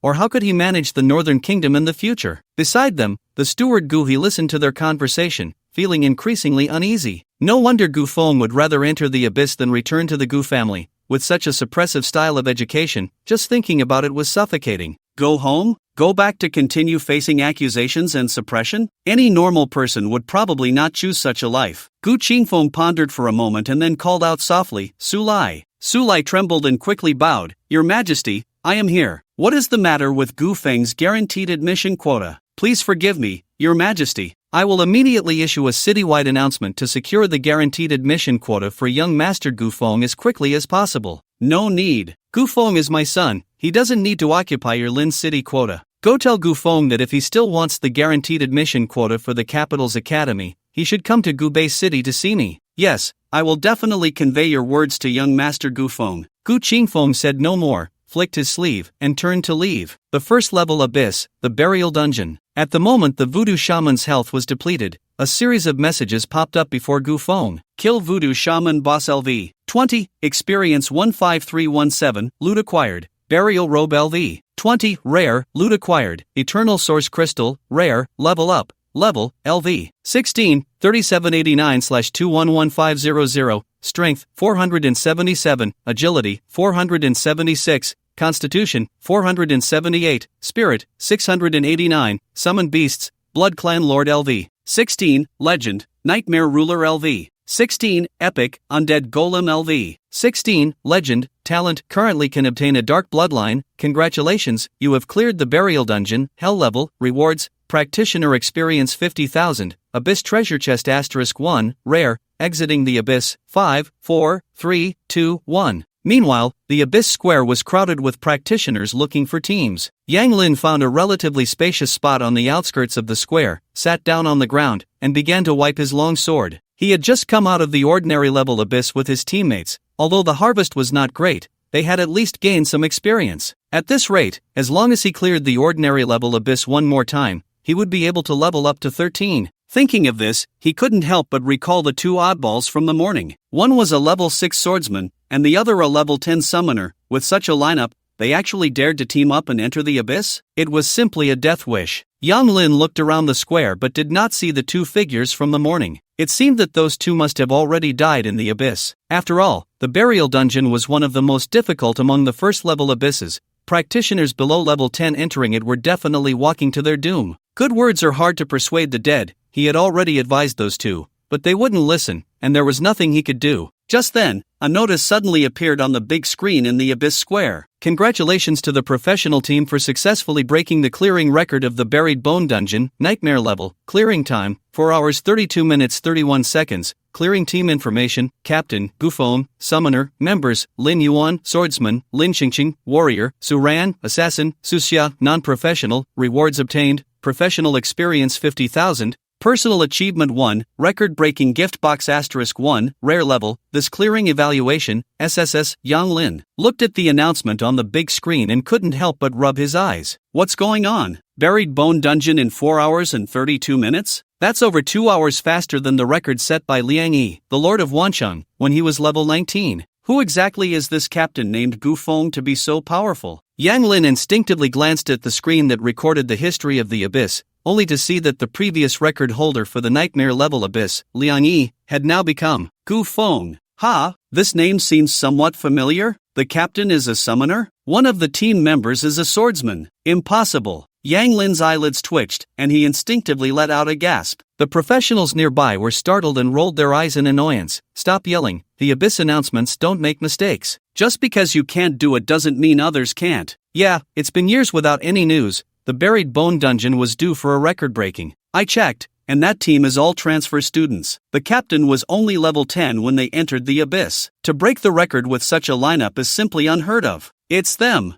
I saw that team this morning. They were very eye-catching since none of them were above level 10. I remember now, one of their members is an ordinary person. It should be that non-professional mentioned in the announcement. This morning, I was privately mocking them. I didn't expect to be slapped in the face so quickly. Young people nowadays are getting stronger and stronger. I should have gone to Gufeng to get familiar with him. While the nearby professionals were chatting excitedly, Yang Lin wore a look of disbelief. How is this possible? A summoner, a swordsman, and an average team level not exceeding 10, aren't those the two people he saw this morning? With their levels and lineup, they actually managed to break the historical record of the Nightmare level Abyss? Yang Lin felt as if his worldview had collapsed. While others regretted not getting familiar with Gufeng, he had completely missed the great opportunity to be carried by Gufeng. Once, an opportunity to take off had been right in front of him, but he didn't cherish it, and only after losing it did he regret it. There's nothing more painful in the world than this. How tragic. Yang Lin covered his face, feeling so frustrated he could almost spit blood. Every day, he woke up early and stayed late in the Abyss Square, just hoping to find a few powerful teammates. But when a great god sent him a team invitation, he had directly refused. Not only did he refuse, but he also advised the person not to enter the abyss. It was a quick death. What is this? Heaven served him a meal, and he smashed the bowl himself. 2 words, deserved it. On the other side, Wancheng City Hall. After the nightmare-level record of the buried bone dungeon was broken, Wancheng, the city closest to the abyss, received the news immediately and convened an emergency meeting. City Lord Liang Yi looked at the several pages of information in his hand, his face showing unreserved excitement. Gu Feng cleared the temple ruins and received an SSS rating, and now he has broken the record I set in the buried bone dungeon back then. Such a genius, yet he is being suppressed by Su Lai and the Li family in Lin City? The Li family has been exterminated, and so far, the recommendation quota has not been secured for Gu Feng. What exactly is Su Lai planning? No matter what his plan is, with a talent like Gu Feng, one city is as good as decided. Liang Yi slammed the table, exuding an air of certainty. Isn't the recommendation quota for one city just vacant? Let's settle on Gu Feng. Let me think. First is the recommendation quota, second is the hell-level dungeon clearance reward, and third is the nightmare-level abyss clearance reward. Secretarially, no need to apply upwards, just allocate directly from the Lord's mansion. Prepare the 3 rewards in my office within 3 minutes. Also, arrange the teleportation array. I want to arrive at the abyss square of the buried bone dungeon in 5 minutes. This, Secretary Li was momentarily bewildered. Lord, isn't this a bit inappropriate? News has already spread in Lin City that Gu Feng is the son of the War King of the North. So what? Gu Feng would rather roam the wilderness than reveal the name Gu Qingfeng, which shows he has no sense of belonging to the Gu family. Just do as I say. Then, if Gu Qingfeng holds us accountable, how will one city respond? Accountable? Gu Qingfeng is the War King of the North,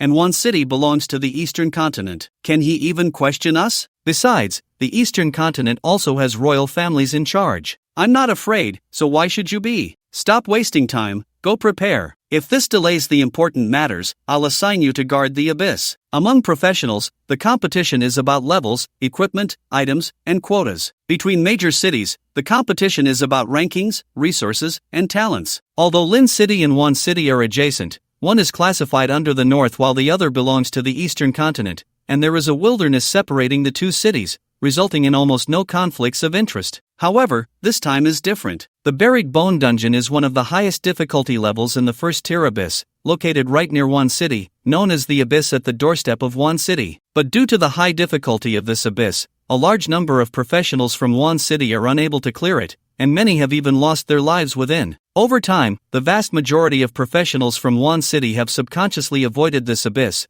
which has led to a significant loss of professionals in One City. The loss of professionals and the severe shortage of talent have caused One City's ranking in the Eastern Continent to drop year after year, resulting in a loss of substantial resources. This year marks the 3rd year since Liang Yi took over as the Lord of One City, and just like previous years, there have been no promising talents emerging from One City. This has caused him considerable headache. He has a premonition that if One City continues like this, not only will the city be doomed, but his own career will also be finished. Especially after hearing the news that a transfer student with an SSS rating has appeared in neighboring Lin City, his heart sank even further. Why is it that promising talents always seem to bypass One City? However, he soon realized that things were not as dire as he had imagined. Who would have thought that Lin City not only disregarded this SSS-rated transfer student but also colluded with the Li family to suppress him? What should a farmer's son, whose parents died early, do when the city lord and a powerful family join forces against him? There is no choice but to concede. After sorting through the events, Liang Yi believed this was an opportunity. After all, this was an SSS-rated transfer student. If Lin City doesn't want him, then Wan City will take him. However, soon after, Gu Qingfeng appeared in Lin City and revealed Gu Feng's background,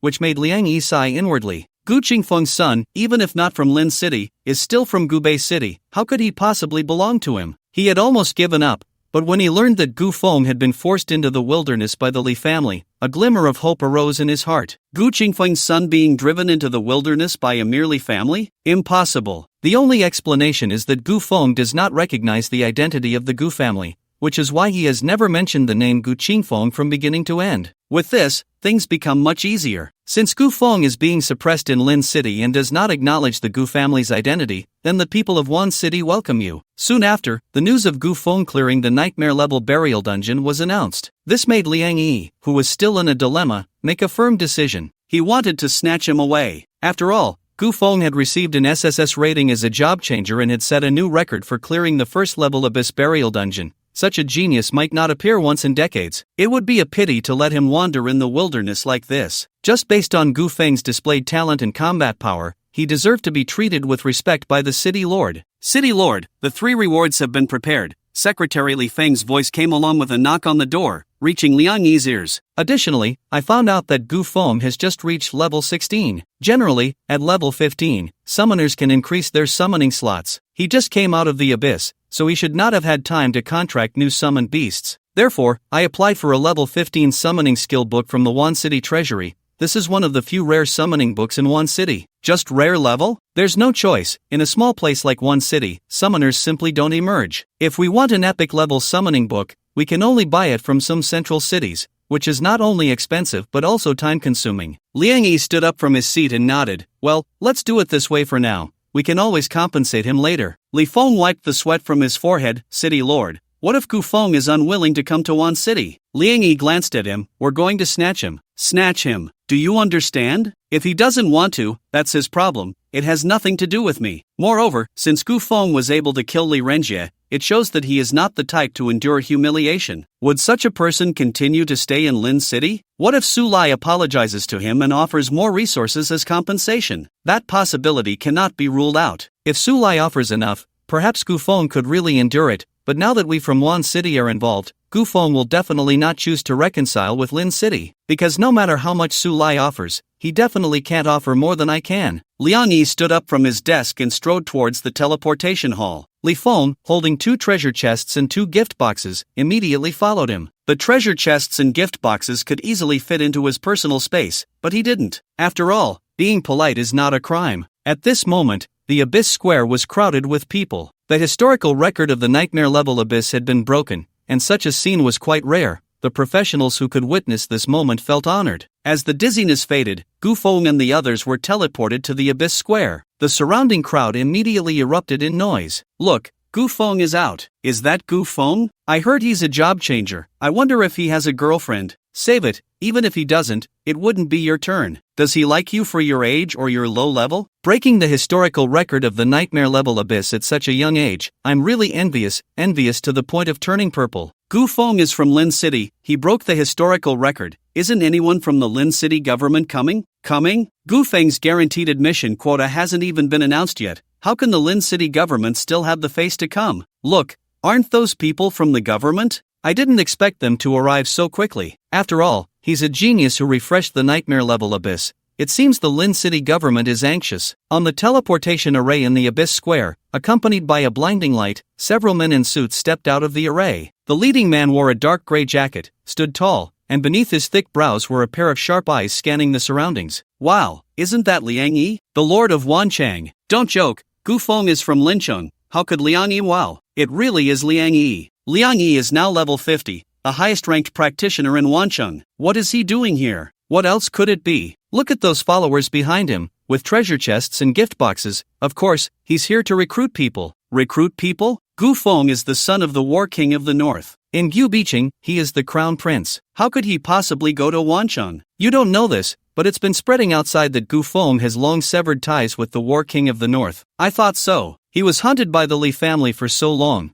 preferring to flee into the wilderness or the abyss rather than reveal the War King's name. Turns out there's a big scoop here. Just wait, I estimate Gu Feng will soon become one of us in Wancheng. By then, all practitioners in Wancheng will benefit from it. Ha, is that so? Gu Feng joining Wancheng is his business. What does it have to do with us? With Gu Feng's current displayed strength, no matter which city he joins, the practitioners there will undoubtedly benefit. This is beyond doubt. Why does the Divine Summer Empire cultivate practitioners? Because every time they achieve something in the abyss, they can curb the abyssal forces' invasion of this world. Although abyssal achievements are not as easily obtained as personal achievements, once one clears a level and gains an abyssal achievement, the difficulty of that abyss will decrease, and the rewards for clearing it will increase accordingly. The reason the difficulty of the buried bone dungeon remains high is that very few practitioners have ever achieved anything in the abyss. To obtain an abyssal achievement, one must enter a hell-level abyss. Although Gu Feng does not currently meet the requirements, no one would question his potential. After all, in the eyes of the world, he is an undeniable genius.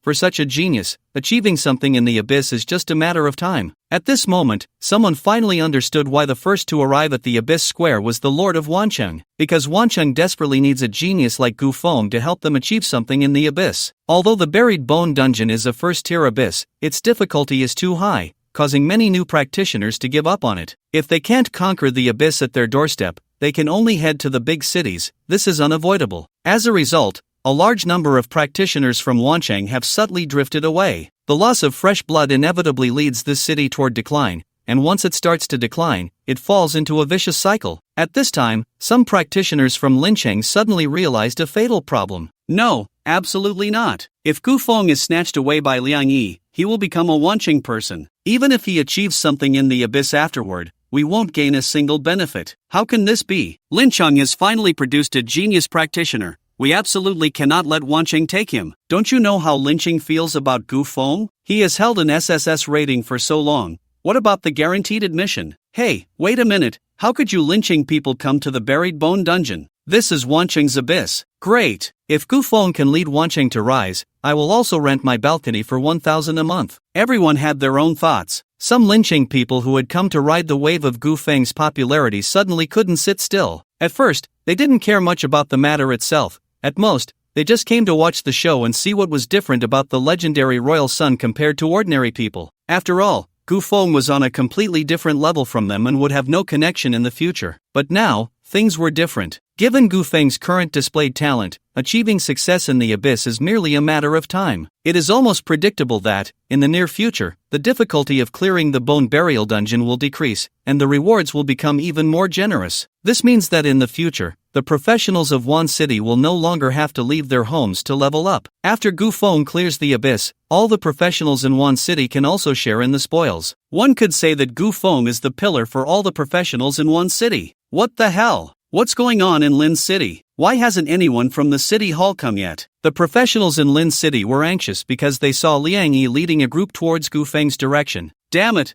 Liang Yi is so shameless. Is there anyone at the Lin City hall? Hurry and call for help. Wait, I'll call the city lord right now. What the hell, bro? You even have the city lord's number? Isn't there a city lord hotline? Oh, then go ahead and call. If you get through, I'll admit defeat. At this moment, Gu Feng had just finished organizing the spoils from this abyss run when he saw several imposing middle-aged men appear before him. Liang Yi stood in front of Gu Feng, skipping the small talk and getting straight to the point. Gu Feng, hello, I am Liang Yi, the city lord of Wan City. On behalf of the people of Wan City, I sincerely invite you to join us. Sure, I'll join, Gu Feng replied directly. The reason was simple. Setting aside the identity of the city lord, Liang Yi was clearly here with sincerity. The four people behind him were holding 2 treasure chests and 2 gift boxes. Regardless of what was inside, no one had ever offered him such generous terms since he arrived in this world. Hearing Gu Feng's immediate agreement, Liang Yi's face showed unhidden excitement. Behind him, Li Feng's cheeks twitched. Those 4 short words had completely rendered the 3 elaborate arguments he had prepared useless. Not playing by the rules, huh? Behind Li Feng, 3 negotiation experts exchanged glances, their corners of their mouths lifting in perfect understanding. Done deal, time to clock out. They had never done such an easy job in their lives. Just at this moment of collective joy, another middle-aged man in a dark gray jacket approached with several people. No way, the city hall of Lin City is only just arriving? The food's already cold. The leader is City Lord Su Lai. I've seen him before, he was on the news recently. There are 5 of them, and they all came empty-handed? This attitude really shows they don't care about Gu Feng. Setting aside the identity of the royal scion, he's a genius who cleared the nightmare-level abyss. My god, thank goodness I'm from Wan City. I'm sure Lin City will definitely be ruined under the city lord Su Lai. Gu Feng, young master. Su Lai spotted Gu Chen and jogged over. Young master, on behalf of Lin City, I congratulate you on successfully clearing the first-level abyss bone burial dungeon. The Li family has been eliminated, so please come back to Lin City with me. The entire city is waiting to celebrate you. As for the guaranteed admission quota, it was indeed a mistake on the part of the Lin City Hall. Don't worry, I've prepared a set of resources that are no less than the hell-level clearing rewards, as compensation for you. Su Lai spoke quickly, spilling out the words his secretary had prepared, but he didn't mention the status of the guaranteed admission quota. Hearing this, Liang Yi immediately laughed. City Lord Su, Gu Feng is an SSS-rated achiever who cleared the Hell-level Temple Ruins instance and refreshed the Nightmare-level Bone Burial dungeon. Is this your compensation? Are you trying to send him off like a beggar? Su Lai let out a cold snort, ignoring Liang Yi, and continued speaking to Gu Feng. Young master, you are from the northern region, so you should return to Lin City first. What did you just say? Gu Feng interrupted Su Lai directly. Su Lai was taken aback, thought for a moment, and said, I said we should return to Lin City first. No, the sentence before that. You are from the northern region. Who told you I am from the northern region? You are the son of the northern royal family. Lord Su must have mistaken me for someone else. My name is not in the royal family's genealogy. Please leave. Su Lai's expression froze, and he was rendered speechless by this statement. After a moment, he spoke again. Young master, the king has already made arrangements. As long as you return to Gubei City, you will definitely be granted a guaranteed admission quota. Su Lai had come with a message from Gu Qingfeng, thinking it was just a simple errand, but he did not expect Gu Feng to show no intention of returning to the northern region. In a moment of desperation, he could only relay Gu Qingfeng's message. Before Gu Feng could respond, Liang Yi interjected, What do you mean? Are you trying to use the title of the Northern War King to threaten Gu Feng? Su Lai looked uncomfortable. No. Then what about the guaranteed admission quota? The king said that as long as the young master returns to Gubei City, the quota will be immediately granted. Isn't that a threat? Gu Feng watched this scene in silence, fully aware that Liang Yi was intensifying the conflict. Su Lai also recognized this and directly ignored Liang Yi, saying to Gu Feng, Young master, if you follow Liang Yi to the eastern continent, how will you face the people of the northern region in the future? Gu Feng smiled. It's not that I can't go to the eastern continent, but you have to agree to 2 conditions. Su Lai's eyes lit up with a hint of joy. Young master, please speak. I will do my utmost. Hearing this, Liang Yi's expression suddenly changed. Wait, we just agreed on something. How did it change so quickly? First, you need to reveal how you colluded with the Li family to try to seize my guaranteed admission quota. Make the entire process public and apologize to me. Su Lai's face immediately showed difficulty. If this were made public, his career would come to a halt. Young master, I can make the process public, but I really did not collude with the Li family. Fine, then let me ask you, was the SSS level evaluation obtained by me? Yes. Then why didn't the municipal hall issue the guaranteed admission quota in a timely manner? Su Lai fell silent. Not going to speak? Then there's nothing to discuss. It seems I don't even need to mention the second condition. Su Lai furrowed his brows, momentarily at a loss for words. Was it too much to reveal the details of his collusion with the Li family to seize Gu Feng's guaranteed admission quota? For Gu Feng, the victim, it was not excessive at all. But Su Lai was the city lord.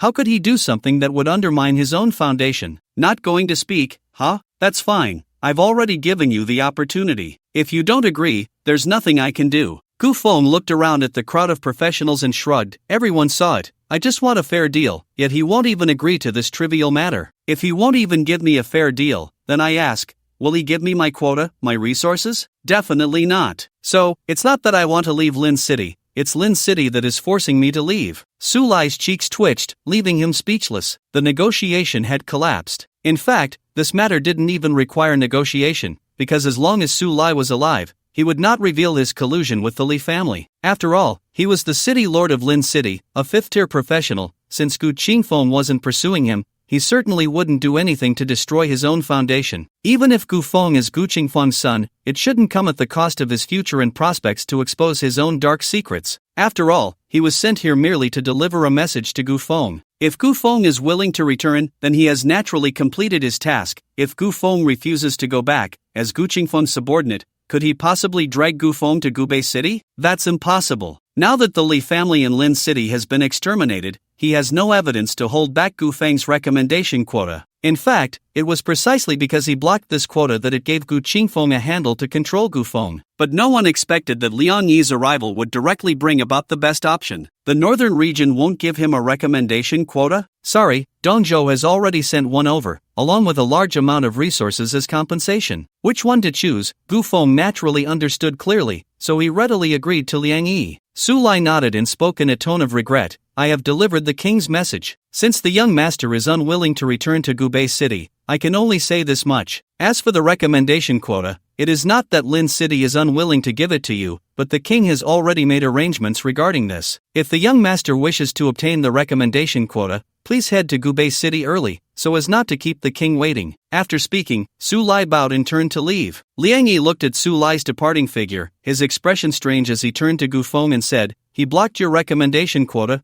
and you just let him go? That's not like your usual style." Gu Feng smiled faintly. Su Lai fears the war king of the northern region, not me. Even if I made him kneel and admit his mistakes, he wouldn't feel the slightest remorse. So, to deal with such a person, one must strike at his pain point. Let him float for a while longer. Once he faces the accusations and curses from all the people of Lin City, he will regret letting me go today. As for Su Lai, Gu Feng certainly had no intention of letting him off easily. Since the other party had already taken action against him, he would naturally have to pay the price. After all, he was quite vengeful. Returning to Lin City through the teleportation array, Su Lai immediately walked into his office and said to his secretary behind him, "All right, the message has been delivered. Since the young master is unwilling to return, report the actual situation to the king. Next, release a message in the name of the municipal hall. All dungeons under Lin City will have a 20% fee reduction for 1 month. After all, our young master is just a talented practitioner. How much loss can his departure really cause Lin City? Now that I'm reducing the dungeon fees for all practitioners in the city, as long as we hype this up, everyone will stop fixating on Gu Feng. As for the future, in 2 years I won't be in the northern region anymore. Even if he is a royal son, what can he do to me?" Understood. The secretary noted down several key points in his notebook and turned to make arrangements. Ultimately, Su Lai was only afraid of Gu Qingfeng, the war king of the northern region. As for Gu Feng, although he maintained politeness and respect, he did not regard him highly at all. A genius? What does that even mean? Anyone who can hold the position of city lord in the Divine Xia Empire is no ordinary person. They are all exceptionally talented individuals. A mere genius who hasn't even matured yet holds no weight in Su Lai's eyes. In his view, if Gu Feng wanted to challenge him, he at least needed to become a 5th-tier practitioner first. But unfortunately, Gu Feng had chosen the summoner profession. No matter how strong he was in the early stages, it couldn't change the fact that he would be powerless later on. The practitioner system has developed for over 100 years, yet no 5th-tier summoner has ever been born. They say that nobles become invincible at the same tier after switching to summoner? That's right, but that's only limited to levels 2 to 4. And only under the condition of investing massive resources. With every 5 levels, a summoning slot opens up, and no summoner can afford the training resources required for level 5. This is the reason Su Lai looks down on Gu Feng. However, Gu Feng is not an ordinary summoner. In just a few days, Su Lai will surely regret this disdain. After negotiating with Liang Yi, Gu Feng received all the resources Liang Yi brought. A guaranteed admission agreement to the capital's academy, a rare quality summoning skill book for level 15, a rare level dungeon treasure chest, and a rare level abyss treasure chest. Liang Yi stated on the spot that if Gu Feng could clear the hell level abyss next, he would be allowed to choose any legendary equipment from the treasure vault in one city. However, there was a small condition: he must clear the hell level burial dungeon. Gu Feng readily agreed. He had just unlocked the hell level difficulty of the burial dungeon, and next time he would definitely not enter another abyss. If it were another first level abyss, he would have to start over from nightmare level, which would be a loss. The condition set by Liang Yi drew unabashed envy from Lin Yuan and the others nearby. Choosing a piece of legendary equipment from the Wan City Vault was a privilege even the city lord's son did not have. This shows how much Liang Yi valued Gu Feng. After everything was settled, Liang Yi took Gu Feng and the others through the teleportation array to Wan City. Along with them were Lin Yuan, Lin Qingqing, and Su Ran, all of whom planned to continue following Gu Feng into the hell level abyss and certainly would not return to Lin City at this critical moment. Of course, there was also Su Xia. The Su family was the first family in Wan City. To express her gratitude to Gu Feng, Su Xia specially invited Gu Feng and the others to the Su family estate for a celebratory banquet. The materials Su Xia needed earlier were the eternal source crystal dropped after killing the voodoo shaman. The two exchanged money for goods as agreed. The material price was 800,000, and taking one trip to the abyss was 1 million, totaling 1,800,000. Su Xia asked for Gu Chen's account and without hesitation transferred 5 million. Upon receiving the transfer notification, Gu Feng thought he had misread it. What's going on? Wasn't it 1,800,000? You transferred me 5 million? Su Xia replied seriously, the extra is a deposit. Count me in for the next trip to the hell level abyss. If an epic level eternal source crystal drops, sell it to me first. No problem. Gu Feng readily agreed. After a hearty meal, Gu Feng received transfers from Lin Qingqing and Su Ran, totaling 2 million. The market price for entering a first-level nightmare abyss was around 1 million. Seizing the opportunity, Lin Qingqing asked, "Great God, you won't change teammates for the hell-level abyss, right? Give us an hour, Su Ran and I will go borrow money now." Gu Feng thought for a moment. "No problem, a trip to the hell-level abyss costs 3 million. That shouldn't be too expensive, right?" "Not too expensive, but not cheap either." Lin Qingqing quickly nodded, said goodbye to everyone, and dragged Su Ran out to borrow money. From having nothing before knowing Gu Feng to now being heavily in debt, Lin Qingqing and Su Ran never imagined they would one day owe millions. However, they were very willing. With a powerful figure like Gu Feng, simply paying the market price allows them to join the next abyss. This was a once-in-a-lifetime opportunity. How many female players had paid high-level players to level up quickly? Such things were not uncommon. Compared to those female players, Lin Qingqing and the others were already very lucky. At least at this stage, they held the initiative. As long as they wanted to continue following Gu Feng, he would keep bringing them along. "Then it's settled. I'll give you 2 hours. That should be enough time to borrow some money. We'll meet at 4 p.m. at the entrance of the teleportation hall in Wan City." "Okay." After the two women left, Gu Feng handed his ID card to Lin Yuan. The Wan City municipal office still needed him to complete some procedures, which usually required the person to be present. However, with Liang Yi's green light, Lin Yuan successfully got a task to run errands. Next, Su Xia arranged a quiet room for Gu Feng in the manor, while Gu Feng began to tally his gains. He received 2 rewards from the abyss. One was a completion reward, which included 50,000 experience points for professionals and a rare-level abyss treasure chest. The other was a record-breaking reward, also 50,000 experience points, a personal achievement, and a rare-level record-breaking gift box. The total professional experience from both rewards was 100,000. Although it was absurdly high, it was understandable since Gu Feng had been the only one fighting in the nightmare-level abyss from start to finish. As for Lin Yuan and the others, each of their rewards was only 15,000 experience points, far below Gu Feng.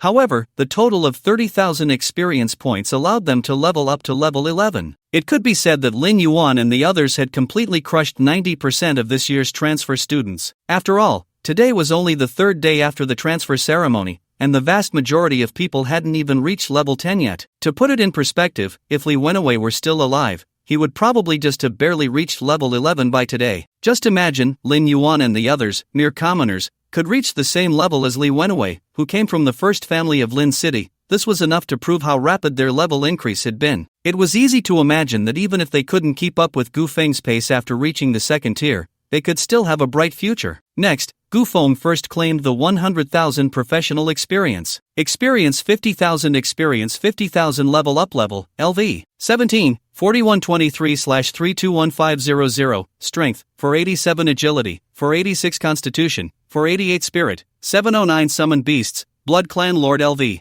17, legendary, nightmare ruler LV. 17, epic, undead golem LV. 17, legendary, talent, currently can obtain a dark bloodline. I've leveled up again, Gu Feng couldn't help but exclaim. Just one abyss had caused his level to soar by 6 levels. Entering the 1st tier abyss burial dungeon at level 11, accompanied by 4 actors, one of whom didn't gain experience. It was equivalent to a single person soloing a 5-person abyss and breaking the historical record. In less than 5 hours, he went from level 11 to level 17. If any fragile professional heard this, they would probably be scared to death. He was still 3 levels away from becoming a 2nd-tier professional, and as long as he successfully cleared the nightmare-level burial dungeon next, he could at least reach level 19. This meant that before reaching level 20, he could still choose another 1st-tier abyss to grind for experience. The wilderness around Wan City only had this one 1st-tier abyss, and Gu Feng didn't plan to repeat the grind. It seemed pointless. He heard that there should be some decent 1st-tier dungeons within Wan City, and perhaps he could ask Liang Yi to arrange something then. Next, Gu Feng laid all his items out on the table in front of him. 1 rare-level dungeon treasure chest, 2 rare-level abyss treasure chests, 1 rare-level record-breaking gift box, and 1 summoning skill book. Which one should he open first? You have opened a rare-level dungeon treasure chest. Obtained Shadow Dagger LV. 20 rare, obtained teleportation scroll *1, obtained strengthening stones *15, obtained large life recovery potions *10, 1 piece of rare level equipment, 1 teleportation scroll, and some materials and consumables. The Shadow Dagger is an equipment for assassins, capable of increasing strength and agility, and it comes with an invisibility skill. The first attack after exiting invisibility is guaranteed to trigger a critical hit. It is simply a tool for assassination. Although the equipment is excellent, it is not suitable for him. Thus, Gu Feng took out his phone and searched on the practitioner trading platform. Among the rare level equipment, the level 20 Shadow Dagger is priced around 3 million. This number made his heart soar with joy. Although he couldn't use it, he could sell it for a good price. Gu Feng stored the equipment in his personal space and tagged it for sale. He thought of Su Ran, who also seemed to be an assassin. He wondered if she would want this Shadow Dagger. If so, he could sell it to her at market price. Although Su Ran and Lin Xingqing had been borrowing money, they would receive treasure chests and gift boxes after each clearance. Moreover, since Gu Feng's clearance difficulty level was very high,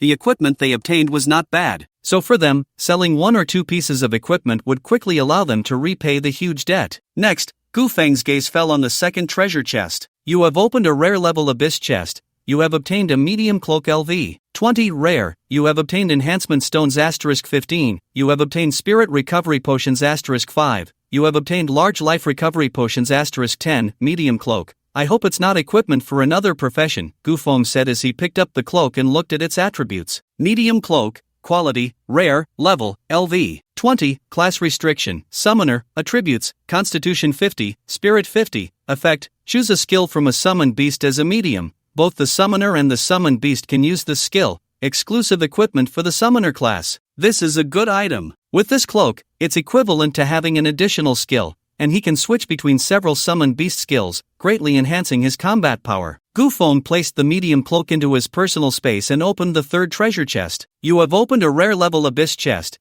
You have obtained a resonance necklace LV. 20, epic. You have obtained enhancement stones *15. You have obtained purification scrolls *1. You have obtained spirit recovery potions *10. Gu Feng's eyes lit up. He had actually opened an epic level equipment this time. Obtaining epic level equipment from a rare level chest has a probability of only 1%, and Gu Feng never expected his luck to be so extraordinary. Resonance necklace, quality, epic, level, LV. 20, class restriction, none, attributes, spirit 300, speed 300, cooldown reduction 45%, recovery speed 45%, resonance set, resonance necklace *resonance ring /resonance amulet, set effect, immediately recover 10% of energy after each kill. After obtaining this equipment, Gu Feng was almost mesmerized. This was actually one of the set pieces, and the set effect was to immediately recover 10% of energy after a kill. If the Nightmare Ruler wore this, wouldn't it infinitely extend the duration of deep dreams? Powerful. Simply too powerful. Based on the attributes of the resonance necklace, if the set is completed, it would greatly enhance several main attributes such as health, damage, defense, and recovery. Truly an epic set. What a pity. I still need 2 more pieces of equipment,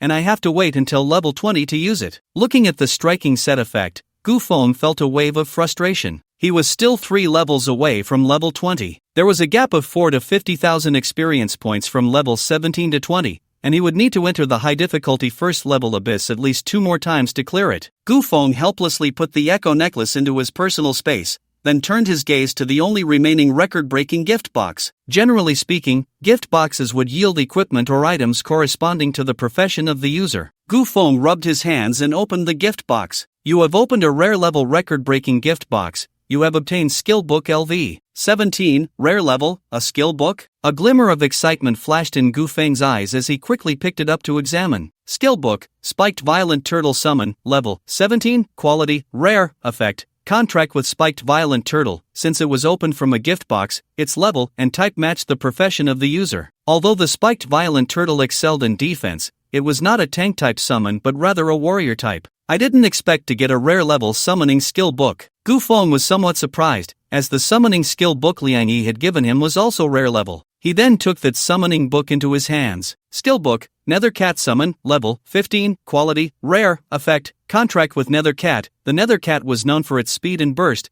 being an assassin-type summon. Gu Feng glanced at it and immediately lost interest in this summoning book. After all, the Nightmare Ruler was also an assassin-type summon, capable of single-target burst and possessing powerful area attack skills. If the 4th summon were to contract with the Nether Cat, it would significantly impact his combat power. Therefore, Gu Feng put the Nether Cat summoning book into his personal space, planning to list it on the profession trading platform to see if he could sell it. If it were a rare level weapon, the price would definitely be around 3 million. However, for a rare level summoning book, selling it for 1 million would be a blessing. After all, this level of summon was merely entry level for summoners, and the price would be driven down significantly, making it hard to sell. Otherwise, Jiang Songhua wouldn't have casually given him the bloodthirsty bat summoning book back then. After sorting through all his resources, he found that the medium cloak and echo necklace were both good equipment, but they had level restrictions and could only be used at level 20. Currently, the only usable item was the summoning skill book. Thinking of this, Gu Feng couldn't help but feel relieved.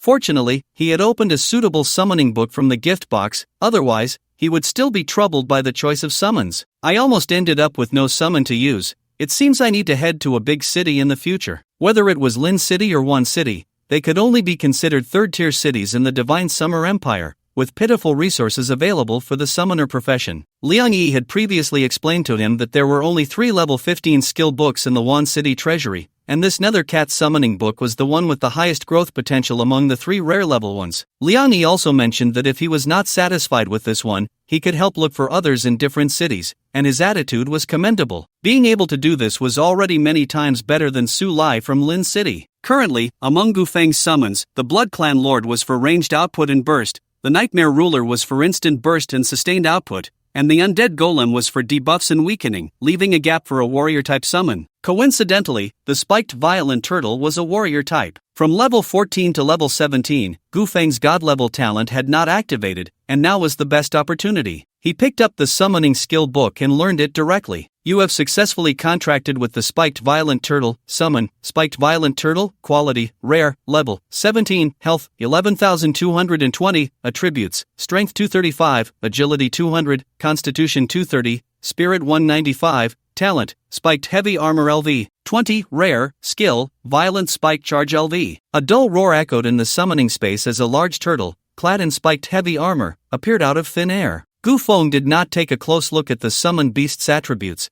as he still needed to empower it with the Dark Bloodline for advancement. Activating his talent, he consecutively obtained 4 Dark Bloodlines. You have obtained Dark Bloodline First Generation, you have obtained Dark Bloodline Descendant, you have obtained Dark Bloodline First Generation, you have obtained Dark Bloodline First Generation. Gu Feng felt that, perhaps due to an illusion, the frequency of obtaining the Descendant Bloodline seemed to decrease as his level increased. Before level 10, he would almost get one every 2 levels, but this time it took 4 levels to get one. However, it was a bit of a pity that the royal bloodline did not appear. Next, Gu Feng bestowed the first generation bloodline upon the Spiked Violent Turtle, then used the Descendant Bloodline for Bloodline Awakening, and finally used another first generation bloodline for star advancement. Dark Bloodline First Generation Fusion successful. Summoned Beast Advancement, Spiked Violent Turtle, rare, Dark Hunting Dragon Turtle, epic. Summoned Beast Bloodline Awakening successful. Summoned Beast Star Advancement successful. Dark Hunting Dragon Turtle, epic. Dark Hunting Dragon Turtle, epic. Level, LV 17, health 76,220, attributes, strength 380, agility 350, constitution 360, spirit 320, talent, wounds of ceasefire, epic, backlash spiked armor, epic, skill I, shattering charge LV 20, epic, skill 2, roar of taunt LV 20, epic, skill 3, dragon blood boiling LV 20, epic, boom. With a muffled sound, the originally dark brown turtle underwent a transformation, its size swelling to resemble a tall hill. Its shell was hard and rough, with a serrated edge as sharp as a knife, and the surface was covered in irregular spikes, glinting with a metallic sheen under the light. Its eyes shone like 2 brilliant sapphires, and its jaws bore sharp fangs, while its body was covered in hard, horn-like scales that glimmered like daggers. Its claws were like hooks forged from fine steel, incredibly sharp, and its thick limbs resembled massive stone pillars, with bone spurs protruding from the joints, making it look like a beast born for slaughter from head to tail. Compared to the previous Spiked Violent Turtle, the Dark Hunting Dragon Turtle exuded a more powerful aura, radiating a bloodthirsty and frenzied killing intent. Wounds of Ceasefire. The Dark Hunting Dragon Turtle gains a 10% damage increase for every instance of damage taken, lasting until it exits combat. Backlash Spiked Armor. When receiving melee damage, 50% of the damage is returned to the attacker as true damage. For every 20 points of Constitution, the backlash ratio increases by 1%. Shattering Charge launches forward, dealing massive damage and slowing targets in its path, with a knockback effect on the target at the end of the path. Roar of Taunt taunts targets within a certain area, forcing them to attack itself. For every attack received, it gains a 1% attack speed increase. Dragon Blood Boiling. When health drops below 30%, defense increases by 300%, and health recovery speed increases by 300%. With 76,000 health, backlash, damage increase, and taunt, it had output, defense, taunt, and control, truly a hexagonal warrior. Capable of taking hits and dealing damage. A natural killing machine. Absolutely invincible. This positioning was exactly what Gu Feng had been lacking. Only with the Dark Hunting Dragon Turtle holding the front line could the Blood Clan Lord and Nightmare Ruler deal higher damage. Now, the Summoned Beast lineup had taken on a basic form. The afternoon passed quickly, and Gu Feng's news of joining Wancheng became a hot topic between Lincheng and Wancheng. Even beyond these two cities, several nearby cities have also attracted a lot of attention. At 4 p.m., one city once again released a sensational piece of news. Latest news. Gu Feng has led a team of professionals into the buried bone dungeon, hell level, in an instant. Major media platforms rushed to report, sparking unprecedented excitement and pushing Gu Feng's movements to the trending list. Gu Feng is confused. He just cleared the nightmare level abyss in the morning, and in the afternoon, he enters the hell level abyss. Who does he think he is? Exactly. Does he really think the abyss is his family's business? I think he's completely lost it. If I were Gu Feng, I would at least take a day to rest, otherwise, there's no way to clear it in good condition. Disappointed. So disappointed. I thought Lord Liangyi brought us hope in one city, but it seems it was all in vain. I was counting on Gu Feng to achieve the abyss accomplishment in the buried bone dungeon, and this? Is he just here to hand over his head? I say you guys are being a bit excessive. Gu Feng is a genius invited by Lord Liangyi. You lot, who can't even clear the ordinary abyss, have the nerve to criticize? The news of Gu Feng entering the hell level abyss quickly spread across short video platforms, especially in Wan City and Lin City, where it nearly exploded. For Lin City, the vast majority of professionals did not want to see Gu Feng continue to clear the hell level abyss, as from their perspective, Gu Feng had betrayed Lin City. On the other hand, in Wan City, there were those who were jealous, those who wanted to enjoy the spectacle, and those who hoped Gu Feng would become famous through his battle in the hell level abyss. Essentially, all the hot topics in both cities began to revolve around Gu Feng. However, these discussions did not last long. Just after 8 p.m., an announcement was made in the Abyss Square of the Buried Bone Dungeon regarding Gu Feng's clearance of the Hell level. Congratulations to the professional team for successfully refreshing the clearance record of the Buried Bone Dungeon, Hell level, clearance time, 4 hours 02 minutes 56 seconds, clearance team information, Captain, Gu Feng, Summoner, members, Lin Yuan, Swordsman, Lin Qingqing, Warrior, Su Ran, Assassin, Su Xia, no profession, clearance evaluation, SSS. In an instant, countless topics flooded major media platforms, expressing strong shock and confusion regarding Gu Feng's clearance of the hell level abyss. Following that, professionals began to engage in heated discussions. This time, Gu Feng has once again refreshed the historical record of the hell level buried bone dungeon. Does this mean that from now on, the record for this abyss will stop here? If that is the case, then Gu Feng has merely refreshed the hell level abyss record without meeting the expectations of Liangyi and the people of Wan City. After all, countless people in Wan City hoped Gu Feng could achieve the abyss accomplishment in the buried bone dungeon to lower the difficulty of the abyss. If he tried his best but still did not obtain the abyss accomplishment, wouldn't all the resources Liangyi provided be in vain? Soon, just as the public was engaged in fervent discussion, a video account quietly released a message. 4 hours 02 minutes is not the limit clearance time for the hell level buried bone dungeon. If it weren't for obtaining the abyss accomplishment, we could have cleared it half an hour earlier. The certification section of this video account had only one simple line: First level abyss accomplishment achiever Gu Feng 4 hours 02 minutes to clear the hell level buried bone dungeon. This completely leaves no room for others. Can someone tell me what the significance of Gu Feng refreshing the hell level abyss is? Yeah, the record-breaking reward can only be claimed once and won't be issued again. The buried bone dungeon is already difficult. With him doing this, he's completely blocking the path for other professionals. Exactly,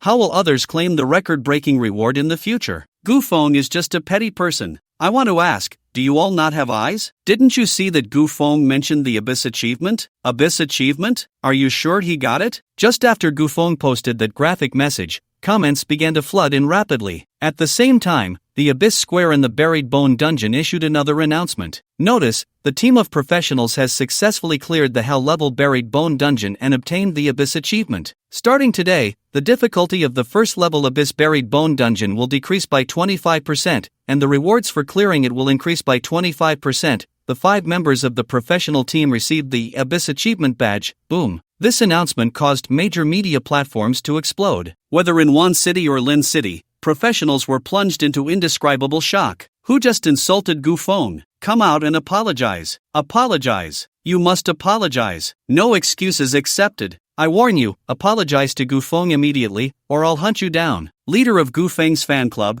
requesting to battle. I said it, a god like Gu Feng would definitely get the Abyss achievement. How could the city lord's judgment be wrong? The difficulty of the buried bone dungeon is reduced by 25%, and the rewards increased by 25%. This includes the normal, hard, nightmare, and hell difficulties. It seems the professionals in Wan City are in for a treat. Damn it, Gu Feng is one of us from Lin City. Why does this good fortune not come to Lin City? Correction, Gu Feng is already one of us from Wan City, thanks to our good city lord. Ha ha, we still have to thank the city lord of Lin City. If it weren't for him, how would Gu Feng come to Wan City? Why aren't the people from Lin City speaking? I guess they must be feeling 1,000 grass mud horses galloping through their hearts. I'm so mad, I want to write the word tragic on Sulai's leg. Ha ha ha. The people of Wan City were overjoyed, actively sharing their sudden happiness on various platforms. It seemed they were determined to build their joy on the suffering of all the professionals from Lin City. After Liang Yi, sitting in the city hall office, learned of this news, he almost jumped out of his chair. The Abyss achievement. Gu Feng had just entered the Hell level Abyss for the first time and had actually obtained the Abyss achievement. This far exceeded his expectations. In his plan, he thought it would take at least until Gu Feng reached level 19, like he did back then, to try and see if he could obtain the Abyss achievement in the Buried Bone Dungeon. He never expected Gu Feng to silently accomplish what no one had been able to do for so many years. No one knew better than him how much this action of Gu Feng's would elevate the professionals in Wan City. He could even imagine that in the coming years, the combat power of Wan City would experience explosive growth. Rewards. There must be rewards. Gu Feng, this floor is the residence the city lord prepared for you. After exiting the abyss of the Buried Bone Dungeon, Li Feng brought Gu Feng and the others to a luxurious apartment building located in the center of Wan City. Are you saying this entire floor is my residence? Gu Feng was momentarily taken aback. Yes, a flat apartment, 518 square meters, luxuriously decorated, with furniture and living supplies already set up, ready for you to move in. Li Feng replied with a smile. He looked serious, like a real estate agent. Gu Feng nodded and approached the grand double doors, entering his facial recognition into the system. With a click, the doors swung open automatically. Gu Feng waved to Lin Yuan and the others, and then they all stepped inside. The moment they entered the house, the smart home devices immediately activated. The lights turned on, the curtains automatically drew to the sides, and the window opener opened the windows to the maximum angle, letting in a cool breeze, bright and clean. Walking through the entrance, the living room was decorated with great attention to detail, with many materials that Gu Feng couldn't name, showcasing understated luxury. This large flat must be worth at least 10 million, right? Lin Yuan stood in front of the floor-to-ceiling window, looking down and couldn't help but exclaim. They were on the 33rd floor, enough to take in the entire city's night view. To be precise, it's 15,554,000. Although Wancheng is a third-tier city, a large flat in the city center isn't cheap, Li Feng replied. Gu Feng nodded, feeling an extreme sense of unreality. At that moment, a dilapidated little house on the outskirts of Lincheng suddenly flashed in his mind. Compared to this luxurious apartment, the place he used to live was practically a sewer. Indeed, no matter which world it is, the disparity between people is always so stark. Before coming here, he had anticipated that Liang Yi would offer some generous conditions to continue winning him over, and he couldn't easily fall for it. But now, he realized he was wrong. Poverty had limited his imagination. He never expected the other party would gift him a large flat worth over 15 million. It completely overturned his worldview. This apartment is considered a top luxury residence in Wancheng, with the best lighting and orientation. What do you think? Li Feng asked. Not bad, Gu Feng nodded, suppressing his shock. Lin Yuan had told him downstairs that no matter what Li Feng presented, he had to keep his composure and never let anyone look down on him. It's okay, just so, Lin Yuan said, hands on his hips, nodding casually. However, within a few seconds, he couldn't hold it in anymore. Is it too late for me to join Wancheng now? Lin Yuan turned to Li Feng, wearing a smile. You want to join Wancheng too? Don't get me wrong, I'm not after resources or luxury apartments. I mainly respect Lord City Master Liang Yi, and the local customs of Wancheng give me a sense of familiarity, like coming home. Li Feng chuckled, shrugging his shoulders. I can't make that decision. Once you get into a higher institution, you can pay attention to Wancheng's talent introduction policies. Alright, we'll talk about it later. Lin Yuan rubbed his nose, seemingly noticing the smiles in Lin Qingqing and Su Rant's eyes, and added, actually, Lincheng isn't that bad, but Wancheng feels more expansive to me. Unlike the cheerful atmosphere among Wancheng professionals, the Lincheng professionals were nearly grinding their teeth upon learning that Gu Feng had achieved the abyss accomplishment. In the temple ruins instance square, Gu Feng's name was still displayed on the Hell level instance's completion record, glaringly bright. There were people everywhere who knew Gu Feng, some who had once mocked him, some who had envied him, and among them were some of his classmates. Of course, this did not include Wu Zi. Ever since he betrayed the team in the instance, he hadn't shown his face in the novice instance square, feeling embarrassed. Now, the novice professionals were basically all discussing topics related to Gu Feng. Have you heard? Gu Feng not only joined Wancheng but also achieved the abyss accomplishment in the Buried Bones dungeon. I'm envious. After passing the novice instance, Wancheng's job changers will most likely choose the ordinary level Buried Bones dungeon, right? After all, the difficulty has been reduced by 25%. Don't forget, not only has the difficulty been lowered, but the completion rewards for the Buried Bones dungeon have also increased by 25%. Sai, Wancheng has a good city master, Liang Yi poached Gu Feng, benefiting all low-tier professionals in Wancheng. What has the city master of Lincheng given us? I heard Su Lai has lowered the instance usage fees in Lincheng. What good is that? Without a reduction in instance difficulty, we low-tier professionals still have no way out. Su Lai is just a petty person. It seems like he has given benefits to the professionals in Lin City, but it only cheapens things for the nobles and the wealthy, completely disregarding the lives of the lower-tier professionals. It's hard to imagine how much of an improvement the professionals in one city would see because of Gu Feng. It's all Su Lai's fault. If he hadn't teamed up with the Li family to suppress things,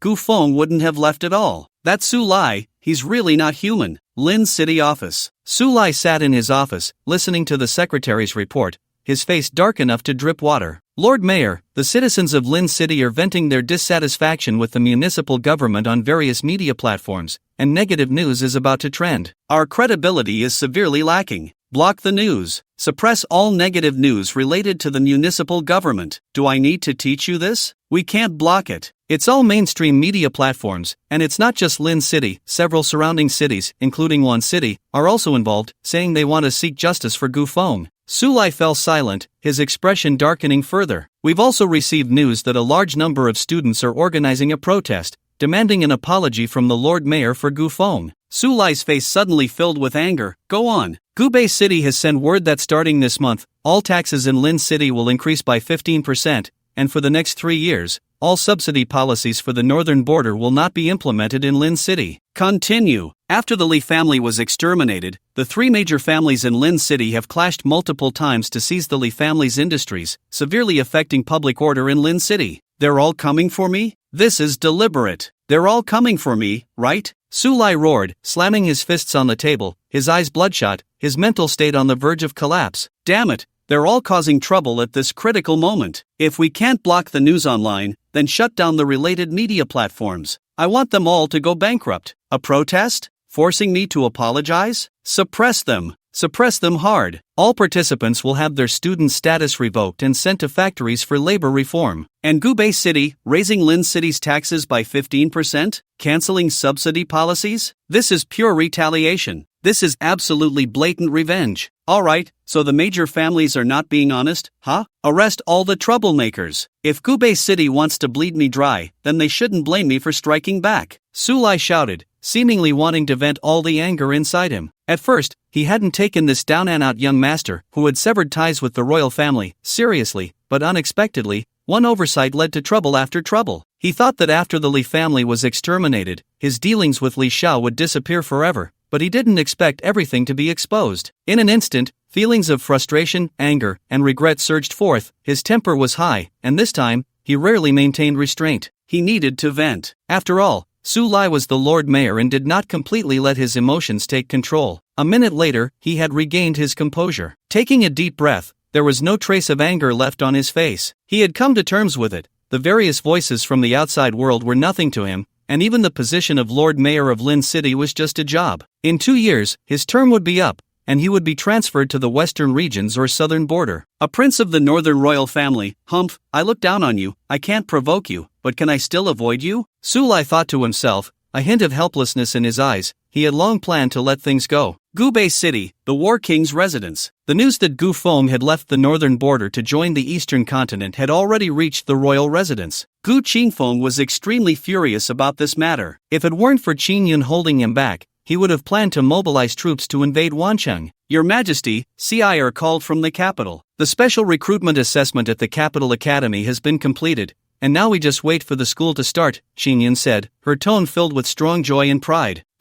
CIR is coming back this afternoon, really? Yes, this child still cares about his parents. He said he would be busy after school starts, so he wants to spend more time with us before then.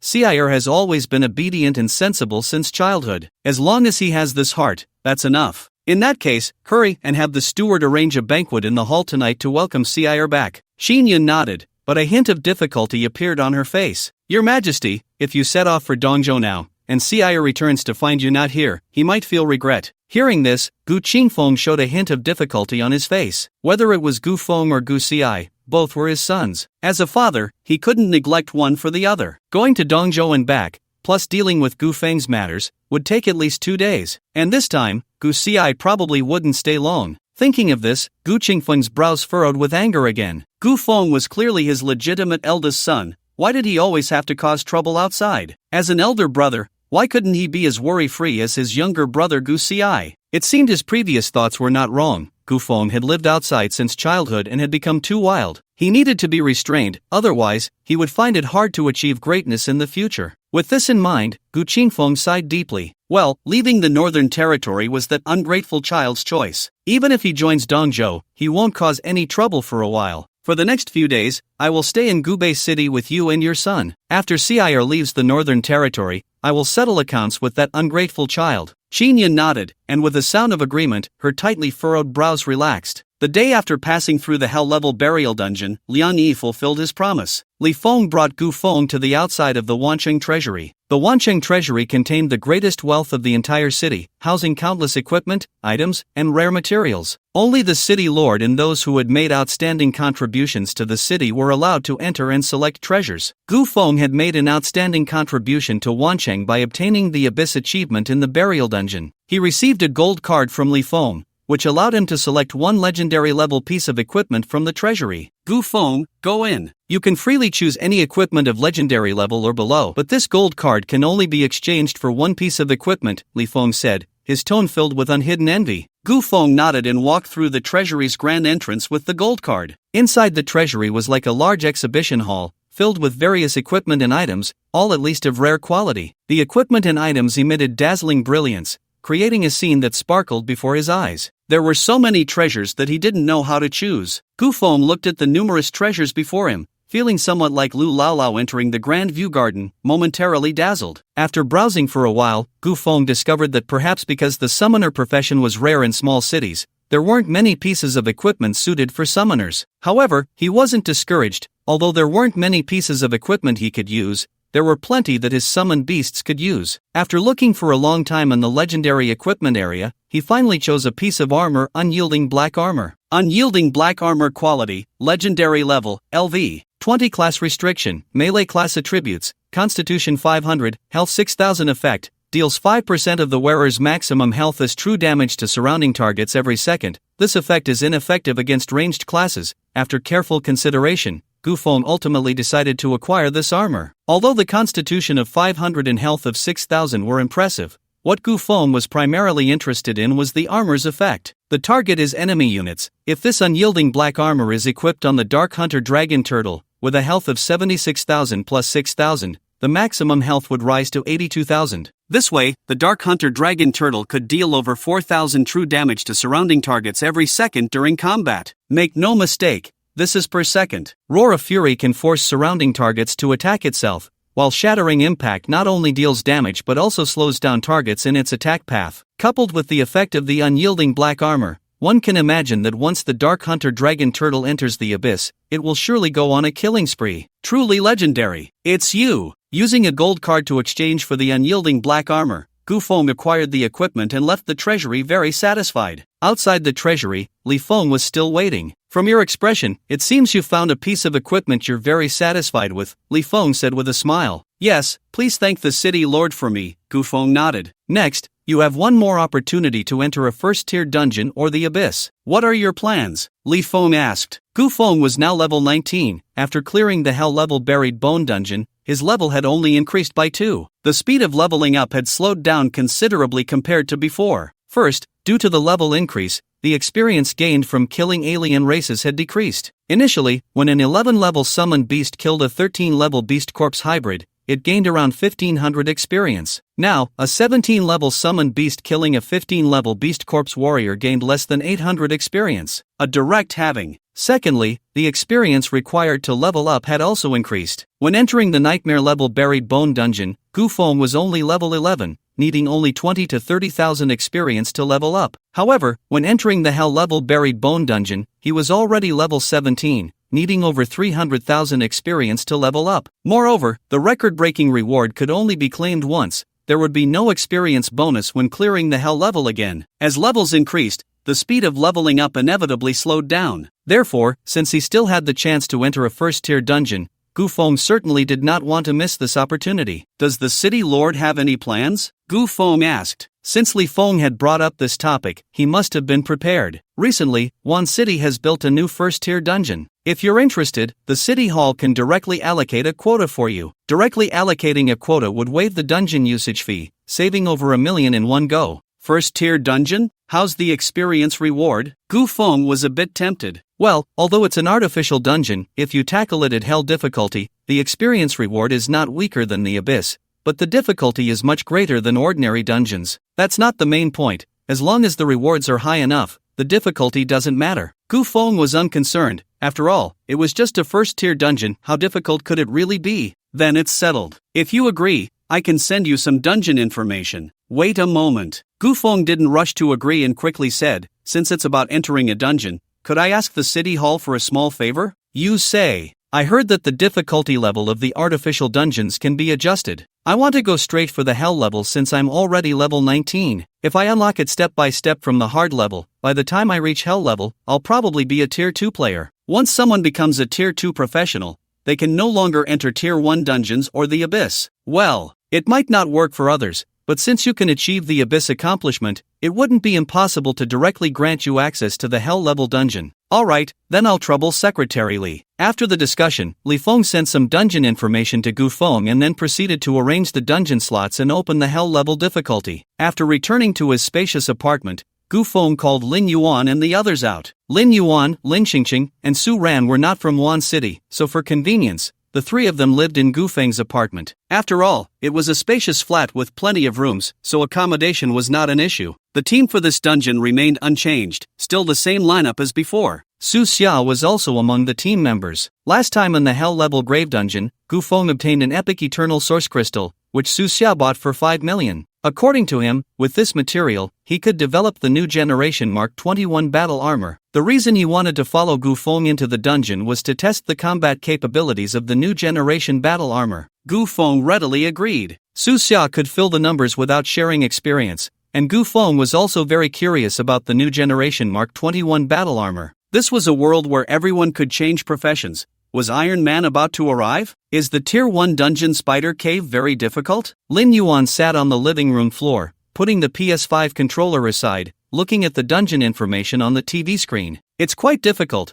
There are a lot of alien creatures inside, Lin Xingqing said. A lot? Su Ran tilted her head and asked. Lin Xingqing thought for a moment and changed to a more appropriate word. Very many. Even extremely many. It's the spider cave, after all. So does that mean the experience will be a lot too? Lin Yuan asked. Not necessarily. Even if we are directly granted access to the Hell level dungeon, the experience we ultimately gain will be at the same level as a Tier 1 abyss. Even if it's more, it won't be too much. In that case, since it's all Tier 1, why not continue farming the grave dungeon? Lin Yuan asked. Didn't your high school teacher talk about this? You weren't paying attention in class? I wasn't not paying attention. Come on, you go first, and I'll add anything I missed. Lin Xingqing rolled her eyes but patiently explained, the abyss has a self-protection mechanism. If you repeatedly farm the same abyss, the player's attributes will be suppressed by the abyss, and the experience gained will also decrease. Lin Yuan nodded. Yeah, I think so too. So, if the Wan City government can approve the slots, that would be the best. At least it would save us a few million in dungeon usage fees. Su Ran sighed from the side. Speaking of money, ahem. Gufeng cleared his throat. The price for Tier 1 dungeons and Tier 1 abysses is the same, 3 million per person. Is that okay? Lin Xingqing looked pained.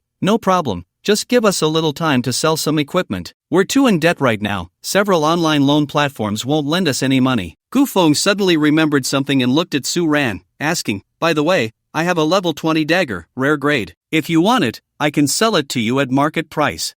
I happen to need a level 20 weapon, but I have to wait until I sell a few pieces of equipment to get some money, Su Ran said, scratching her head awkwardly. Alright, let's do it this way. You all take a day to rest and prepare. Tomorrow morning at 7, we will enter the first tier dungeon, the Spider Cave. Gu Feng nodded, finalizing the dungeon arrangements. He had received a message from Li Feng that the dungeon slots had been approved, and the hell level was directly unlocked, saving them a lot of trouble. Once confirmed, Lin Yuan sat on the living room floor and started playing on the PS5. Lin Qingqing and Su Ran went out to sell equipment. Although they could use the professional trading platform, the process was too slow, and with the dungeon tomorrow, they might not have enough time. So, they went directly to the equipment recycling shop in the center of Wan City. Su Xia volunteered to take care of various preparations before the dungeon, such as strategies, consumables, food, and so on. Gu Feng was also busy organizing his gear. In the Hell Level Burial Dungeon, he had obtained 3 epic items in total, 2 of which were the Echo Ring and the Echo Amulet. The third was the Eternal Source Crystal, which he sold to Su Xia. Even Gu Feng didn't expect that just from one Hell Level dungeon, he had gathered the Echo set. The set's attribute bonuses were quite impressive, providing him with a total of 600 spirit, 500 speed,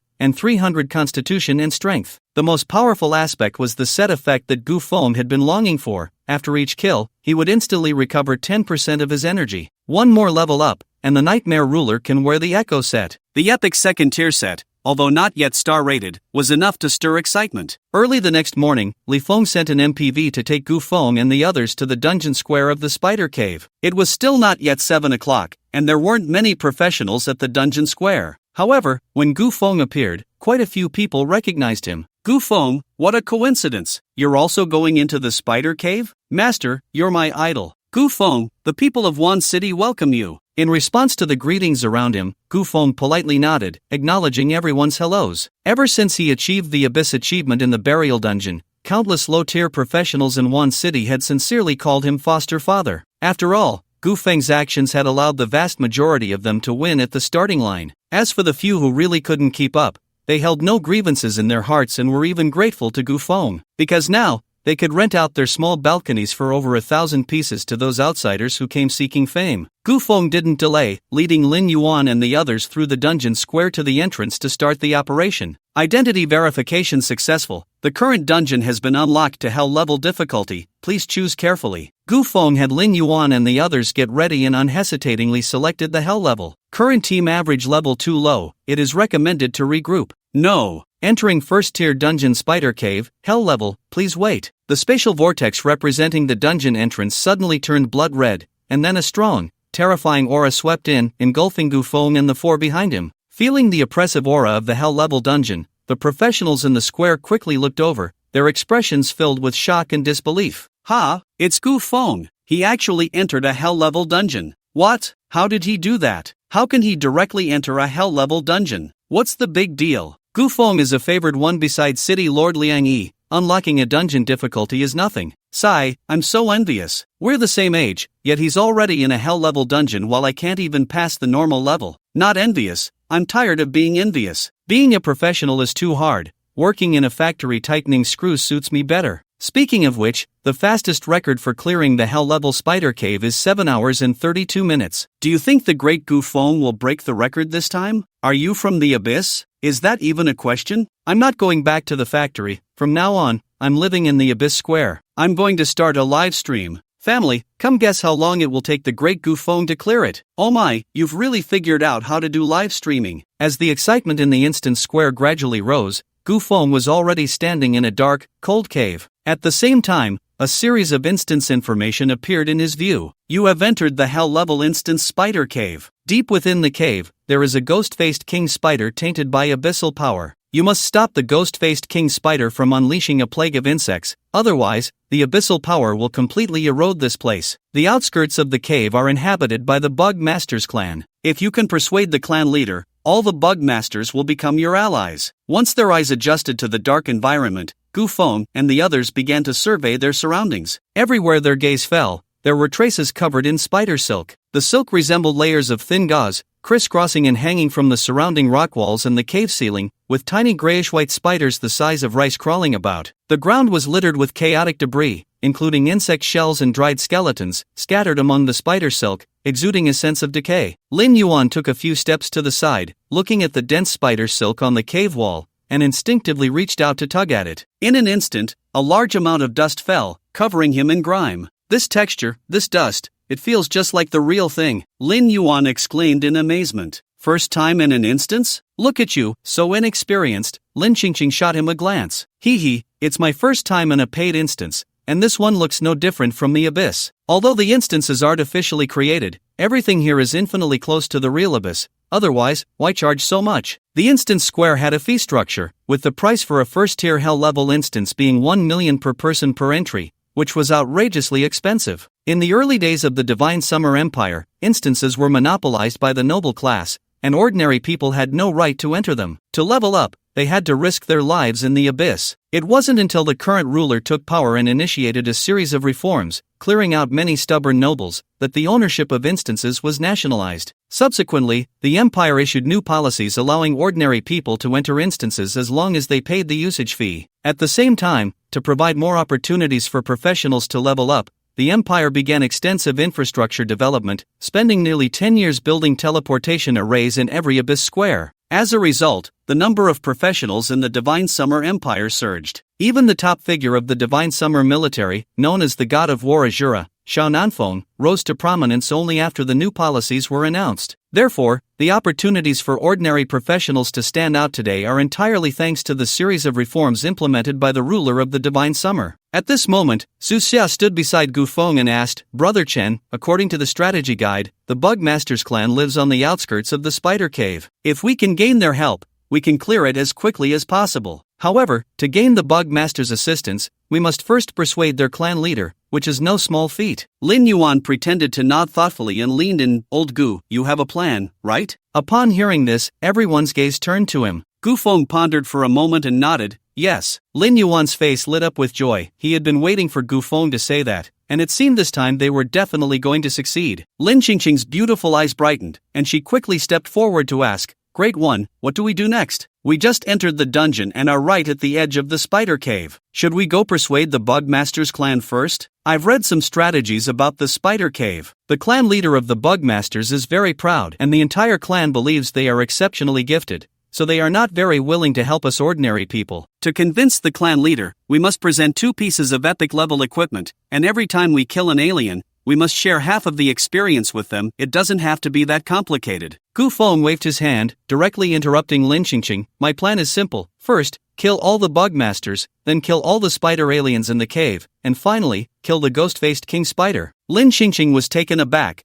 almost thinking she had misheard. She instinctively looked at Lin Yuan, Su Xia, and Su Ran, only to find that all 3 wore expressions of indescribable complexity. Lin Yuan clicked his tongue and advised, "Old Gu, we are here to kill the aliens, not the Bug Masters. Don't confuse the two." Gu Feng shook his head and said solemnly, "In this dungeon, the ghost-faced King Spider is about to unleash a plague of insects, and the Bug Masters live right at the edge of the spider cave. It can be said that they are at a critical moment of life and death. However, they show no intention of resisting the alien invasion. Instead, they deliberately make things difficult for us professionals. If that's the case, what use are they?" After hearing Gu Feng's words, Lin Yuan couldn't help but nod. It made sense. Although the main task of the professionals was to stop the ghost-faced King Spider from unleashing the plague, it could also be seen as indirectly saving the Bug Masters. However, the Bug Masters, including their leader, were extremely arrogant and looked down on the professionals entering the spider cave. They not only demanded equipment and items but also wanted to split the experience. Even in a hell-level dungeon, epic-level equipment was not guaranteed to drop. The clan leader of the Bug Masters casually asked for 2 pieces of epic-level equipment and wanted to share the experience with the professionals, taking almost all the good things for themselves. Lin Yuan had played PS5 all day yesterday in the living room, grinding through Tiger Vanguard, and hadn't really looked at any strategies. By the time Lin Qingqing and the others returned after selling equipment to gather enough money, Lin Yuan still hadn't defeated Tiger Vanguard. Su Ran, looking puzzled, asked, "What game are you playing?" Why do all the monsters look the same? That light-hearted question completely broke Lin Yuan's defenses. He had been grinding hard until the early hours of the morning, leaving him no time to check the strategies. Now that he knew about the Bugmaster situation, he spat on the ground in anger and said, "Fine, let's listen to old Gu and kill those Bugmaster traitors first." Killing the Bugmasters seems to be even more difficult. Su Xia felt a loss of confidence. Before this, professionals in the spider cave basically had two options. One was to charge directly into the cave, fight through a horde of spider aliens, and ultimately defeat the ghost-faced King Spider. Of course, this approach was quite challenging and required absolute certainty. Otherwise, the cave was filled with spider aliens, and a single mistake could lead to being overwhelmed and devoured without a trace. After all, these spiders were all aliens, and eating people was part of their basic skills. The second option was to seek help from the Bugmasters. The Bugmasters were exceptionally gifted, and their skills had a natural restraint against the spider aliens. With their help, the difficulty of clearing the dungeon would be greatly reduced. However, correspondingly, the rewards for clearing the dungeon would also be significantly taken by them. Yet Gu Feng's choice was unprecedented. First, kill the Bugmasters, then kill the ghost-faced King Spider, which meant the difficulty of the dungeon would skyrocket. After all, that was an entire clan. Although Gu Feng's decision was somewhat hard to accept, Su Xia still chose to cooperate. A subtle glow flashed across his spatial ring. Boom! A highly technological mechanical battle armor appeared in front of everyone. Its cool appearance, a blend of red and gold, featured smooth lines that exuded a sense of power, embodying a perfect combination of technology and art. Su Xia quickly donned the armor, and the eternal source crystal located at his chest emitted a bright blue light, shining like a dazzling star in the vast universe, illuminating the dim cave. Let's set off. The target is the territory of the insect masters. I'll lead the way. Su Xia's armor was equipped with a navigation system, which he claimed was more advanced than the one used in the Bone Burial Dungeon. After putting on the armor, he displayed astonishing mobility and agility, moving as swiftly as Lin Yuan and the other level 12 professionals. Since everyone had just entered the dungeon, they were not far from the insect master's territory. They hadn't walked long when a giant spider suddenly leaped down from the top of the cave, pouncing towards Gu Feng and the others. "Be careful." Su Xia turned around immediately, and a blinding energy beam erupted from the palm of his mechanical arm, striking the spider's head in an instant. However, the giant spider was covered in a hard shell, and the energy beam from the armor caused only minimal damage. Fortunately, Gu Feng was well prepared. The Blood Lord beside him had already launched an attack. Bang! Bang! Bang! Silver bullets whistled through the air, and before the giant spider could land, it was blown apart in midair. Boom! The giant spider's body crashed to the ground, its hard shell cracked, green blood splattering from its shattered body, and its sharp legs twisted and broken. Kill Blade Poison Spider LV. 20, experience 1050, the experience was too low. Gu Feng had already mentally prepared for this.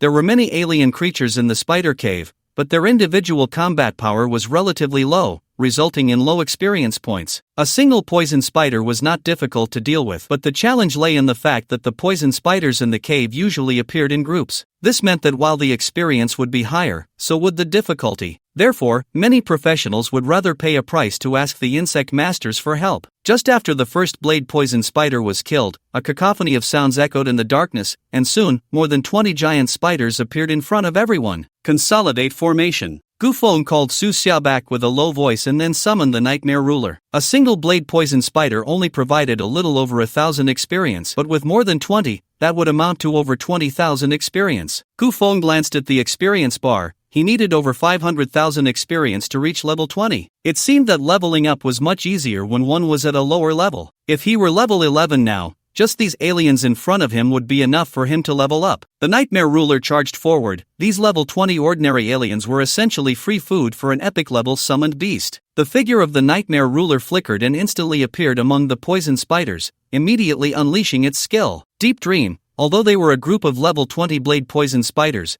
being ordinary aliens meant that the Nightmare Ruler's skill dealt explosive damage to them. The illusory dream energy quickly enveloped the surroundings, inflicting continuous damage on the poison spiders, causing their health to plummet rapidly. Damage per second exceeded 10,000. More than 20 blade poison spiders trapped in the deep dream could not withstand such high damage and were torn to shreds in the blink of an eye. The Nightmare Ruler ceased its skill, and it had only taken about 2 seconds, with minimal energy consumption. Kill Blade Poison Spider LV. 20, experience 1050, Kill Blade Poison Spider LV. 20, experience 1030, Kill Blade Poison Spider LV. 20, experience 1080. All were killed, earning over 24,000 experience. Gu Feng wore a satisfied expression. It felt great. No wonder so many people enjoy playing mowing games. Previously, whether it was the Fallen Guardian or the Beast Corpse Warrior, they required maintaining a deep dream state for continuous damage, which consumed a lot of energy. However, against the spider alien, basically staying in the deep dream for just 2 seconds would result in being torn to shreds by dream energy, consuming very little energy. This sense of exhilaration is truly unprecedented. In the blink of an eye, all the blade poison spiders were dead, and Su Xia stood in place in his battle armor, his eyes wide with astonishment. Wow, so strong! His energy beam could only take away over 600 health points from the blade poison spider, but Gu Feng's summoned beast dealt over 10,000 damage in an instant. The gap was absurdly large. Let's go, continue leading the way, Gu Feng said calmly. Soon, everyone arrived at the territory of the insect masters. Though it was called a territory, the term stronghold would be more appropriate. There were patrolling guards on the outskirts, much like an ancient army encamping. Upon seeing Gu Feng and the others approach, a team of insect masters dressed in white cloaks immediately stepped forward. At the forefront was a gaunt bald man who coldly raised his hand to stop them. Outsiders, the insect master territory does not welcome you. If you are here seeking help, you must first show sufficient sincerity, otherwise, I will not let you in. The bald man looked at everyone with a sidelong glance, his tone revealing unabashed pride and indifference. Gu Feng paid no mind to the offense in the man's tone and looked at the bald man's attribute panel. Alien, Insect Master Guard, Level, LV. 18, Health, 10,500, Attributes, Strength 240, Agility 245, Constitution 240, Spirit 250, Skill, Insect Devouring Storm, just over 10,000 health? Truly pitifully weak. Gu Feng remained calm and said, I want to see your clan leader, bring him out. Hearing the blatant disdain in Gu Feng's tone, the insect master guard's expression darkened, and he shouted angrily, You dare! The clan leader's status is noble, how could he? Before he could finish, a barrage of bullets whistled like thunder, instantly turning the bald man and the insect master guards behind him into a sieve. Their bodies sprawled across the ground. The Blood Clan Lord let out a low growl, activated a skill, and his health dropped slightly. Blood Clan Inheritance. The next moment, the corpses on the ground were enveloped in a crimson glow, rising one by one, their eyes shining with a chilling bloodthirst. 5 Blood Clan descendants joined the team. At this point, Lin Yuan and the others trembled, finally realizing what was happening. Even though they already knew Gu Feng intended to kill the Insect Master clan first, this was too ruthless. This was murder. How could he be so decisive? Even the bald Insect Master's words were left unfinished, and a group of guards was already dead. Kill Insect Master Guard LV. 18, Experience 788. Kill Insect Master Guard LV. 18, Experience 809, Kill Insect Master Guard LV. 18, Experience 796. Gu Feng remained indifferent, glanced at the nearly motionless experience bar,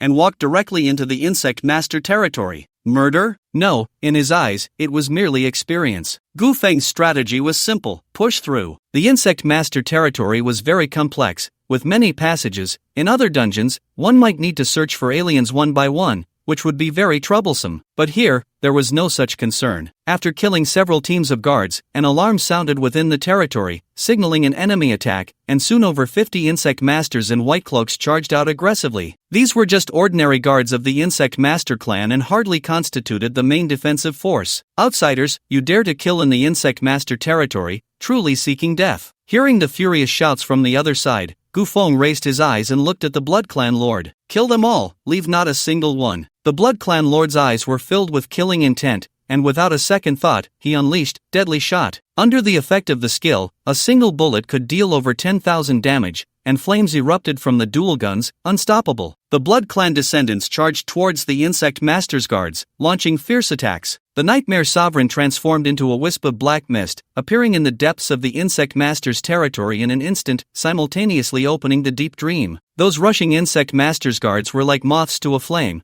As soon as they entered the dream, they were torn to shreds. Gu Feng and the others watched from the side, witnessing a one-sided massacre, their experience points skyrocketing. With over 50 guards, that amounted to more than 40,000 experience points. This feels amazing. The experience came so easily, they were just standing there collecting it. Perhaps the ordinary guards died too quickly, as a new batch of stronger Insect Master warriors appeared, and there were even more of them than before. However, even so, they could not withstand the powerful strikes of the two summoned beasts. The Nightmare Sovereign attacked in the depths of the territory, while the Blood Clan Lord and the Blood Clan descendants killed from the periphery. Some of the more intelligent insect masters directly abandoned the Nightmare Sovereign and charged towards Gufeng, only to be shot dead by the Blood Clan Lord, who then turned their bodies into Blood Clan descendants. The group of Blood Clan descendants continued to grow, and the territory was like a slaughterhouse, thick with the smell of blood. To other professionals, the powerful Insect Master Clan was just a wave after wave of experience for Gufeng. Killed Insect Master Warrior LV. 18, Experience 1026, killed Insect Master Warrior LV. 18, Experience 998, killed Insect Master Warrior LV. 18, Experience 1010. Just as the experience points were slowly increasing, Lin Yuan suddenly spoke up beside him. Old Gu, it seems an Insect Master Elder is coming up ahead. Insect Master Elder? Gufeng looked up, fearing that the Insect Master's guards and warriors had died too many times. A group of Insect Masters in grey cloaks appeared in the battle. At the forefront was a middle-aged man with a hideous scar on his face. He was completely shrouded in a large grey coat, and wherever he passed, the ground was crawling with tiny black bugs the size of rice grains. Alien race, Insect Master Elder Elite, level, LV. 19, health, 106,600, attributes, strength 278, agility 223, constitution 292, spirit 205, skill I, alien bug division, skill 2, insectification, a level 19 elite alien, capable of being the final boss even in a nightmare level dungeon. 2 skills, one is a summoning-like skill, and the other is area damage. If faced with an ordinary team of professionals, this would be a disaster, Su Xia said from the side. The Insect Master Elder noticed Gufeng at first glance. He looked over, his face filled with intense hatred. Weak humans, scum even worse than bugs. How dare you attack my Insect Master territory? I will kill you all. In the face of the Insect Master Elder's fury, Gufeng remained completely unconcerned, showing no intention of taking over the battle. He took a few steps back, directly handing the Insect Master Elder over to the Blood Clan Lord. Whoosh! A faint sound of breaking air rang out, and the Blood Clan Lord's figure appeared before him like a ghost. The Insect Master Elder was startled. Even though he was a level 19 elite alien, he could not keep up with the Blood Clan Lord's ghostly speed. The next moment, the shock on his face was replaced by a look of pain. The Blood Clan Lord exuded a chilling aura of murderous intent, and a series of silver bullets shot forth from the gun's muzzle, erupting with a terrifying might akin to thunder. Deadly shot, the explosive bullets turned the body of the Insect Master Elder into a bloody mess, blood splattering everywhere. The Insect Master Elder let out a painful scream. Even though he was an elite from another race, he couldn't keep up with the Blood Clan Lord's speed, and his health dropped by a third. At the same time, the last bullet with a skill effect grazed the Insect Master Elder's body, blowing the head off an Insect Master Guard. Boom! Kill Insect Master Guard LV. 18, Experience 826, a kill reset was triggered, refreshing the skills. The Blood Clan Lord's figure flickered, leaving behind an afterimage, and appeared behind the Insect Master Elder. Deadly shot, another series of bullets came flying, and the Insect Master Elder had no time to cast a skill, as blood holes appeared all over his body, a shocking sight. Without those guards, perhaps this elder could have exchanged a few blows with the Blood Clan Lord. However, he had now become severely injured, looking at the Blood Clan Lord with a face full of shock and anger, shouting, "Impossible! Why is your skill not on cooldown?" Amidst his fury, a large cloud of black mist erupted from his body. Insect division, no, it wasn't black mist, but a swarm of black insects. If one looked closely, they would see these insects multiplying from 1 to 2, 2 to 4, their numbers increasing at a visible rate. In the blink of an eye, the swarm of insects flew into the air, resembling a massive dark cloud, heading straight for Gufeng. First, kill the summoner. It seemed this elder had some brains. However, what the Insect Master Elder did not expect was that when the large swarm of insects had only flown halfway, 5 Blood Clan descendants kicked off the ground, their bodies shooting up like cannonballs. Then, they self-destructed. Boom! The explosion sounded almost simultaneously, and a terrifying blood flame rose, creating a small mushroom cloud. The area damage instantly devoured the countless insects. Kill Insect LV. 19, Experience 3, Kill Insect LV. 19, Experience 3, Kill Insect LV. 19, Experience 3. What? The Insect Master Elder, witnessing this scene, spat out a mouthful of blood, his eyes filled with shock. The total damage from the 5 level 18 Blood Clan descendants' self-destruction was 15,000, more than enough to wipe out a swarm of insects. The explosive blood flames quickly dissipated, and all the insects turned to ashes in the blast. The Insect Master Elder wore a complex expression. He had originally planned to unleash a tide of insects to devour the summoner into a skeleton, but he never expected that the tide he released would all be killed in the explosion. At this moment, the Blood Clan Lord's gaze turned back to him. The Insect Master Elder's face tightened. it felt as if he were being targeted by the Grim Reaper. Without a moment's hesitation, he immediately released a skill. Insect transformation, accompanied by a painful roar, his body rapidly became deep and hard, as if a rough shell was growing quickly. At the same time, his limbs began to twist, his bones reshaping with a nauseating creaking sound, his arms and legs becoming thick and powerful, sharp spikes protruding from his joints. In an instant, the insect master elder transformed into a humanoid insect. He then let out a sharp screech, his sharp limbs glinting with a cold metallic sheen, piercing towards the Blood Clan Lord before him. Human insect transformation. This was undoubtedly the insect master elder's strongest skill. However, the Blood Clan Lord looked at him coldly, not dodging or evading, and as the sharp limb pierced towards him,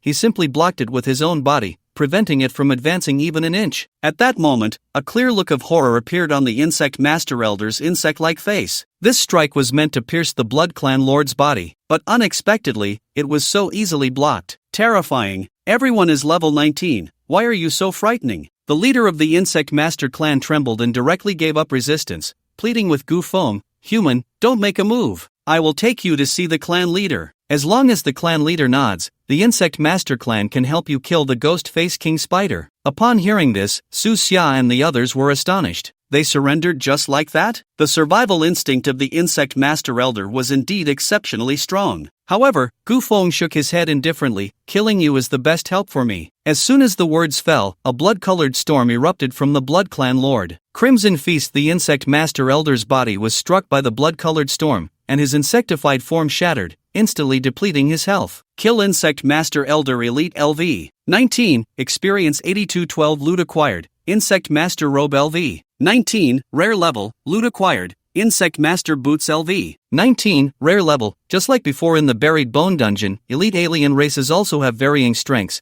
and undoubtedly, this Insect Master Elder belonged to the weaker category. However, being an elite, the experience gained from the kill was still considerable. The two pieces of rare level equipment that dropped were a robe and boots, but they were restricted to the profession, only wearable by an insect master. The insect master is a rare profession, and these two pieces of equipment should fetch a good price on the profession trading platform. Within the insect master territory, seeing the elder killed in battle, the morale of the insect masters on the battlefield plummeted, especially the few grey-clad insect masters who had accompanied the elder. Realizing the situation was dire, turned and fled. Are you kidding? Even the elder was killed. What were they supposed to fight for? In an instant, the insect masters were in disarray, fleeing deep into their territory. The Blood Clan Lord led over 30 Blood Clan descendants in pursuit. The Nightmare Sovereign also withdrew the Deep Dream, directly consuming nearly half of his spirit to summon over 30 Nightmare Servants. The Nightmare Servants transformed into shadows and flew out, entangling some of the fleeing insect masters in place,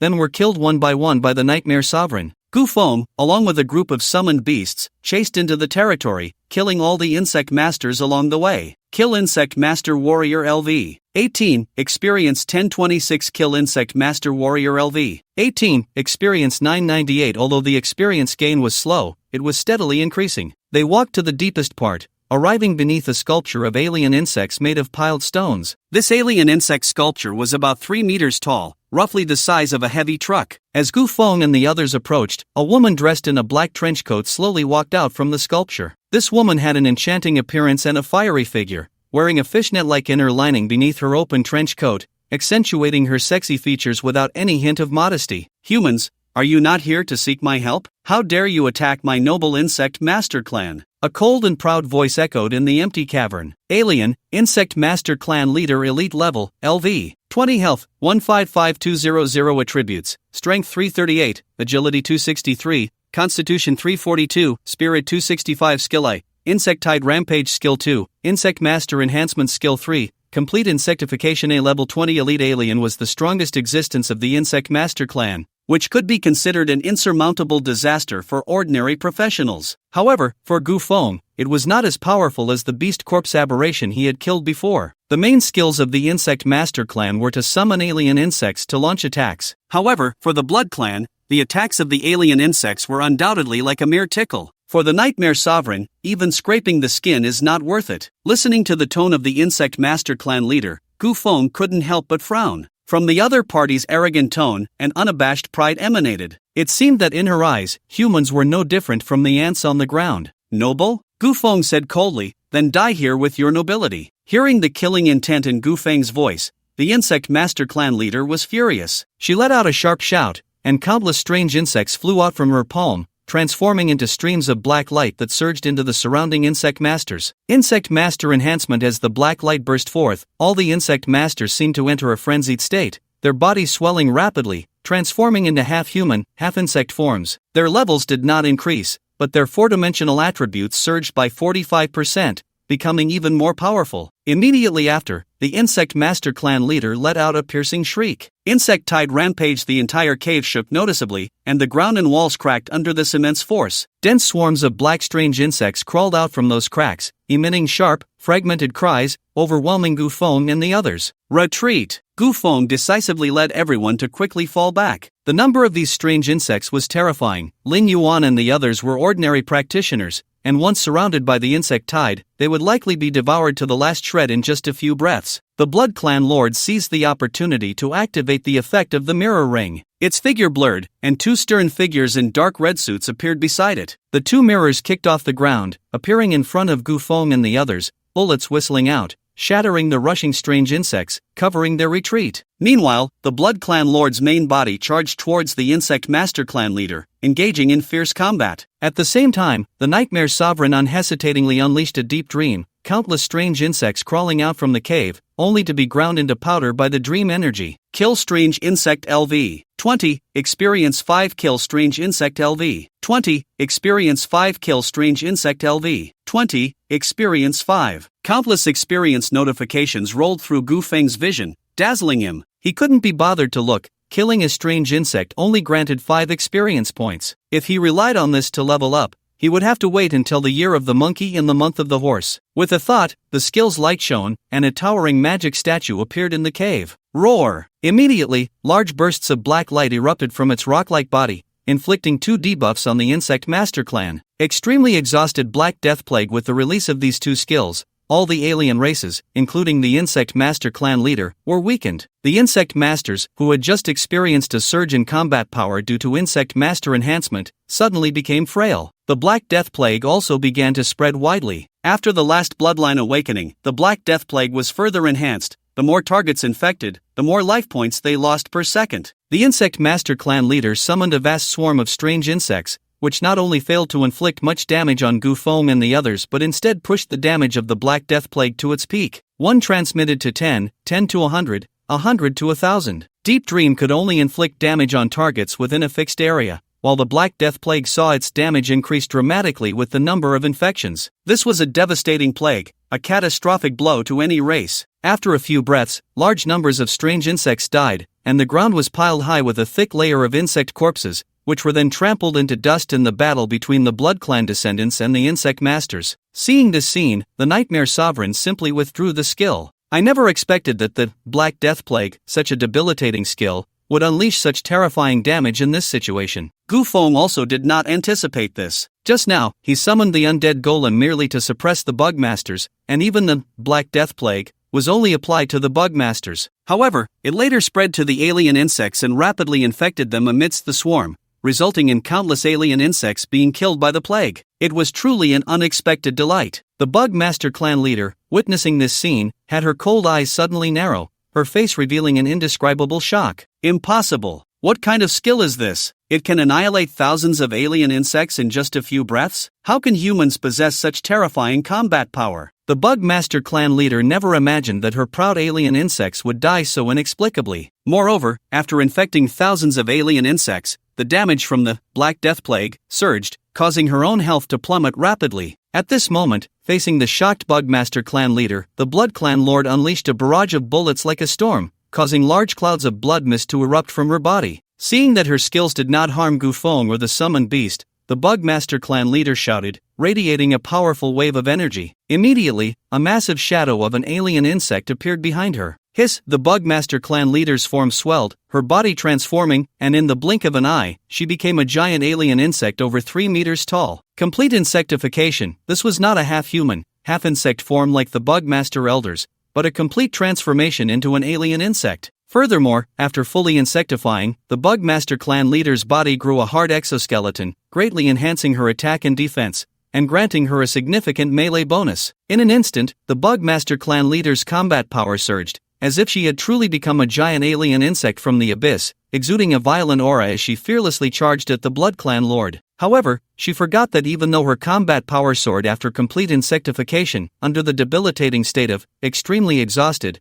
her overall attributes not only did not increase but instead decreased significantly. Not only that, the damage she received was also increased by 100%. Facing the charging giant alien insect, the Blood Clan Lord raised her gun and fired, bullets pouring out like a torrential storm, shattering the hard exoskeleton piece by piece. The sharp, blade-like limbs became incredibly fragile under the Blood Clan Lord's assault. The giant alien insect's legs were broken one after another, and its exoskeleton shattered in large chunks, green blood splattering everywhere. Screech, the giant alien insect let out a painful shriek, and before even touching the hem of the Blood Clan Lord's clothing, it was already heavily injured, reduced to a wreck. The Bug Master Clan leader let out a painful roar. Impossible, why is this happening? In just one encounter, her proud ultimate skill was shattered by the Blood Clan Lord, and at this moment, she had no desire to fight, quickly turning back and running in the direction she came from. Wanting to run when you can't win? It's not that easy. The Blood Clan Lord's figure flickered, transforming into an afterimage as she charged forward. The Bug Master Elder felt a gust of wind rush from behind her, and before she could even turn to look, she saw a figure appear right in front of her, blocking her escape route. The Bug Master Elder shouted in disbelief, "Human, the Bug Master Clan is the nemesis of the ghost-faced King Spider. If you kill us, the ghost-faced King Spider will summon a plague to destroy everything here, and you won't be able to escape either." Gu Feng revealed a cold smile. "You think you're threatening me? No, spare me. I am willing to help you kill the ghost-faced King Spider." "Just you?" Gu Feng scoffed, giving the Blood Clan Lord a glance. The latter understood and directly activated the Crimson Feast. A blood-red storm swept out, followed by additional damage that unexpectedly emptied the health bar of the Insect Master Clan leader. Kill Insect Master Clan Leader Elite LV. 20, Experience 11290, Loot acquired, Insect Master Skill Book LV. 20, Rare. With the clan leader dead, the remaining Insect Masters turned into a scattered mess, fleeing desperately towards the surrounding stone caves. Gu Feng would not let this opportunity slip by. It was not the Insect Masters escaping, but rather a chance for experience. With a single thought, dozens of nightmare servants transformed into shadows, wrapping around those insect masters, while the nightmare sovereign flickered and singled out the fleeing insect masters one by one. The two blood lords took this opportunity to activate bloodline inheritance. The corpses lying on the ground stood up again under the baptism of blood-red energy, launching a frenzied assault on the living insect masters. The blood lords were not idle either. After dealing with the clan leader, they delved deep into the insect master territory, entering kill mode against those dressed in white or gray. Gu Feng's order was to leave none alive.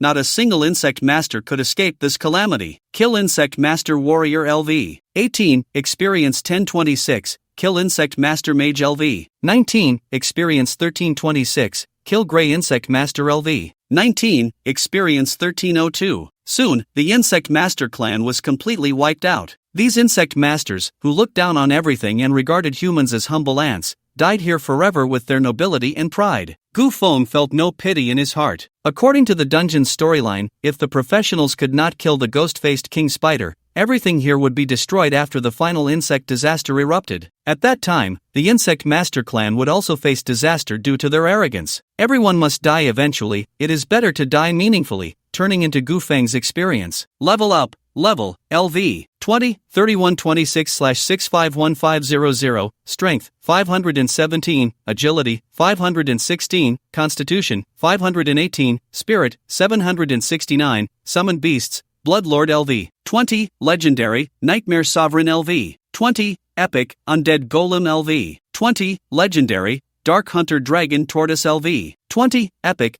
Talent, currently can obtain a Dark Bloodline. Finally second tier, Gu Feng couldn't help but exclaim. After entering the dungeon this time, the time to level up had noticeably increased. Not only had he killed a large number of blade poison spiders along the way, but now he had also wiped out the Insect Master clan, finally leveling up. After exiting this dungeon, he must enter the second tier abyss. However, before that, Gu Feng planned to enhance his summoned beasts. The initial bloodline obtained at level 17 had not yet been used. Last time he entered the Hell level burial dungeon, he reached level 19 and obtained 2 initial bloodlines. Gu Feng secretly hoped that this time, it would finally be the turn for the royal bloodline, right? He activated his talent. You have obtained Dark Bloodline Initial, another initial? Gu Feng's face was filled with frustration. Was the royal bloodline so rare? Forget it, he might as well use it. The initial bloodline wasn't bad, at least it could help the Nightmare Sovereign and Dark Hunter Dragon Tortoise level up. With this thought, Gufeng directly bestowed all 4 initial bloodlines onto the Nightmare Sovereign. Summoning Beast Star upgrade successful, Nightmare Ruler, Epic, Nightmare Ruler, Epic, Health, 11,290, Attributes, Strength 390, Agility 396,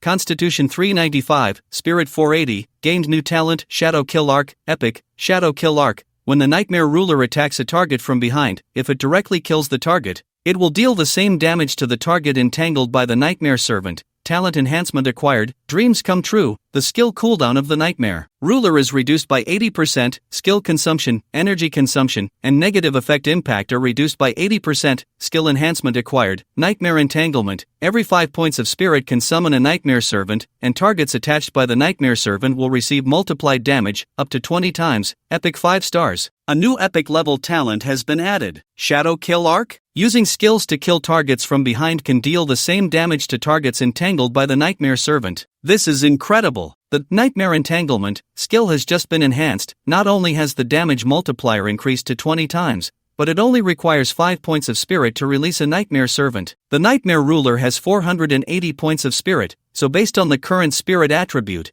it can release 96 at once. This means that the originally single target, Phantom Instant Kill, skill has directly transformed into an area attack skill after acquiring the Shadow Kill Arc talent. Now, the Nightmare Ruler no longer has to call out names one by one. Not only that, but another talent, Dreams Come True, has also been enhanced, with skill consumption, energy consumption, and negative effect impact all reduced by 80%. With this, the Nightmare Ruler's attack capability has been enhanced, and its continuous combat ability has also increased. After upgrading the Nightmare Ruler to Epic 5 stars, Gufeng couldn't wait to take out the long-awaited Echo set. It consists of the Echo Necklace, Echo Ring, and Echo Amulet. Placing the set into the Nightmare Ruler's equipment slot, its 4-dimensional attributes surged by a total of 600 points of spirit, 500 points of speed, and 300 points of constitution and strength. The equipment effects are also impressive, with cooldown reduction of 45%, recovery speed of 45%, attack increase of 35%, and defense increase of 30%. With such effects, the various bonuses are already very noticeable. However, what Gufeng looked forward to the most was the set effect after gathering all 3 pieces. Set effect restores 10% of energy after each kill, a simple statement powerful enough not to need explanation. This set effect, combined with the talent, Dreams Come True, directly allows the Nightmare Ruler to enter an infinite firepower mode. Gufeng looked at the various data on the panel and nodded in satisfaction. Although the Nightmare Ruler is still an epic level summoning beast,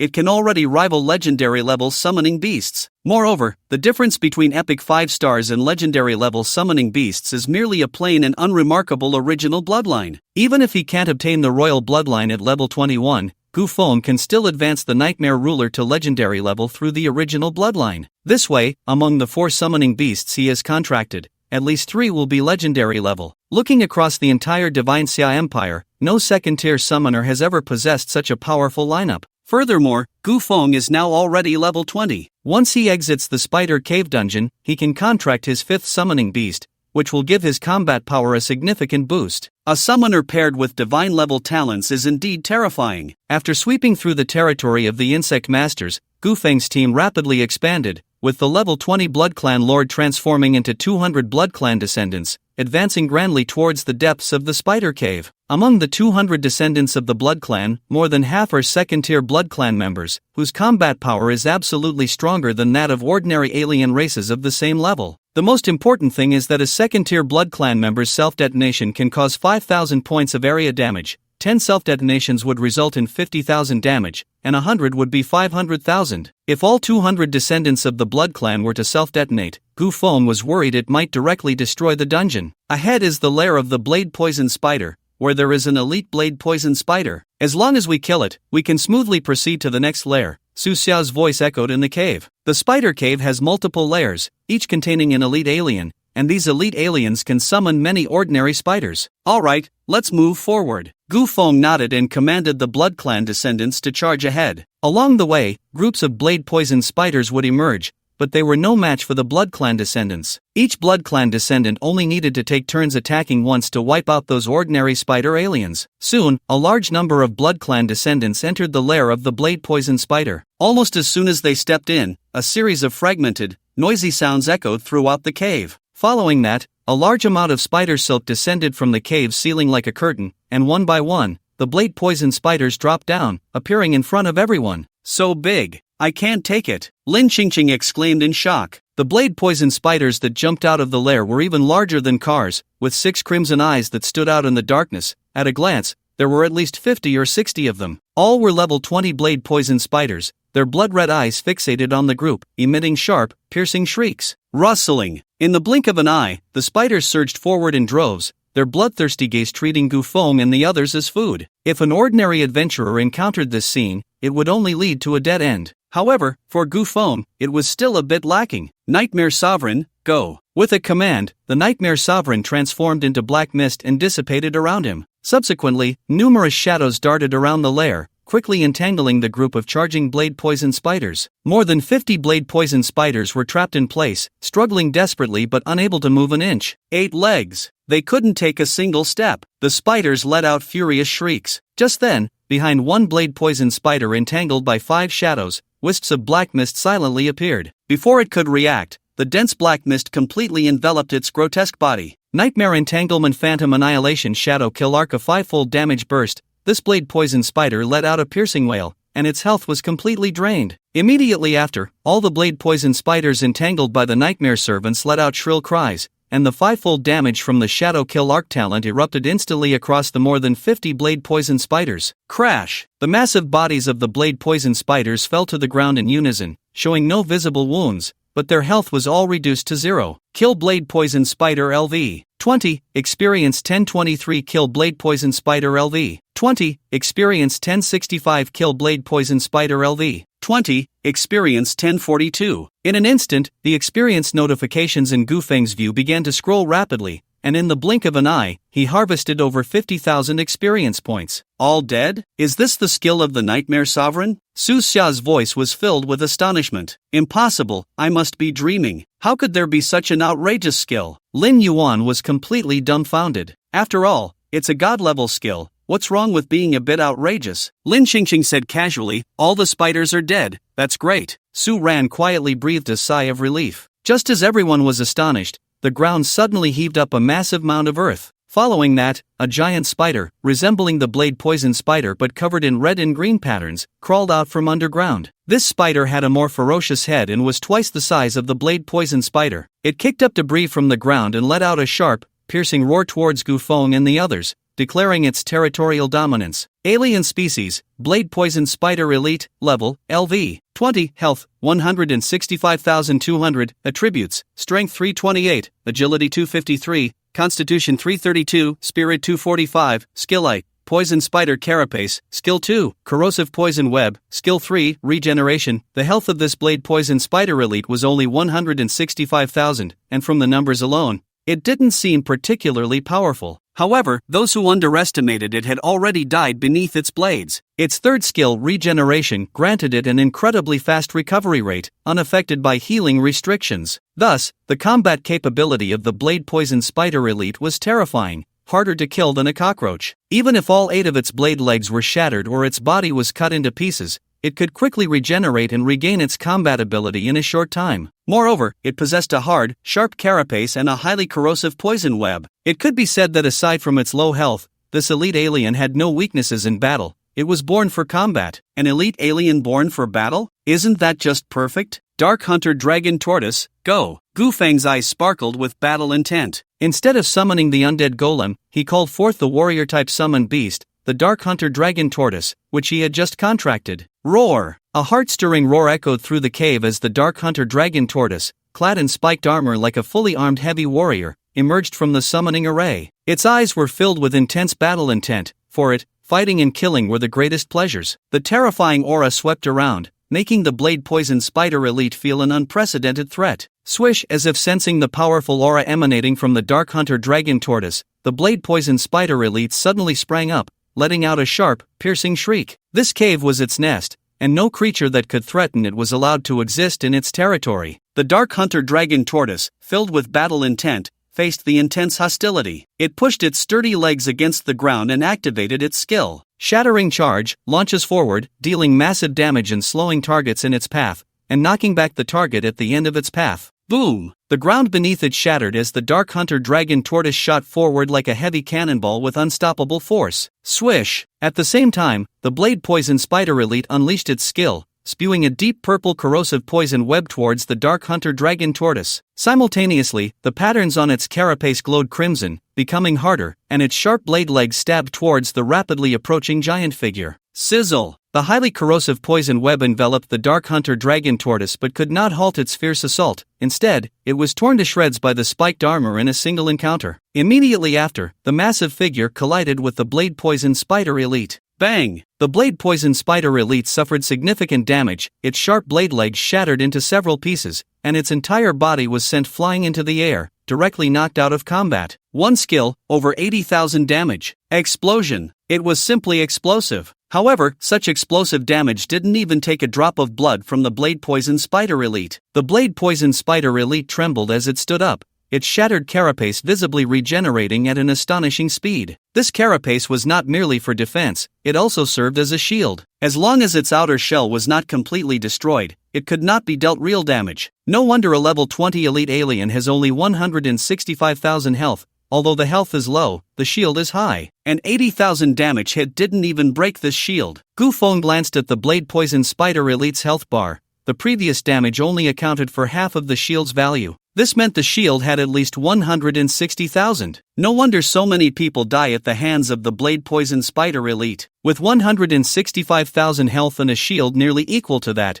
most people must be ground down here. In fact, the Blade Poison Spider Elite didn't have any powerful attack skills. Its only strength lay in its high shield. Once that shield was broken, it still had an incredibly strong recovery ability. In short, it relied on being hard to kill and dragged out the fight. However, for the Blade Poison Spider Elite, encountering the Dark Hunter Dragon Turtle today was like kicking a stone. Roar! The Dark Hunter Dragon Turtle let out a roar, and a blinding orange aura erupted around it. Taunt of the roar taunts targets in a certain area, forcing them to attack itself. For each attack received, gain a 1% attack speed bonus. The taunted Blade Poison Spider Elite immediately erupted with intense fury, charging at the Dark Hunter Dragon Turtle and swinging its recently restored blade legs in a slash. Bang! The sharp blade legs struck the spiked armor, creating a shower of dazzling sparks. No armor was broken, no health was lost, the damage was negligible. In fact, this attack triggered the Dark Hunter Dragon Turtle's talent, causing its aura to surge dramatically. Wounds of War. For every instance of damage taken, the Dark Hunter Dragon Turtle gains a 10% damage bonus, lasting until it exits combat. In the next moment, the Dark Hunter Dragon Turtle swung its arm, its sharp claws slicing through the air with a piercing sound,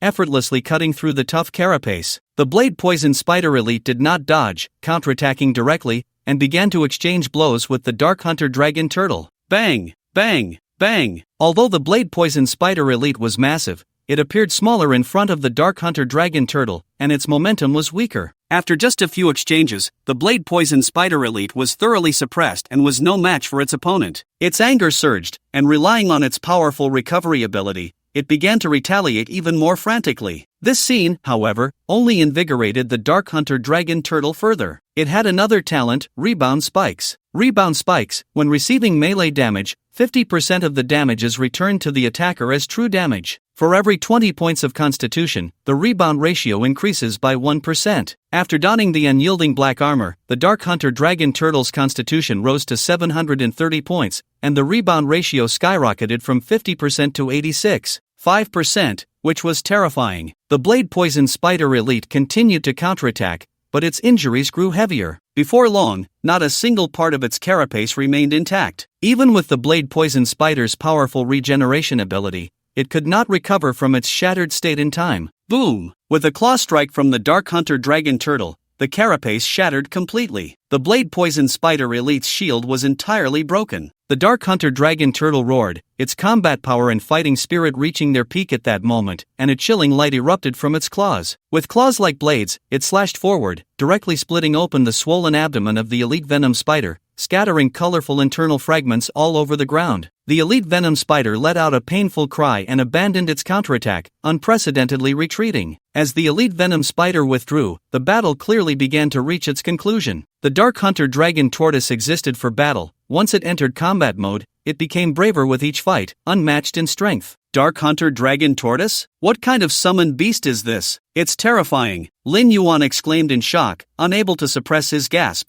Generally speaking, as the level increases, the training of summoned beasts becomes more difficult. I don't understand, this is the 4th summoned beast, how can it still be this terrifying? Su Xia's eyes widened, nearly doubting her life. If Lord Gufeng can remain this dominant, I can't imagine how terrifying it will be when he commands an army. Lin Xingqing sighed in astonishment. For ordinary summoners, due to limited resources, the quality of summoned beasts tends to decrease as their numbers increase. However, based on the current situation, Gufeng's summoned beasts were getting stronger with each one. This completely contradicted everyone's understanding. While the Dark Hunter Dragon Tortoise chased the elite Venom Spider, the Blood Clan Lord, accompanied by numerous Blood Clan descendants, was killing the ordinary Venom Spiders summoned at the nest's periphery alongside the Nightmare Ruler. Although the number of ordinary Venom Spiders was vast, the 200 descendants transformed by the Blood Clan Lord were equally formidable, especially with the Nightmare Ruler who had acquired the skill, Shadow Kill Arc. The summoned beast team easily harvested these ordinary alien creatures. More and more elite Venom Spiders died within the nest, and seeing no way to retreat, the elite Venom Spider let out a fierce howl and charged madly at the Dark Hunter Dragon Tortoise. The Dark Hunter Dragon Tortoise was unafraid. To it, this elite alien was already at the end of its strength, unable to pose a threat. It activated its skill again, smashing the ground with its feet, its body launching forward like a cannonball with unstoppable force. Boom! The elite Venom Spider was already low on health, and now it took a direct hit from the Dark Hunter Dragon Tortoise's skill. Its remaining health instantly reduced to 0. Even that broken insect body, under such a fierce impact, was reduced to a pile of indistinct fragments. Kill Elite Venom Spider Elite LV. 20. Experience 9216. Loot acquired. Venom Spider Blade LV. 20. Rare. Loot acquired. Venom Spider Heavy Armor LV. 20. Rare. Loot acquired. Strengthening Stone * 20. Loot acquired. Highly Toxic Spider Silk * 5. The experience gained from killing the elite alien was still considerable, and regarding the 2 pieces of rare equipment, one was for the assassin class,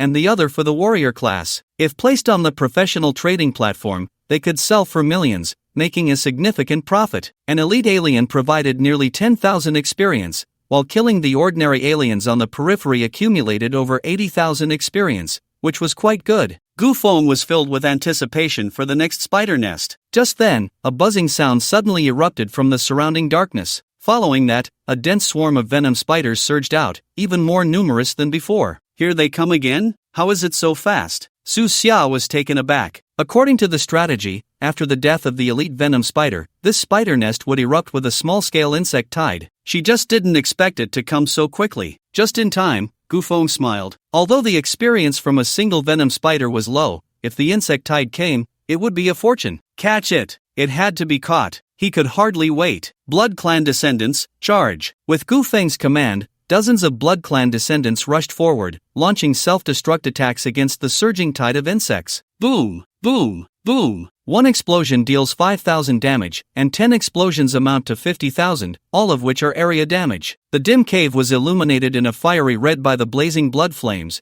and the razor-sharp poison spiders were completely engulfed by the explosions. In just a few breaths, 15 bloodline descendants self-destructed, killing over 40 razor-sharp poison spiders. The 2 mirrored bloodline lords seized the opportunity to activate their skills, transforming 15 from the corpses of the fallen poison spiders scattered across the ground, replenishing the losses of the bloodline descendants. The transformation skill is not limited by the type of target. It could transform beast corpses before, and now it could transform poison spiders, as long as it was a corpse. The transformed bloodline poison spiders were largely indistinguishable from the razor-sharp poison spiders, except they were enveloped in a rich blood-colored energy, making them easy to identify. Gufeng didn't care what form the bloodline descendants took, whether humanoid or insectoid, the self-destruct damage was the same. Thus, a large number of transformed bloodline poison spiders surged outward, self-destructing against the incoming razor-sharp poison spiders. If that elite razor-sharp poison spider was still alive, the scene before it would surely drive it to madness. It would never have imagined that the already dead poison spider corpses could unleash such terrifying damage in Gufeng's hands. All the alien creatures killed by the bloodline descendants counted as kills for the bloodline lords. After all, the bloodline descendants were the skills of the bloodline lords, and being killed by the bloodline descendants meant being killed by the skills of the bloodline lords. This way, for every razor-sharp poison spider killed by the bloodline descendants,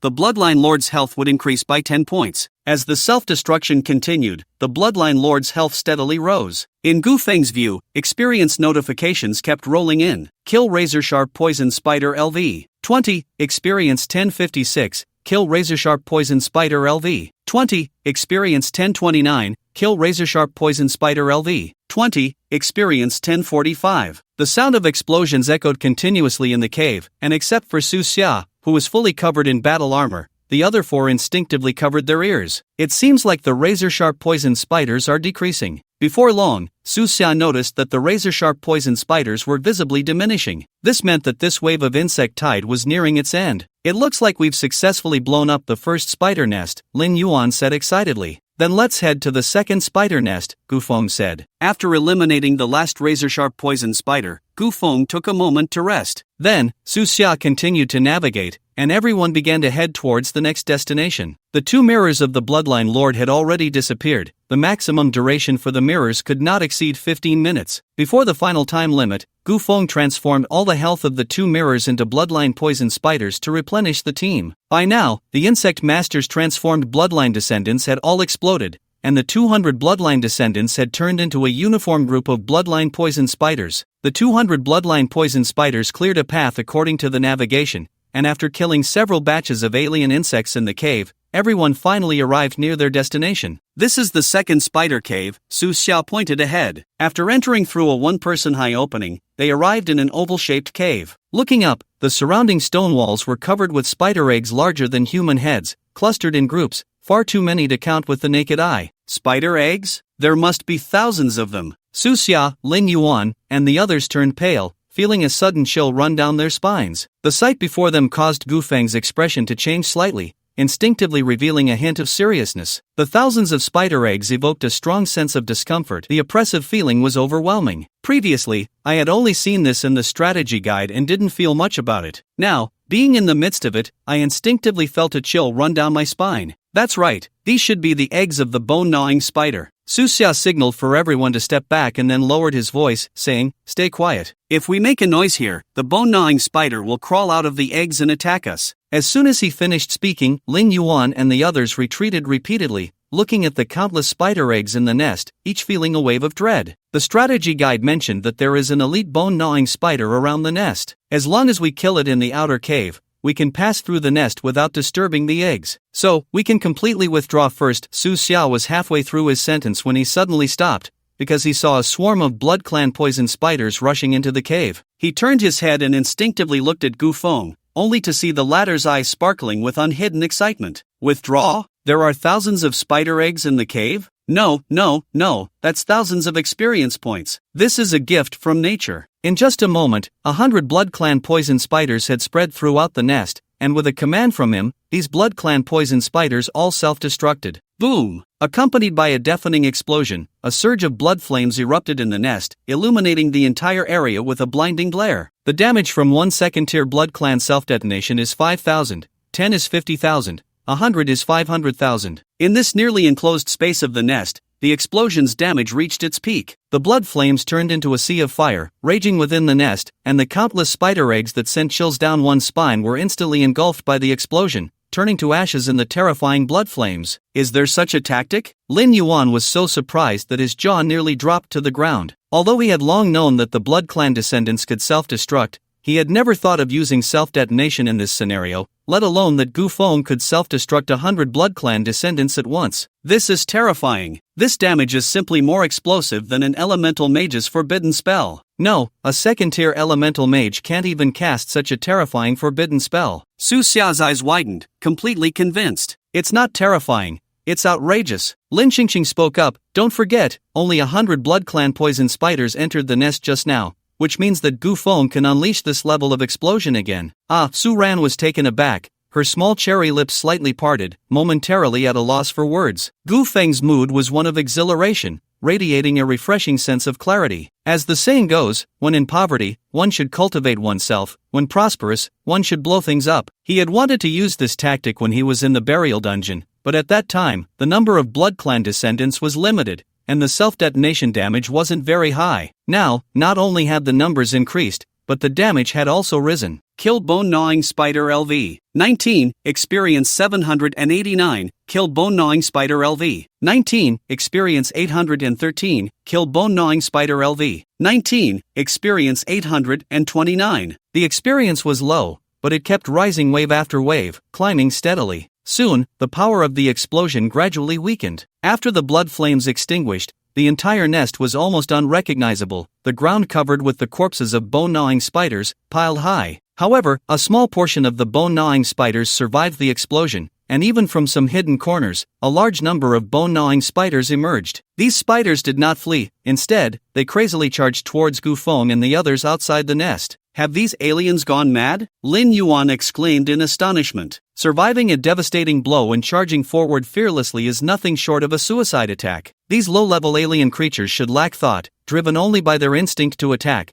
trying to wear us down with their sheer numbers, Su Xia said from the side. That's perfect. The more they come, the more experience we gain. Gu Feng was very pleased with this. For the spider aliens, numbers were their advantage, but facing Gu Feng, that advantage vanished. The more spider aliens that came, the faster Gu Feng leveled up. After killing 400 to 500 bone-crawling spiders, Gu Feng's level rose to 21. Level up, level, LV, 21, 2129/801500, Strength, 527, Agility, 526, Constitution, 528, Mentality, 789, Summoned Beasts, Bloodlord LV, 21, Legendary, Nightmare Ruler LV, 21, Epic, Undead Golem LV, 21, Legendary, Dark Hunter Dragon Tortoise LV, 21, Epic, Talent currently available, 1 Dark Bloodline, finally leveled up. Gu Feng exhaled in relief. In fact, the current leveling speed was already much faster than that of ordinary professionals, but due to the smooth early levels, this speed now felt painfully slow to him. Without further ado, he activated his talent. You have obtained Dark Bloodline First Generation Bloodline. Another First Generation Bloodline. Gu Feng was extremely frustrated, nearly spitting blood. I mean, has the royal bloodline been discontinued? Why is it so hard to get a royal bloodline? However, it was fortunate that although this was another First Generation Bloodline, the Nightmare Ruler was already epic 5 stars, just right for advancing to legendary level. Then, Gu Feng bestowed this First Generation Bloodline upon the Nightmare Ruler. Summoned Beast Advancement Successful, Nightmare Ruler, Epic, Chaos Primordial Spirit, Legendary, Level, LV, 21, Health, 36,350, Attributes, Strength 350, Agility 596, Constitution 325, Mentality 680, Summoned Beast Quality upgraded from Epic to Legendary, gaining Attribute Feedback, Summoner All Attributes plus 100, Talent, Unnameable, Legendary, Dreams Come True, Legendary, Shadow Kill Arclight, Legendary, Unnameable. The body of the Chaos Primordial Spirit is connected to the void, capable of devouring a certain degree of magical and physical attacks, able to traverse between the void and reality at will. Dreams Come True. The skill cooldown, skill consumption, energy consumption, and negative effect impact of the Chaos Primordial Spirit are reduced by 90%. Shadow Kill Arclight. When the Chaos Primordial Spirit's skill directly kills a target, all targets entangled by the Chaos Shadow will receive equal damage. Skill I. Dimensional Assassination LV. 30, Legendary, Skill 2, Chaos Entanglement LV. 30, Legendary, Skill 3, Ultimate Return to the Ruins LV. 30, Legendary, Dimensional Assassination, opens a dimensional space, ignoring terrain and distance, dealing fatal damage to a designated target. If the target is killed directly, the skill damage permanently increases by 2%. Chaos Entanglement. For every 5 points of mentality, a Chaos Shadow can be released, which can entangle the target in place and deal multiple damage. With a damage multiplier cap of 30 times, Ultimate Return to the Ruins opens a chaos domain in an area, which has a pulling effect on surrounding targets. Targets trapped within will receive continuous damage, and for each target that dies, other targets in the domain will be stunned for 1 second. Legendary level Summoned Beast, Chaos Primordial Spirit. This advancement was a tremendous boost for the Nightmare Ruler. First, the 4-dimensional attributes skyrocketed, with the average attributes at level 21 directly soaring to around 487. What does that even mean? Even a level 30 professional typically has average attributes around 460. A level 21's average attributes are even higher than those of a level 30 professional, meaning that, based solely on attributes, it can completely crush a level 30 professional. Next, both talents and skills have advanced to legendary level, and all talents have reached the maximum level for the current stage. First is Indescribable, which connects the body of the Chaos Spirit to the void, allowing it to absorb a certain degree of physical and magical attacks. This means that the previous nightmare ruler had high immunity only to physical attacks,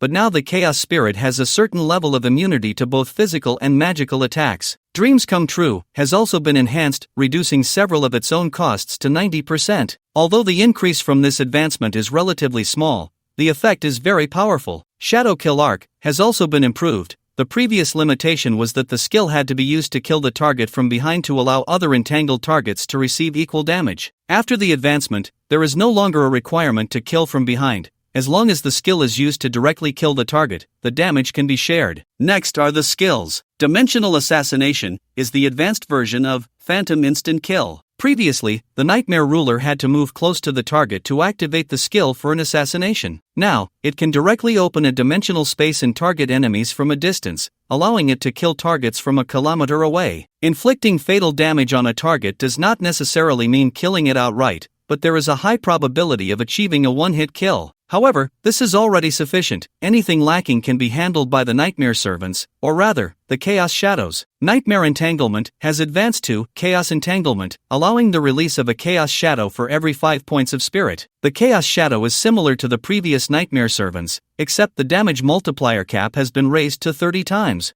30 times. This is terrifying. One can only say that the spell assassin truly lives up to its name. The final skill, Return to the Void Ultimate, releases a Chaos Domain. Unlike the Deep Dream, the Chaos Domain can pull surrounding targets into it, continuously inflicting high amounts of chaos damage, and each time a target dies, it stuns the remaining targets for 1 second. After sorting through the detailed information of the Chaos Spirit, Gu Feng nodded in satisfaction. However, there is one regret: the maximum health of the Chaos Spirit is only over 36,000, just slightly stronger than a level 13 Black Robe Butler Elite. There's no helping it, after all, it is an assassin-type summoned beast, and its health is a significant flaw. But it's still acceptable, as a large portion of the damage it takes will be absorbed by the void due to its connection. Just then, a sharp, piercing roar suddenly echoed from a distant cave. A grotesque spider-like creature leaped out of the darkness, quickly appearing in front of everyone. Bang! 8 thick, spiked legs plunged deep into the cave's stone wall like twisted daggers. The appearance of this giant spider was revealed, its head fearsome, with 8 eyes glowing a ghostly green, and its fangs sharp as daggers, stained with purple-black poison. Its body was covered in strange patterns, extending from its head to its legs, resembling some mysterious sigil exuding an ominous aura. Alien race, Bone-Crushing Evil Spider Elite, Level, LV. 20, Health, 196,700, Attributes, Strength 368, Agility 293,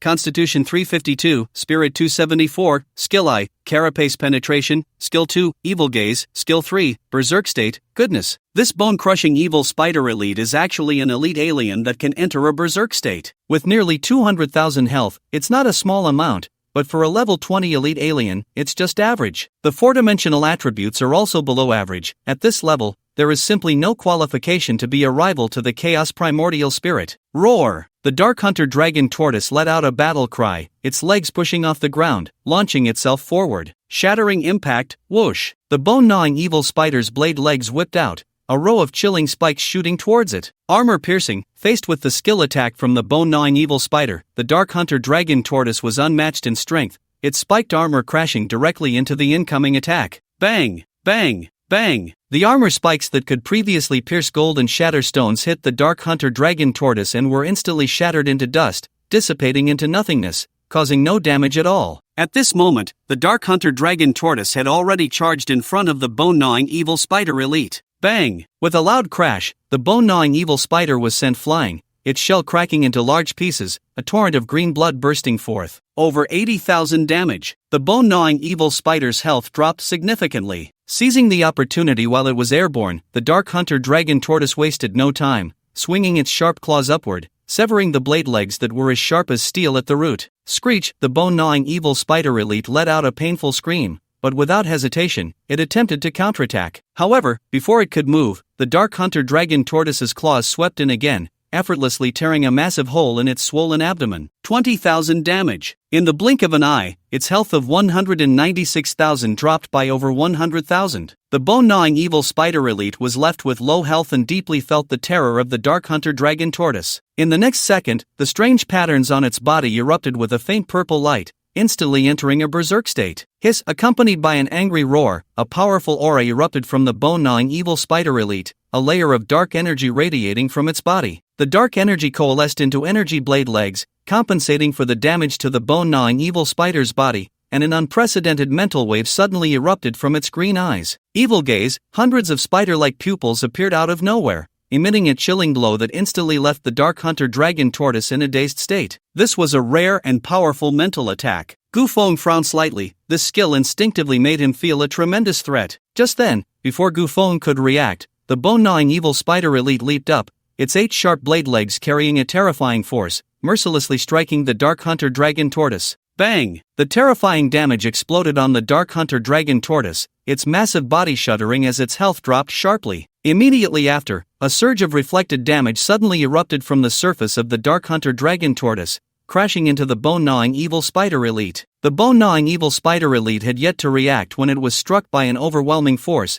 its grotesque body instantly shattering into a pile of limbs. As an elite alien species, after entering a berserk state, the bone-gnawing evil spider unleashed its strongest attack without mercy. Then, it was killed by the Dark Hunter Dragon Tortoise's reflected damage. What a tragic death! Kill bone-gnawing evil spider elite LV. 20, experience 13,880, loot acquired, poisonous blade LV. 20, rare. After the bone-gnawing evil spider elite died, the Dark Hunter Dragon Tortoise finally recovered from the mental attack of evil gaze. Roar! The Dark Hunter Dragon Tortoise let out an angry roar, instinctively preparing to counterattack, but in the next second, a hint of confusion appeared in its fierce eyes. What happened? The bone-gnawing evil spider elite is already dead? How did it die? Damn! This is an elite alien? Killed by reflected damage? Lin Yuan couldn't believe his eyes. It was quite sudden. Su Xia didn't even know how to respond. The great god truly lives up to his name. I really want to see his summoned beast attributes, but unfortunately, he's wearing the black butler emblem. Lin Qingqing said, her beautiful eyes suddenly brightening. Su Ran, why don't you go steal the black butler emblem from the great god? Su Ran was taken aback. Ha, me, steal? Yeah, aren't you an assassin? After the elite alien race was defeated, the remaining bone-chilling spiders were hardly worth mentioning, easily killed by a few summoned beasts. Although many were slain, the experience gained was minimal due to the low level of these spider aliens. Instead, the Blood Clan Lord benefited the most from this battle, having killed nearly 10,000 spider eggs in the cave, which directly increased his health by over 100,000. Now, the Blood Clan Lord's maximum health had skyrocketed to over 199,000, about to break the 200,000 mark. This made Gu Feng even happier. The fate talisman he wore was bound to the Blood Clan Lord, so when his health dropped below 30%, all damage taken would be transferred to the Blood Clan Lord. This greatly ensured his survival. Generally, a level 21 professional has a maximum health of just over 10,000. Due to previously consuming attribute fruits and the feedback from his summoned beasts,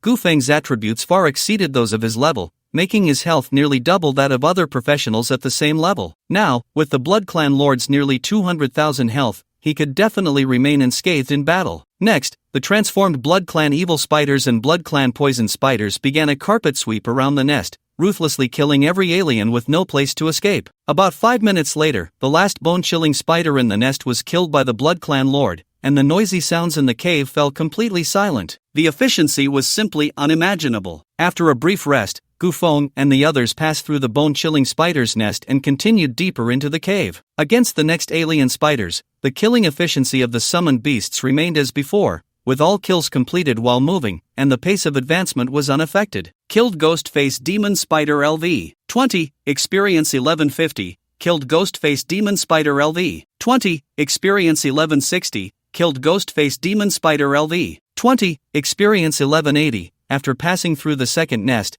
everyone had reached the latter half of the spider cave. The Ghost-Face Demon Spiders encountered along the way were descendants of the final boss, the Ghost-Face King Spider. Except for Gu Feng releasing all his summoned beasts, the killing speed increased significantly. Deep in the cave, the army of summoned beasts, like the Scythe of Death, mercilessly reaped the lives of every Ghost-Face Demon Spider. The advance was unstoppable, feeling no obstacles at all. Soon, the Blood Clan army had killed all the Ghost-Face Demon Spiders in the cave and reached the last nest. Next, they would face the final boss, the Ghost-Face King Spider. Gu Feng glanced at his experience points. It was pitifully low. Despite the unstoppable momentum of their kills, the accumulated experience barely met 1/10 of the upgrade requirement. From the current situation, even if they killed the final boss, he wouldn't be able to level up. After all, the Ghost-Faced King Spider was only a level 20 boss and couldn't possibly provide hundreds of thousands of experience points. Inside the cave, the rocks were jagged, and most places were covered in white, eerie spider webs, making the entire cave dark and oppressive. In a dim corner of the cave, a demon that seemed to come from hell lay quietly on a huge spider web. Its massive body flickered in the darkness, covered in spots that eerily outlined a face that seemed to cry and laugh at the same time. The ghostly face was located right in the center of its abdomen, as if it were a sealed curse, exuding a heart-pounding aura. The Ghost-Faced King Spider. After discovering Gu Feng and the others, its grotesque body suddenly surged, its sharp mandibles pointing at the group, letting out a piercing roar. Alien species, Ghost-Faced King Spider BOSS level, LV. 20 health, 214650 attributes, strength 300, agility 350, constitution 240, spirit 350 skill I, plague of the demon spider skill 2. Power of the Abyss is the final boss of the Hell-level dungeon. The Ghost-Faced Demon Spider only had 2 skills. Though few, they were not to be underestimated. The first skill, Plague of the Demon Spider, was the insect plague mentioned upon entering the dungeon. The main quest of the Hell-level dungeon was to prevent the Ghost-Faced Demon Spider from unleashing the insect plague. Once the spider's lair was submerged in the plague, everything within it would be destroyed. The second skill, Power of the Abyss, was akin to a buff skill. Once the Ghost-Faced Demon Spider activated this skill, all its attributes would be multiplied several times, meaning the insect plague would become even more ferocious. The strategy guide mentioned that the key to defeating the final boss is to time it right and interrupt its skill before the Ghost-Faced King Spider activates. Power of the Abyss, Suxia said from the side. The strategy was correct, but this method of clearing the dungeon was not what Gu Feng wanted. With a command from the Blood Clan Lord, a large number of Blood Clan demon spiders surged into the lair, like a flood, charging towards the Ghost-Faced King Spider at the center of the massive web. The final boss, the Ghost-Faced King Spider? Just blow it up. In the blink of an eye, the Blood Clan demon spiders reached the Ghost-Faced King Spider and, without a word, self-destructed. Boom! Boom! Boom! Intense explosions erupted around the Ghost-Faced King Spider, and the surging blood flames quickly spread over its body. With each explosion, a strong shockwave followed, leaving large charred patches on the Ghost-Faced King Spider, with strands of green blood seeping from its surface. Hiss! The Ghost-Faced King Spider let out a roar filled with rage. It was the king of the spider alien species. How dare a group of small spiders offend its majesty? The Ghost-Faced King Spider erupted with intense fury, and a layer of bright red light suddenly blossomed on its surface. Immediately after, a massive black vortex appeared at the top of the cave. Plague of the Demon Spider, the skill activated, and large shadows leaped from the black vortex. Hundreds of ghost-faced demon spiders appeared in the cave, a dark mass that continued to grow. In the blink of an eye, the ghost-faced demon spiders surrounded Gu Feng and the others. Surrounded by hundreds of ghost-faced demon spiders, the cave echoed with sharp, fragmented cries. Rising and falling, it was extremely oppressive. Pairs of ghostly green pupils fixed their gaze on Gu Feng and the others, filled with brutality and a murderous intent. Above the cave, the black spatial vortex still existed, with an endless stream of ghost-faced demon spiders falling from it. This was the terrifying aspect of the Ghost-Faced King Spider. The challenge of clearing the Hell-level spider lair was to withstand a wave of insect tides and then interrupt the Ghost-Faced King Spider when it was on the brink of death to prevent it from activating its second skill. If the timing was missed and it successfully activated its skill, over time, the Ghost-Faced King Spider would continuously summon demon spiders until the insect plague erupted. At that point, for ordinary adventurers who had worked hard to reach the boss, it would be an unimaginable nightmare. Before this, many adventurers had been overwhelmed and exhausted to death by hundreds or thousands of ghost-faced demon spiders because they failed to interrupt the final boss's skill in time. This key to clearing the dungeon was not something that could be gleaned from casually reading a few strategy guides. Suxia had used the Eternal Life Group's channels and spent a large sum of money to acquire the secret. He just didn't expect that it wouldn't apply to Gu Feng. At this moment, Gu Feng looked at the increasing number of ghost-faced demon spiders in the cave, his face revealing unmasked excitement. Having just finished killing all the spider-like creatures outside and worried about not having enough experience to level up, he suddenly saw the ghost-faced King Spider summon hundreds of ghost-faced demon spiders. What a generous outpouring! How should one put it? It felt like just as he was dozing off, someone immediately came to offer him a pillow. What could be more timely than the ghost-faced King Spider's skill? Were those summoned creatures a plague of insects? No, they were living, breathing experience points. A divine skill. This summoning ability was definitely a divine skill. Swish! The ghost-faced demon spiders in the cave emitted a cacophony of sharp cries, rushing towards Gufeng in overwhelming numbers. At the same time, nearly 200 Blood Clan demon spiders fearlessly charged forward, launching a frenzied self-detonation against the dark mass of shadows in the cave. The Blood Clan Lord stood guard beside Gufeng and the others, directly activating the skill of the mirror ring, causing two mirrors with 80% of its attributes to instantly appear beside it. Whoosh! The two mirrors charged forward, attacking the swarm of demon spiders. Immediately after, a summoning array lit up on the ground, and a gigantic golem appeared before Gufeng and the others. Roar! The undead golem let out a furious roar at the countless demon spiders surrounding it, like a dull thunderclap echoing through the cave. The air buzzed, and black light radiated outward, creating visible ripples that enveloped the entire cave. Forbidden Domain of the End. The undead golem establishes a forbidden area centered on itself, causing targets within the area to suffer tenfold damage, and all consumption to increase tenfold. With tenfold consumption and tenfold damage, once this skill was unleashed, all the ghost-faced demon spiders turned into fragile beings with only one skill. At the same time, the black vortex at the top of the cave suddenly became chaotic, and the number of summoned ghost-faced demon spiders drastically decreased. Within the skill's range, the ghost-faced king spider was also affected, nearly unable to maintain the skill, Plague of Demon Spiders. Seeing this scene, Gufeng's eyes revealed a hint of urgency. Spare the ghost-faced king spider. With his command, the undead golem excluded the ghost-faced king spider from its targets. Gufeng nodded slightly, a satisfied expression on his face. If he accidentally interrupted the ghost-faced king spider's summoning skill, his losses would be significant. Next, the Chaos Primordial Spirit and the Dark Hunting Dragon Turtle also charged forward, attacking the dark mass of demon spiders. No skills, just basic attacks. Under the effect of tenfold damage, these ordinary minions simply could not withstand the summoned beast's attacks. Even the Dark Hunting Dragon Turtle didn't need to lift a finger. The demon spiders around it were dying in large numbers. After equipping the unyielding black armor, it could deal over 4,000 damage per second to surrounding targets, and within the Forbidden Domain of the End, that damage turned into over 40,000. Although the ghost-faced demon spiders were level 20, they simply could not endure such terrifying damage, dying in sweats like cutting grass. Kill ghost-faced demon spider LV. 20, experience 1050,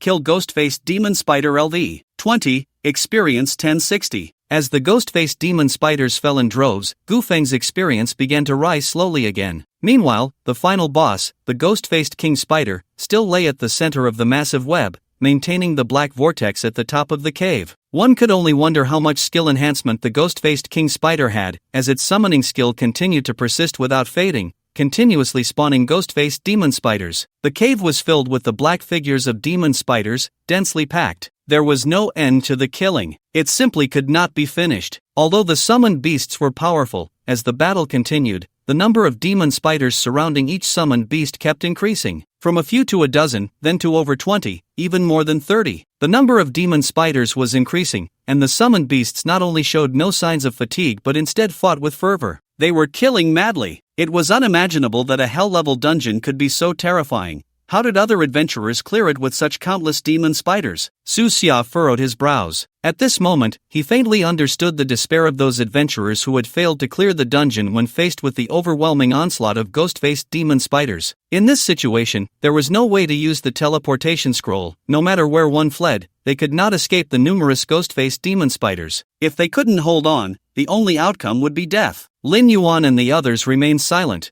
Although they were not directly threatened, the sheer number of demon spiders instinctively instilled a sense of fear in them. Before long, after a bloody massacre, the bodies of the demon spiders piled up like mountains, and their numbers began to gradually decrease. It seemed that the summoning skill was about to end. At the same time, a sudden surge of unprecedented momentum erupted from the ghost-faced king spider, which lay at the center of the massive web. From its abdomen, that chilling ghostly face suddenly radiated deep purple energy. Seeing this, Su Xia's face immediately showed a look of urgency. According to the key strategy he had purchased, this scene before him was precisely the precursor to the ghost-faced king spider unleashing its second skill, right? Chenggu, hurry, have the dark hunting dragon tortoise use shattering impact. As long as it triggers the knockback state, it can interrupt the ghost-faced king spider's skill. Gufeng turned to Su Xia with a hint of a smile in his eyes. Interrupt the ghost-faced king spider's skill? What kind of joke was that? Chenggu, hurry up, that's what the strategy says. Su Xia urged with an anxious gaze. Well, the strategy isn't wrong, Gufeng nodded and said with a faint smile, but the problem is,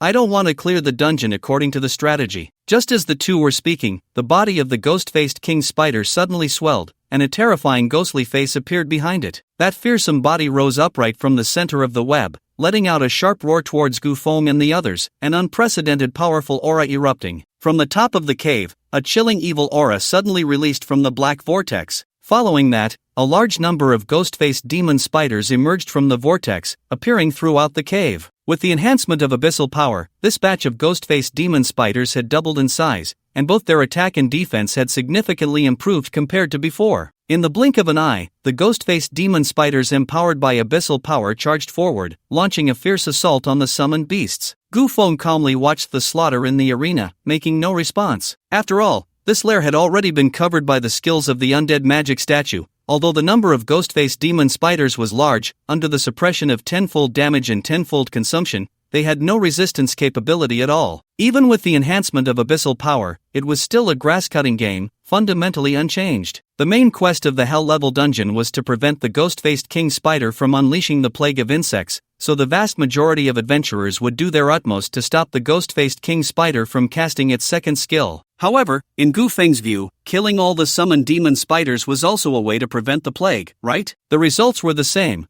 but his method could clearly yield more experience. Why not take advantage of that? The Blood Clan Lord, the Chaos Elemental Spirit, and the Dark Hunting Dragon Tortoise all charged out, the three summoned beasts secretly competing, as if they were vying for kill counts. The level 21 Blood Clan Lord could transform into 220 Blood Clan descendants. The blood-red glowing Blood Clan demon spiders dove into the surrounding spider swarm, unhesitatingly initiating self-detonation. After self-detonation, they continued to transform, as there were two mirrors nearby, and the total blood volume available for transformation reached 320,000. Transforming a second-generation descendant requires only 3,000 health points, and with the powerful recovery ability of the Blood Lord, it can easily keep up with the speed of self-detonation. Each time an explosion sounds, it can take away 5 to 6 ghost-faced demon spiders empowered by abyssal force. The Dark Hunting Dragon Tortoise is equally formidable, its spiked armor providing it with exceptionally high defense, and combined with the relentless damage from the unyielding black armor to surrounding units,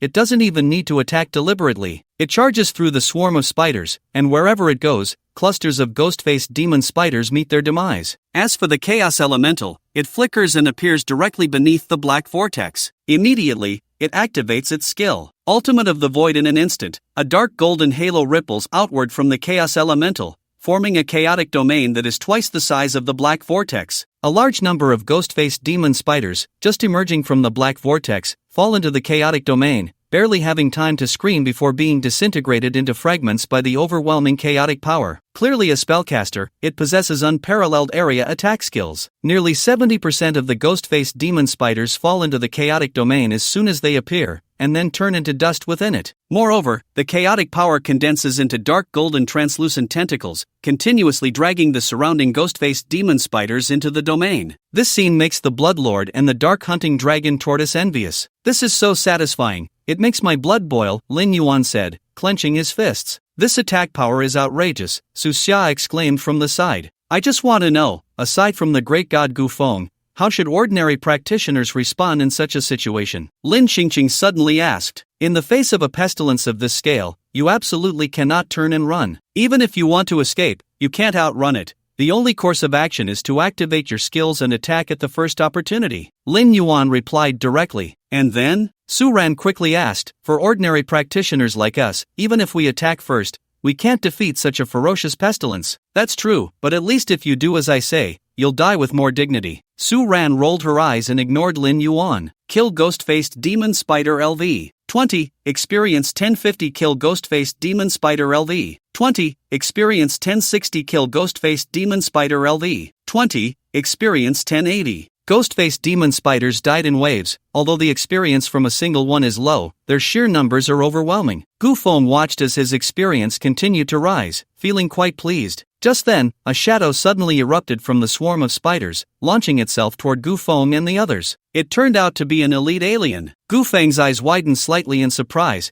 but he stood his ground, unafraid. A translucent shield appeared in front of him, directly blocking the attack from the elite ghost-faced demon spider. The priest's robe can provide a shield with all attributes multiplied by 10, and based on Gufeng's current attributes, the shield value has reached 22,200. The level 20 elite alien's damage was not high, only taking away 18,000 from the shield. It did not break through. Although it was close to the shield's limit, Gu Feng did not become overconfident because even if the shield were broken, he could evade the attack using shift exchange. Even if he couldn't evade, his constitution had reached 528 points, which would definitely allow him to withstand this wave of damage. To take it a step further, even if he couldn't endure it, when his health dropped to 30%, the Fate Talisman would transfer the subsequent damage to the Blood Lord. The Blood Lord currently has over 200,000 health points. Even if this elite ghost-faced demon spider used its strongest skill, it could not pose any threat to the Blood Clan Lord. Just at that moment, the Blood Clan Lord turned its head, and an unprecedented killing intent erupted from its icy gaze. Any unit attempting to attack the summoner would face the most intense killing intent from the summoned beasts. The Blood Clan Lord was closest to the ghost-faced demon spider, and without a word, it unleashed a layer of crimson light. Crimson Feast, a blood-red storm surged forth, sweeping towards that elite alien. At the same time, a chaotic shadow wrapped around this elite alien. Although the Chaos Elemental was the farthest away,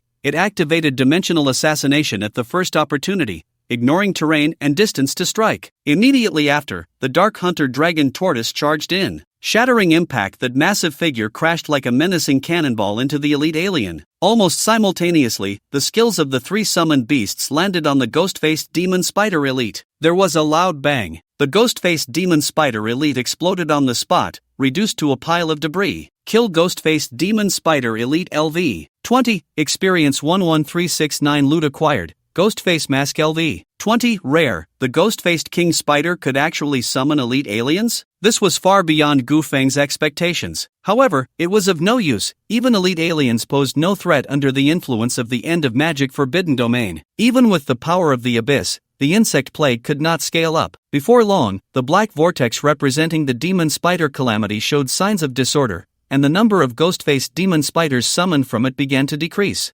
It's almost over. The power of the abyss can no longer support the summoning skills of the ghost-faced king spider. Su Xia's eyes lit up with excitement. That's impressive. A summoning skill lasted nearly 20 minutes, Lin Qingqing exclaimed sincerely. So next, as long as we kill the ghost-faced king spider on that web, we can clear the level, right? Su Rant's tone was a bit lighter. No, it's not over yet. Gu Feng interrupted everyone's hopes with a single sentence. Have you considered what would happen if we don't kill the ghost-faced king spider? Not kill? The ghost-faced king spider is the final boss. Why not kill it? Lin Yuan asked in confusion. Is there a possibility that if we restore the ghost-faced king spider's state, it can release its skills again? Gu Feng's face showed a hint of eagerness.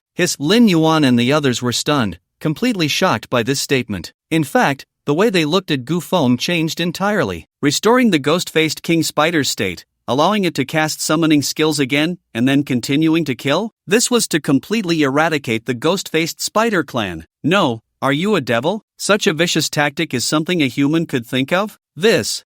Seems like it's not impossible. Su Xia showed a conflicted expression. But wouldn't that be against the heavens? It goes against the heavens, but not against humanity, Gu Feng replied. In the next second, he took out a low-level recovery scroll from his personal space. Seeing this scene, Su Xia's face lit up with realization. It seemed that Gu Feng had not come up with this idea on a whim, but had long planned it. However, upon reflection, although this approach was a bit extreme, it was indeed an excellent method for farming monsters. After all, Gu Feng was already level 21. Once this level was cleared, he would no longer be able to enter the first-tier dungeon, so he had to seize this last opportunity to maximize his experience. Awesome! As expected of my brother, you actually have this kind of operation. Lin Yuan gave a thumbs up, utterly impressed. Gu Feng stepped forward holding a basic recovery scroll. The method of using the scroll was quite similar. It involved probing with mental energy to activate it and then unleash its effects. He set the Ghost-Face King Spider as the target for the basic healing scroll and activated it. A burst of rich golden light erupted from the surface of the scroll, falling upon the Ghost-Face King Spider like a curtain of light. In the next moment, a hint of disbelief appeared in the spider's eyes. It could feel the golden light continuously flowing into its body, rapidly restoring the energy it had previously consumed, an experience it had never encountered before. On the other side, excitement erupted on Gu Feng's face. The scroll really worked. In a game, healing scrolls couldn't be used on bosses, but Gu Feng was currently in a gamified world. The Ghost-Face King Spider was not a cold piece of data,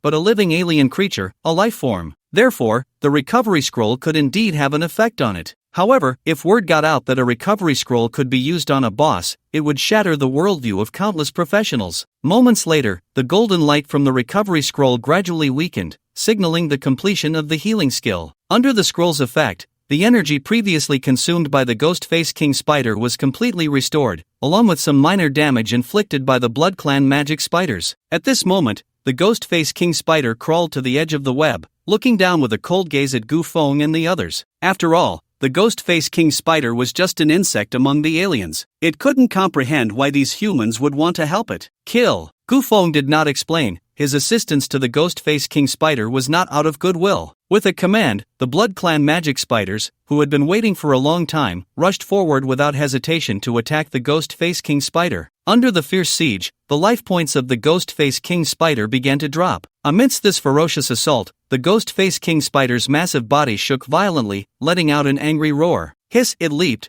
breaking through the encirclement of the Blood Clan magic spiders, and jumped back to the center of the enormous web. Immediately, a bright red light suddenly burst forth from its body. It worked! This was the prelude to activating its summoning skill. A glimmer of joy erupted in Gu Feng's eyes, and he immediately ordered the Blood Clan magic spiders to retreat. In the next moment, a massive black vortex appeared at the top of the cave. Shadows stirred within the vortex, and one by one, Ghost-Face magic spiders jumped out. In the blink of an eye, the cave was once again filled with a large number of Ghost-Face magic spiders. Behind Gu Feng, Su Xia and Lin Yuan exchanged glances, their expressions filled with incredulous excitement. It worked! The Ghost-Face King Spider was summoning again. It was really possible. According to this method, didn't it mean that as long as enough recovery scrolls were prepared, they could keep killing in the dungeon? Once the Ghost-Face King Spider entered a state of exhaustion, they could use a recovery scroll on it. When its state was fully restored, it could activate the summoning skill again. This way,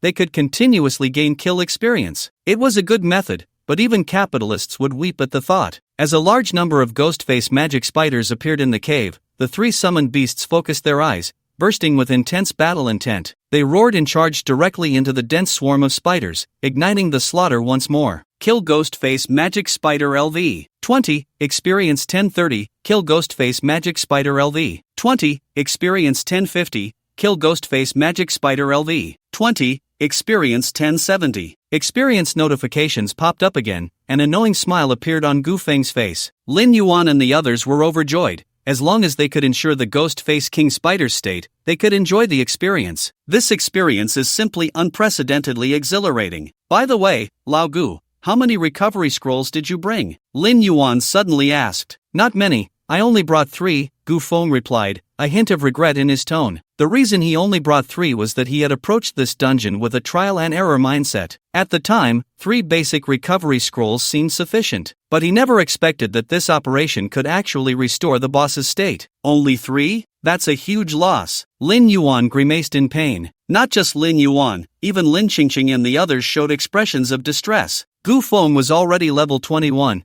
and after clearing this dungeon, he would be able to enter the second-tier abyss. The difficulty of the second-tier abyss is higher, and the entry requirements are more stringent, but Gu Feng would definitely qualify. However, whether he could bring the 3 of them along was still uncertain. Therefore, this hell-level dungeon might very well be their last chance to cling to Gu Feng's leg, and wanting to maximize their benefits was understandable. 3 should be enough, Gu Feng thought. Even if he could use the recovery scrolls to treat the Ghost-Face King Spider as an experience extractor, killing it would still take time. The experience gained from killing spiders in the cave was not high, it mainly relied on numbers to win. This meant that the longer they spent here, the lower the cost effectiveness. Next, the army of summoned beasts launched a fierce attack on the Ghost-Face Demon Spider, and the experience began to rise rapidly again. Seeing a large number of demon spiders being pushed back, the Ghost-Face King Spider did not hesitate to activate its second skill. As before, even with the power of the abyss, the dense swarm of demon spiders could not withstand the assault of the summoned army. Soon, with a weak wail from the Ghost-Face King Spider, the black vortex showed signs of chaos, and the summoned demon spiders began to decrease. Gu Feng stepped forward again, activated the scroll, and the golden light representing the recovery spell surged into the Ghost-Face King Spider, quickly restoring its state. The Ghost-Face King Spider returned to its peak, erupting from the center of the web with a sharp shriek, its cold eyes fixed intently on Gu Feng and the others. The army of summoned beasts did not stop, continuing to attack the large number of demon spiders, and some Blood Clan demon spiders even rushed to the Ghost-Face King Spider to self-destruct. After more than 10 minutes, the Ghostface King Spider's state faltered again. Gu Feng stepped forward and used the last recovery scroll. Moments later, the Ghostface King Spider's state was restored to its peak again, and after a brief cooldown, it began to cast its summoning skill once more. However, this time it summoned not the Ghostface Demon Spider, but rather the Ghostface Demon Spider Larva. Alien species, Ghostface Demon Spider Larva level, LV. 15 health, 8360 attributes, strength 120, agility 173, constitution 142, spirit 175 skill. Evil gaze. Why did it turn into a larva? Isn't that experience lower? Lin Yuan's eyes showed surprise. It seems that even with plenty of recovery scrolls, it's impossible to continuously gain experience from the Ghostface King Spider. Gu Feng realized this issue. Facing the level 15 larva, the Blood Clan Lord couldn't even be bothered to use skills, unleashing a series of basic attack bullets. Bang! Bang! Bang! Kill Ghostface Demon Spider LV. 15. Experience 548. Kill Ghostface Demon Spider LV. 15. Experience 533. Kill Ghostface Demon Spider LV. 15. Experience 569. The experience was shockingly low. Gu Feng immediately lost patience and directly ordered the summoned army to charge again, mercilessly slaughtering. Until the third wave of demon spiders was wiped out, they only gained over 600,000 experience in this dungeon, still needing over 200,000 to level up. Gu Feng shook his head. It was time to end this. With a command from the Blood Clan Lord, all the Blood Clan magic spiders charged recklessly towards the Ghostface King Spider at the top of the cave, unhesitatingly initiating self-detonation. Amidst the thunderous explosion, the Ghostface King Spider's health was completely reduced to 0. Kill Ghostface King Spider Boss LV. 20. Experience 13890. Loot obtained. King Spider Strongbow LV. 20. Epic. Loot obtained. King Spider Gauntlets LV. 20. Rare. Loot obtained. Teleportation Scroll *1. Loot obtained. Enhancement Stone *20. Loot obtained. Abyss Emblem *1. Congratulations, you have cleared the Spider Cave. Hell level. Rewards. Professional Experience 100000. Dungeon Treasure Chest *1. Rare level. Dungeon ends. Exiting current scene in 5, 4, 3, 2, 1. Spider Cave Dungeon Square. Suddenly, an announcement popped up on the screen, causing countless professionals present to stop in their tracks. Congratulations to the professional team for successfully refreshing the Spider Cave. Hell level. Clearance record. Clearance time 3 hours 22 minutes 15 seconds. Clearing team information. Captain Gu Feng. Summoner. Members: Lin Yuan, Swordsman; Lin Qingqing, Warrior; Suran, Assassin; Su Xia, Unemployed. Rewards obtained. Professional Experience 100000. Personal Achievement 1, Record-Breaking Gift Box *1, Rare Level. This clearance evaluation, SSS clearing a Hell Level dungeon in less than 3.5 hours. The professionals waiting in the dungeon square were all shocked. This was a first-tier Hell Level dungeon. Normally, it would take at least 7 hours to clear, but Gu Feng had cut that time by more than half, which was simply unbelievable. However, despite their shock, no one doubted this clearance time, because the one who cleared this hell-level dungeon was Gu Feng. Before Li Feng brought Gu Feng and the others to the dungeon square, the Wan City Hall had already drafted Gu Feng's clearance announcement. When the news of Gu Feng entering the Spider Cave dungeon spread, the staff at the dungeon square had already prepared a banner congratulating Gu Feng on his successful clearance. Even major media platforms were speculating how much earlier Gu Feng would break the historical record for hell-level dungeons. All signs indicated that in the entire Wan City, no one doubted Gu Feng's ability to clear a hell-level dungeon. After all, Gu Feng had achieved the Abyss achievement in the hell-level burial dungeon. Clearing a mere hell-level dungeon was a piece of cake for him. City Lord's office. Upon receiving the news of Gu Feng's clearance, Liang Yi couldn't suppress the smile on his face and immediately stood up with Li Feng to head to the teleportation hall. Upon arriving at the dungeon square, the person in charge was already waiting nearby. "Where's Gu Feng? Has he come out yet?" Li Feng asked the person in charge. "Lord City Master, Secretary Li, you both arrived just in time. Gu Feng just came out of the dungeon," the person in charge said with a beaming smile. Liang Yi nodded and looked in the direction indicated by the person in charge, only to see the entrance of the dungeon square surrounded by an excited crowd, packed tightly. The staff had already unfurled the banner, and everywhere in the crowd were professionals holding phones and flowers, while reporters from major media platforms had set up their cameras. The scale of this event was grand. One might think a high-level abyss had been cleared. "Gu Feng, you are my idol. Gu Feng, I love you, I want to have your babies, hubby." Gu Feng and the others, upon exiting the dungeon, were all stunned at the sight before them. They had just cleared a dungeon, so why was there a press conference in the square? "Old Gu, look over there, a guy is calling you husband," Lin Yuan said with a mischievous grin. Gu Feng was momentarily at a loss for words. It was too overwhelming. He was just a summoner. How did it turn into something like he was a celebrity? It seemed the people of Wancheng really welcomed him. In the end, it was Liang Yi and Li Feng who went up to rescue Gu Feng. Lin Yuan and the others were pushed forward to face the enthusiastic citizens of Wancheng, while Gu Feng followed Liang Yi and Li Feng to the Lord's office located in the Wancheng City Hall. Ha, this scene is even more enthusiastic than back in my day. Gu Feng, you must feel the warmth of our Wancheng people, right? Liang Yi laughed heartily, his mood exceptionally bright today. I was really caught off guard, Gu Feng said, feeling a bit embarrassed. Fortunately, Liang Yi and the others arrived in time, otherwise, he really wouldn't have been able to leave. Gu Feng, would you like something to drink? Li Feng handed a teacup to Liang Yi. Coke, please add some ice, thank you, Gu Feng replied with a smile. Li Feng paused slightly. It seemed there was no Coke in the refrigerator of the Lord's office. Please wait a moment. After Li Feng left, Liang Yi, with a joyful expression, said, Gu Feng, congratulations. The novice dungeon just opened 7 days ago, and most of the newly transitioned players have just reached first tier, yet you are already at second tier. With your leveling speed, not to mention in Dongzhou, even across the entire Xinya Empire, you are a rare existence. Gu Feng thanked him. The Lord is in such a hurry to find me. It must not just be to congratulate me, right? Well, I like dealing with smart people. It's simple and efficient. Liang Yi's expression turned serious, so I'll get straight to the point. Gu Feng, have you considered joining the Years.When army? Upon hearing this, Gu Feng showed a strange expression. I have already secured a recommendation spot at the Shangjing Academy. You want me to join the army? Perhaps I didn't express myself accurately. Whether it's the Shangjing Academy or the Years.When army, it's not as simple as you think. It involves different factions. Gu Feng's eyes revealed confusion, and Liang Yi continued. For those above second tier, not all abysses can be entered freely. Some high-reward abysses are basically controlled by major factions. To put it simply, if you haven't joined a faction, you basically have no chance to enter the abysses controlled by that faction. So, abysses above second tier are more like a resource, and to obtain these resources, you need to choose a faction to join. For example, the academic faction represented by the Shangjing Academy, the military represented by the Years.When army, and the guilds formed by various prominent families, etc. Therefore, before you enter the Shangjing Academy, I hope you can carefully consider whether you are willing to join the Years.When army. Gu Feng did not respond and fell into deep thought. To be honest, he had always believed that being admitted to the Shangjing Academy was the highest achievement for a practitioner. However, from what Liang Yi said, both the Shangjing Academy and the Years.When army were factions within the Xinya Empire,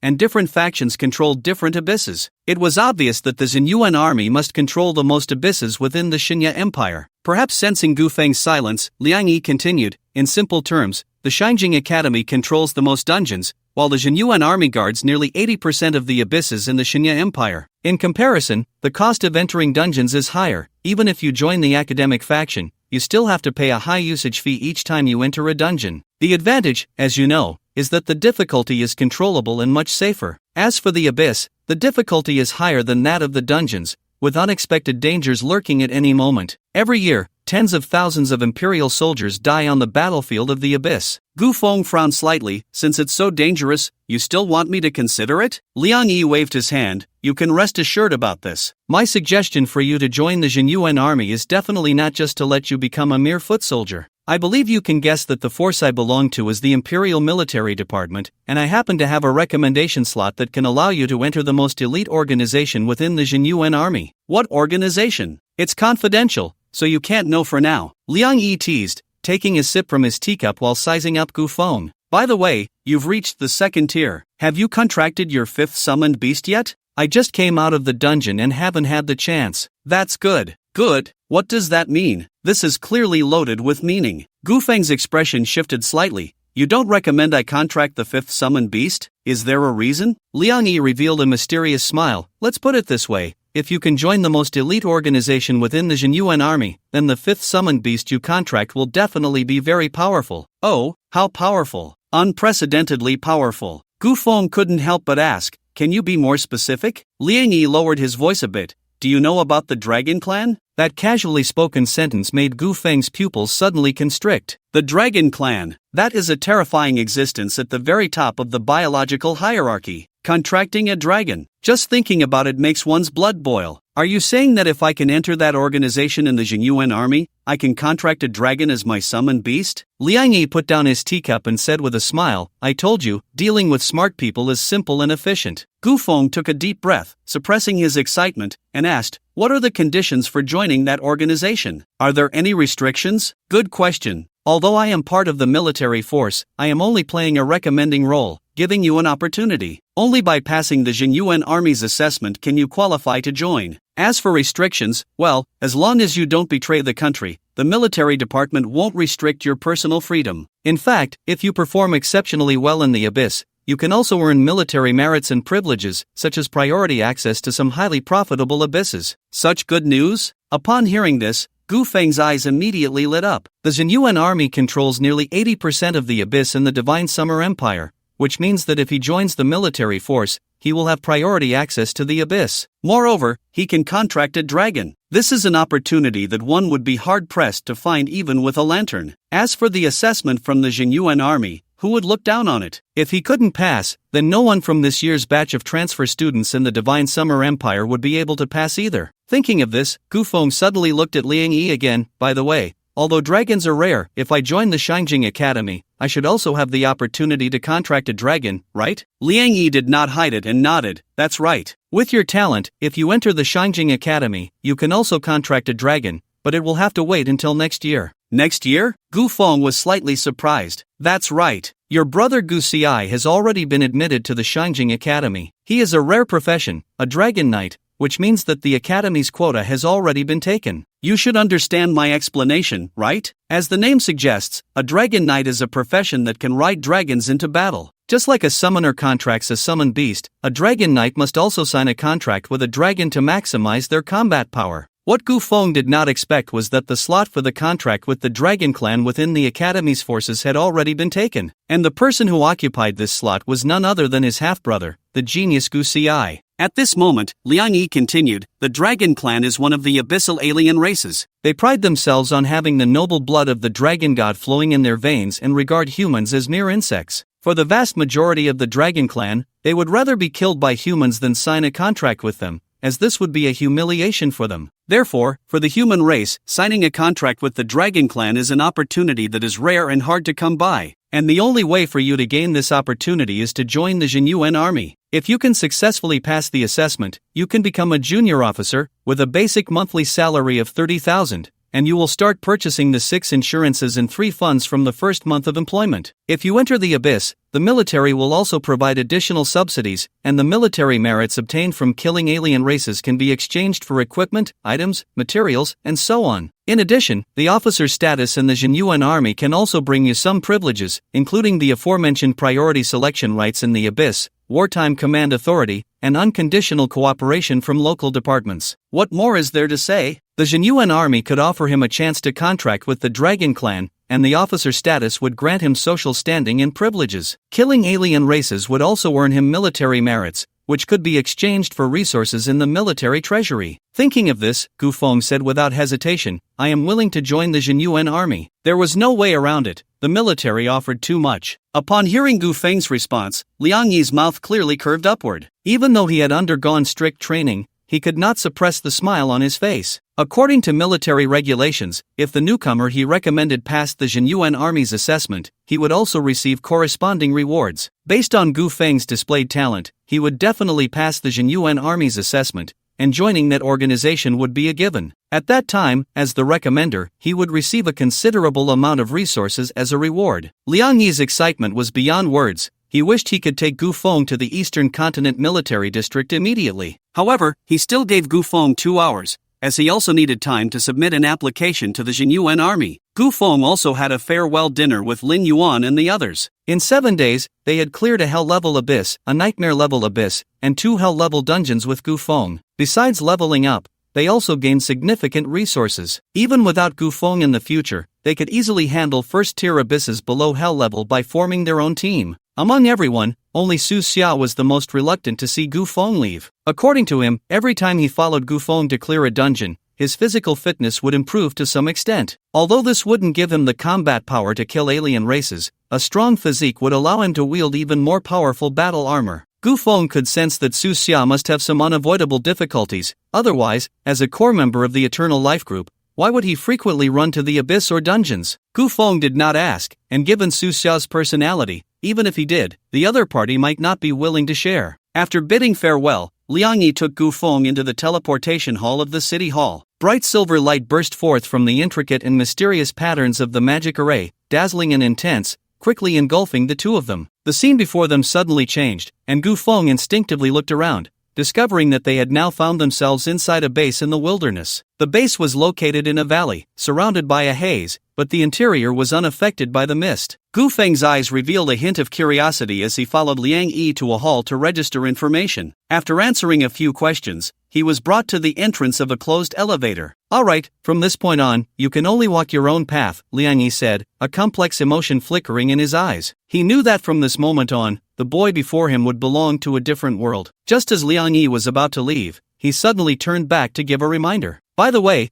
I forgot to tell you, everyone here for the assessment are all talented professionals from Wan City and the surrounding cities. If a conflict arises here, fighting is the best way to solve the problem." Gu Feng nodded and stepped into the elevator, which descended without him knowing how many floors it went down. When the doors opened, a young soldier in military uniform led him through the base, twisting and turning, until they finally arrived at the assessment venue. The venue was about the size of 2 basketball courts, with around 40 to 50 transfer students scattered about. Gu Feng glanced around and noticed that most of these people had rare professions and were equipped with shielding items, making it impossible to sense their levels and attributes. Thus, he also shielded his own level and attributes, leaving only his profession perceptible. As he entered the venue, he could hear low conversations around him. "There are quite a few geniuses here for the Years.When army assessment. I wonder who will pass smoothly?" Zhou Xiaotian from Wan City is one. He's a rare profession demon hunter, already at level 16, and he has epic weapons and armor. "As long as he's here, we're just here to tag along." "I think Zhang Shuran from Lin City is not bad either, level 15, rare profession space mage, both survival and output are explosive." Listening to the discussions around him, Gu Feng felt a sense of familiarity. He had grown up in Lin City, so he was naturally familiar with the name Zhang Shuran. It could be said that the family Zhang Shuran belonged to was the largest family in Lin City aside from the Li family. As for Zhou Xiaotian from Wan City, Li Feng had mentioned his name before entering the spider cave, asking if he could join his team. However, at that time, Gu Feng's team was already full, so he didn't agree. As soon as Gu Feng entered the assessment venue, all eyes turned to him. A summoner is here for the Years.When army assessment? Isn't that asking for death? He's probably just here to tag along, just filling up numbers. He probably isn't even level 10. He's wearing a shielding item, so we can't see his level, but I bet he's the lowest level among everyone here. Gu Feng's appearance immediately attracted the attention of everyone present. Even Zhou Xiaotian and Zhang Shuran, who were standing at the center of the venue, looked over at him. "Why is another summoner here?" Zhang Shuran said in surprise, looking at Gu Feng's handsome face, feeling as if he had seen him somewhere before. Zhou Xiaotian merely glanced at Gu Feng and then disdainfully withdrew his gaze. He didn't take this suddenly appearing summoner seriously at all. "Don't mind him. A summoner dares to come to the Years.When army assessment. Does he think he's the main character of the world? In a battle against a summoner, the first to be eliminated will definitely be him once the assessment starts." Zhang Shuran didn't engage in that topic but instead asked, "Don't you think this person looks a bit familiar?" "Familiar?" Zhou Xiaotian scoffed, "Forget it. I'm not interested in wasting time on a nameless nobody. Someone who doesn't understand the situation and dares to come to the Years.When army assessment. I can only say he doesn't know the heights of heaven and earth. If someone like him dares to enter the abyss, he will definitely be the first to die." The unreserved words were not shy in reaching Gu Feng's ears. Gu Feng's brows furrowed slightly. They had already entered the assessment venue of the Years.When army, and there was still such an idiot? What did his participation in the Years.When army assessment have to do with him? He even said he didn't know the heights of heaven and earth, that he would definitely be the first to die in the abyss? Gu Feng raised his eyes and happened to meet Zhou Xiaotian's gaze, which was filled with disdain as he glanced at him. That posture, so arrogant it was almost overflowing from the screen, was inexplicable. Gu Feng was not a magnanimous person. His gaze suddenly turned cold, and he activated the skill of the Chaos Primordial Spirit through the medium cloak. Dimensional assassination in an instant. Terrifying spatial fluctuations appeared above Zhou Xiaotian's head. A look of panic flashed across his face, and before he could react, his body fell heavily to the ground. Zhang Shiran, who was nearby, rushed over to help Zhou Xiaotian up, but when she looked at him, her beautiful eyes suddenly widened. He was dead. Zhou Xiaotian had actually been killed. Zhang Shiran's face turned pale as she looked at the corpse before her, feeling her scalp tingle. Killing someone? How dare he? This was the assessment venue of the Jinyuan army. Others also noticed that Zhou Xiaotian had been killed, and they looked at Gu Feng with eyes full of fear. In an instant, the chatter in the venue completely disappeared, plunging into a deathly silence. Swish! A dazzling golden light burst forth from Zhou Xiaotian's body. He had resurrected. At this moment, his face was ashen, with only 30% of his health remaining, entering a weakened state. Resurrection Cross. Zhou Xiaotian's eyes were filled with terror. If he hadn't brought a resurrection cross, he would have already become a corpse. He looked at Gu Feng, his face full of anger and frustration. I just said a few wrong words, an unintentional mistake, and you actually tried to kill me? A few wrong words? An unintentional mistake? Do you want to hear what you just said? At your age, do you think speaking is like passing gas? Gu Feng didn't care at all. Oh, you just said the wrong thing? Then you better remember it. Next time, you won't have any resurrection items. If you make a mistake, you should admit it. If you get hit, stand straight. What?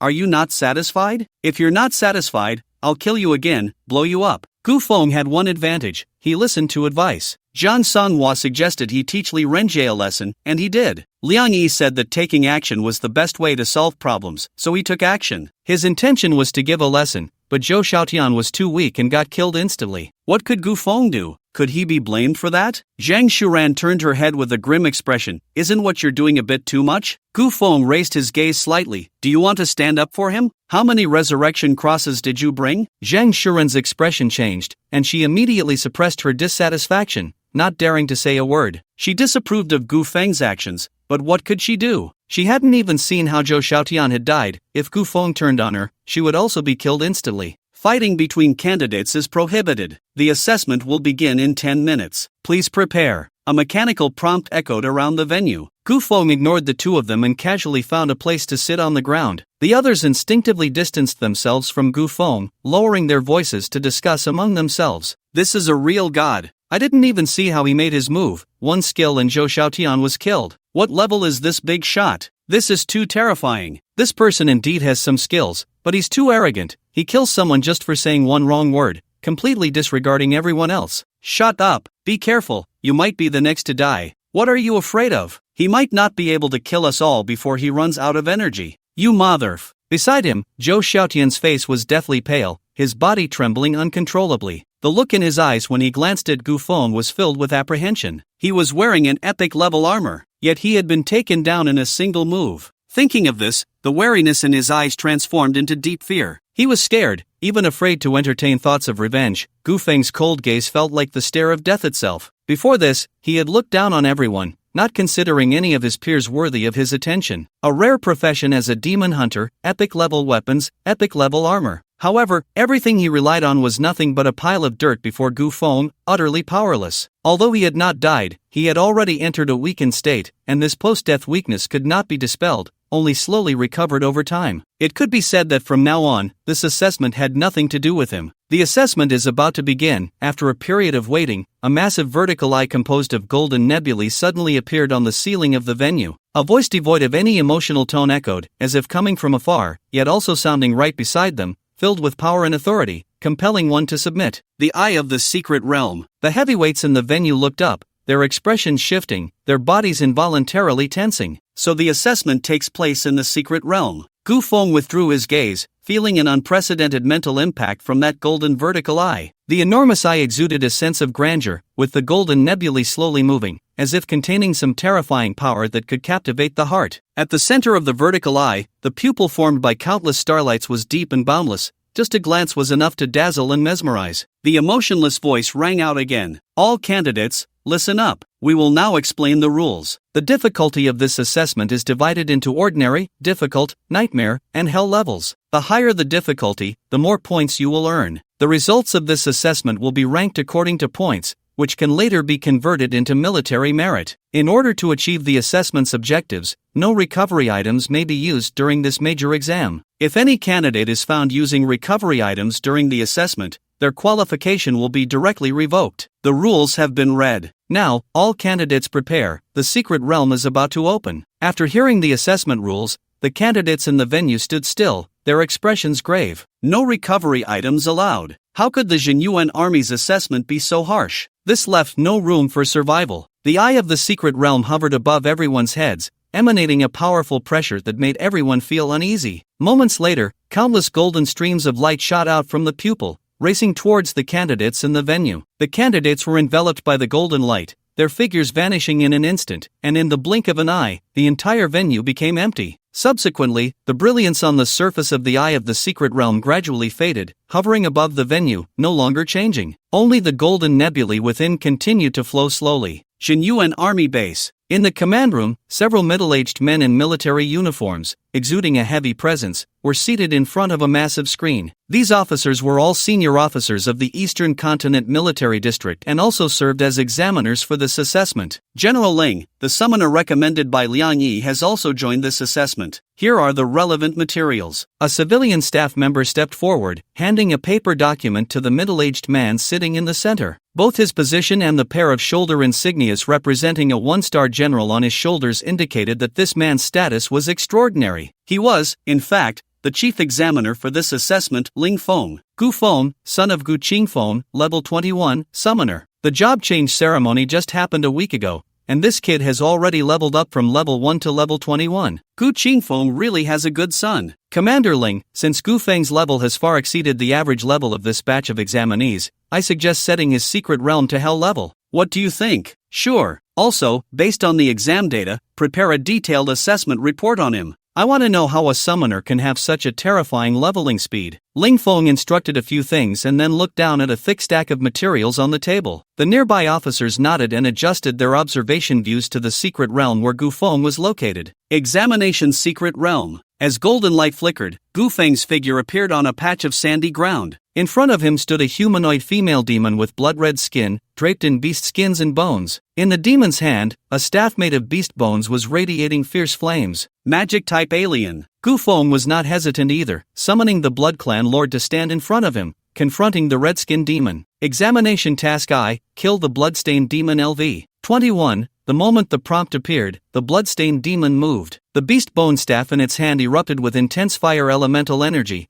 and flames visibly gathered in the air, instantly condensing into a scorching fireball. Bang! Bang! Bang! Before the fireball could reach him, the Blood Clan Lord's gun barrel had already shot out a silver lightning bolt. Deadly shot. The next second, the bloodstained demon trembled, its head exploded by the bullet, and it didn't even have time to let out a scream before it fell dead on the ground. Instant kill. Gu Feng's gaze was calm. He was already accustomed to such scenes. A level 21 ordinary alien was completely a one-hit kill under the level 21 Blood Clan Lord. The Blood Clan Lord was Gu Feng's first legendary level summoned beast. Although its skills had not been significantly enhanced, its growth rate after each level up was very high. As he fought through, ordinary aliens of the same level were basically one-hit kills under the Blood Clan Lord's attacks. Therefore, this scene was already within Gu Feng's expectations. Instant kill? In the command room, several examiners showed strong shock on their faces. What kind of summon is this? How can it be so strong? No way. How could it be an instant kill? Check if there was a mistake in setting the secret realm level. Report, it has been checked. The secret realm level where Gu Feng is located is hell level, with no errors. The combat power of that bloodstained demon is also level 21, consistent with the set level. Examinees participating in the assessment would receive a prompt to choose the difficulty level as soon as they entered the secret realm. However, since Gu Feng had the highest level, he had no choice and was directly sent to the hell level secret realm. The differences between the 4 difficulty levels were also very obvious. In the ordinary level secret realm,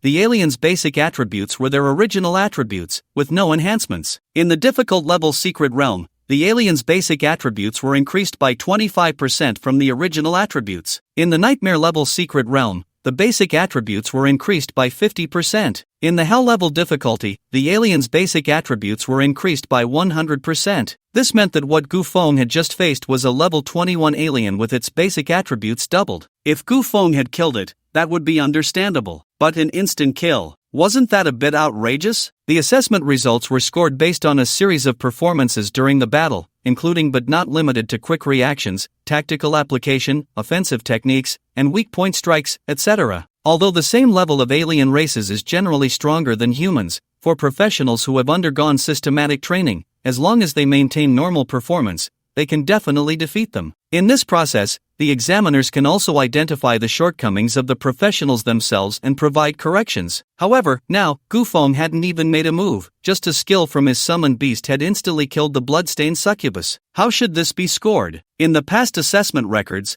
such a precedent had never occurred. What to do? A few examiners were in a dilemma and couldn't help but turn their gaze to Lingfeng, who was sitting in the center. He was a 5-star general of the Eastern Continent Military District and the chief examiner responsible for this assessment. How to evaluate it should be decided by him. For a moment, several examiners looked at the figure sitting at the top. Feeling several gazes directed at him, Lingfeng put down the document he was reviewing and turned to the young officer beside him. "What's going on?" The young officer immediately replayed the earlier record. General Ling, Gufeng was assigned to the Hell-level secret realm, facing a level 21 bloodstained succubus, with basic attributes increased by 100%, but that alien was actually killed instantly by his summoned beast, the young officer explained. "Instant kill. This little guy is quite interesting." Lingfeng rubbed his thumb against the stubble on his chin, watching the footage with great interest, his eyes narrowing slightly in thought. "In that case, let's adjust the parameters and raise all the aliens in the Hell-level secret realm to level 30.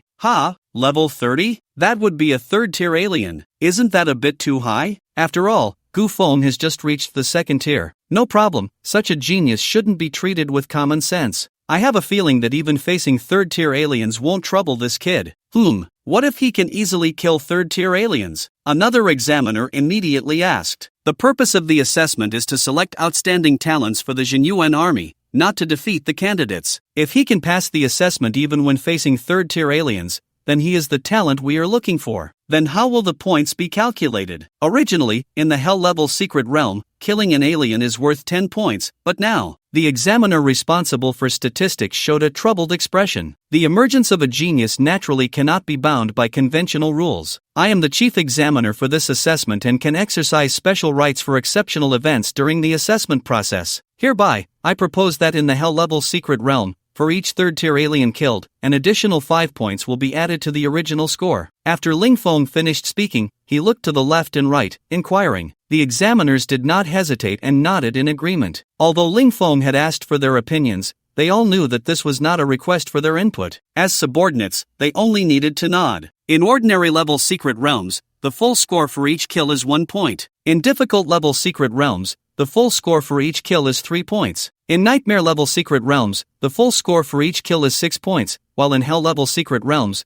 the full score for each kill is 10 points. Note that this refers to the full score. This means that if there are some flaws in the battle, even if an alien is killed, there is a high possibility of not obtaining that score. Lingfeng nodded, his tone firm. "Since there are no objections, I announce that Gufeng's previous assessment results are void. We will now adjust the difficulty of the Hell-level secret realm and reassess." Yes, in the assessment's secret realm. After killing the bloodstained succubus, Gufeng stood still, waiting for a prompt, without taking any further action. At that moment, the alien corpse on the ground suddenly disappeared. In the next moment, another blood-soaked female demon appeared at the location of the previous corpse. Compared to before, the aura emanating from this blood-soaked female demon was clearly several times stronger. Assessment task I: kill a level 30 alien blood-soaked female demon. A prompt appeared, and surprise flashed in Gufeng's eyes. Why was it assessment task I instead of assessment task 2? However, he didn't think too much about the suddenly appearing level 30 alien. After all,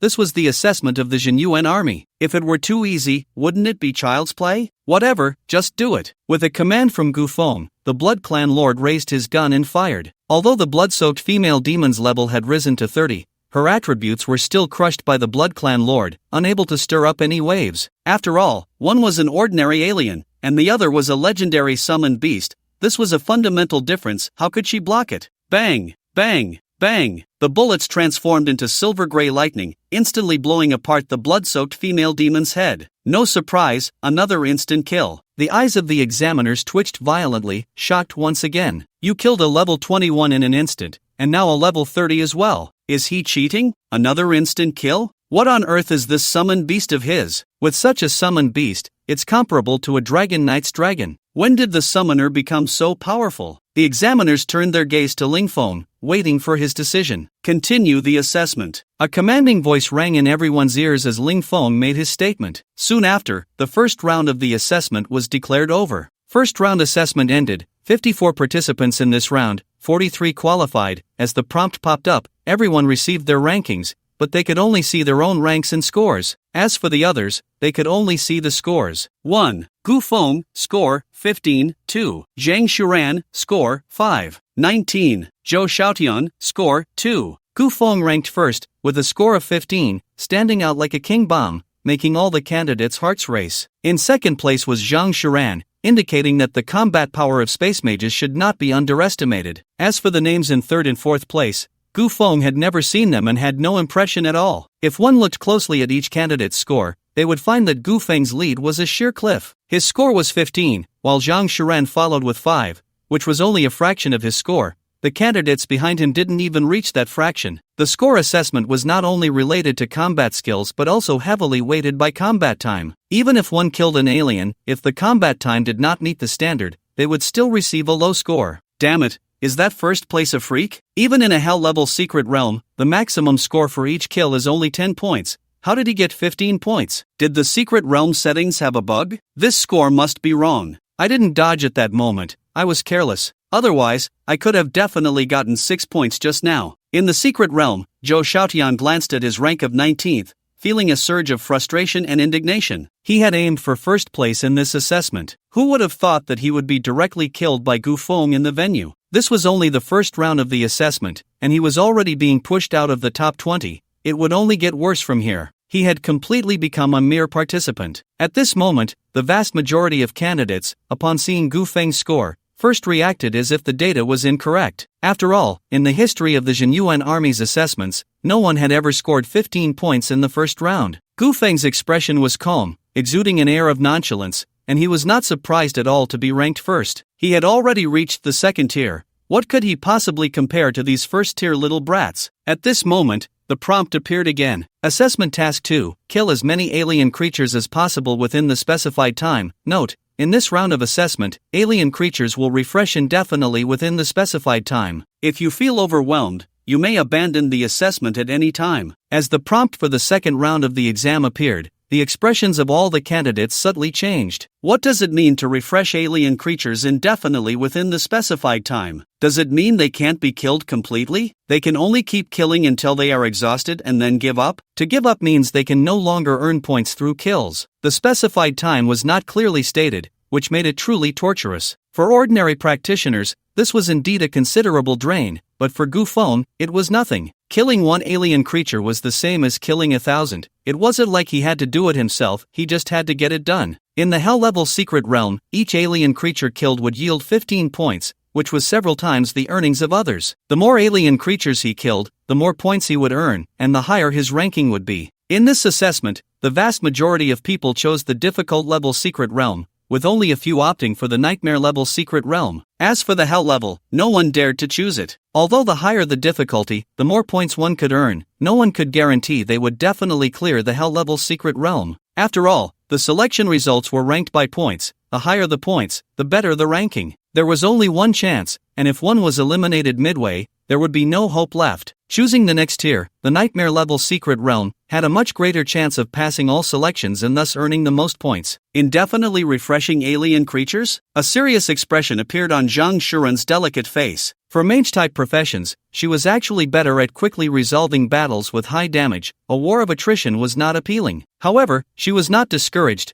Besides her impressive strength, she also had an epic level staff in her hand. The staff came with a skill that allowed her to gain a certain recovery effect after a kill, which would greatly reduce her pressure. While the alien creatures had not yet refreshed, her gaze instinctively turned to the top position on the leaderboard. Each candidate could only see their own name, so in Zhang Shuren's eyes, Gu Feng's name had already been replaced by 2 asterisks. Although she didn't know who it was, those 15 points looked exceptionally eye-catching. How could it be? How could someone achieve such a high score in the first round of the assessment? Even in the hell level, the full score for the first round was only 10 points. Could it be that this person broke some kind of assessment record? Thinking of this, Gu Feng's figure unconsciously appeared in Zhang Shuren's mind. Was it him? No, it definitely wasn't. The moment she thought of Gu Feng's unceremonious threat to her in the venue, Zhang Shuren immediately dismissed that idea. No matter who it was, it could be anyone, but she just didn't want the person in first place to be Gu Feng, even though his appearance gave her an inexplicable sense of familiarity. After a brief preparation time, the second round of the exam began. Opposite Gu Feng, the corpse of the bloodstained siren had disappeared, and a spatial vortex appeared out of thin air. Immediately, shadows flickered within the spatial vortex, and a humanoid monster covered in large patches of withered bones emerged. The monster opened its eyes, and a strong bloodthirsty killing intent erupted from its eerie green pupils, charging straight at Gu Feng. Bloodstained Bone Demon, level, LV. 30, health, 108,500, attributes, strength 580, agility 300, constitution 320, spirit 330, skill, bone blade slash. At this moment, there was no need for him to give orders. The Blood Clan Lord immediately pulled the trigger, and a series of bullets shot toward the alien creature's head. Whether it was the bloodstained female demon from earlier or the current bloodstained bone demon, both were ordinary alien creatures at level 30, yet their combat power far exceeded that of their peers. Stronger than ordinary aliens, but weaker than elite aliens. It seems that the aliens in this secret realm have been adjusted, meaning these aliens are not truly aliens in the conventional sense. The aliens in the assessment's secret realm were like visible data. Killing them would not yield experience, their corpses could not be transformed into bloodline descendants, and even the Blood Lord did not gain any blood volume enhancement after killing them. Aside from points, there were no rewards at all. Gu Feng felt that this was entirely a data-driven test. A series of silver-white bullets whistled out, striking the bloodstained bone demon's head with pinpoint accuracy. The main attribute of the bloodstained bone demon was strength, far exceeding its level, almost reaching 600 points, but its speed, constitution, and spirit were just over 300, and its blood volume enhancement was quite ordinary, just over 100,000. With that,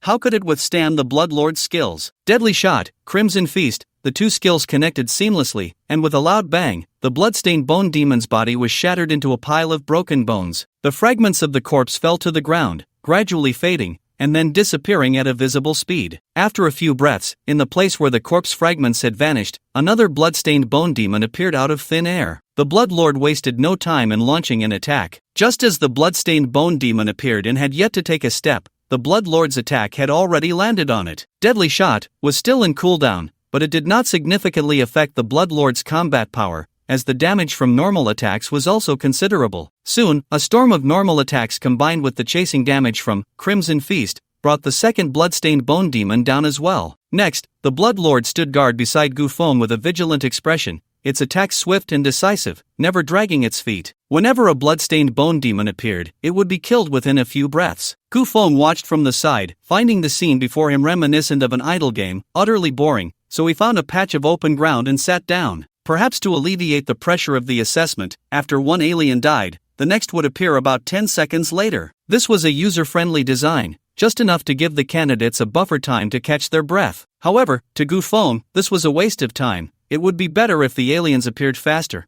or at least if several could come at once. He wanted to fight 10. In the command room, several officers watched Gu Feng's performance through the screen, their faces displaying an extremely strange expression. What kind of summoned beast is this? Why is it so strong? The data says it's a Blood Lord. I've never seen such a summoned beast and don't know its qualifications. Using the aliens we designed as live targets, at least they should be epic 3-star or above. This kind of combat power is unprecedented. So far, Gu Feng has only summoned one summoner, and he has already outpaced everyone in the assessment, but normally, a level 21 summoner should have 5 summoned beasts. Are you saying that Gu Feng's current performance is just the tip of the iceberg of his true combat power? As the words fell, the officers exchanged glances, looking at each other in disbelief. This is a candidate? He could easily be an officer. Each candidate's assessment took place in a separate secret realm, and as one alien after another was killed, the status of all candidates began to decline, except for Gu Feng. At this moment, he was lying on a gentle slope, hands behind his head, leisurely watching the battle between the Blood Lord and the bloodstained bone demon. The few examiners sitting in the control room were infuriated by this scene, their faces contorted with anger. So arrogant! This is the selection assessment for the Years.When army, and he actually plans to pass by lying down? This is a blatant disrespect for the assessment, I must make a note of him. Is this what genius looks like? It's truly infuriating. Hearing the conversation among the examiners, Ling Feng instinctively looked up at the screen. When he saw Gu Feng's situation, a hint of intriguing amusement flashed across his sharply defined face. About 15 minutes later, the first candidate announced his withdrawal from the assessment. He was a swordsman who cited exhaustion as his reason. This swordsman had entered a nightmare-level secret realm, finishing with a total score of 55 points, thus stopping there. Gu Feng, feeling bored, glanced at his own score, 690 points. It was more than 10 times that of the swordsman. If it weren't for the slow refresh rate of the alien creatures, he would have already broken 1,000 points. As time went on, the number of candidates withdrawing gradually increased. Some candidates even misjudged the situation and were unable to withdraw in time, getting killed directly by the blood-stained bone demon. Death during the assessment was quite common. All participants had signed a series of agreements, and Gu Feng was among them. The lack of a clear assessment time inherently created a sense of anxiety, compounded by the unlimited refresh of alien creatures, which tested each candidate's physical and mental endurance in an invisible way. Under normal circumstances, when in a poor state, one could use items, and even without items, one could rest in place. But the current situation clearly did not allow for that. When tired, one could only catch their breath during the refresh time of the alien creatures. When out of stamina, one could only endure. For every alien killed, a new one would appear, one after another, endlessly. It was impossible to kill them all. It was simply never-ending. An hour later, the number of candidates had already halved from the beginning, and the remaining ones all showed signs of fatigue, their eyes bloodshot, the despair and oppression in their hearts nearly driving them mad. The assessment is over. We will now begin the settlement. Please rest in place, candidates. Finally, a cold voice suddenly rang out, sounding like heavenly music to the ears of the candidates. That was close. I almost gave up. I finally made it. Who knows what I've been through? Phew, it's finally over. With the sound of the announcement, all the alien creatures instantly vanished. The candidates slumped to the ground in relief, their faces pale, gasping for breath. Their physical and mental states had endured painful torment in this brutal environment, and making it this far was truly no easy feat. Zhang Shuren's delicate face was ashen. With an epic-level staff in hand, her consumption had been minimized. Yet even so, the relentless alien creatures still brought her intense oppression and suffocation. It was a dual torment of physical and mental strain. There was even a moment when she considered giving up, but just thinking of the humiliation of being scared off by Gu Feng earlier in the venue made her grit her teeth and persist. Damn, it's finally over. If it hadn't ended now, I might have died here today. Zhou Xiaotian was utterly exhausted, his face as pale as paper, feeling as if he was about to collapse, lacking even the strength to move a finger. He lay on the ground, gasping heavily, his body limp like a rag. He was supposed to enter the nightmare-level secret realm like Zhang Shuran, but he had been weakened by Gu Feng, forcing him to choose the difficult level. Moreover, as a rare profession, the demon hunter, he happened to have a talent that restored his state after a kill, which was why he had managed to hold on until now. Otherwise, if he had been another profession, he would have likely been eliminated by now. But even so, Zhou Xiaotian was already exhausted, with barely a tenth of his fighting strength remaining. If he continued in this state into the third round, he would undoubtedly be eliminated. Is it over? Hearing the announcement, Gu Feng sat up from the ground, his posture relaxed and natural. In the second round of the assessment, he had simply laid back and taken it easy. Although the Blood Clan Lord had been busy killing monsters, the consumption of his state was minimal under the Blood Clan's recovery. This round of assessment had 43 participants, of which 26 were disqualified due to injury, death, or voluntary withdrawal. Warning, the difficulty of the next round will continue to increase. To avoid a high casualty rate, candidates may choose to withdraw voluntarily. Upon seeing the announcement, the candidates' expressions immediately turned serious. There had already been deaths in this round, and the difficulty of the next round would only increase. Continuing the assessment would significantly raise the chances of death. To give up felt unsatisfactory. For a moment, all the candidates showed signs of struggle on their faces. I give up. After a moment, one candidate finally made up his mind. As his words fell, his figure appeared in the training ground outside. To have come this far was already a limit. Even if he withdrew from the assessment, he could still enroll in a higher education institution afterward, so there was no need to risk his life. I withdraw. This is it. I did my best. After this candidate, 6 more chose to give up one after another. The remaining candidates, however,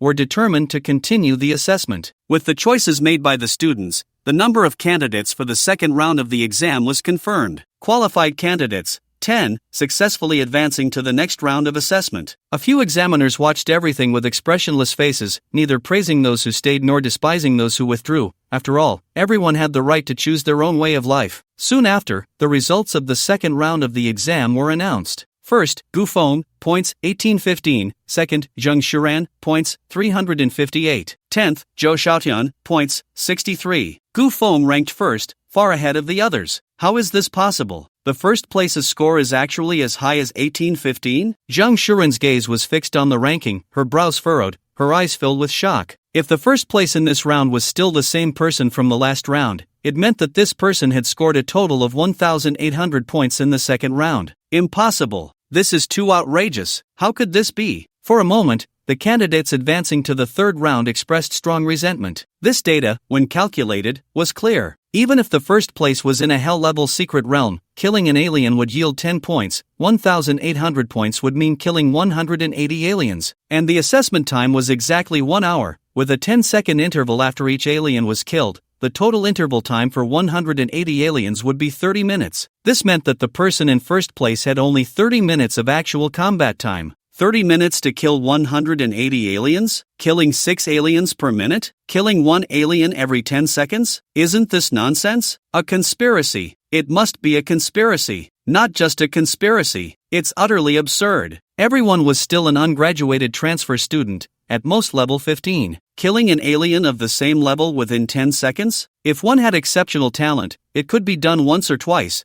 but to do it continuously over 100 times? Isn't that ridiculous? If you're that amazing, why not ascend to the heavens? Why come to participate in the Years.When army assessment? Damn it, what's up with that first place's score? There's definitely something wrong. No need to say, that person must be cheating. The Years.When army assessment dares to play dirty.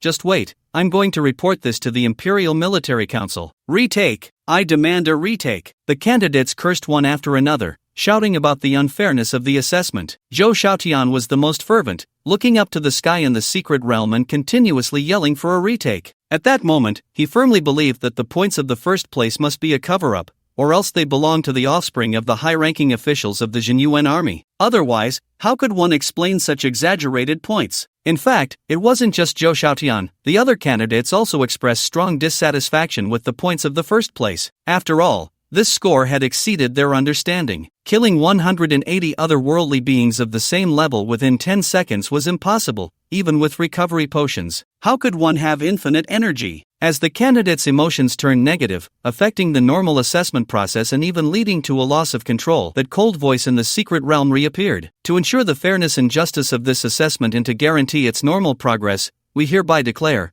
Candidate Gu Feng, Summoner Profession, Level 21, enters Hell-Level Secret Realm. Due to Gu Feng's level far exceeding the conventional standard, the Chief Examiner has decided to temporarily increase the difficulty of the Hell-Level Secret Realm. In the Hell-Level Secret Realm, all other worldly beings enter a berserk state, their levels raised to 30, and each kill of an otherworldly being grants 15 points. This decision has been reported to the Years.When Army Assessment Review Committee and approved by the committee. If there are any objections, they can be raised to the Years.When Army Assessment Review Committee after the assessment. Upon seeing the announcement, the candidates suddenly realized the difficulty of the Hell-Level Secret Realm has increased. Inside, there are all 30-level otherworldly beings in a berserk state, and each kill grants 15 points. Compared to before, the points only increased by 5, but the difficulty had risen by more than a notch. Those who complained about unfairness were all shocked by this fact. Gu Feng, at level 21, killed 120 third-tier otherworldly beings in 1 hour? How could that be possible? They were all dumbfounded, and at this moment, they were even more inclined to believe that Gu Feng was cheating. After all, this sounded more credible. Everyone was a talented professional from various cities,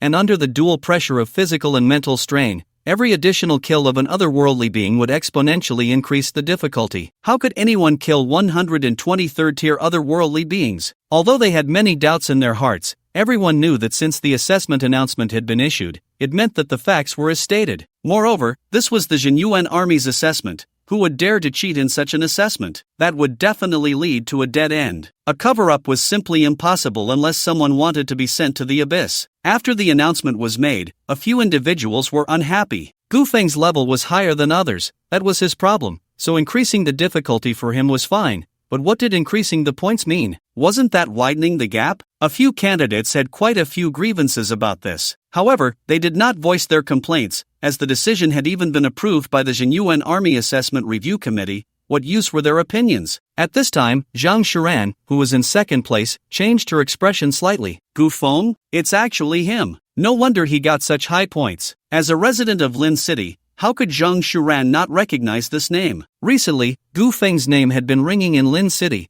to the point where it was almost deafening. However, due to the city Lord Su's reasons, Gu Feng had already defected from Lin City and joined the camp of Wan City. What a pity! If Gu Feng hadn't defected from Lin City, just based on the fact that we are both from Lin City, we could have asked him to help teach a lesson to that person who threatened me. Zhang Shiran sighed inwardly, recalling the humiliating scene from earlier in the meeting. She had never been threatened like that in her life. She remembered this grudge and had to take revenge no matter what. As she thought of this, that person's appearance resurfaced in her mind, and the earlier sense of familiarity grew stronger. Suddenly, Zhang Shiran seemed to think of something, her eyelids jumped violently, and her body trembled as if struck by lightning, leaving her frozen in place. No, how is that possible? He is Gu Feng? In an instant, Zhang Shiran's delicate face turned pale. Remembering Li Renjie's death and the extermination of the Li family in Lincheng, a chill shot up her spine. Despair, even collapse. At first, she thought the person threatening her was a minor character, so her heart was filled with resentment, waiting for the chance to take revenge. However, when she realized that person was Gu Feng, all her hatred vanished in an instant. The gap was too great. Faced with Gu Feng, she didn't dare harbor even a trace of revenge. All that remained for her now was fear, terror. On the other hand, unlike the terrified Li Shiran, when Zhou Xiaotian learned that the person ranked first was Gu Feng, he wore a triumphant expression. It was Gu Feng. The first place on the leaderboard was actually Gu Feng, a fellow townsman. Since Gu Feng had joined Wancheng, and he was from a well-known family in Wancheng, it was natural to seek a connection. Thinking of this, a cold smile appeared on Zhou Xiaotian's face. After the assessment ended, he would find Gu Feng to chat, then present an epic-level piece of equipment as a meeting gift, and ask Gu Feng to help him take revenge. They were all from Wancheng. Wasn't this a small matter that made perfect sense? However, since he had never interacted with Gu Feng, he would need to find someone to get Gu Feng's contact information after they exited the assessment's secret realm. That bastard, I don't care who he is, he wants to kill me, so he must die today. Zhou Xiaotian's eyes burst with intense malice. At that moment, golden streams of light descended from the sky into the remaining candidates' bodies. After the golden light flickered, all the candidates' fatigue vanished, and they fully recovered. Meanwhile, the voice in the secret realm sounded again. Number of qualified candidates, 10, successfully advanced to the third round of assessment. Assessment Task 3, kill an elite alien. The one with the least time taken will earn the most points. First place points, 100, second place points, 60, third place points, 30, from fourth place onwards, points, 10 if an elite alien is not killed within 30 minutes.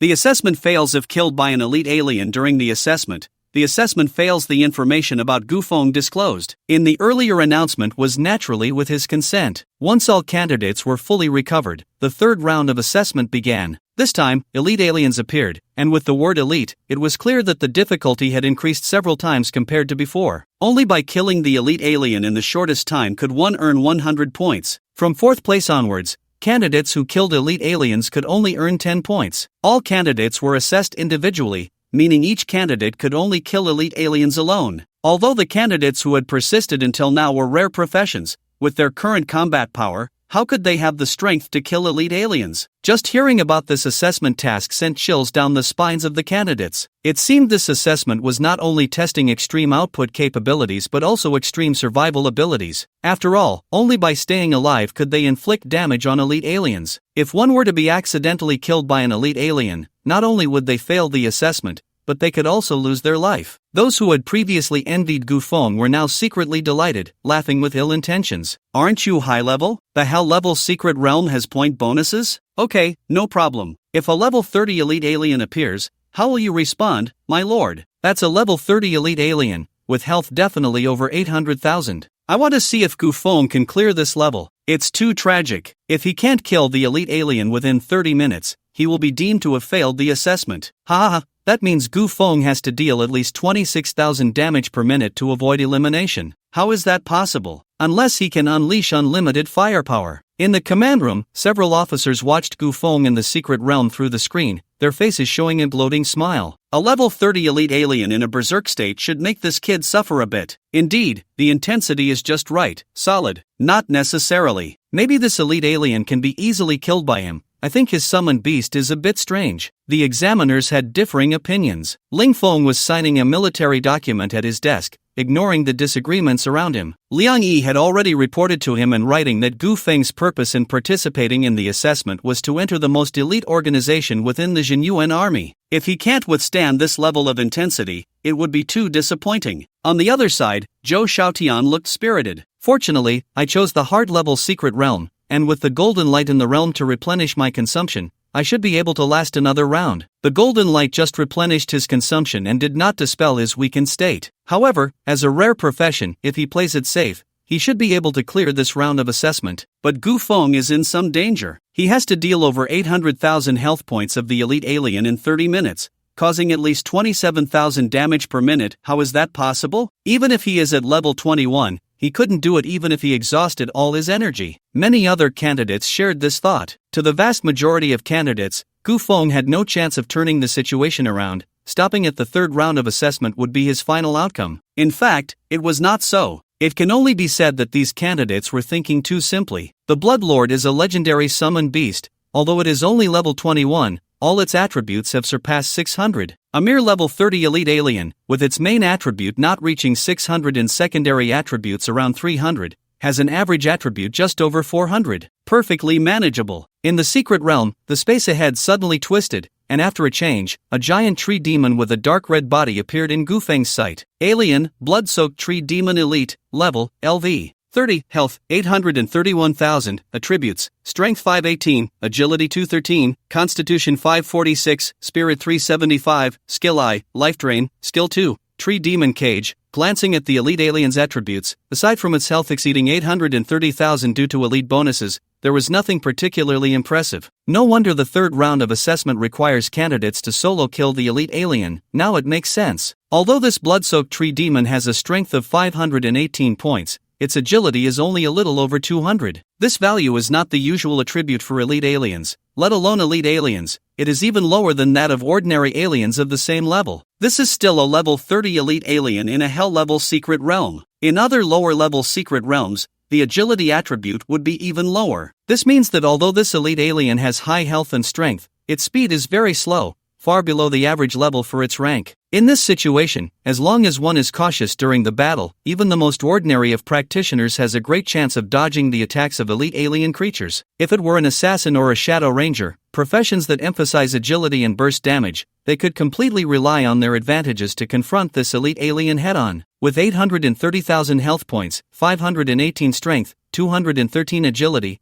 and a stipulated time of 30 minutes, finding a high attack, high defense, yet slow-moving elite alien to test the candidate's maximum output capability was indeed a painstaking effort by the Years.When army. Gu Feng nodded slightly. He had grasped the core points of the third round of the exam. Now, he just needed to clarify one thing: how to kill an elite alien with over 800,000 health points within 30 minutes. Gu Feng wore a calm expression. Wasn't it just a matter of having hands? At that moment, the blood-soaked tree swayed its massive body and approached. A dark red glow blossomed from its dense canopy, and suddenly, the grounded Gu Feng's feet erupted, with tree vines as thick as an adult's arm breaking through the soil, instantly forming a cage that trapped Gu Feng inside. Skill, tree cage. The blood-soaked tree successfully trapped Gu Feng with its skill, and it let out an excited roar, slowly moving its massive body forward. In the command room, it's over. Gu Feng was caught in the tree cage without realizing it. How could he make such a rookie mistake? This tree cage is incredibly tough. Even warriors of the same level can't break it. Once the tree catches up, he's definitely doomed. Alas, what a pity. Gu Feng was too complacent. He probably won the previous rounds too easily and got caught off guard by the blood-soaked tree.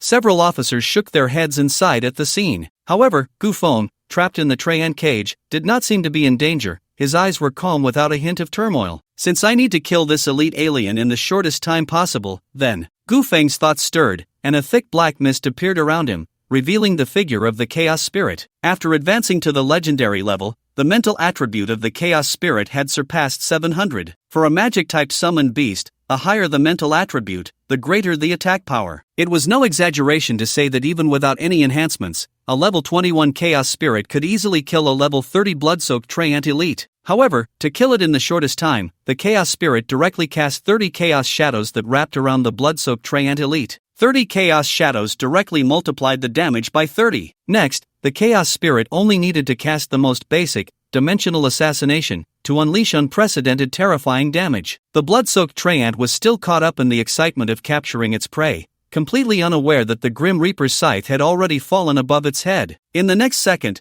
a pitch-black spatial rift suddenly appeared, like an incredibly deep blade, piercing through the thick trunk without any obstruction. At the same time, dense shadows enveloped the blood-soaked Treant's body, and an overwhelmingly powerful damage erupted, instantly emptying its health bar. The massive tree body suddenly froze, as if all vitality had been drained in an instant, crashing to the ground without any further movement. Dead? In the command room, several officers rubbed their eyes, almost thinking they had seen it wrong. Even Ling Feng, sitting in the position of the chief examiner, rarely showed a look of shock. One-shot kill? That's an elite alien with over 800,000 health points. How could it be one-shot killed? What kind of skill is this? How could it unleash such terrifying damage? One skill dealing over 800,000 damage. If I hadn't seen it with my own eyes, I wouldn't dare to believe it even if you killed me. A few officers exchanged glances, their expressions stiff, and it took them a moment to calm the shock within. They had originally thought that Gu Feng was trapped by the tree demon and in a perilous situation. Who would have expected that with a single skill, he could instantly kill the blood-soaked tree demon? That was a level 30 elite alien. For other practitioners of the same level,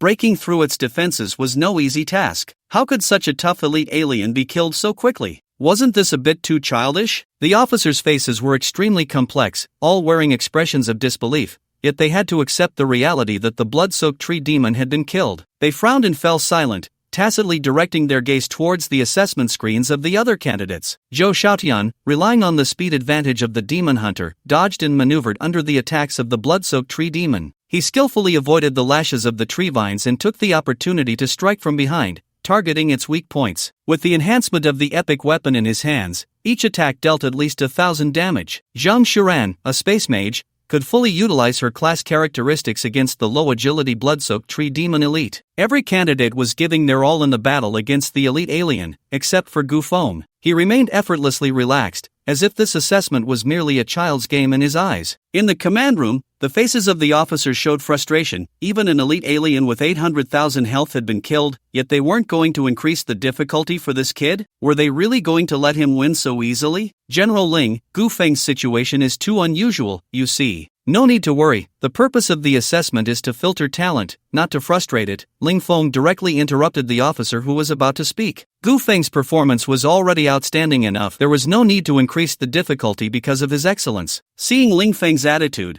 the other officers fell silent as well. Soon, the 30 minutes ended. Among the 10 candidates, some were killed, some voluntarily gave up, and 3 more were eliminated in this round. This round had 10 candidates, 7 qualified, 1. Gu Feng, points, 1915, 2. Zhang Shuran, points, 418, 8. Zhou Xiaotian, points, 63. Zhou Xiaotian was eliminated, not killed, nor did he voluntarily give up, but he failed to kill the elite alien within the allotted time. For him, in a weakened state, trying to kill a physically strong elite alien within half an hour was indeed too difficult. At this moment, everyone also noticed the information on the leaderboard, with Gu Feng still in first place, 1915 points, far ahead. At that moment, everyone was stunned. Damn, he's simply a freak. He can't even be killed by a level 30 elite alien? Wow, how awesome is he? Why doesn't he just fly to the sky? I give up. We're all practitioners, why is he so outstanding? Forget it, this kind of freak is not something I can compare to. The next assessment is the final one. As long as I can make it into the top 5, I can smoothly join the Years.When army. Whatever, he's strong, let him be strong. At most, he'll occupy one spot. My goal now is to break into the top 5. The gap was too great. No one wanted to make themselves uncomfortable by comparing with Gu Feng. The successful candidates adjusted their mindset, rolling up their sleeves, and rekindled their fighting spirit. Warning, the difficulty of the 4th round of assessment will continue to increase. To avoid a high casualty rate, candidates may choose to voluntarily give up. The prompt to withdraw appeared again. This time, no one chose to give up, as everyone knew that before the next round of assessments began, their stamina would be replenished. Sure enough, after confirming that no one had withdrawn, beams of golden light descended from the sky, replenishing everyone's energy once again. At the same time, a prompt appeared. Assessment Task 4. Counter-kill under the siege of 10 elite alien races. The one with the most counter-kills will earn the most points. Those who kill all 10 elite alien races will have their points doubled. First place points, 1,000, second place points, 600, third place points, 300, fourth place and beyond, 100 points. This round of assessment is limited to 120 minutes. Failure to kill an elite alien race within the specified time will result in assessment failure. Those killed by elite alien races during the assessment will also fail. After reading the rules, Gu Feng understood in his heart. The fourth round of assessment was also a test of extreme survival and extreme output. However, the increase in difficulty was no small matter. Under normal circumstances, attempting to counter-kill while being besieged by 10 elite alien races was absolutely a pipe dream. However, if it were replaced with a low-agility elite alien race like the blood-soaked tree demon, it would be a different story. As long as one could exploit this elite alien race's attribute weaknesses, there was still a lot of room for maneuver. 10 elite alien races? This might be manageable for others. Risking their lives might allow them to complete the assessment. But Gu Feng is in trouble. A level 30 elite alien race has over 800,000 health, and 10 of them have over 8 million health. How can that be killed in 2 hours? To kill over 8 million health in 2 hours, one would need to deal 70,000 damage per minute, which is simply impossible. Fortunately, I chose the hard level. I didn't expect that having a lower level could be a good thing. I'm sure Gu Feng will definitely fail the next round of assessment. Meanwhile, after seeing the rules for the fourth round of assessment, a hint of joy appeared on Zhang Shuren's pretty face. In her view, perhaps Gu Feng had just been lucky in the last round, managing to kill that blood-soaked tree demon elite by chance. But in this round, under the siege of 10 elite alien races, there would be no more luck. Gu Feng would either die or be eliminated. Either way, it would allow her to smoothly rise to first place. Therefore, this fourth round of assessment was her time to shine. The fourth round of assessment began. In the secret realm, the space in front of Gu Feng began to twist continuously. Soon, 10 blood-soaked tree demons emerged from the void, slowly moving forward while swinging their thick branches, coming to attack. This round of assessment mainly focused on the number of kills. If one could kill all 10 elite alien races, not only would they earn corresponding points, but they would also receive a points-doubling reward. To kill 10 elite alien races, one would need to deal over 8 million health damage? The Chaos Spirit indicated that it didn't need to be that complicated. Its new talent was just right for the occasion. Shadow Kill Arc. When the Chaos Spirit's skill directly kills a target, all targets entangled by the Chaos Shadow will receive equal damage. A series of Chaos Shadows quickly flew out, entangling the 9 elite blood-soaked tree demons in place. The remaining elite blood-soaked tree demon had not yet realized what was happening and let out a deep, prolonged roar, charging forward with its heavy body. The Chaos Spirit would not go easy on it. A series of Chaos Shadows wrapped around that elite blood-soaked tree demon, quickly pushing the damage multiplier to the maximum. Then, the Chaos Spirit activated its skill. Dimensional Assassination. In an instant, 30 times the damage erupted on that elite blood-soaked tree demon, completely depleting its health without any surprise. At the same time, the talent, Shadow Kill Arc, was triggered, and the other 9 elite blood-soaked tree demons entangled by the Chaos Shadows let out loud wails, their tree bodies shaking violently, and in the blink of an eye, they all died. Boom! The 10 massive tree bodies fell to the ground almost simultaneously, completely silent. In just a few breaths, all 10 blood-soaked tree spirit elites were dead, leaving the instructors in the command room dumbfounded. A summoned beast killed 10 elite aliens? How is that possible? The Chaos Primordial Spirit, is that his second summoned beast? That's terrifying. He's only just reached the second tier and is this strong? Is he defying the heavens? Gu Feng looked at the corpses of the 10 elite aliens inside, shaking his head. This is the assessment of the Years.When army? It was completely lacking in challenge. Gu Feng thought for a moment and recalled the Chaos Primordial Spirit into the summoned beast space to let it recover. Over 2 rounds of assessment, he had consumed a total of 69 Chaos Shadows,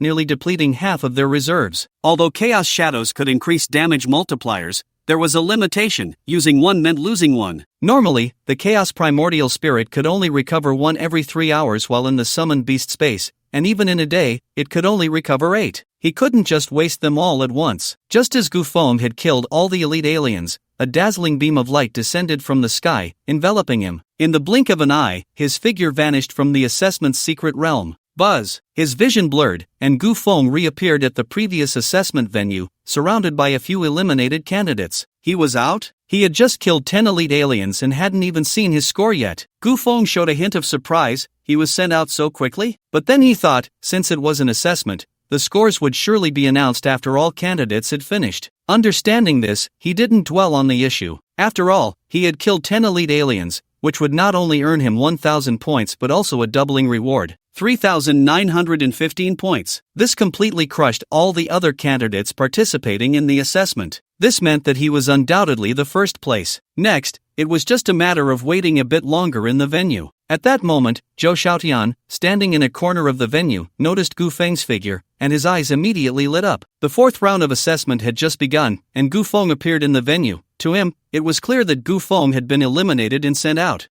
I thought this kid was something special, but he got eliminated right at the start of the fourth round. Compared to Gu Feng, he's simply far behind, Zhou Xiaotian thought, a look of disdain on his face. At first, after losing a life, Zhou Xiaotian was filled with deep fear towards the person who had killed him in an instant, not daring to entertain any thoughts of revenge. But now it was different. When he learned that Gu Feng was also in this assessment and saw Gu Feng's ranking far ahead on the leaderboard, he felt a surge of confidence. That was Gu Feng. With that level 21 combat power, he could sweep away all the candidates present. Zhou Xiaotian was certain that among all the candidates, only Gu Feng could help him take revenge. Although he had never met Gu Feng, since Gu Feng had already joined Wancheng, and the Zhou family was a well-known prominent family in Wancheng, he believed that this small favor would surely be something Gu Feng would be willing to help with. Moreover, he had already obtained Gu Feng's contact information through family connections, and all he had to do was wait for Gu Feng to come out of the assessment's secret realm to reach out to him. With this in mind, Zhou Xiaotian strode over with an air of arrogance. "Kid, do you remember me?" Zhou Xiaotian blocked Gu Feng's path and coldly shouted, "You wanted to kill me before, let me tell you. Today you're in trouble." Gu Feng slightly raised his gaze, recognized the person, then turned his head away, directly ignoring this clown. A surge of anger welled up in Zhou Xiaotian's eyes. The feeling of being ignored filled him with intense humiliation. "Don't think that if you don't speak, I'll let you off. Be smart and take out a legendary piece of equipment to apologize to me right now, or when my backer arrives, you'll die a very ugly death." Gu Feng's eyes shot out a cold glint. "Disappear from my sight immediately, this is your last chance." Zhou Xiaotian, instead of being afraid, became even more arrogant. "Kid, do you know who my backer is?" "I'm not afraid to tell you, my backer is of." Before he could finish, Gu Feng kicked out. Zhou Xiaotian's body flew horizontally, crashing against the wall with a bang, crumpling like a folding screen. Last time, when the Nightmare Ruler advanced from Epic to Legendary, Gu Feng received 100 attribute points, directly raising his average attributes to 655,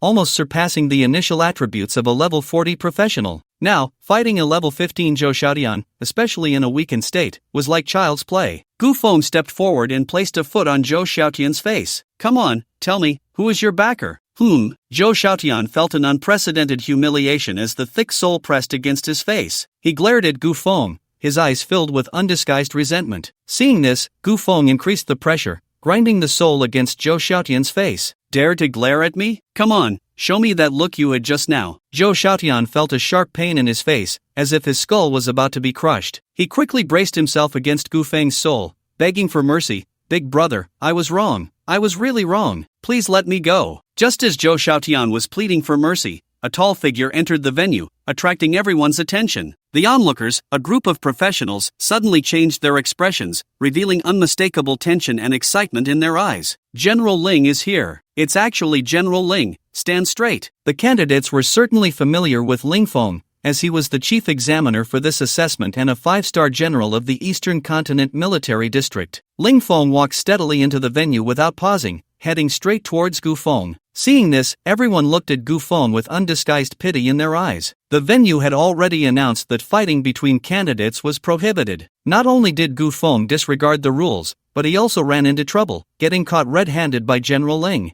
It seemed he was truly in for a rough time. Meanwhile, Zhou Xiaotian, who was under Gu Feng's foot, also saw Ling Feng's figure. His expression changed slightly, as if he had seen a savior, and he shouted without regard for his image. "General Ling, report. This candidate is openly violating the venue rules and attacking me in front of everyone. Please uphold justice for me." "Shut up." Gu Feng lightly stomped his foot, directly breaking a row of Zhou Xiaotian's teeth, causing him to cry out in pain, nearly fainting. Gu Feng's action shocked everyone around. What the hell? Has he gone mad? Not only did he get caught by General Ling, but he also dared to hit someone in front of him? Does he really think the 5-star general of the Years.When army is a pushover? The surrounding candidates wore expressions of schadenfreude, as if they could already see the miserable fate awaiting Gu Feng. Then, Ling Feng stood before Gu Feng with long strides, his stern facial features revealing a rare softness. "Let me introduce myself. I am the chief examiner for this assessment, Ling Feng." Ignoring the bloody Zhou Xiaotian, Ling Feng stepped forward, a faint smile on his serious face. "Gu Feng, congratulations, you have successfully passed the Years.When army assessment." "What? Gu Feng?" Zhou Xiaotian's voice was clear and calm, but to the ears of those around, it sounded like a thunderclap, shocking them all. A gaze fell upon Gu Feng, filled with disbelief. You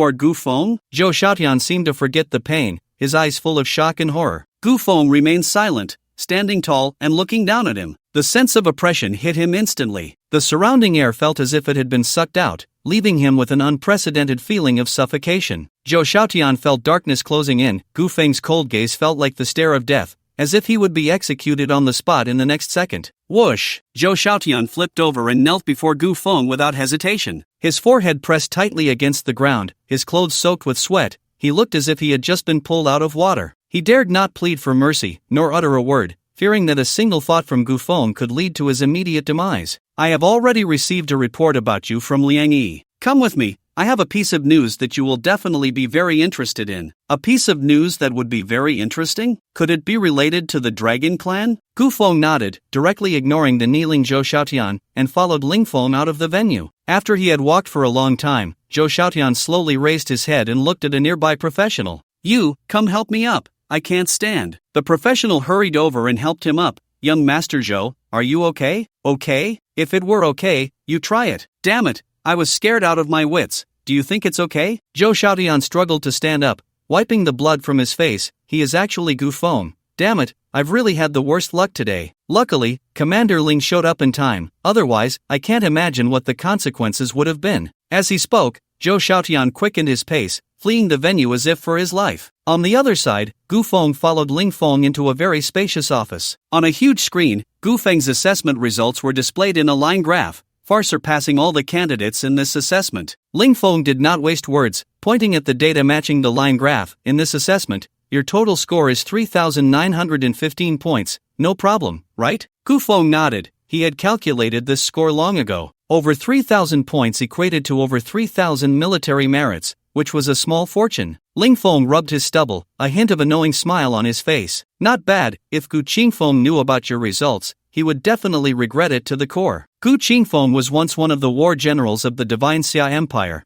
but he was from the northern region and had little interaction with the eastern continent. Although Ling Feng's status was not as high as Gu Qingfeng's, anyone who could become a 5-star general had their share of pride. If he were to cower at the mere mention of Gu Qingfeng, how could he establish himself in the Eastern Continent military district? The smile on his face faded, and Ling Feng said seriously, "The assessment you just participated in was a selection test set by the Years.When army for transferees. Once you pass, you can become a formal member of the Years.When army." "However, Liang Yi told me that your goal is not just to join the Years.When army." "That's right," Gu Feng nodded. "I know there is an elite secret organization within the Years.When army. To become elite, there are even more challenging assessments. However, in the assessment just now, you have already demonstrated your potential, so I have submitted an application to the military department to exempt you from the next stage of assessment." Gu Feng's eyes showed surprise. "So I am already?" "No, I haven't finished," Ling Feng continued. "Although the military department has exempted you from the next stage of assessment,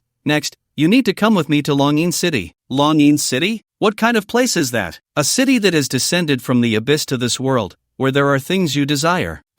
Gu Feng's pupils suddenly constricted, and then a look of wild joy appeared in his eyes. "Does that mean there are dragon clans in that place?" "That's right," Ling Feng nodded and said, "This time, if you can successfully contract a dragon in Longcheng, you will gain the qualification to join the elite organization of the Years.When army. Otherwise, you will have to start from the ordinary Years.When army." Gu Feng responded with an a glint of brilliance flashing in his eyes. "So, the assessment hasn't been exempted, but has changed form. If I understand correctly, the difficulty of contracting a dragon is higher than the original assessment, right? Longcheng is the invasion of the abyss into this world. Periodically, rifts in the abyss randomly open around the world, and alien races descend in this manner. 5 years ago, a city flew out from a rift in the abyss and landed within the territory of the Divine Summer Empire. This city is Longcheng. It is called Longcheng because it is located within the territory of the Dragon Clan in the Abyss world. If the Abyss is a closed spacetime, then Longcheng is the true Abyss. Within Longcheng reside a large number of different tiered alien races,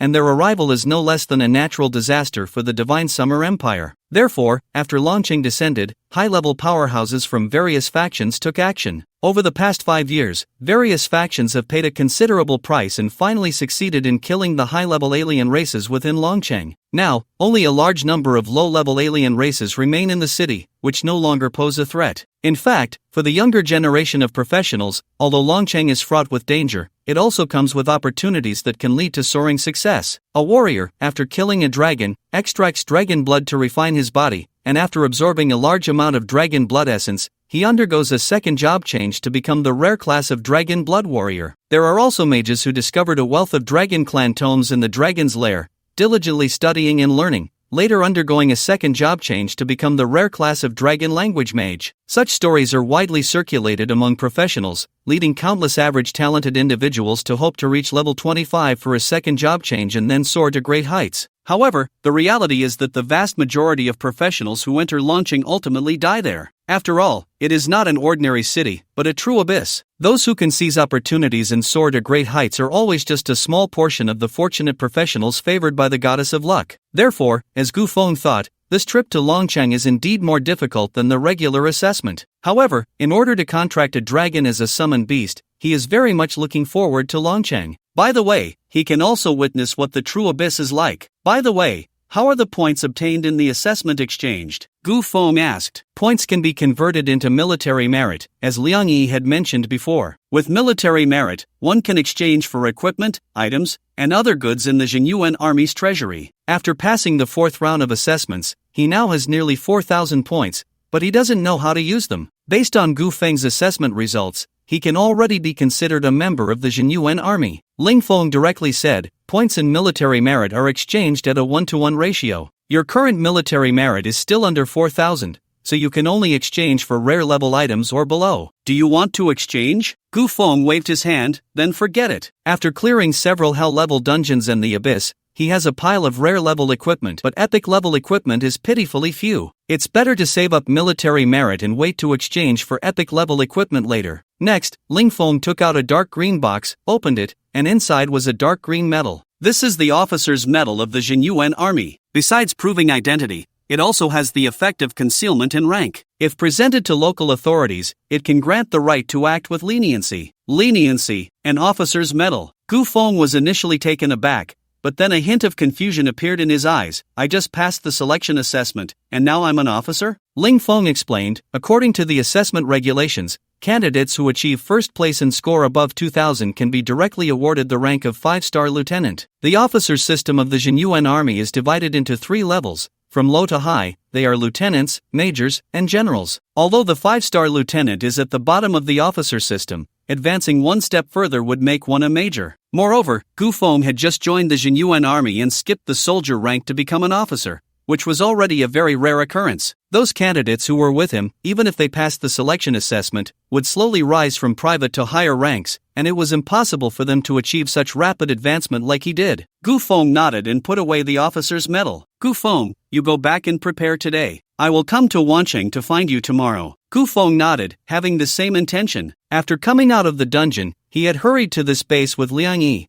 and he hadn't even opened the treasure chest from the dungeon yet. Wancheng City Hall, Lord's office. Liang Yi, I order you to immediately bring Gu Feng out, no matter what method you use. Gu Feng has already registered for the academy assessment, which means he is one of the academy's people. Who gave you the audacity to send him to the Years.When army? Su Lai, the lord of Lincheng, stood in front of Liang Yi, glaring with cold eyes and speaking without courtesy. Liang Yi was unfazed and smiled. Lord Su's news is indeed sharp, but rest assured, it won't be long before Gu Feng returns. Su Lai snorted coldly, his face filled with intense anger. Since Gu Feng achieved the Abyss achievement and benefited the practitioners of Wancheng by himself, his reputation in Lincheng had completely plummeted. The citizens of Lincheng relentlessly bombarded and cursed Su Lai on various media platforms, even listing the top 10 crimes that Su Lai could not deny. Negative news about him was erupting like a geyser, and it couldn't be suppressed. If things continued to develop like this, it would likely incite public outrage and lynching, and at that point, his political career would be over. This drove Su Lai into a frenzy. He had no choice but to personally come to Wancheng to find Gu Feng. However, as soon as he arrived in Wancheng, he learned that Liang Yi had sent Gu Feng to the Jinyuan army base, which represented something that needed no further explanation. If Gu Feng joined Wancheng, there would still be a chance to return to Lincheng. But if Gu Feng joined the Jinyuan army, then he would be completely finished. Su Lai suppressed the anger in his heart and said in a deep voice, "Liang Yi, you sent Gu Feng to the Jinyuan army without the academy's consent. Are you trying to provoke a conflict between the military and the academy? I tell you, I must take Gu Feng away within 10 minutes,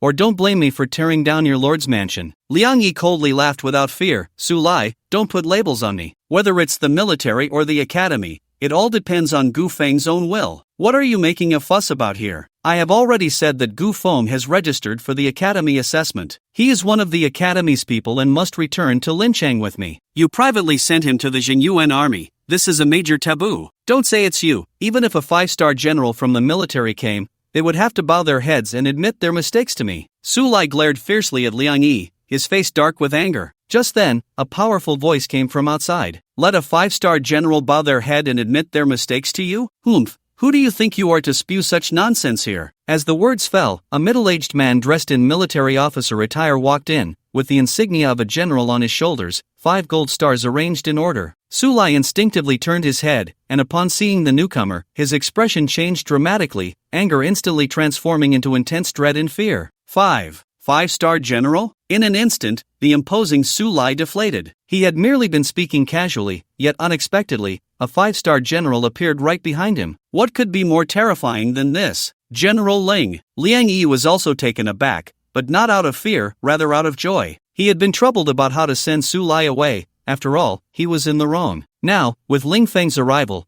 there was finally someone capable to handle the situation. "General Ling, I didn't expect your esteemed presence. Please come in." Liang Yi hurriedly stepped forward, bowing and scraping, a stark contrast to his usual high and mighty demeanor as the city lord. Ling Feng strode into the office, kicking Su Lai against the wall, then unceremoniously sat in the seat that symbolized the city lord. He was a 5-star general of the Jinyuan army and a core member of the military department. In a small city like Wancheng, even the city lord had to take orders from him. Moreover, Liang Yi was originally one of his men. At the door, Gu Feng also walked in, casually glancing at Su Lai. It was him? What was he doing in Wancheng? Ling Feng seemed to be in a good mood, not pursuing Su Lai's offense, instead waving at Liang Yi. "Liang Yi, you really recommended a good ceiling this time. Not bad, very good." Then he turned to Gu Feng and smiled. "Come, show it to City Lord Liang." Gu Feng understood and took out the officer's medal of the Jinyuan army from his personal space, placing it in front of Liang Yi. Seeing this scene, Su Lai, who had just gotten up from the ground, instinctively stood up and looked over. "The officer's medal, this is a 5-star lieutenant?" Liang Yi looked at the medal, his face filled with disbelief. Gu Feng had just participated in the assessment, and in the blink of an eye, he had become an officer? And a 5-star lieutenant at that. Could it be that Gu Feng scored over 2,000 points in the assessment? No way. That was too outrageous. Who would believe it? Liang Yi had also participated in the selection assessment of the Jinyuan army and knew very well how high the difficulty of scoring 2,000 points was. Over the years, he had never heard of any candidate scoring over 2,000 points in the Jinyuan army's assessment. Seeing Liang Yi's incredulous expression, Ling Feng laughed heartily. "Ha, Liang Yi, it's just a 5-star lieutenant medal. You have one too. Why do you look like you've seen a ghost?" Liang Yi took a deep breath, his gaze towards Gu Feng filled with admiration. "General Ling, I only received my 5-star lieutenant medal right before retiring,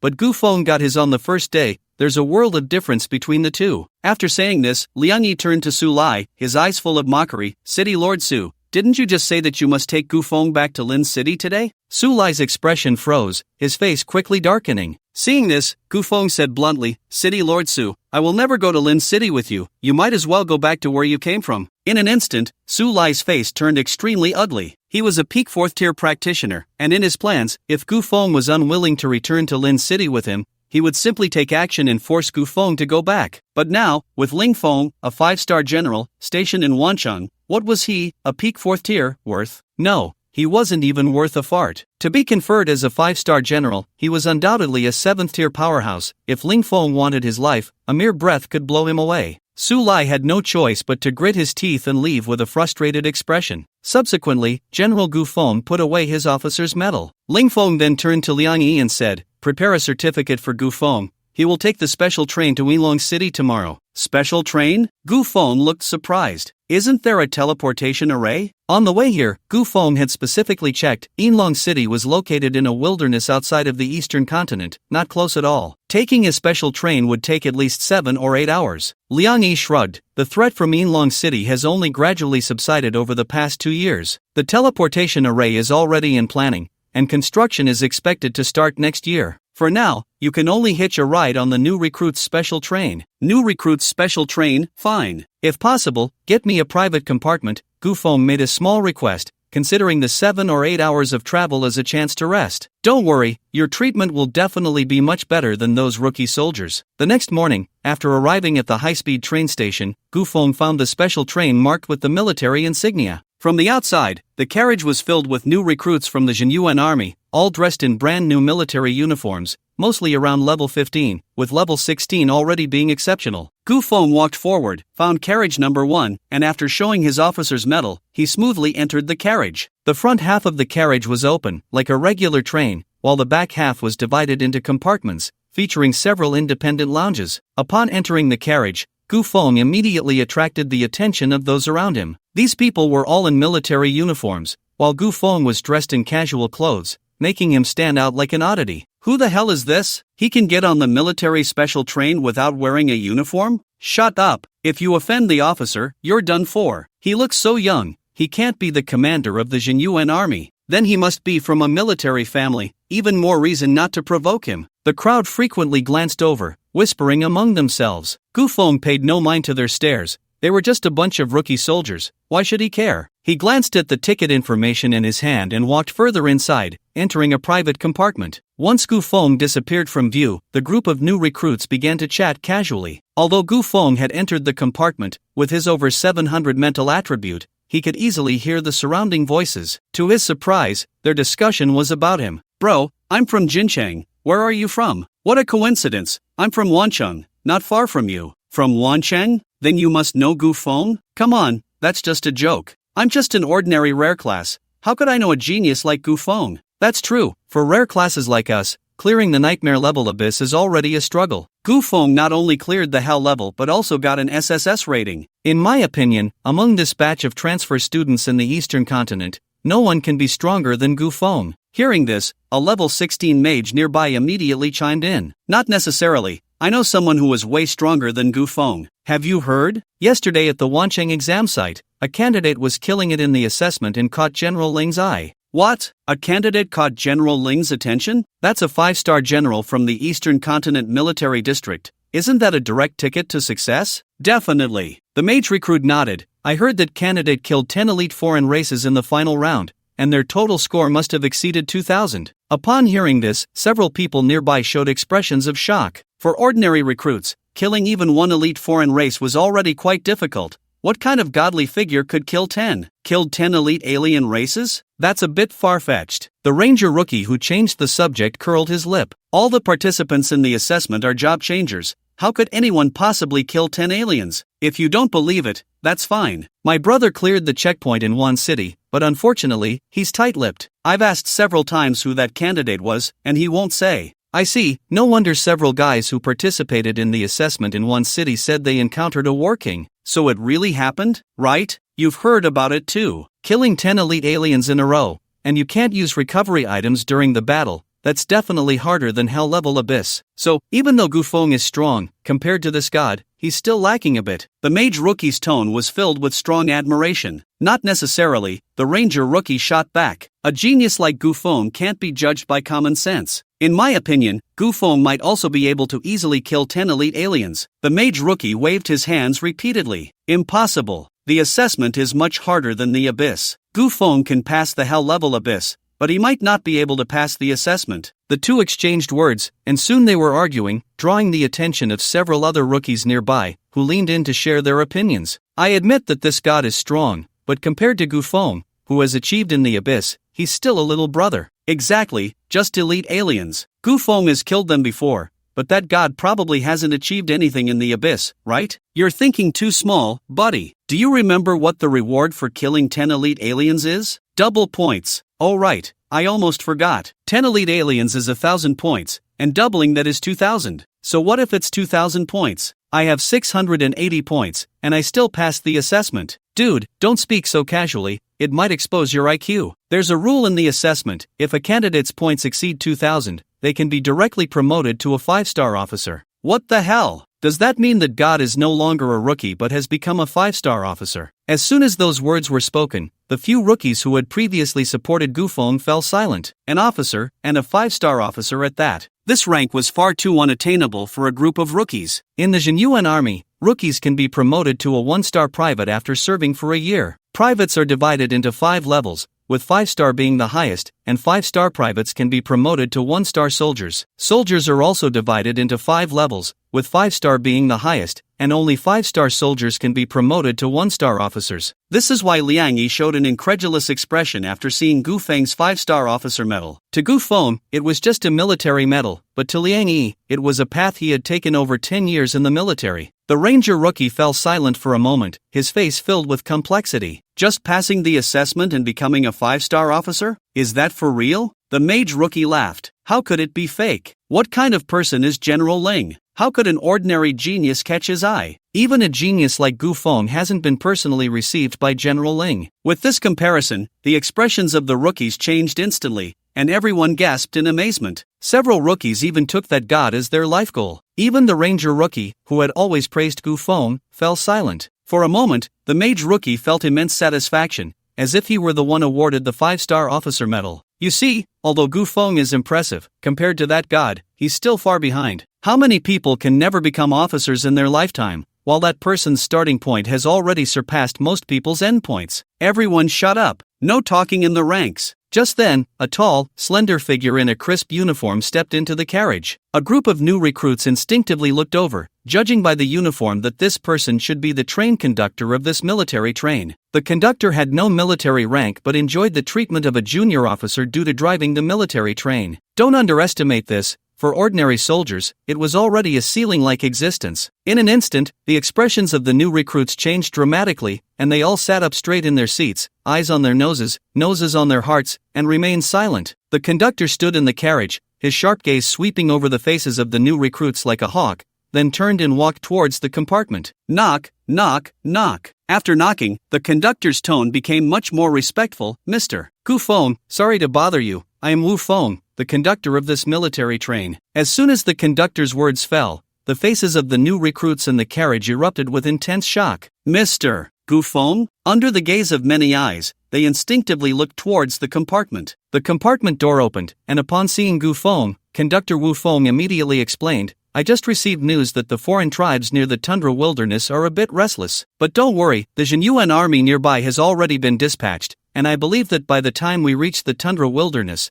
there shouldn't be any unexpected incidents. Alright, then thank you for your hard work, conductor. Gu Feng nodded. It's my duty. Lord Liang Yi has already instructed me that whatever you need, you can contact me at any time. Wu Feng didn't want to disturb Gu Feng too much, so after a few words, he left. Before exiting the carriage, he specifically instructed the group of new recruits to behave and not disturb Gu Feng's rest. For a moment, the new recruits who had just been discussing were now on edge, glancing at each other. The person in the compartment was actually Gu Feng? Did that mean he heard all their discussions? A few new recruits' faces stiffened. They had been the most dismissive of Gu Feng, never expecting the real person to be right next to them. The mage recruit who had just belittled Gu Feng was now drenched in cold sweat. Like sitting on pins and needles? Like having a thorn in their back? If there was a crack in the floor of the carriage, he would have wanted to crawl in right away. After waiting for a while, there was no movement from the compartment where Gu Feng was, and the mage recruit's expression gradually returned to normal. Perhaps out of curiosity, he leaned over to the ranger recruit beside him and lowered his voice. Dude, we're on a military train, how could Gu Feng be on board? I don't know. The ranger recruit shook his head, and at that moment, he suddenly asked, do you think it's possible that the great god from the Years.When army assessment is actually Gu Feng? Don't be ridiculous. If that great god were really Gu Feng, he would at least be wearing a military uniform, right? The mage recruit was slightly taken aback and nodded. Yeah, that's true. Gu Feng wasn't wearing a military uniform because he was just hitching a ride and wasn't going to the Years.When army base with this group of new recruits. After the conductor left, he closed the compartment door. It was unclear whether it was because of the conductor's earlier reprimand or because they realized the person inside the compartment was Gu Feng, but the new recruits outside no longer had the heated discussions they had just moments ago. Gu Feng was glad for the peace. After coming out of the spider cave, he first went to the Lord's mansion, then participated in the Years.When army assessment, and didn't even have time to open the dungeon treasure chest and record-breaking gift box. Now he finally had some time. You have opened a rare level dungeon treasure chest, obtained spider robe LV. 20 rare level, obtained teleportation scroll *1, obtained enhancement stone *15, obtained energy recovery potion *10, the spider robe. Not bad. Finally a piece of equipment for a magic class. Spider robe, quality, rare, level, LV. 20 occupation restriction, mage class attributes, health 3000, spirit 200 effect. Wearing the spider robe grants spider sense, 30% evasion rate good. For a mage, an evasion rate is a great asset. But for Gu Feng, it's still not good enough. Right now, he is wearing a level 10 priest set. Although its attributes are not as good as level 20 equipment, the set effect allows for a sacrifice that can exponentially enhance the attributes of summoned beasts. This is far more useful than just increasing attributes and having a 30% evasion rate. I need to think of a way to find a renowned blacksmith and see if I can upgrade the priest set to level 20 or higher. This priest set, although rare, dropped from the hell level dungeon of the temple ruins, and there are none available on the market. If it were listed on the professional trading platform, it would be priceless. However, Gu Feng is reluctant to sell it. After all, the set effect is too powerful. If he could find a blacksmith to upgrade the set, that would be ideal. I've heard that some master blacksmiths have high status and are usually hard to hire. Even if you can hire them, you need to make an appointment in advance. In that case, I can only ask Liang Yi. With that thought, Gu Feng sent a message to Liang Yi, asking him to help find a blacksmith who could upgrade the set. He then stored the useless spider robe in his personal space, planning to sell it later. You have opened a rare level record-breaking gift box acquired skill book LV. 20 rare level, a skill book, another skill book? Gu Feng's eyes lit up. The gift box is indeed a good thing, having already yielded several skill books. Skill book, forced submission level, 20 quality, rare effect, sign a master servant contract with alien creatures, making them your summoned beasts. Note, the lower the health of the alien creature, the lower the resistance, the higher the success rate of the contract just in time. This skill is incredibly timely. Gu Feng was overjoyed, unable to suppress a smile. He had been somewhat lacking in confidence about contracting dragon species. After all, dragons are inherently proud and view humans as mere insects. Expecting a dragon to submit to a human is indeed a daunting task. But now, with the skill, forced submission, things have suddenly become simpler. Dragons would rather die than submit to humans? Then he would beat them to death. The skill has stated that the lower the health of the alien creature, the lower the resistance, and the higher the success rate of the contract. Other practitioners contracting dragons, showcasing strength, displaying resources, persuading, deceiving, threatening, and bribing, expending tremendous effort may not even guarantee a contract with a dragon. Gu Feng contracting dragons, just beat them, as long as they aren't dead, he can definitely contract them. It's so straightforward and brutal. How can the summoner's skills be so powerful? Actually, it's not just that, it's mainly because Gu Feng is strong. For summoners, forced submission is an essential skill, almost all summoners have mastered it. However, before this, no summoner had dared to confront dragons head-on. Gu Feng is the first, although he hasn't made a move yet, he is already on the path to doing so. Next, Gu Feng claimed the 2 sets of practitioner experience from the completion rewards, each worth 100,000, totaling 200,000 experience. Level, LV. 21, 794129/801500, just over 7,000 experience left to reach level 22. After entering the second tier, leveling up is indeed slow, mainly because Gu Feng last entered a first-tier dungeon. The experience from a first-tier dungeon naturally cannot match that of a second-tier practitioner, so the slow leveling is understandable. However, the upcoming trip to Dragon City should match Gu Feng's level. After 5 years of continuous fighting, the most numerous beings in Yilong City are the second tier, although the presence of third tier or higher cannot be ruled out, but they are extremely rare. It can be said that Yilong City now can basically be regarded as a second-tier abyss, albeit with a higher difficulty. This is because the inside all possess dragon bloodlines. As Gu Feng opened the box, the military train slowly started, racing towards Yilong City. Once the train left the city, the omnipresent grey mist completely obscured the view, and the light inside the carriage dimmed, creating a much more oppressive atmosphere. However, the new recruits were not worried. After all, they were on a military train powered by high-grade source crystals, moving at great speed. Even elite at level 20 would not dare to stop the train, otherwise, the terrifying impact would instantly crush them to pieces. 4 hours later, the train entered the tundra wilderness, and some bumps occurred during the journey. Inside the carriage, a mage recruit looked out at the sky-blocking gray mist, revealing a worried expression. By the way, the train conductor just told Gu Feng that the in the tundra wilderness are a bit restless. There won't be any attacking the train, right? Although they were a rare profession and had passed the Years.When army's assessment, the recruits were still recruits, having not ventured into the wilderness much, naturally leading to some anxiety. Don't worry, we received news 2 hours ago that the near the railway have already been dispersed by the Years.When army. A slightly overweight middle-aged man walked over from another carriage, reassuring the mage recruit, then looked at everyone present and said, I am Su Hai, the conductor of this military train. Please rest assured, the train can reach speeds of over 1,000 kilometers per hour, and even Abyss would not dare to approach easily. Moreover, the train is also equipped with weapon systems, so even if appear, it won't. A sudden powerful inertia struck, catching everyone off guard. The conductor and the recruits in the carriage all leaned forward, the sharp screech of brakes ringing in their ears. Screech, the train came to an emergency stop, its speed plummeting. Fortunately, all the recruits in the carriage had successfully passed the assessment, with attributes and combat power above average, which prevented significant casualties. However, a few individuals who reacted slowly sustained minor injuries. For a moment, the carriage was filled with noise and chaos. The intense inertia caused Gu Feng to feel a strong discomfort. He stepped out of the compartment and saw the chaotic scene in the carriage, his brows furrowing immediately. Outside the train window, huge figures were faintly visible in the black mist, rapidly approaching. Suddenly, a cry of alarm rang out among the recruits. What are those? Tundra giants, rock-armored rhinos, swamp beasts. Wasn't it said that the Years.When army had already cleared them out? Why are so many suddenly appearing? A few recruits looked at the scene in the black mist,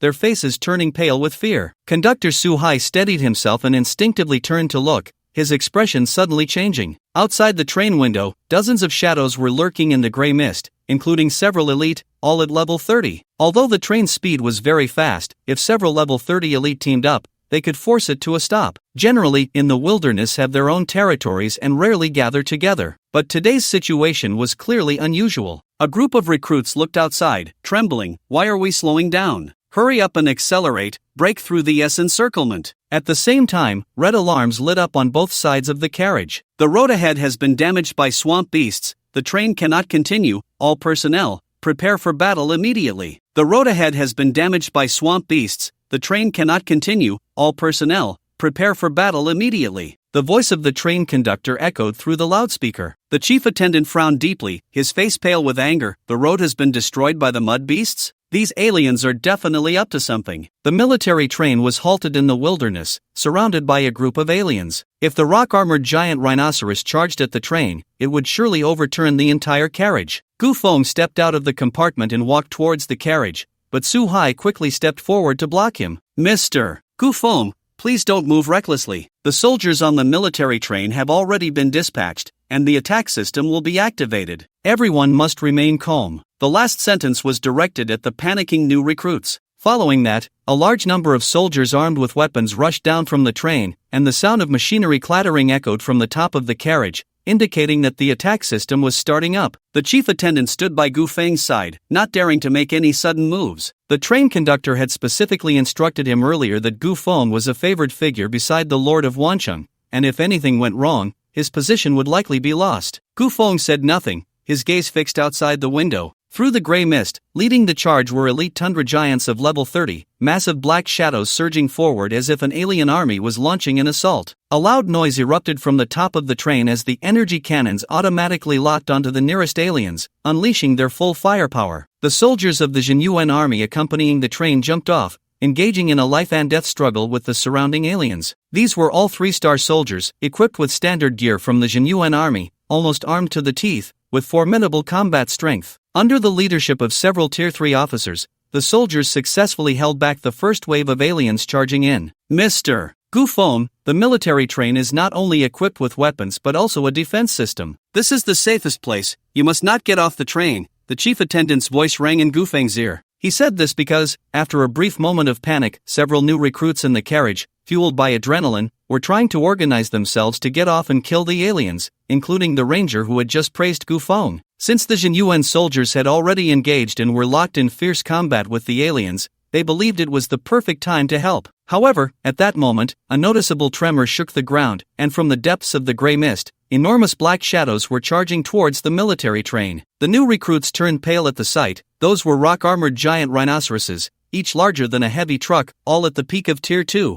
with the leader being a level 30 elite. How could they fight that? The highest level among them was only 16. Going up would be tantamount to seeking death. Seeing this, Gu Feng shook his head and walked directly towards the door. Su Hai's expression changed instantly, and he quickly blocked him again. Mr. Gu Feng, it's too dangerous outside. Getting off the train now is extremely unwise. In his view, although Gu Feng was called a genius and had gained much fame, he was still just a newly transitioned individual, at most Tier 2. How could he possibly withstand Tier 3 aliens? Moreover, there were several elites among those aliens. Gu Feng pointed outside. Chief Attendant, if you continue to block me, those rock-armored giant rhinoceroses will crash into the military train. The chief attendant turned to look and was immediately frightened pale. The Years.When soldiers were caught up in excitement, engaged in a fierce battle with the first wave of tundra giants. The military train was wide open, and upon the appearance of the rock-armored giant rhinoceroses, they charged in without hesitation. Do not underestimate these charges.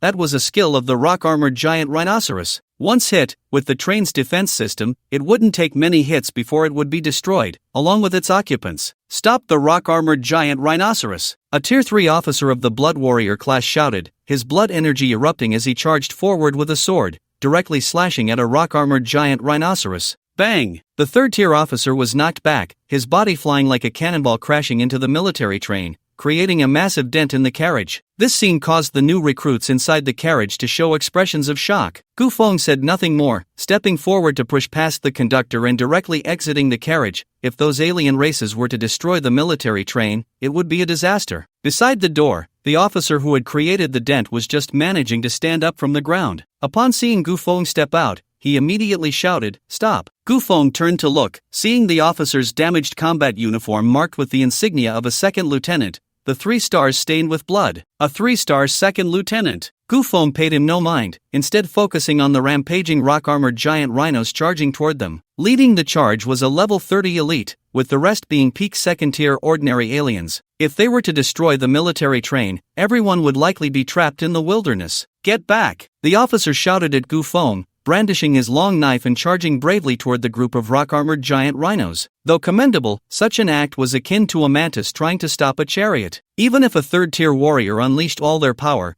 they could not withstand the charge of a rock-armored giant rhino. As a soldier, he had done his best. Even if he were to die under the charge of the aliens, he would protect the military train and the new recruits behind him. Just then, an unprecedented powerful aura suddenly surged from behind him. Before he could turn around, a fierce figure, no less formidable than the rock-armored giant rhinos, burst past him, the violent airflow forcefully pushing him aside. The Dark Hunter Dragon Tortoise shot out like a giant cannonball, crashing into the leading rock-armored giant rhino elite with a thunderous boom. A loud explosion echoed, and the surrounding gray mist surged like waves. Centered around the Dark Hunter Dragon Tortoise and the rock-armored giant rhino elite, a raging storm suddenly swept out. The level 30 rock-armored giant rhino elite let out a wail as its black horn was shattered by the Dark Hunter Dragon Tortoise's spiked shell, its oppressive body toppling heavily backward under the terrifying impact. Although the Dark Hunter Dragon Tortoise was of a lower level, after reaching level 21, its physique had already reached 408 points, and with the additional 500 points from the unyielding black shell,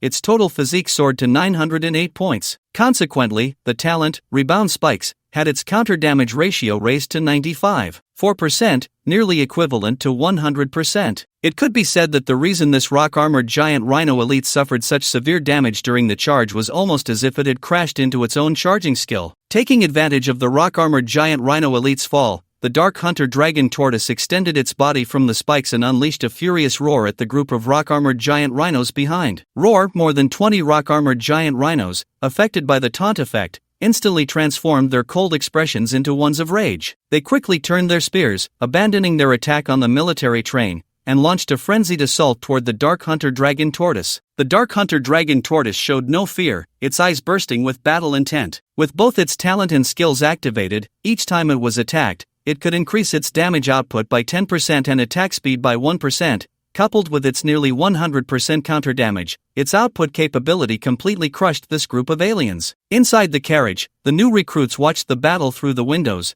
their faces displaying intense shock. Whose summoned beast is this? How is it so terrifying? Do we even need to guess? The answer is obvious. There are no summoners in the town of Abyss Military. The only summoner here is Gufeng. Suhai stood inside the carriage, listening to the discussions of the new recruits, his face bursting with uncontrollable shock. How is this possible? This is Gufeng? Although he had long known that Gufeng was a genius, he never expected that a student who had just changed jobs less than 10 days ago could possess such terrifying combat power. That was more than 20 third-tier alien creatures. Even the officers of the Years.When army were no match for him. With just one summoned beast, he could block all the aliens. This was simply outrageous. The ranger recruit who had previously praised Gufeng was beaming with excitement, boasting to those around him, "Look, Gufeng has blocked more than 20 third-tier aliens with just one summoned beast. His combat power must be the strongest in this batch. No rebuttals accepted." The mage recruit looked unconvinced but could only nod silently. At that moment, the officer beside the carriage also came to his senses, looking at Gufeng with a complex expression. "Is that your summoned beast? I have to say, it's very powerful. But right now, it's not your turn to fight. A genius like you shouldn't take risks. Only by surviving can you become a stronger professional. Go on, the military train is where you should be. Even if you want to fight, you should at least wait until we old soldiers are all dead." The officer's tone was filled with determination. Their mission was to ensure the safety of all new recruits as they reached the Years.When army base. If these aliens wanted to attack the new recruits, they would have to step over their corpses. "Indeed, your courage is commendable, but the situation is far from requiring you to sacrifice your life." As Gufeng spoke, he took out a medal from his personal space and put it on his chest in front of the officer. The officer was momentarily stunned, his expression stiffening, instinctively rubbing his eyes, thinking he must have seen it wrong. The new recruits in the carriage also saw the medal, their expressions frozen in shock, utterly astonished. The most shocked was the mage recruit who had always looked down on Gufeng. Gufeng ignored the astonishment in the other's eyes and calmly said to the officer, "Just leave this to me, go back to your position." A military officer's medal, and a 5-star lieutenant, the highest rank in the room, without exception. This meant that when Gufeng donned this medal, he took command of all the Years.When army present and gained the highest authority in this battle. "Yes, sir." After a brief moment of shock, the officer suddenly realized, saluting Gufeng with a standard military salute. No explanation was needed. A 5-star lieutenant was not just a rank, it was a symbol of combat power within the Years.When army. Being able to obtain this medal already proved that Gufeng's combat power far exceeded that of all the Years.When army present. Gufeng turned to the new recruits in the carriage and said, "You stay in the carriage, I'll deal with those aliens." With that, he stepped forward, walking into the thin gray mist. Inside the carriage, the conductor Suhai looked as if he had been petrified, his face blank. The new recruits exchanged glances, each wearing an expression of disbelief. Especially the mage recruit who had previously praised the great candidate in the assessment, looking dazed, as if his worldview had been overturned. A 5-star lieutenant medal holder so young, there was only one person in the entire Eastern Continent military district who fit that description. That was the great candidate who had single-handedly killed 10 elite aliens in the Years.When army assessment yesterday. Unexpectedly, Gufeng was that great candidate. The expressions of the new recruits were complex, their faces a mix of emotions. They had just argued for a long time about who was superior between Gufeng and that great candidate,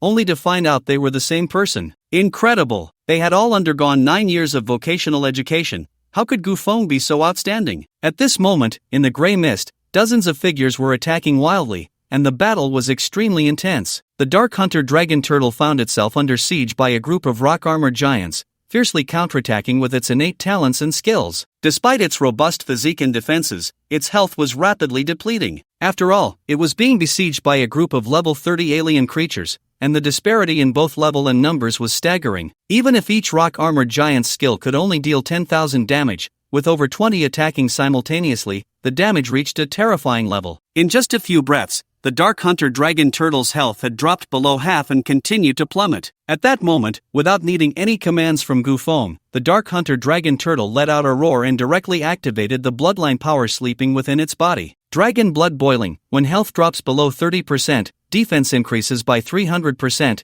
and health recovery speed increases by 300%. The dragon blood power hidden within the Dark Hunter Dragon Turtle erupted violently. Its body suddenly swelled, dense and hard dragon scales sprouting all over, its spiked armor becoming even tougher and sharper, and its health began to visibly recover. Roar! The Dark Hunter Dragon Turtle roared, its cry seemingly mixed with a hint of dragon's chant, shaking the very soul. After enduring so many attacks, its attack speed and damage had accumulated to an extremely terrifying level. It fixed its gaze on the rock-armored giant elite before it, suddenly swinging its forelimbs, claws glinting like cold light, striking down like the scythe of death. Slash! The two claws crossed, instantly severing the neck of the rock-armored giant elite. A head with a broken horn rolled to the ground, and the massive body fell heavily beside it. Kill rock-armored giant elite LV. 30, experience 39,200. With the rock-armored giant elite slain, the surrounding 20 or so alien creatures showed no signs of fear. Instead, they launched an even fiercer assault. The Dark Hunter Dragon Turtle, undaunted, after activating the dragon blood hidden within, could easily take on these third-tier aliens without losing ground. With the high damage and attack speed bonuses, the heavy body of the rock-armored giant felt as fragile as paper, being shredded by the dragon turtle's claws, one after another collapsing to the ground. It seems the Jinyuan army over there can't hold on any longer. Gu Feng's gaze pierced through the black mist, seeing that a dozen tundra giants had completely surrounded a squad of Jinyuan soldiers. Initially, both sides had engaged in fierce combat, with several officers coordinating to not only kill a tundra giant elite but also take down 3 tundra giants. However, this was the tundra wilderness, the home ground of the tundra giants, and as more and more tundra giants joined the battlefield, the Jinyuan army gradually fell into a disadvantage. If this continued, once all these soldiers were wiped out, the next target would be the military formation. Without hesitation, Gu Feng summoned the Chaos Primordial Spirit. A shadow-like black mist flickered in the gray fog, and in the blink of an eye, it appeared among the tundra giants. Surrounded by the aliens, the Chaos Primordial Spirit showed no hesitation and directly unleashed a group attack skill. Return to the Void Ultimate, a dark golden light radiated from the Chaos Primordial Spirit, forming a vortex-like chaotic domain that encompassed the surrounding tundra giants and Jinyuan army alike. Within the domain, dark golden shadowy tentacles extended, dragging aliens outside the skill range toward the center of the vortex. At the same time, the powerful chaotic force erupted within the domain, dealing high continuous damage to all targets inside. Although the Jinyuan army was also within the skill range, they were not regarded as attack targets by the Chaos Primordial Spirit, and thus would not suffer damage from the skill. The giant of the tundra was entangled in dark golden chaotic power, being dragged toward the center of the vortex. The pressure on the soldiers of the Jinyuan army suddenly lessened, and they looked incredulously at the figure shrouded in black mist in midair. Summoned Beast, Chaos Primordial Spirit Level, LV. 21. Although the officer's medal had a shielding function, in order to prevent friendly fire, Gu Feng still released the name and level of the summoned beast. This is a summoned beast? Where did the summoner come from? Could it be from this batch of new recruits? So powerful, a single summoned beast has actually restrained more than 10 tundra giants. What are you all standing there for? Hurry up and kill them. The officer from earlier immediately thought of Gu Feng and quickly commanded the Jinyuan soldiers to counterattack. Just then, the gray mist around them surged violently, and a massive figure suddenly charged into the battlefield. Another elite tundra giant. Compared to the surrounding alien races,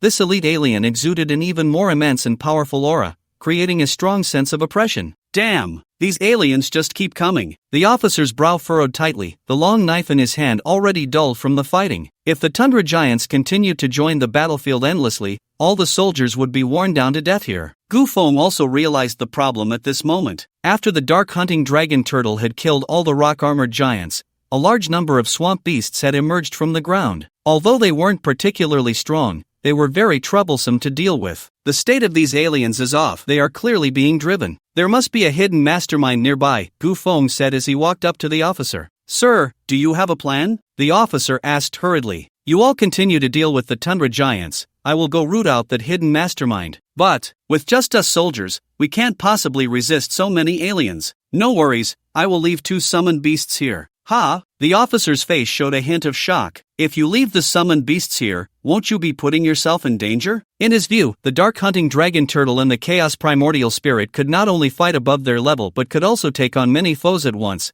They should be Gu Feng's most powerful summoned beasts. This was the wilderness. A summoner daring to venture deep into it without their summoned beasts was absolutely risking their life. No worries, just hold the line, Gu Feng said with strong confidence in his tone. Seeing this, the officer did not ask further, leaping up and swinging his knife at a tundra giant ahead. The higher-ups had given their orders, so he just needed to obey. Gu Feng took a step forward, his gaze directed toward the direction the aliens had come from. Blood Lord, find that hidden mastermind. In the next second, a tall figure cloaked in black robes appeared beside him. The Blood Lord let out a roar into the depths of the gray mist, the sound waves dense and sharp, ripples faintly visible spreading out in the mist. Moments later, those crimson eyes focused on a certain direction deep within the gray mist, seemingly locking onto a presence. Found it? Let's go, lead the way. Although the gray mist of the wilderness obscured vision, for the Blood Lord, even with its eyes closed, it could clearly sense everything happening around it. This was not a skill, but a talent, bloodline instinct. I remember that summoners have a skill that allows them to gain mental feedback from their summoned beasts. If I learned that skill, I could use the Blood Lord's mental detection to gain vision in the gray mist. If I get the chance, I need to learn that skill for mental sharing as soon as possible. Gu Feng followed the Blood Lord quietly through the gray mist and soon discovered a strange figure within it. However, just as Gu Feng noticed this figure, it seemed to sense his presence and immediately turned to run. Want to run? It's too late. There was no hint of urgency in Gu Feng's tone. At the same time, the Blood Clan Lord vanished from his original spot as if teleporting. The strange figure didn't look back, he turned and ran, but after just a few steps, he suddenly stopped. Ahead, amidst the gray mist, a cold and stern shadow appeared abruptly, two crimson eyes radiating an eerie glow, an invisible pressure causing a look of horror to cross his face.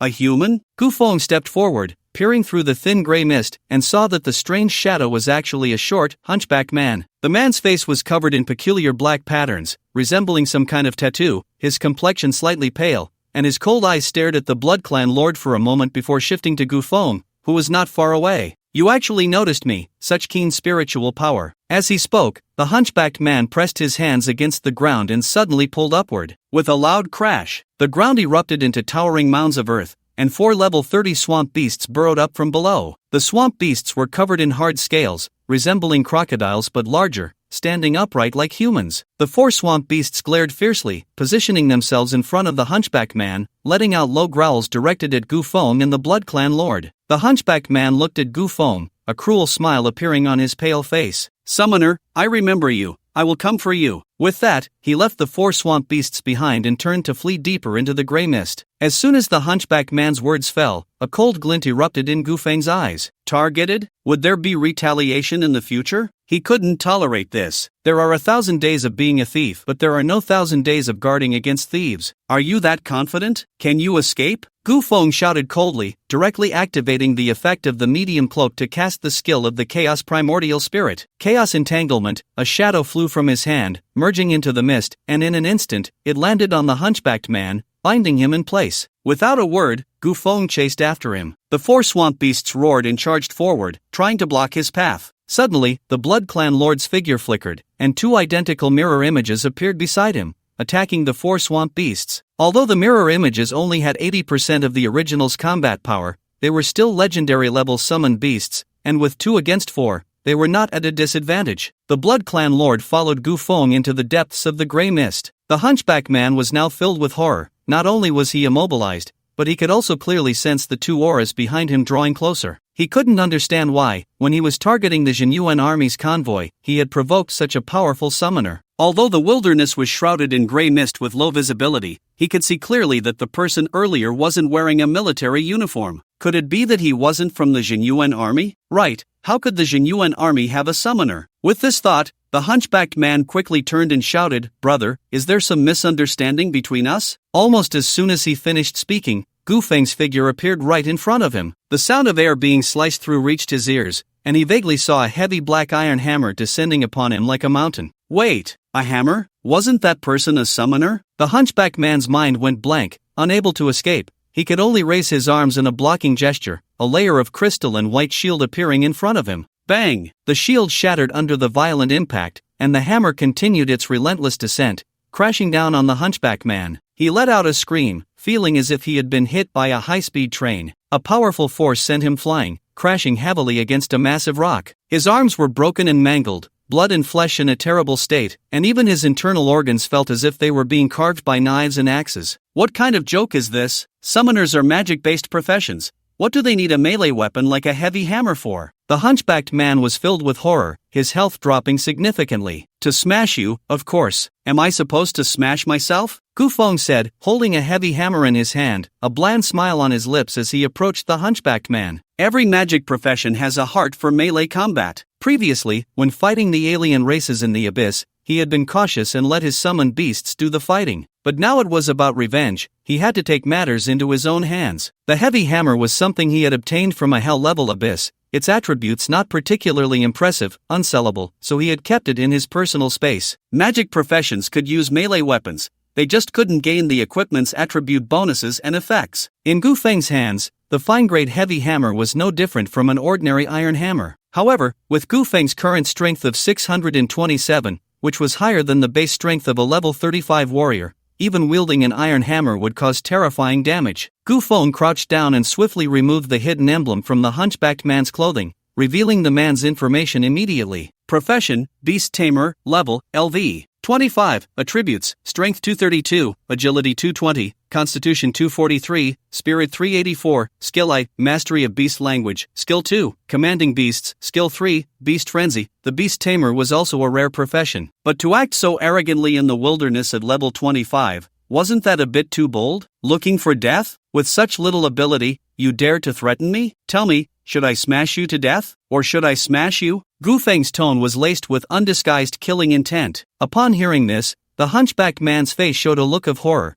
feeling that this person before him was a madman. Which magic profession uses a heavy hammer as a weapon? Was he really going to die at the hands of this lunatic? Suddenly, the surrounding gray mist surged, and a low, hoarse voice came from all directions. Little brother, where does such a strong killing intent come from at such a young age? Let this beast tamer go, and consider it a favor to our Abyss Temple. How about it? Abyss Temple? Gufeng had never heard of it. However, he looked at the hunchbacked man, a strange smile appearing on his face. So you're from the Abyss Temple, you should have said so earlier. Seeing this scene, the hunchbacked man's eyes sparkled with a glimmer of hope. Brother, there must be some misunderstanding between us. Then, the heavy hammer came crashing down, and the hunchbacked man felt darkness envelop him as his head was smashed to a pulp. Gufeng shook the red and white blood off the heavy hammer, his eyes scanning the empty gray mist, a light, indifferent smile on his face. Sorry, I haven't heard of any Abyss Temple. I accidentally trembled and broke your face. You should choose to forgive me, right? You brat! You're looking for death. The low, hoarse voice was filled with anger. Why don't you come out and kill me? Gufeng said, unafraid. However, after waiting for a while, there was no movement in the gray mist, not even a shadow, let alone a skill fluctuation. A hint of surprise flashed in Gufeng's eyes. Logically,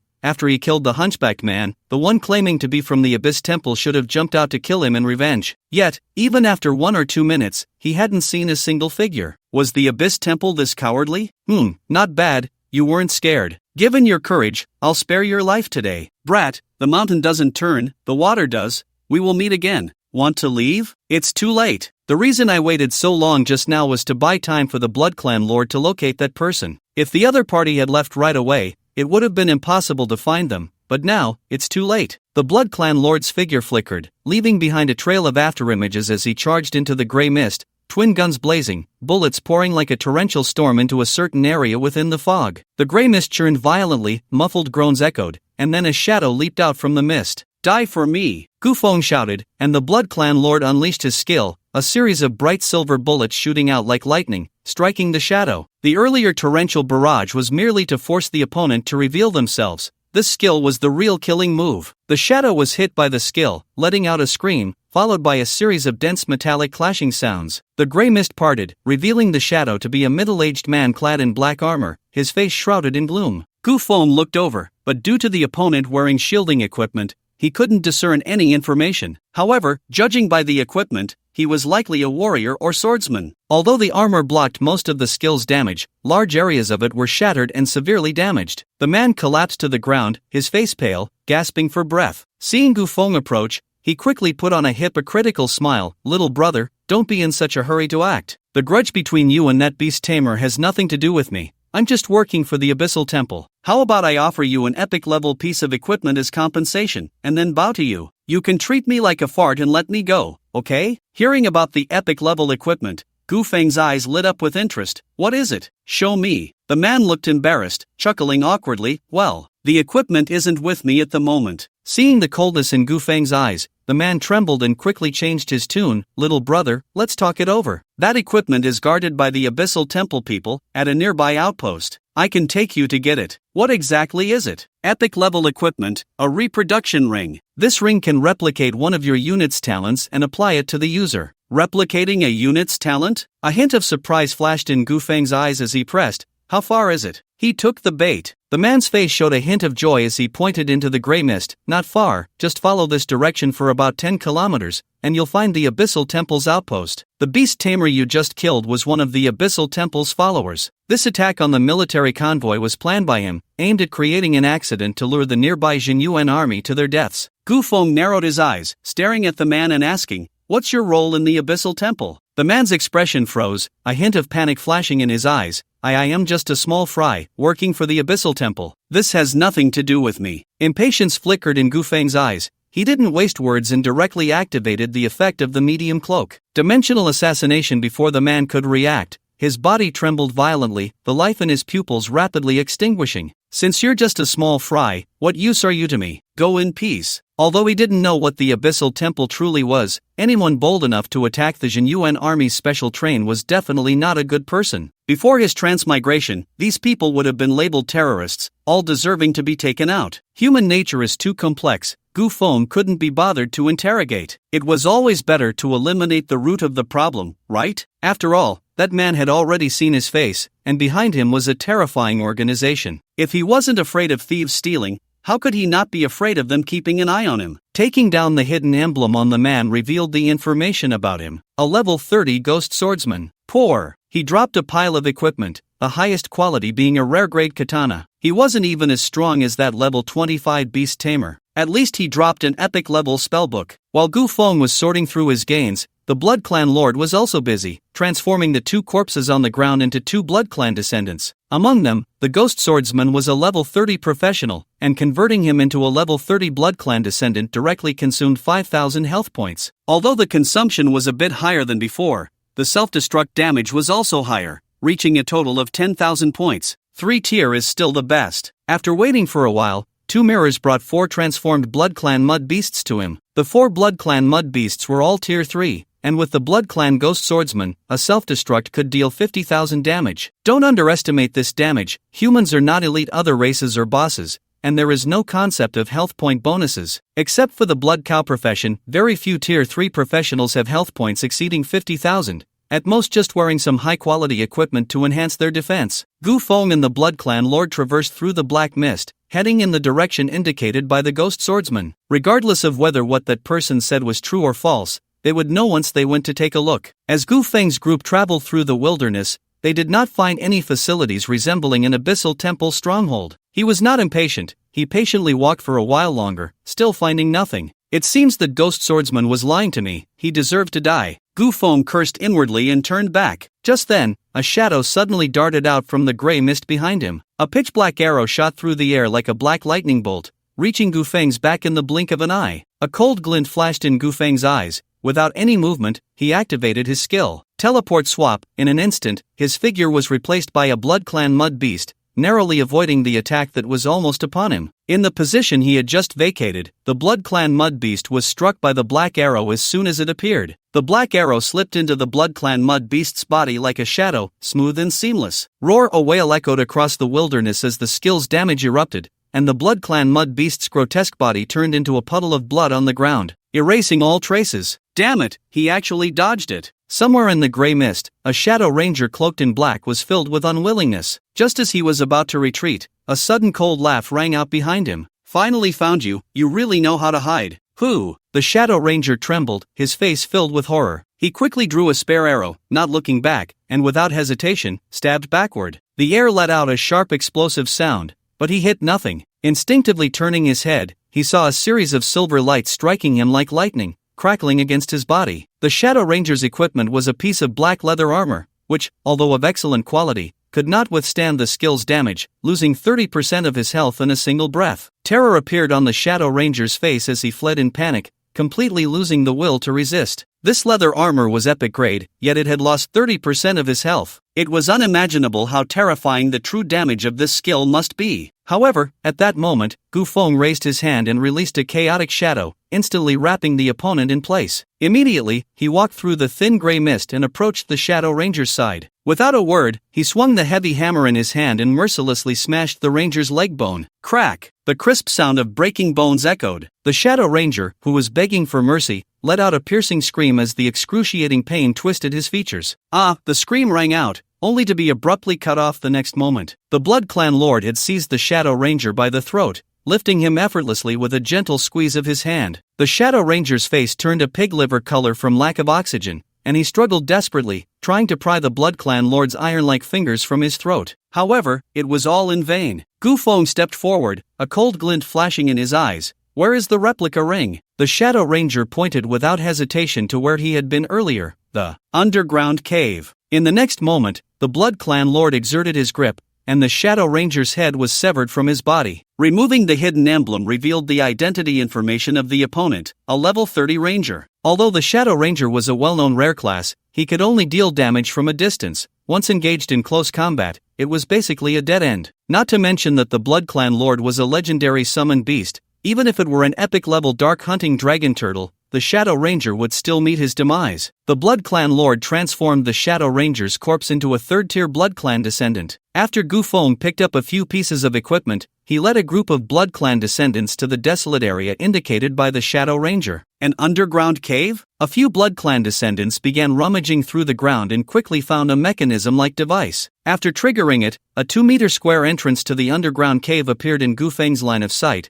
shrouded in darkness, making it impossible to see what lay inside. Gu Feng instinctively stepped closer, but before he could approach, a foul, pungent odor wafted out from the cave entrance. Given this situation, Gu Feng was unwilling to get any closer. Not only did he smell the stench, but he also faintly heard a low growl like distant thunder emanating from the darkness. Damn it, that Shadow Ranger must be setting him up. The Abyssal Temple, not a single good thing, all should die. Just as he was about to turn away, faint sounds came from deep within the cave, and after a few breaths, the sounds vanished. Then, a deafening roar erupted, like some beast letting out a battle cry. A massive shadow sprang out from the cave entrance, moving with astonishing speed, making it impossible to discern its form. Gu Feng immediately commanded the Blood Clan Lord to attack, and bullets carved a steel torrent through the gray mist, shooting towards the shadow. However, the shadow suddenly burst forth, its speed increasing dramatically, effortlessly dodging all the bullets with a series of leaps. It then leaped onto a rock over 3 meters high, the thin gray mist swirling around it, revealing its form. A humanoid wolf. What the hell? It looked like a werewolf. This werewolf stood over 2 meters tall, its thick black fur covering its entire body, broad shoulders and a muscular back,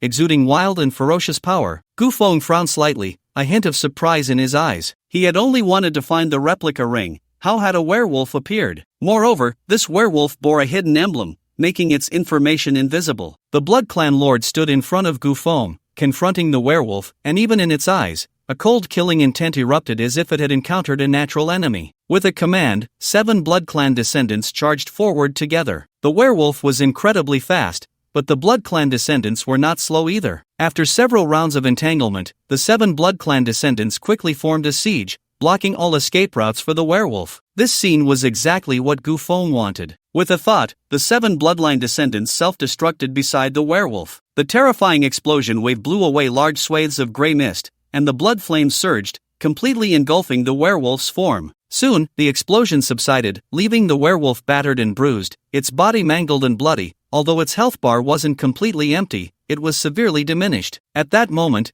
disbelief and fear flickered in the werewolf's deep blue eyes. Don't kill me. It opened its mouth, revealing sharp teeth, yet an incredibly clear human voice emerged. Gu Feng's eyes were cold, devoid of any pity. Just as the werewolf began to plead for mercy, the Bloodline Lord radiated a crimson light, and a powerful energy storm erupted from its body, instantly sweeping toward the werewolf. Crimson Feast boom! The skill's damage exploded, and the werewolf's towering body was torn apart, blood gushing from every part. In the blink of an eye, its health bar was emptied, and there was no need to assess the second stage of damage. The massive body fell heavily to the ground, dead. The combined damage from the 7 bloodline descendants' self-destruction and the first stage of Crimson Feast was undoubtedly around 150,000. How could a werewolf suddenly appear? Just as Gu Feng was puzzled, the werewolf's corpse on the ground suddenly changed. Its tall body quickly shrank, and its pitch-black skin faded rapidly, transforming in an instant into the corpse of a human man before Gu Feng's eyes. At the same time, a flash of light shone, and several pieces of equipment and items burst forth. It's actually a human? Gu Feng's eyes widened in strong surprise. A shape-shifting class? Could this person be a druid? Curiosity sparked in Gu Feng's eyes as he looked at the corpse. Once a class dies, the items and equipment lose their energy supply and become ineffective. The information about the corpse revealed that it was neither a druid nor a monster hunter or any class capable of transformation. It was a level 25 monk, utterly unremarkable. A shape-shifting monk? I've never heard of that. Confusion crossed Gu Feng's face. Instinctively, he glanced at the ground, and his expression froze. Among the several pieces of equipment that had dropped, one was emitting a golden glow. Gold! That was a symbol of epic quality. No way? A sudden joy erupted on Gu Feng's face. Could it be that the ghost swordsman hadn't lied to him? He looked closely. Reproduction ring quality, epic level, LV. 20 class restriction, none attribute, spirit 600 effect, reproduces a talent of a friendly unit and applies it to the user current talent, Night Wolf bloodline, rare. Note, each talent change requires a 24-hour cooldown. Heaven truly helps me. Gu Feng exclaimed in ecstasy,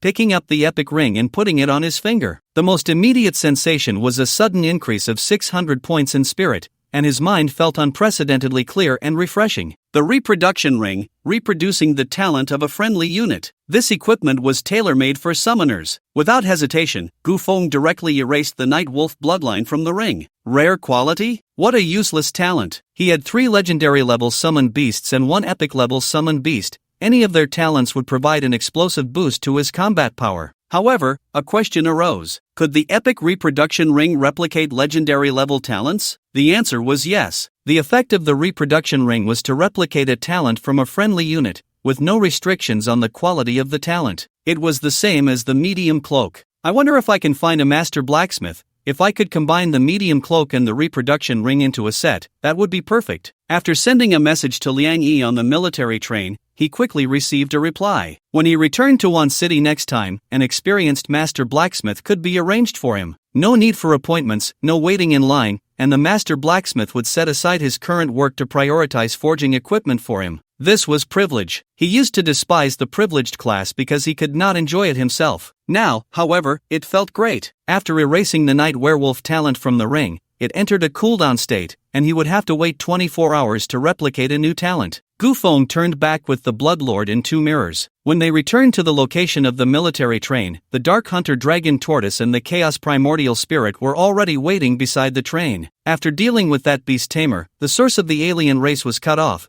and the remaining aliens had lost their frenzy state, significantly reducing their combat power. The 2 summoned beasts did not exert much effort and easily killed those aliens, quickly bringing the battle to a close without causing significant casualties. The soldiers were resting outside the military train, and several priest-class soldiers were treating the injured. The earlier 3-star lieutenant stood beside the train, anxiously waiting. When he saw Gu Feng's figure emerge from the gray mist, his expression brightened, and he hurriedly stepped forward to salute. "Sir, have you killed that mastermind behind the scenes?" "Yes." Gu Feng nodded, putting away the officer's medal on his chest. There were 3 in total, claiming to be from the Abyssal Temple. Abyssal Temple? The officer's expression changed slightly, and his brows furrowed. "It seems you know about this force? Tell me more." "Yes," the officer replied. "Generally speaking, the people from the Abyssal Temple are almost all madmen. They revere the Abyss, believing its emergence is a miracle, and even worship the Abyssal aliens as deities. What's most detestable is that the Abyssal Temple has secretly developed many professionals as followers,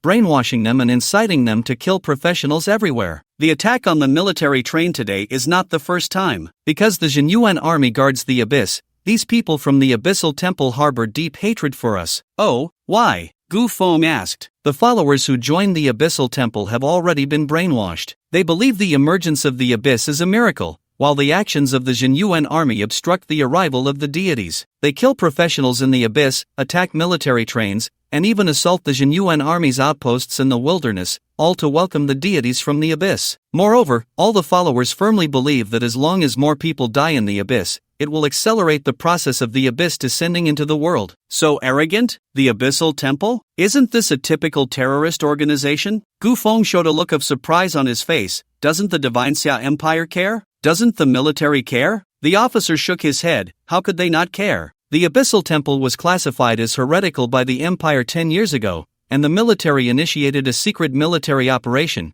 delivering a devastating blow to 34 of the Abyssal Temple's strongholds within the Empire. Since then, the Abyssal Temple has vanished from the Empire, and the speed of the Abyssal invasion has been effectively curbed. However, in the past 2 years, this force has shown signs of resurgence. Gu Feng nodded and recalled all the summoned beasts. Since the Abyssal Temple had been classified as heretical by the Divine Xia Empire, it was bound to meet its end in the light, and such minor skirmishes were not worth too much concern. He then walked towards the train, and as soon as he stepped into the carriage, all the new recruits inside turned their gazes towards Gu Feng. For a moment, the entire place fell into silence. The sound of a pin dropping could be heard. Each person's eyes revealed an unmistakable tension and admiration, as if Gu Feng was not their peer, but rather an unattainable figure of great importance. Watching Gu Feng enter the compartment, the new recruits in the carriage exchanged glances. It wasn't until the military train started moving again that they began to whisper among themselves. Gu Feng's combat power is truly terrifying. If it weren't for him, we would probably have died under the attacks of the alien race. No wonder he can become a god of assessments. It seems that killing 10 elite aliens in the assessment isn't even his limit. Should we go over and get familiar? After all, he's a 5-star officer. You're thinking too much. In the Years.When army, combat power is paramount. If your combat power isn't enough, even if you have an officer backing you, it won't matter. The new recruits chatted back and forth, recalling how easily Gu Feng had thwarted the alien attack, all showing expressions of admiration. I've decided, my life goal from now on is to be like Gu Feng. If you don't want to get beaten up, I suggest you call him officer. Chief Su Hai watched Gu Feng walk into the compartment, his expression complex. Recalling the earlier scene of the alien attack on the military train, he still felt a chill run down his spine. Such a strong crisis was effortlessly resolved by Gu Feng. No wonder he could become a 5-star officer in the Years.When army at such a young age. His future is limitless. After returning to the compartment, Gu Feng sorted through the equipment dropped by the 3 professionals he had killed. Aside from the replica ring, the highest quality item was the epic spellbook dropped by the Beastmaster. Its attributes were striking, increasing spirit by 560 points, boosting damage by 30%, and allowing the user's skills to be upgraded by 1 level upon equipping. Unfortunately, it was exclusive to the Beastmaster class, and since Gu Feng was a summoner, he couldn't use it and could only store it for later sale. The other equipment was unremarkable, so he decided not to waste any more time. The military train sped through the wilderness, with only half the distance left to Longyin City. Meanwhile, thousands of miles away in Gubei City, at the War King's residence, a noble young man dressed in white combat attire wielded a spear, the wind whipping through the courtyard, the spear tip slicing through the air like a flowing stream, exuding an impressive aura. Not bad. I didn't expect Seir to return from the capital's academy as a second-tier professional. Such talent is nearly unmatched among his peers. Gu Qingfeng, dressed in fine clothes, stood at the entrance of the courtyard, his eyes filled with satisfaction. Xin Yun stood beside him, nodding with a smile, her beautiful eyes brimming with pride and affection. This was her son, 1,000 times more outstanding than that Gu Feng. After a few breaths, Gu Xi retracted his spear and stood happily in front of the couple. Father, mother, what have you decided about my trip to Longyin City? Gu Xi asked, his face hopeful. Gu Xi wanted to go to Longyin City. On the very day he returned to the northern region, he had shared this idea with Gu Qingfeng and Xin Yun. He had reached level 20 in the special assessment at the capital academy, and as a dragon knight, he had now reached the level to control dragonkind. For him, the urgent task was to tame a dragon before the academy opened. This way, once he entered the capital academy, he would definitely be able to crush 99% of his peers. Seeing Gu Xi's eager expression, Xin Yun spoke in a doting tone, "This matter, I can't decide.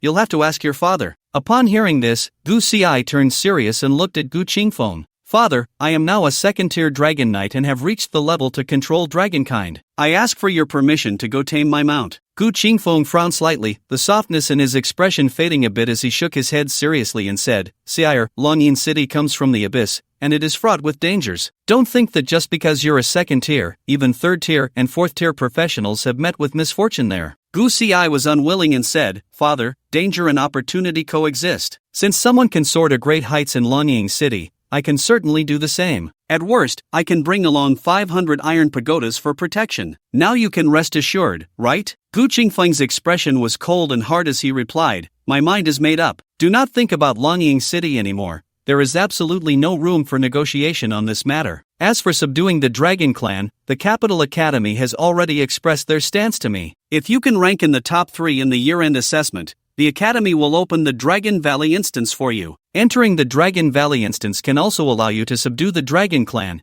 but it is much safer than Longying City. This is the most suitable option for you. Upon hearing this, Gu Xi fell silent, the unwillingness in his eyes turning into an unmistakable sense of loss. Year-end assessment? Wouldn't that mean waiting for another half a year? He was already a level 20 Dragon Knight, yet he had to wait for another half a year to subdue the Dragon Clan? Although the outcome was arranged well, he was not satisfied with the process at all. Just then, the butler Gu He walked into the courtyard. Your Majesty, Lord Su Lai, the Lord of Wancheng, arrived at Gubei City this morning and is seeking an audience outside the residence, Gu He said, looking flustered as he approached Gu Qingfeng. Su Lai? Humph, why is he running all the way to Gubei City instead of staying in Wancheng? Gu Qingfeng said, hands behind his back. Your Majesty, Su Lai said he has important matters to report, related to the eldest young master.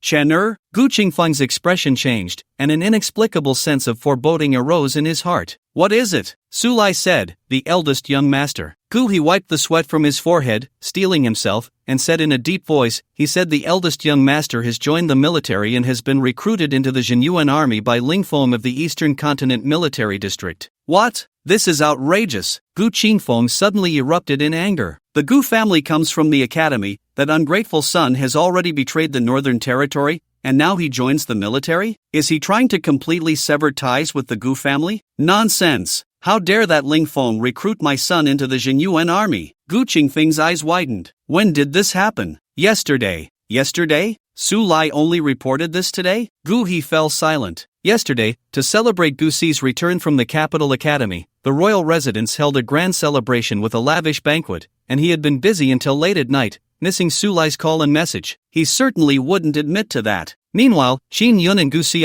exchanged a glance upon hearing the news, their expressions revealing unmistakable surprise, especially Gu Xi, who couldn't understand what was happening. His half-brother, that useless brother, not only had the audacity to sever ties with the royal family but was also foolish enough to join the military? Instead of staying at the capital academy, he chose to become a mere soldier? It was utterly ridiculous. Gu Qingfeng suppressed his anger and said darkly, Eastern Continent Military District, Lingfeng. If I remember correctly, he should be a 5-star general of the Jinyuan army. A 5-star general dares to poach from my Northern Territory royal family, and he's taking my son? Does he think I, Gu Qingfeng, am some kind of easy target? Gu He, mobilize the airship and order 5,000 iron pagodas to accompany me to the Eastern Continent Military District to retrieve him. Your Majesty, wait. Gu He quickly interjected. Gu Qingfeng glared, coldly saying, no need to advise me. My mind is made up. You just need to relay the order. No, Your Majesty, I meant to say, if you go to the Eastern Continent to retrieve him now, you'll be going to the wrong place.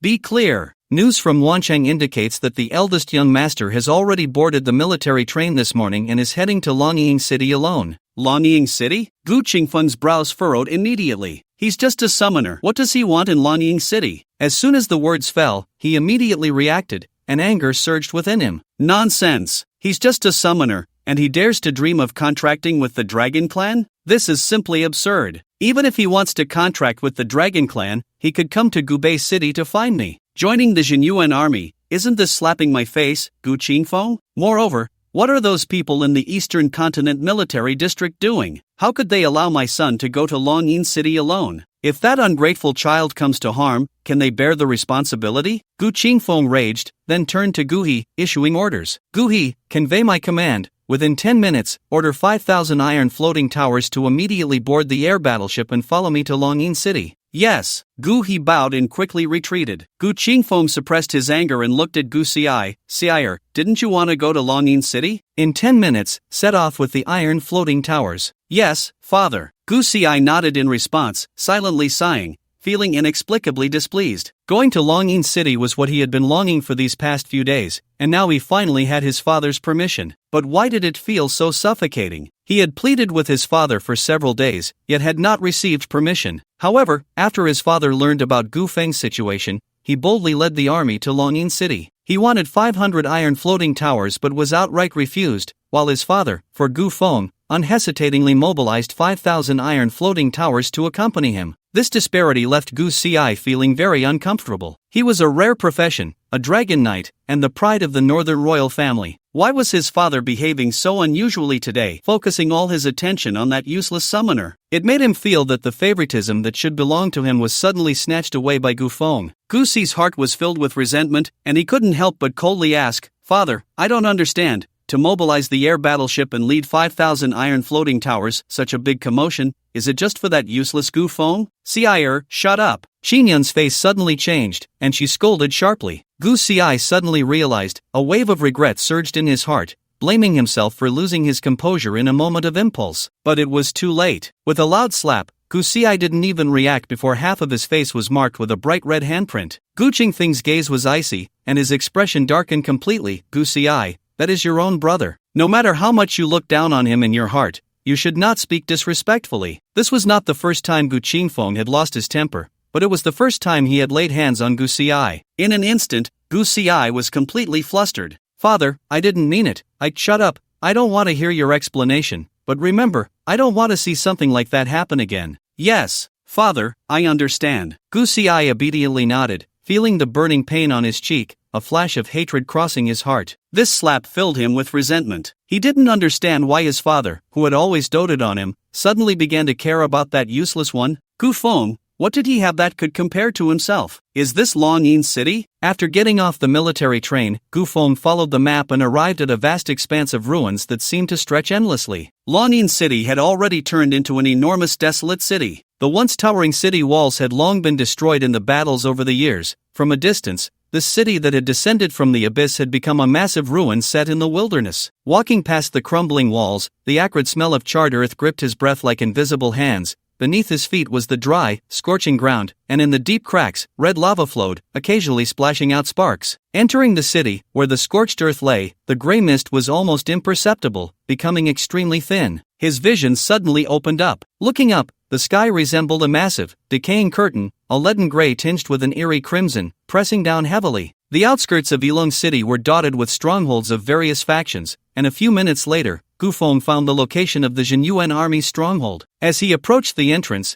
he saw two vigilant Jinyuan soldiers looking over at him. "Halt! This is the Jinyuan army stronghold. No entry for unauthorized personnel." The two soldiers blocked Gu Feng's path. Gu Feng said nothing more and directly took out his officer's medal and put it on. The two soldiers were momentarily taken aback, their faces showing disbelief. "Greetings, sir." One soldier reacted first, immediately saluting Gu Feng, while the other, a beat slower, followed suit. Gu Feng nodded and walked past them, entering the camp directly. Watching Gu Feng leave, the two soldiers couldn't help but exclaim, "A 5-star officer so young, could he be a descendant of some war general?" "I don't think so. Unless the general has lost his mind, he wouldn't send his descendant to a place like this." Once inside the camp, Gu Feng saw a group of professionals gathered there. Although it was a Jinyuan army stronghold, most people, like him, were in civilian clothes, with only a few wearing military uniforms. As Gu Feng entered, his officer's medal caught the attention of those around him, who stopped to salute and instinctively parted to create a path for him. "Gu Feng, welcome to Yilong City. I am the head of this stronghold, Ho Yu." A middle-aged man in military uniform approached, his rank insignia indicating he was also a 5-star officer. After exchanging greetings, Ho Yu handed him a thumb-sized metal badge and explained, "This is your identity badge. Be sure to carry it with you. The badge will record your performance within Yilong City, and if necessary, you can use it to call for help from the stronghold." Most of the inhabitants of Yilong City are second-tier foreign races, with a certain number of third- and fourth-tier foreign races present. However, those mid-tier foreign races generally operate in fixed areas. As long as you don't intrude into their territory, you won't be attacked. At the very center of Yilong City stands a dragon hall, and Ling will wait for you there. After saying this, Ho Yu scrutinized Gu Feng. Since Ho Yu was a 5th-tier professional, far exceeding Gu Feng's level, the shielding effect of the officer's medal did not work, and Gu Feng's level was easily seen through. "Only a 2nd-tier professional?" Ho Yu's eyes showed surprise, almost thinking he had misjudged. A 2nd-tier professional going alone to the Dragon Hall at the center of Yilong City was fraught with danger. It would not be an exaggeration to say it was a matter of life and death. If it weren't for the officer's medal containing his basic information, Ho Yu would have doubted whether he had the right person. Ho Yu couldn't help but glance at Gu Feng, inwardly grumbling,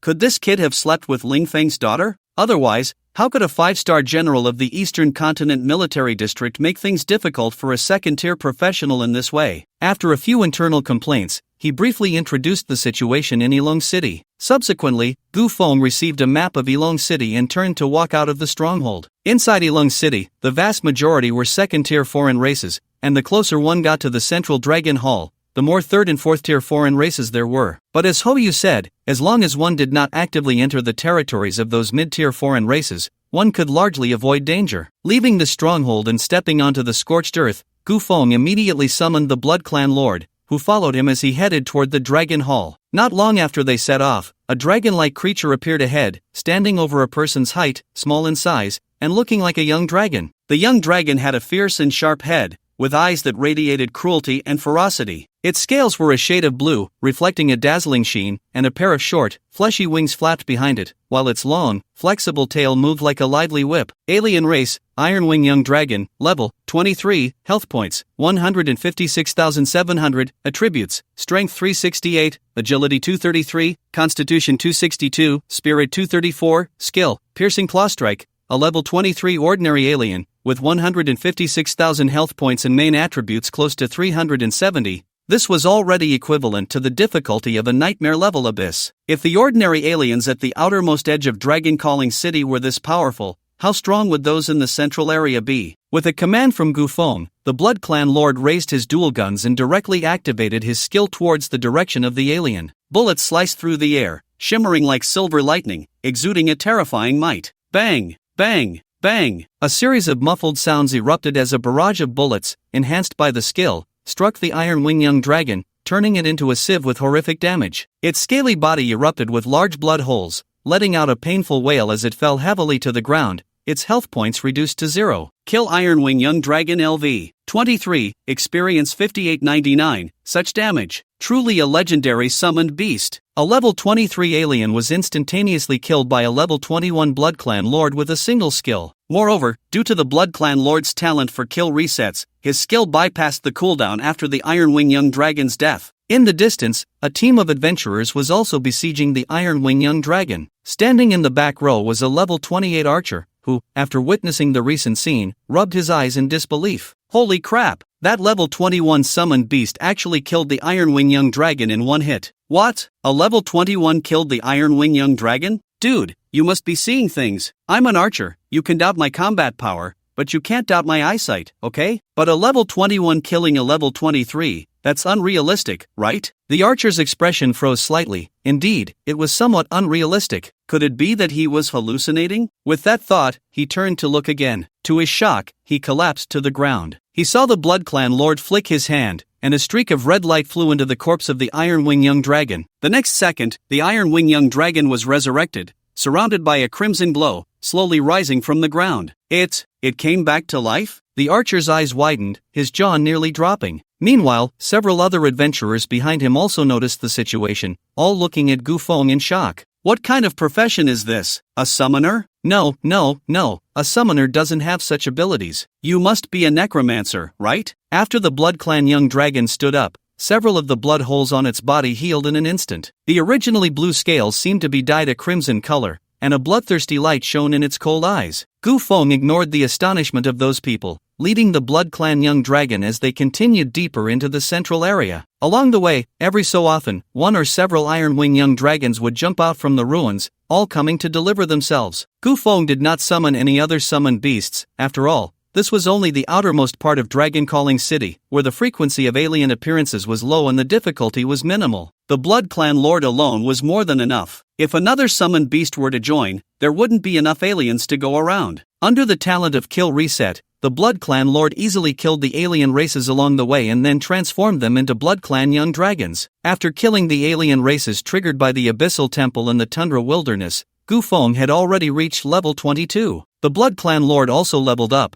now able to transform a total of 240 Blood Clan descendants. Each second-tier Blood Clan self-detonation could deal 5,000 damage, and if 240 young dragons were transformed, that would be 2 million damage. 3 Blood Clan Lords would mean 6 million damage. 6 million. Just thinking about that number was terrifying. A glimmer of excitement flashed in Gu Feng's eyes. At that moment, he even had the illusion that even if the Dragon King came, he would be blown to pieces by the Blood Clan descendants. Of course, this was just an illusion. Not to mention the Dragon King. Even if an elite dragon came, just one breath of dragon fire could inflict heavy casualties on these young Blood Clan dragons. If these young Blood Clan dragons really surrounded an elite dragon, most of them would probably not even get close, and those who could deal damage would be pitifully few. As they pushed forward, they had not gone far when the leading young Blood Clan dragons exceeded 10. Gu Feng and the Blood Clan lord walked behind, their demeanor casual, forming a stark contrast with the professionals fighting fiercely. Before long, a larger alien race appeared in Gu Feng's line of sight than the Iron Wing Young Dragon. Alien race, Iron Wing Young Dragon elite level, 25 health, 16723/306700 attributes, strength 468, agility 433,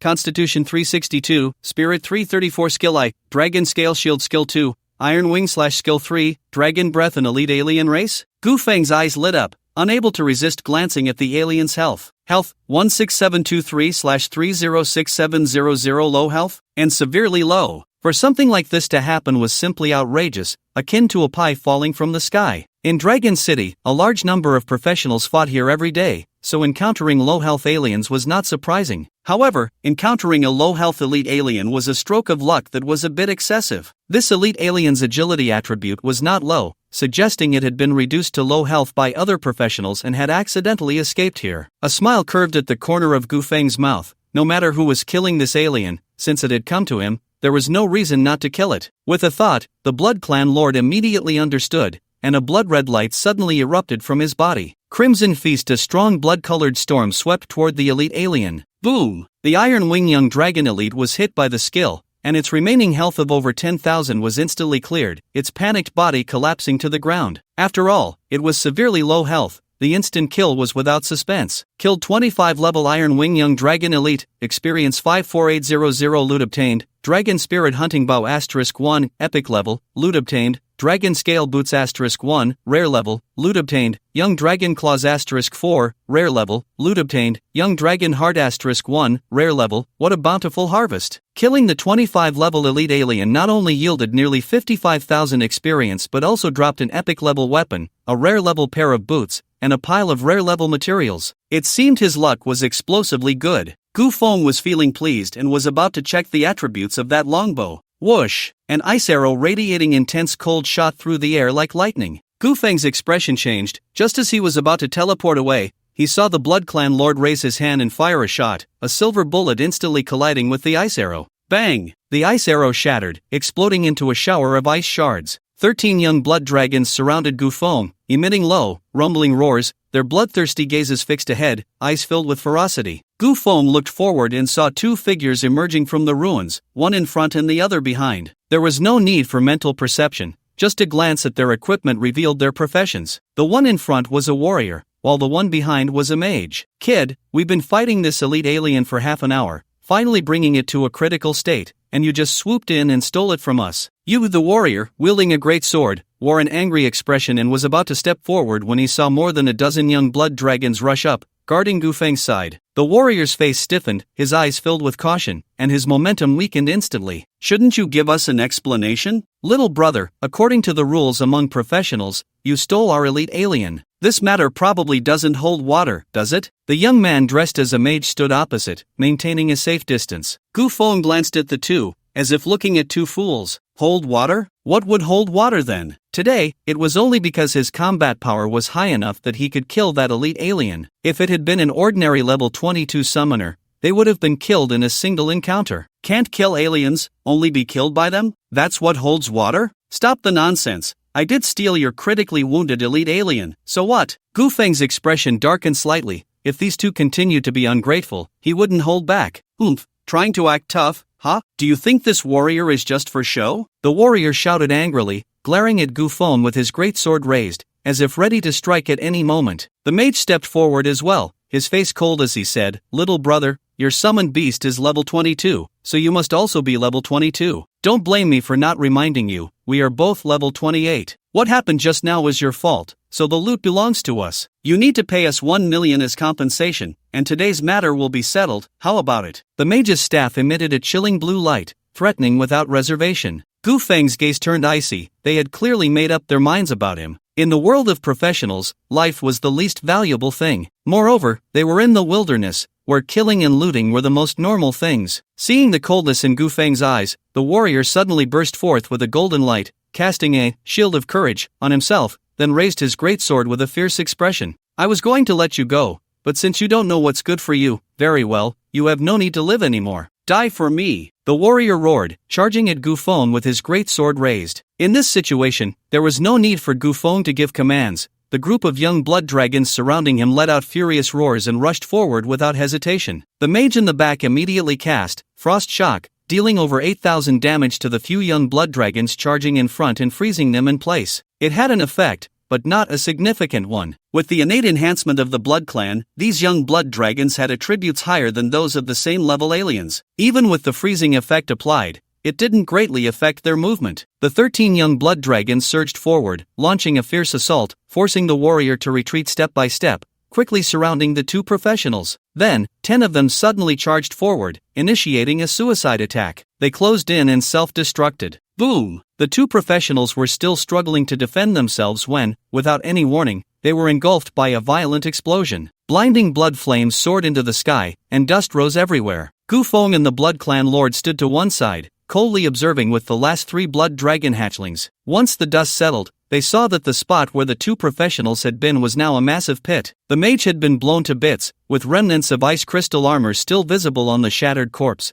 and the ground was littered with equipment. It was clear that at the moment of the explosion, he had used a skill to resist, but the ice crystal armor's shield was utterly insufficient to withstand the damage from 10 blood dragon hatchlings self-destructing. The warrior was also battered and bruised, his health reduced by more than half, but he was not dead. A shield formed by a golden halo was slowly rotating around his body. This was not a skill halo, but an item effect and invincibility scroll. After using the invincibility scroll, one could gain extreme defense for 3 minutes, rendering them immune to both physical and magical damage. At that moment, the warrior turned to Gu Feng, his face showing intense horror. Without any hesitation, he turned and fled, running for his life. The invincibility scroll lasted only 3 minutes, and beside Gu Feng stood a Blood Clan Lord, 2 mirrors, and 3 blood dragon hatchlings. How could he fight? There was no chance of victory at all. He had already been injured in the explosion. Although he had gained a brief moment of extreme defense, his offensive capabilities had not improved at all, and those 3 blood dragon hatchlings could easily hold him back. Chase! With a command from Gu Feng, the 2 mirrors and the 3 blood dragon hatchlings surged forward. Although this warrior's combat power was mediocre and posed no threat to him, since he had already taken action, he intended to see it through to the end. If the roots of the grass were not removed, the spring wind would blow again. He did not want to leave himself with a hidden danger. While the 3 blood dragon hatchlings chased after the warrior,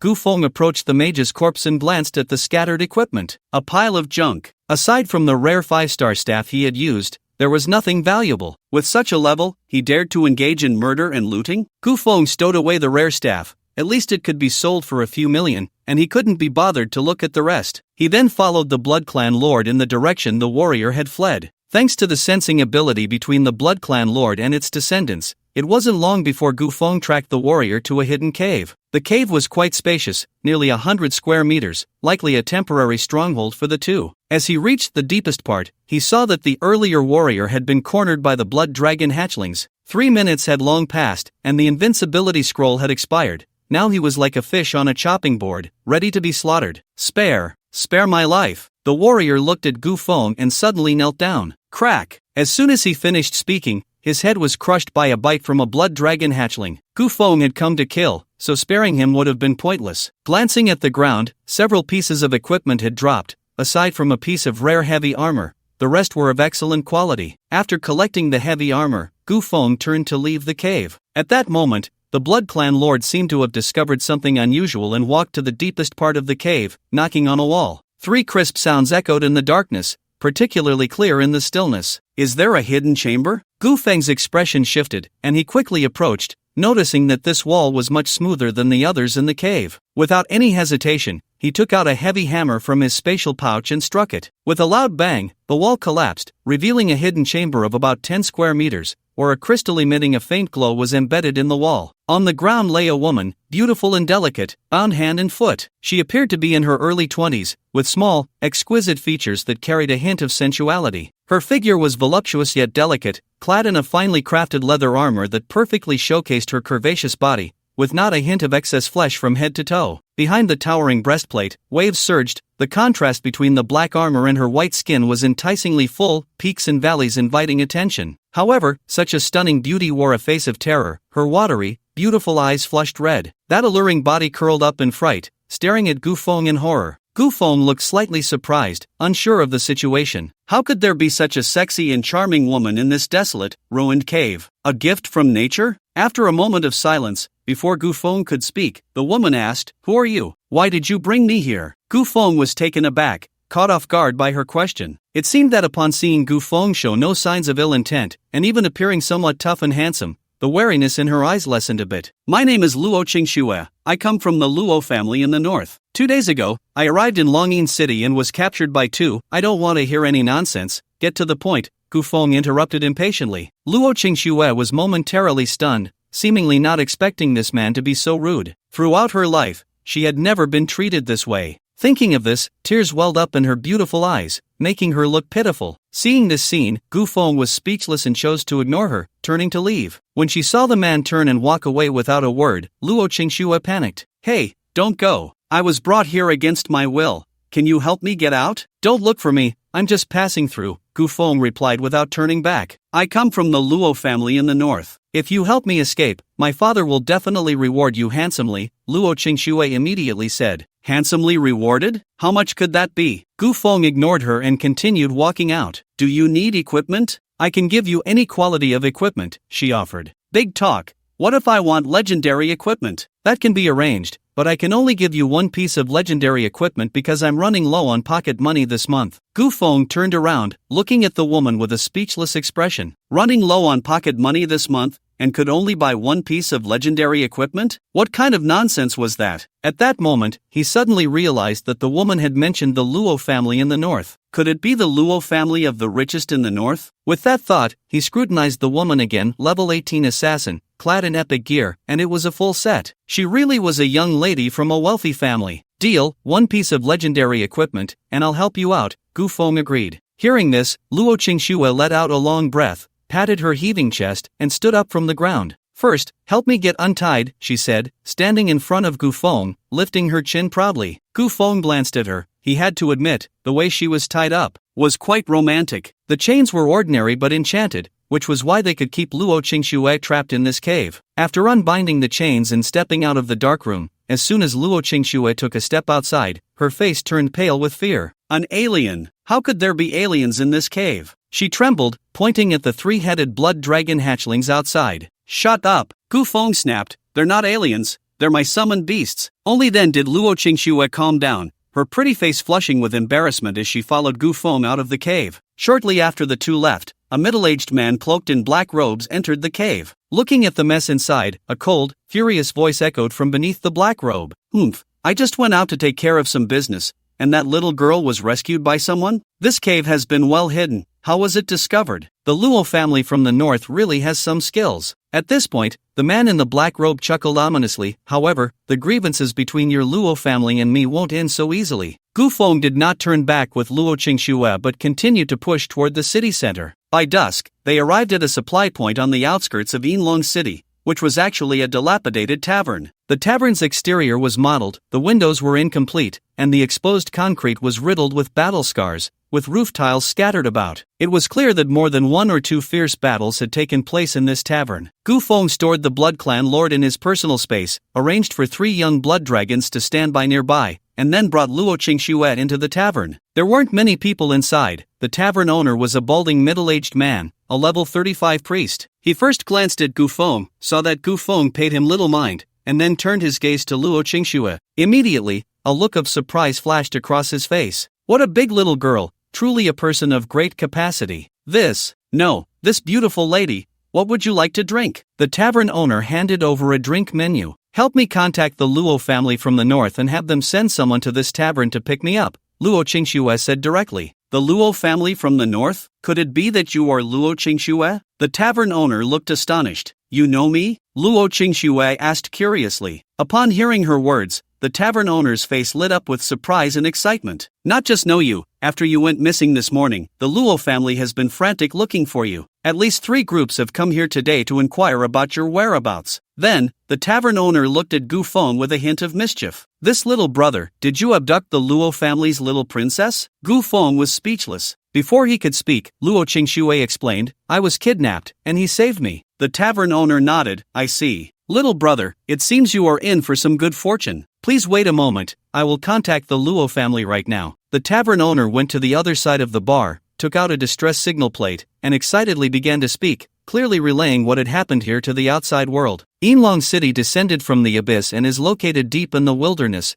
with no teleportation array even built here, let alone communication facilities. The mobile phones have always been in a no-service state, and contact with the outside world can only be made through special communication plates. After a few exchanges, the tavern owner came back, beaming, Miss Luo, I have already notified your family, they should be here soon to pick you up. Thank you, you are truly a good person, Luo Qingxue said with a smile. The two found a seat in the tavern, and Gu Feng said solemnly, I have already rescued you from the cave, your family will be here soon, so you better keep your promise, or don't blame me for turning against you. Luo Qingxue felt an inexplicable tightness in her chest and weakly said, Big brother, don't worry, it's just a piece of legendary equipment, I won't make a big deal out of it. When my family arrives, I'll have them give you a treasure vault gold card, which you can use to exchange for a piece of legendary equipment in the treasure vaults of major cities. Treasure vault gold card, he was familiar with. The unyielding black armor was exchanged using a gold card in the Wan City treasure vault. Okay, let's do it your way, Gu Feng nodded. Not long after, the sky completely darkened. The night in Yinlong City was overcast, and the temperature suddenly dropped, even the magma in the fissures cooled rapidly. On the ground, one could not see their hand in front of their face, only this dilapidated tavern flickered with dim light, bringing a hint of warmth to the desolate ruins. Soon, a sound of breaking air came from the darkness, and a small flying boat descended from the sky, with 3 professionals stepping down from it. They're here. The tavern owner was the first to hear the sound and looked out the window. Gu Feng also turned his head and saw 3 middle-aged men walking into the tavern, led by a third-tier swordsman, followed by 2 warriors. Luo Qingxue, seeing this, quickly walked over with an excited expression. Uncle Qin, why did you only come to pick me up now? Upon seeing Luo Qingxue safe and sound, Qin Lianshan's face softened a bit. Miss, you can't be so willful anymore. Do you know how worried your family is? Hearing the seriousness in Qin Lianshan's tone, Luo Qingxue's pretty face showed a hint of embarrassment. Then, she quickly pointed to Gu Feng behind her. Uncle Qin, it was this young man who saved me. I promised to give him a legendary level equipment, so please give him a treasure vault gold card. Upon hearing this, Qin Lianshan's expression changed slightly as he looked at Gu Feng, who was standing aside. A legendary level equipment is worth several million. This is no small amount. If this person really saved the young lady, he would naturally be rewarded handsomely. However, the Luo family had sent out over 1,000 professionals to search for the young lady in Longying City all day,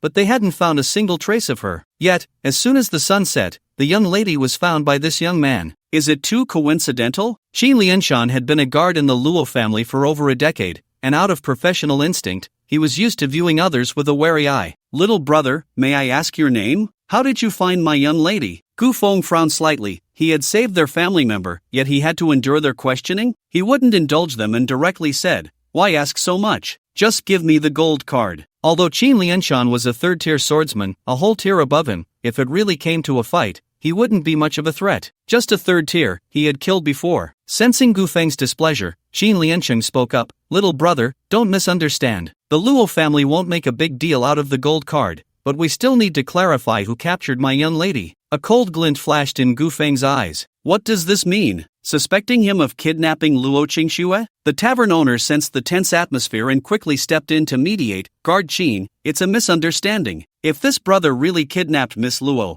how could he willingly walk into a trap? Qin Lianshan shot a glance at the tavern owner. Who do you think you are? This isn't your place to speak. The tavern owner's face immediately darkened. Qin Lianshan was just a guard of the Gu family, yet he was so arrogant? Luo Qingxue's face showed anxiety as she hurriedly explained, Uncle Qin, you must be mistaken. It was indeed this young man who saved me. Miss, you are inexperienced. Longying City is full of mixed characters. You can't just look at the surface. You don't need to worry about this matter. Just watch from the side. Uncle Qin, it really was this young man who saved me. You can't repay kindness with enmity. A hint of anger appeared on Luo Qingxue's pretty face, but Qin Lianshan remained stubborn. He signaled the two warriors behind him to protect Luo Qingxue and then looked at Gu Feng with an unfriendly expression. Little brother, my young lady has a noble status, and her safety cannot be taken lightly. If you are unwilling to explain, the Luo family's base is just outside the city, and I will have to trouble you to come with me. Gu Feng's face immediately darkened. He didn't want to waste time on the Luo family's matters. He raised his gaze slightly, locking eyes with Qin Lianshan, his eyes radiating a strong chill. I've already rescued the person.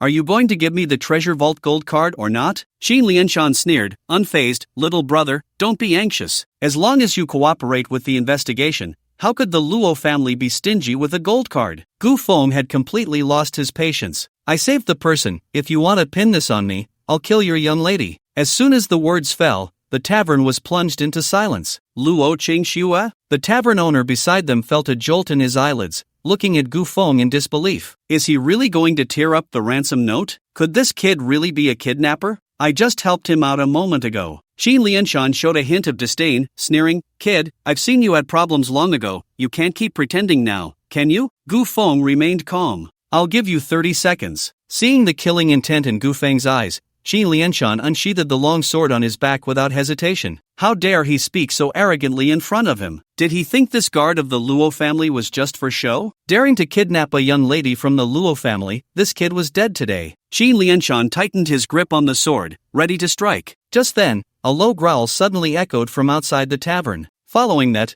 there was a loud crash as the tavern's roof was lifted by a tremendous force from outside. Everyone instinctively looked up, only to see a towering, menacing figure emerging from the darkness, standing 3 meters tall. Other race, Ironwing Blue Dragon, level 32, health 209,800, attributes, strength 535, agility 313, constitution 538, spirit 310, skill I, dragon scale shield, skill 2, Iron Wing Slash, skill 3, Dragon's Breath. The Ironwing Blue Dragon was the adult form of the Ironwing Whelp. It looked like a larger version of the Ironwing Whelp, but its greenish scales had turned into a deep blue, with all attributes significantly enhanced, especially its constitution and health. Upon seeing this scene, the tavern owner's expression changed instantly. Oh no, how did an adult blue dragon come here? This isn't its territory. The Ironwing Blue Dragon extended its massive, menacing head, its cold eyes filled with brutality and ferocity, and spoke in human language. Lowly humans, you insect-like creatures, who gave you the audacity to provoke the abyssal race? The deep voice was filled with killing intent, causing Luo Qingxue to tremble, engulfed in intense fear. What's happening? This is a supply point. How could an adult Ironwing Blue Dragon suddenly appear? How is this possible? Luo Qingxue felt her scalp tingle. The pressure of the third-tier dragon seemed to suffocate the air, making her tremble uncontrollably. Uncle Qin, save me! Luo Qingxue quickly hid behind Qin Lianshan. No worries, it's just a level 32 blue dragon. Qin Lianshan appeared calm, his tone filled with strong confidence. He was level 35 and wielded a level 35 epic greatsword. Killing a level 32 Ironwing Blue Dragon was more than enough for him. A mere third-tier other race dares to disturb my young lady. I will take your head. Qin Lianshan snorted coldly, casting a skill and swinging his greatsword at the Ironwing Blue Dragon. A blinding light erupted from the blade, forming a sword-shaped light shadow over 3 meters long, carrying terrifying power as it slashed toward the Ironwing Blue Dragon. With a loud bang, the skill struck the Ironwing Blue Dragon, and dazzling sparks erupted from its deep scales, followed by large pieces of its armor shattering. He swung his sword again. The Ironwing Blue Dragon retreated swiftly but couldn't dodge, receiving a horrific wound on its massive head. Seeing this, Luo Qingxue's face showed a look of admiration. So strong. Just one skill was enough to injure the Ironwing Blue Dragon. Although this other race looked terrifying, it was no match for Uncle Qin at all. The tavern owner, however, wore a serious expression. Although he was a priest, reaching level 35 was earned through battles in a sea of corpses. While Qin Lianshan was arrogant, he indeed had the capital to be so. It seems that it won't be long before this Ironwing Blue Dragon is killed. At the same time, he glanced at Gu Feng, who was standing nearby. Although there was a shielding effect that obscured his level, he looked young, at most a peak second tier. With such little combat power, he dared to claim he could kill the young lady of the Luo family? Clearly, he didn't take Qin Lianshan seriously. With this thought, the tavern owner couldn't help but step back half a position, creating distance from Gu Feng. It seemed that once this Ironwing Blue Dragon was dealt with, this kid would definitely meet a gruesome end. Qin Lianshan's aura was astonishing. Under the effect of his skills, the great sword in his hand was unstoppable, gaining the upper hand. In contrast, the Ironwing Blue Dragon was clearly at a disadvantage, forced to retreat under the storm like a salt, letting out a series of roars. At this moment, Luo Qingxue looked at Gu Feng and said, "Little brother, after my uncle Qin kills this blue dragon, you should apologize to him. That's just his personality. Don't take it to heart. But don't worry, since I promised to give you a treasure vault gold card, I will definitely keep my word." Gu Feng replied bluntly, "Don't try that with me. If you don't give me the gold card today, none of you will leave here alive." Upon hearing this, Luo Qingxue became anxious. "Why are you like this? My uncle Qin is a level 35 swordsman. Even this Iron-Wing Blue Dragon is no match for him. How dare you disrespect him? Level 35? Is that strong? Let's see if he can survive first." "What? Are you hallucinating? Didn't you see that blue dragon being beaten to the ground by my uncle Qin?" Luo Qingxue was furious. This person was simply unreasonable. She turned her gaze to the battle not far away, where Qin Lianshan wielded his great sword like a divine weapon, forcing the blue dragon to retreat step by step. The situation looked very promising. How could you say my uncle wouldn't survive? That was simply a delusion. Just as Luo Qingxue showed a proud expression, several tall dark figures suddenly jumped out from the surrounding darkness, quickly surrounding Qin Lianshan. 5 more Iron-Wing Blue Dragons appeared all at once. How could there be so many? Was there an ambush? Not good. Seeing this scene, the 2 warriors protecting Luo Qingxue immediately changed their expressions and hurriedly drew their weapons to help. 2 level 32 warriors, also wielding epic weapons, had decent combat power. However, 3 against 6 Iron-Wing Blue Dragons,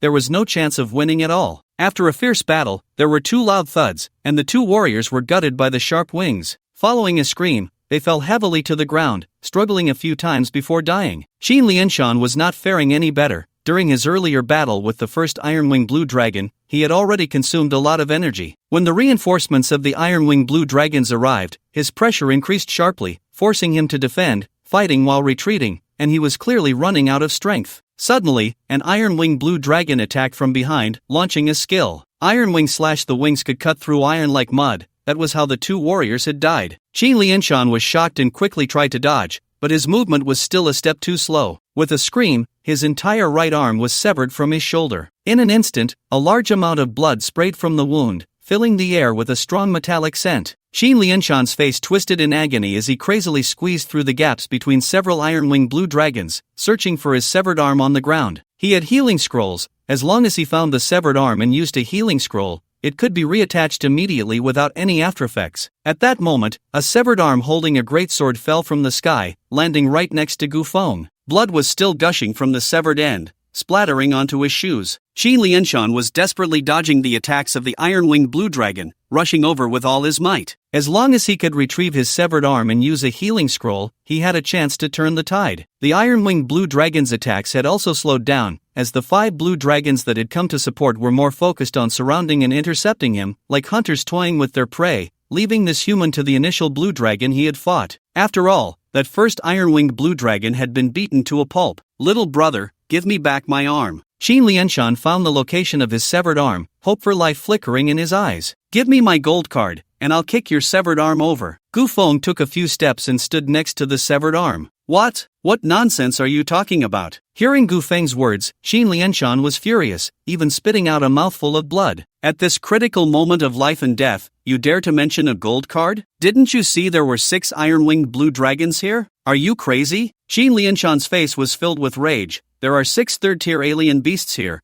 and you want to extort a gold card from me without helping? I saved you. The gold card is what your young lady promised to give me. Are you not going to give it?" Gu Feng said in a deep voice. "Kid, think carefully, I'm the highest level here. If I die, you won't survive either." Qin Lianshan dodged the attacks around him, his anger surging. "So, you still don't plan to give me the gold card? The gold card of the Luo family, the young lady of the Luo family can't make the decision, and you, a mere guard, want to decide?" At this moment, Luo Qingxue shouted from the side, "Uncle Qin, it's just a gold card, hurry and give it to him." The tavern owner was also anxious at this moment. "Qin Lianshan, the gold card belongs to the Luo family, not yours. Are you really going to risk your life over this?" Qin Lianshan had already been beaten to a critical state, completely out of options, and was on the verge of collapsing. He immediately took out a teleportation scroll, activated it, and the healing spell took effect on him. Taking advantage of this moment, he looked at Gu Feng and said, "All right, I agree to give you the gold card, just give me back my severed arm first." At this moment, retrieving the severed arm would be just in time.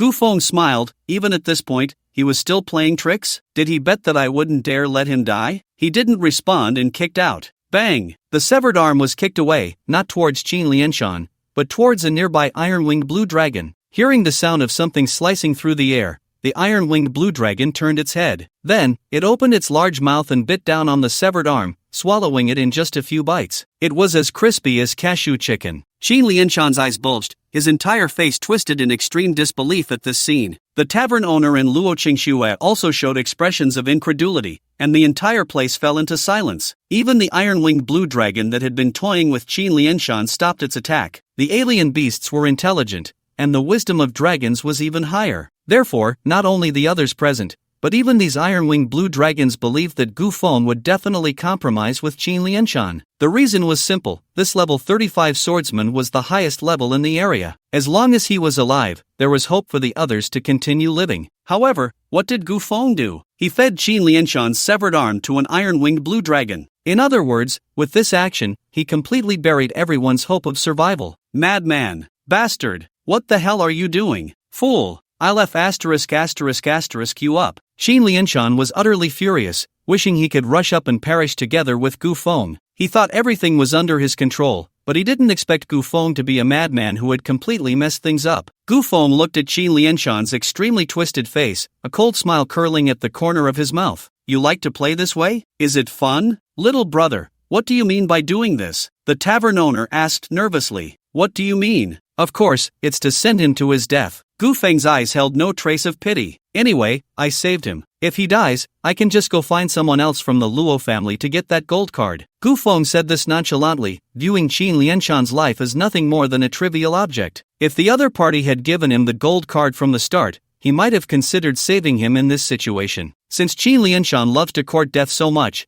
then he might as well send him on his way. As he said, Luo Qingxue was saved by him. Even if Qin Lianshan died, he could still go to other members of the Luo family for it. Therefore, Gu Feng was not in a hurry. Under the effect of the healing scroll, Qin Lianshan's injuries had improved significantly, and his condition had somewhat recovered. However, at this moment, he wore a face of despair, his eyes glaring at Gu Feng with extreme resentment, as if he wished to swallow Gu Feng alive. Originally, if he had managed to reattach his arm, there might have been a glimmer of hope, because he still had his strongest skill left unused, which was the key to turning the tide of battle. But now, everything was over. At this moment, endless regret welled up in his heart, hating himself for being too arrogant. He had been a guard for the Luo family for over a decade, long considering himself a part of the Luo family, which was why he was so serious about the gold card. Yet looking back now, although the gold card was valuable, it ultimately belonged to the Luo family and had nothing to do with him. For something that didn't even belong to him, he had lost his arm and become a cripple. The price was too high. Had he known this, he might as well have given the gold card away without hesitation. Regret appeared on Qin Lianshan's face, but it was all too late. A dim light flickered in his eyes as he shouted to the tavern owner beside him, "Priest, you are also a third-tier professional. If you can escort my lady out today, the Luo family will definitely reward you handsomely." The tavern owner, upon hearing this, turned pale and didn't dare to respond. If it were any other time, he would have agreed without hesitation to save the Luo family's young lady. However, in the current situation, it was far beyond what a level 35 priest like him could handle. If these alien creatures were undead, he could still exert some combat power, but now facing the dragon race, if he went up, it would be like delivering himself to them. Seeing that the tavern owner dared not respond, despair immediately spread across Qin Lianshan's face. Besides him, there was no one who could deal with these third-tier aliens, and he had already lost his arm. Without an arm, he couldn't wield a sword. A swordsman like that was no different from a useless person. All that was left was to wait for death. A resolute look appeared on Qin Lianshan's face as he shielded Luo Qingxue behind him,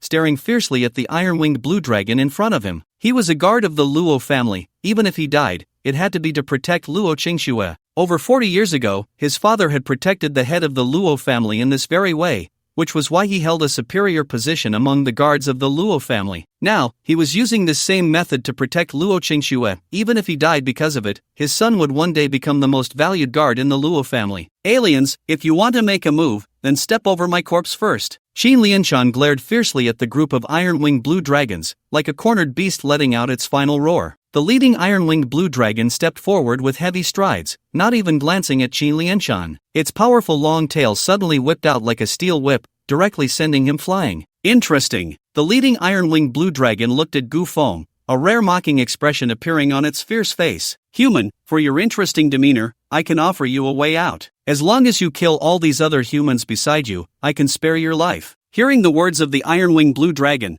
the tavern owner and Luo Qingshue's expressions changed dramatically, and they couldn't help but take a few steps back. Gu Feng frowned slightly. He was still waiting to see this group of iron-winged blue dragons kill Qin Lianshan, so why were they now provoking him? Human, I have already given you a way to live. Why aren't you making a move? Do you want to die? The leading iron-winged blue dragon stepped forward, its words filled with a strong threat. It's not that I want to die, but rather that you don't want to live, Gu Feng replied calmly. You dare to defy me? Seeking death. The iron-winged blue dragon roared angrily and charged forward, its sharp wings suddenly spreading wide, like broad blades descending. Iron wing slashed the air was sliced with a clear tremor, and the killing intent surged in the iron-winged blue dragon's eyes as it mercilessly slashed down towards Gu Feng. Seeing this scene, the tavern owner was already so frightened that he couldn't speak. Luo Qingxue covered her mouth, her pretty face showing a look of terror. This was bad. Just a moment ago, Qin Lianshan had his arm severed by this skill. Now, with the iron wing slash aimed at Gu Feng, wouldn't it cut him in half? Qin Lianshan lay on the ground,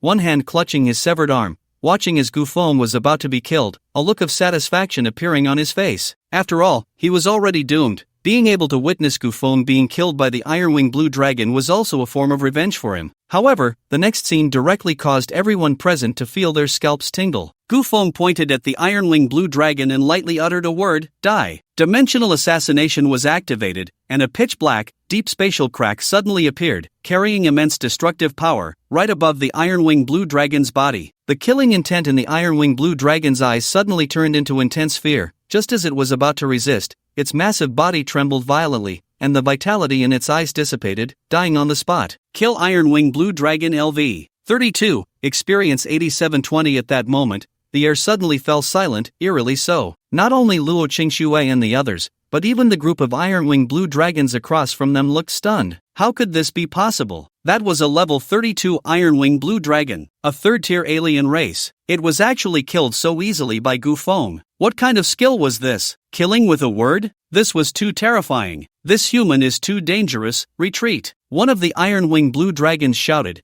and the group of aliens immediately flew back. Just then, 3 dragons with scales radiating a dark red bloodlight jumped out from the darkness, blocking the path of the Iron-Wing Blue Dragons. Since Gu Feng had already made a move, how could he let these aliens escape? At the same time, 2 figures appeared beside him. Without needing any commands, the Bloodlord and the Chaos Primordial Spirit, as soon as they appeared, unhesitatingly pounced towards the group of aliens. Level 22 against level 32, a full 10-level difference, yet the higher-level Iron-Wing Blue Dragons were being pushed back and killed one after another. Kill Iron-Wing Blue Dragon LV. 32. Experience 8760. Kill Iron-Wing Blue Dragon LV. 32. Experience 8930. Kill Iron-Wing Blue Dragon LV. 32. Experience 8850. Before long, the remaining 5 Iron-Wing Blue Dragons were all killed. Gu Feng's gaze turned cold as he looked towards Luo Qingxue and Qin Lianshan on the other side. The treasure vault gold card, can you give it to me now? Upon hearing Gu Feng's words, Luo Qingxue's expression changed immediately. So, killing these aliens is as easy as pie for you, then why didn't you make a move sooner? If you had acted earlier, those 2 warriors wouldn't have died,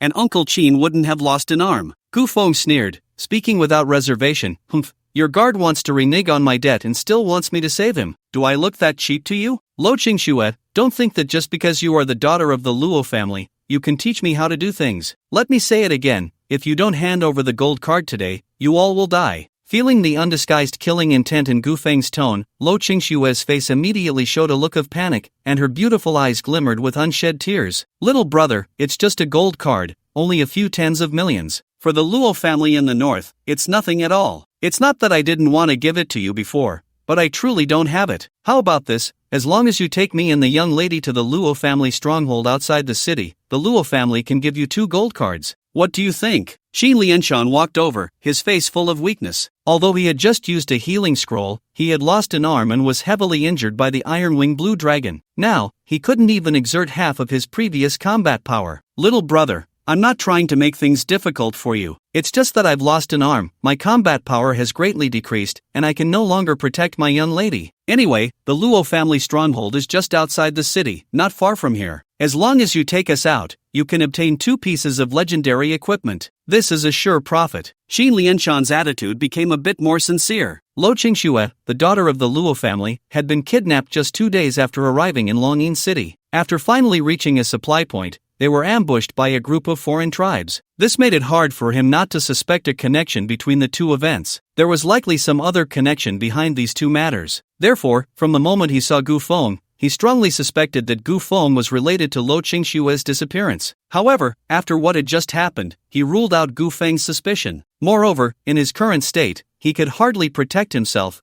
let alone protect Lo Qingxue. So he had to set aside his previous hatred and politely ask Gu Feng for help. 2 gold cards? You're just a guard, can you make that decision? Gu Feng said disdainfully. It's just 2 pieces of legendary equipment. I can make the decision, just as Uncle Qin said. Lo Qingxue stepped forward. Are you sure? Gu Feng asked. What? Do you look down on my Luo family? Just 2 pieces of legendary equipment are nothing but a drop in the bucket for the richest family in the north. A drop in the bucket? That's what you said. Gu Feng's lips curled into a meaningful smile. I can take you out of the city, but isn't 2 pieces of legendary equipment a bit too little? Lo Qingxue frowned slightly. What do you want? I want a legendary set for the summoner class. What? Lo Qingshue's expression changed, her face filled with shock. A legendary set. The price is outrageous. It's not as simple as 1 + 1 = 2. Just to take second-tier equipment as an example, even the worst legendary set is worth around $1 billion. From a few tens of millions to $1 billion, even as the daughter of the Luo family, she couldn't help but feel a pang of pain. Fine, as long as you take us to the Luo family stronghold, I promise to give you a legendary set. Lo Qingxue glared at Gu Feng, and after some deliberation, she agreed. 1 set? I never said I only wanted 1 set. Gu Feng shook his head, his tone slightly dissatisfied. What do you mean? Lo Qingshue's tone changed. 5 sets. Gu Feng said, starting from the 2nd tier, 3rd tier, 4th tier, 5th tier, and 6th tier, a total of 5 legendary sets. As soon as he finished speaking, the scene fell into a dead silence. The tavern owner suddenly trembled, almost scared out of his wits. Lo Qingxue and Xin Lianshan were even more shocked, thinking that Gu Feng had gone mad. 5 legendary sets, not to mention whether they could be gathered. Even if they could, they would definitely be worth several hundred billion. The Luo family is indeed the richest in the north,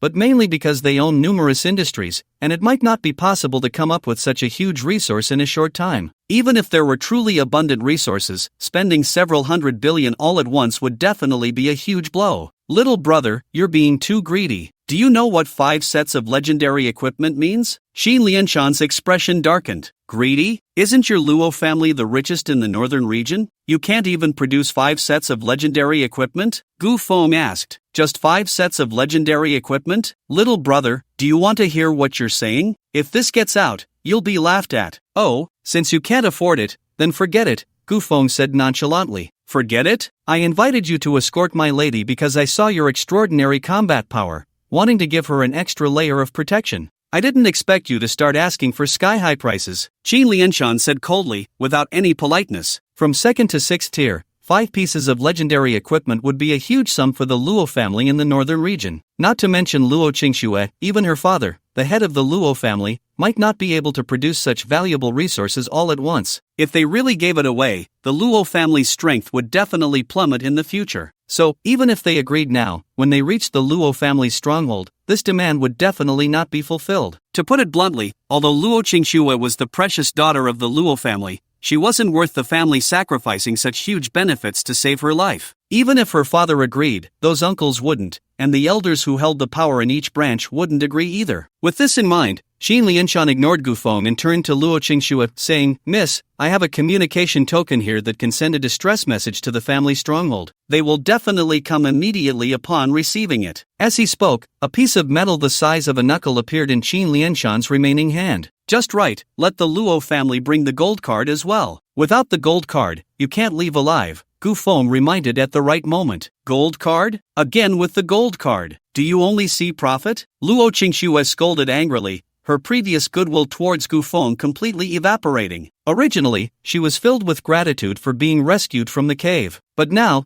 Gu Feng appeared to her as a cold-blooded, despicable person. Clearly, if Gu Feng had just made a slight effort, he could have killed those iron-wing blue dragons, and the two warriors wouldn't have died, nor would Qin Lianshan have lost an arm. Yet he just stood there, watching idly as those two warriors were killed by the other race. Those were two living lives. How could he do that? Where was his conscience? It was originally a transaction. What should I talk about if not profit? Feelings? Sorry, I have no feelings for you. Gu Feng showed no pity for Luo Qingxue, coldly mocking her. What kind of place was Yilong City? For a third-tier professional, it was a life-and-death situation. And Luo Qingxue, an 18-level ranger, actually managed to survive until now? This matter, upon deeper thought, was terrifying. Humph, if my 30 guards were still here, you wouldn't even have the chance to speak, Luo Qingxue said angrily. Upon hearing this, the tavern owner beside them showed a hint of surprise. 30 guards? Of course, Yilong City is extremely dangerous. I definitely need to bring more guards. The tavern owner's eyelids twitched violently, and he gasped in shock. Goodness, as expected of a young lady from a big family, knowing full well how dangerous Yilong City is, and yet you can't fight the other races here, so you bring 30 people as meat shields? Those people must have prepared their wills before coming to Yilong City, right? Earlier, he thought Gu Feng was being too demanding, but now, in comparison, Gu Feng seemed like a great sage. Gu Feng simply did not save anyone, but you, Luo Qingxue, knowing full well the dangers of Longcheng, still brought so many people to send him off. This is simply unacceptable. What a pity, they are all third-tier guards. Although they died for a reason, it's still too early for them to die, Luo Qingxue said with a look of regret, yet there was not a trace of sorrow in her expression. The tavern owner's cheek twitched, and he turned his head away, feeling a wave of chills. What the hell? Dying for a reason. He realized that Luo Qingxue was not lamenting the deaths of those guards, but rather regretting that they could no longer protect her. Previously, she blamed Gu Feng for only seeing profit because Gu Feng had harmed her interests. She reproached Gu Feng for not saving lives because those people's deaths would threaten his safety. In her eyes, human lives were merely tools. The tavern owner instinctively took a half step back. A devil. To regard human life as mere grass and weeds is nothing short of this. Those guards were merely working for the Luo family, yet you directly took their lives? Do you think a labor contract is a bond of servitude? Do you expect them to sell their lives to you? Seeing that Gu Feng remained silent, Luo Qingxue finally picked up the communication token in her hand to send a message. Soon, the message was transmitted, and the light on the token quickly dimmed, losing its function. This meant that the people at the Luo family's outpost outside the city had already received the news. Qin Lianshan, seeing this, secretly breathed a sigh of relief,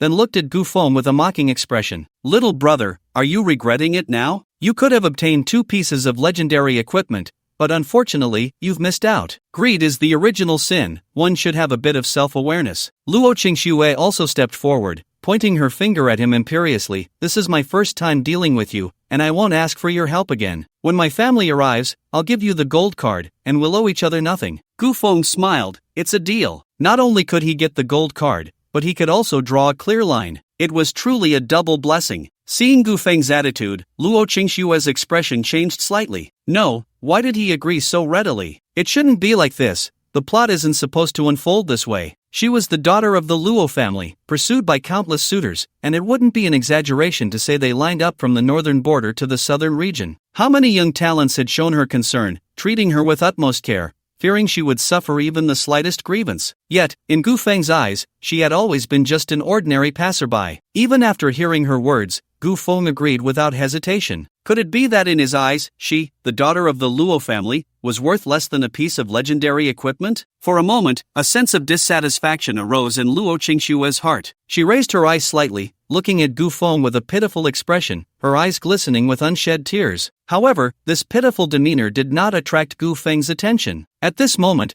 Gu Feng had already turned his head, his gaze fixed on the endless darkness in the distance. At the same time, Qin Lianshan frowned slightly and followed Gu Feng's gaze. In the dim, deep night, a vague figure cloaked in black was slowly approaching, having been 100 meters away just a moment ago, now standing right before them in the blink of an eye. Luo Qingxue was startled, her pitiful appearance instantly transforming into one of terror. Beneath the black cloak stood a gaunt young man, his face withered like dead tree bark, his lifeless gray-white skin tightly clinging to his emaciated frame. His eye sockets were 2 hollow black holes, silent and deep, emanating a faint cold light. Upon seeing this person, Luo Qingxue, Qin Lianshan, and the tavern owner visibly trembled, a bone-chilling cold instantly seeping into their marrow. may I ask who you are? Xin Lianshan suppressed his shock and was the first to speak. The man in the black cloak didn't even glance at Xin Lianshan, his gaze fixed on Gu Feng, second-tier summoner, capable of single-handedly killing 6th third tier. If my disciple hadn't died, he probably wouldn't be much inferior to you. The necromancer surveyed Gu Feng with a cold gaze. Gu Feng frowned slightly and immediately used mental detection. Occupation, necromancer, level, 42, health, attributes, skills, a 4th-tier professional. A necromancer. It's actually a hidden profession. This is an existence even more powerful than rare professions. Necromancer? How can it be a necromancer? Xin Lianshan was astonished. The tavern owner's heart was also immensely shocked. Such hidden professions could appear only once in hundreds of thousands of people, extremely rare. As for combat power, it was unprecedentedly strong. Seeing that Gu Feng remained silent, the man in the black robe said, I see you and the Luo family are not on the same side. I won't hold it against you for saving the Luo girl, but from now on, don't meddle in other people's affairs, understand? Good. I couldn't ask for more. Gu Feng nodded and took a few steps back. He had no intention of meddling. If it weren't for that leading Ironwing blue dragon seeking its own death just now, he wouldn't have planned to intervene at all. Moreover, Luo Qingxue had just said she wouldn't ask for his help again. Now that the man in the black robe said this, he was more than happy to withdraw. Otherwise, he would be forced to save someone again. Seeing Gu Feng retreating with great understanding, the man in the black robe nodded in satisfaction. Before he revealed himself, he had already grasped the situation here. His main target was Luo Qingxue, and the reason he hadn't attacked Gu Feng was that he had already realized Gu Feng was not aligned with the Luo family. Because of this, he didn't pursue the matter of the cave. Otherwise, Gu Feng would have been the first person he wanted to kill.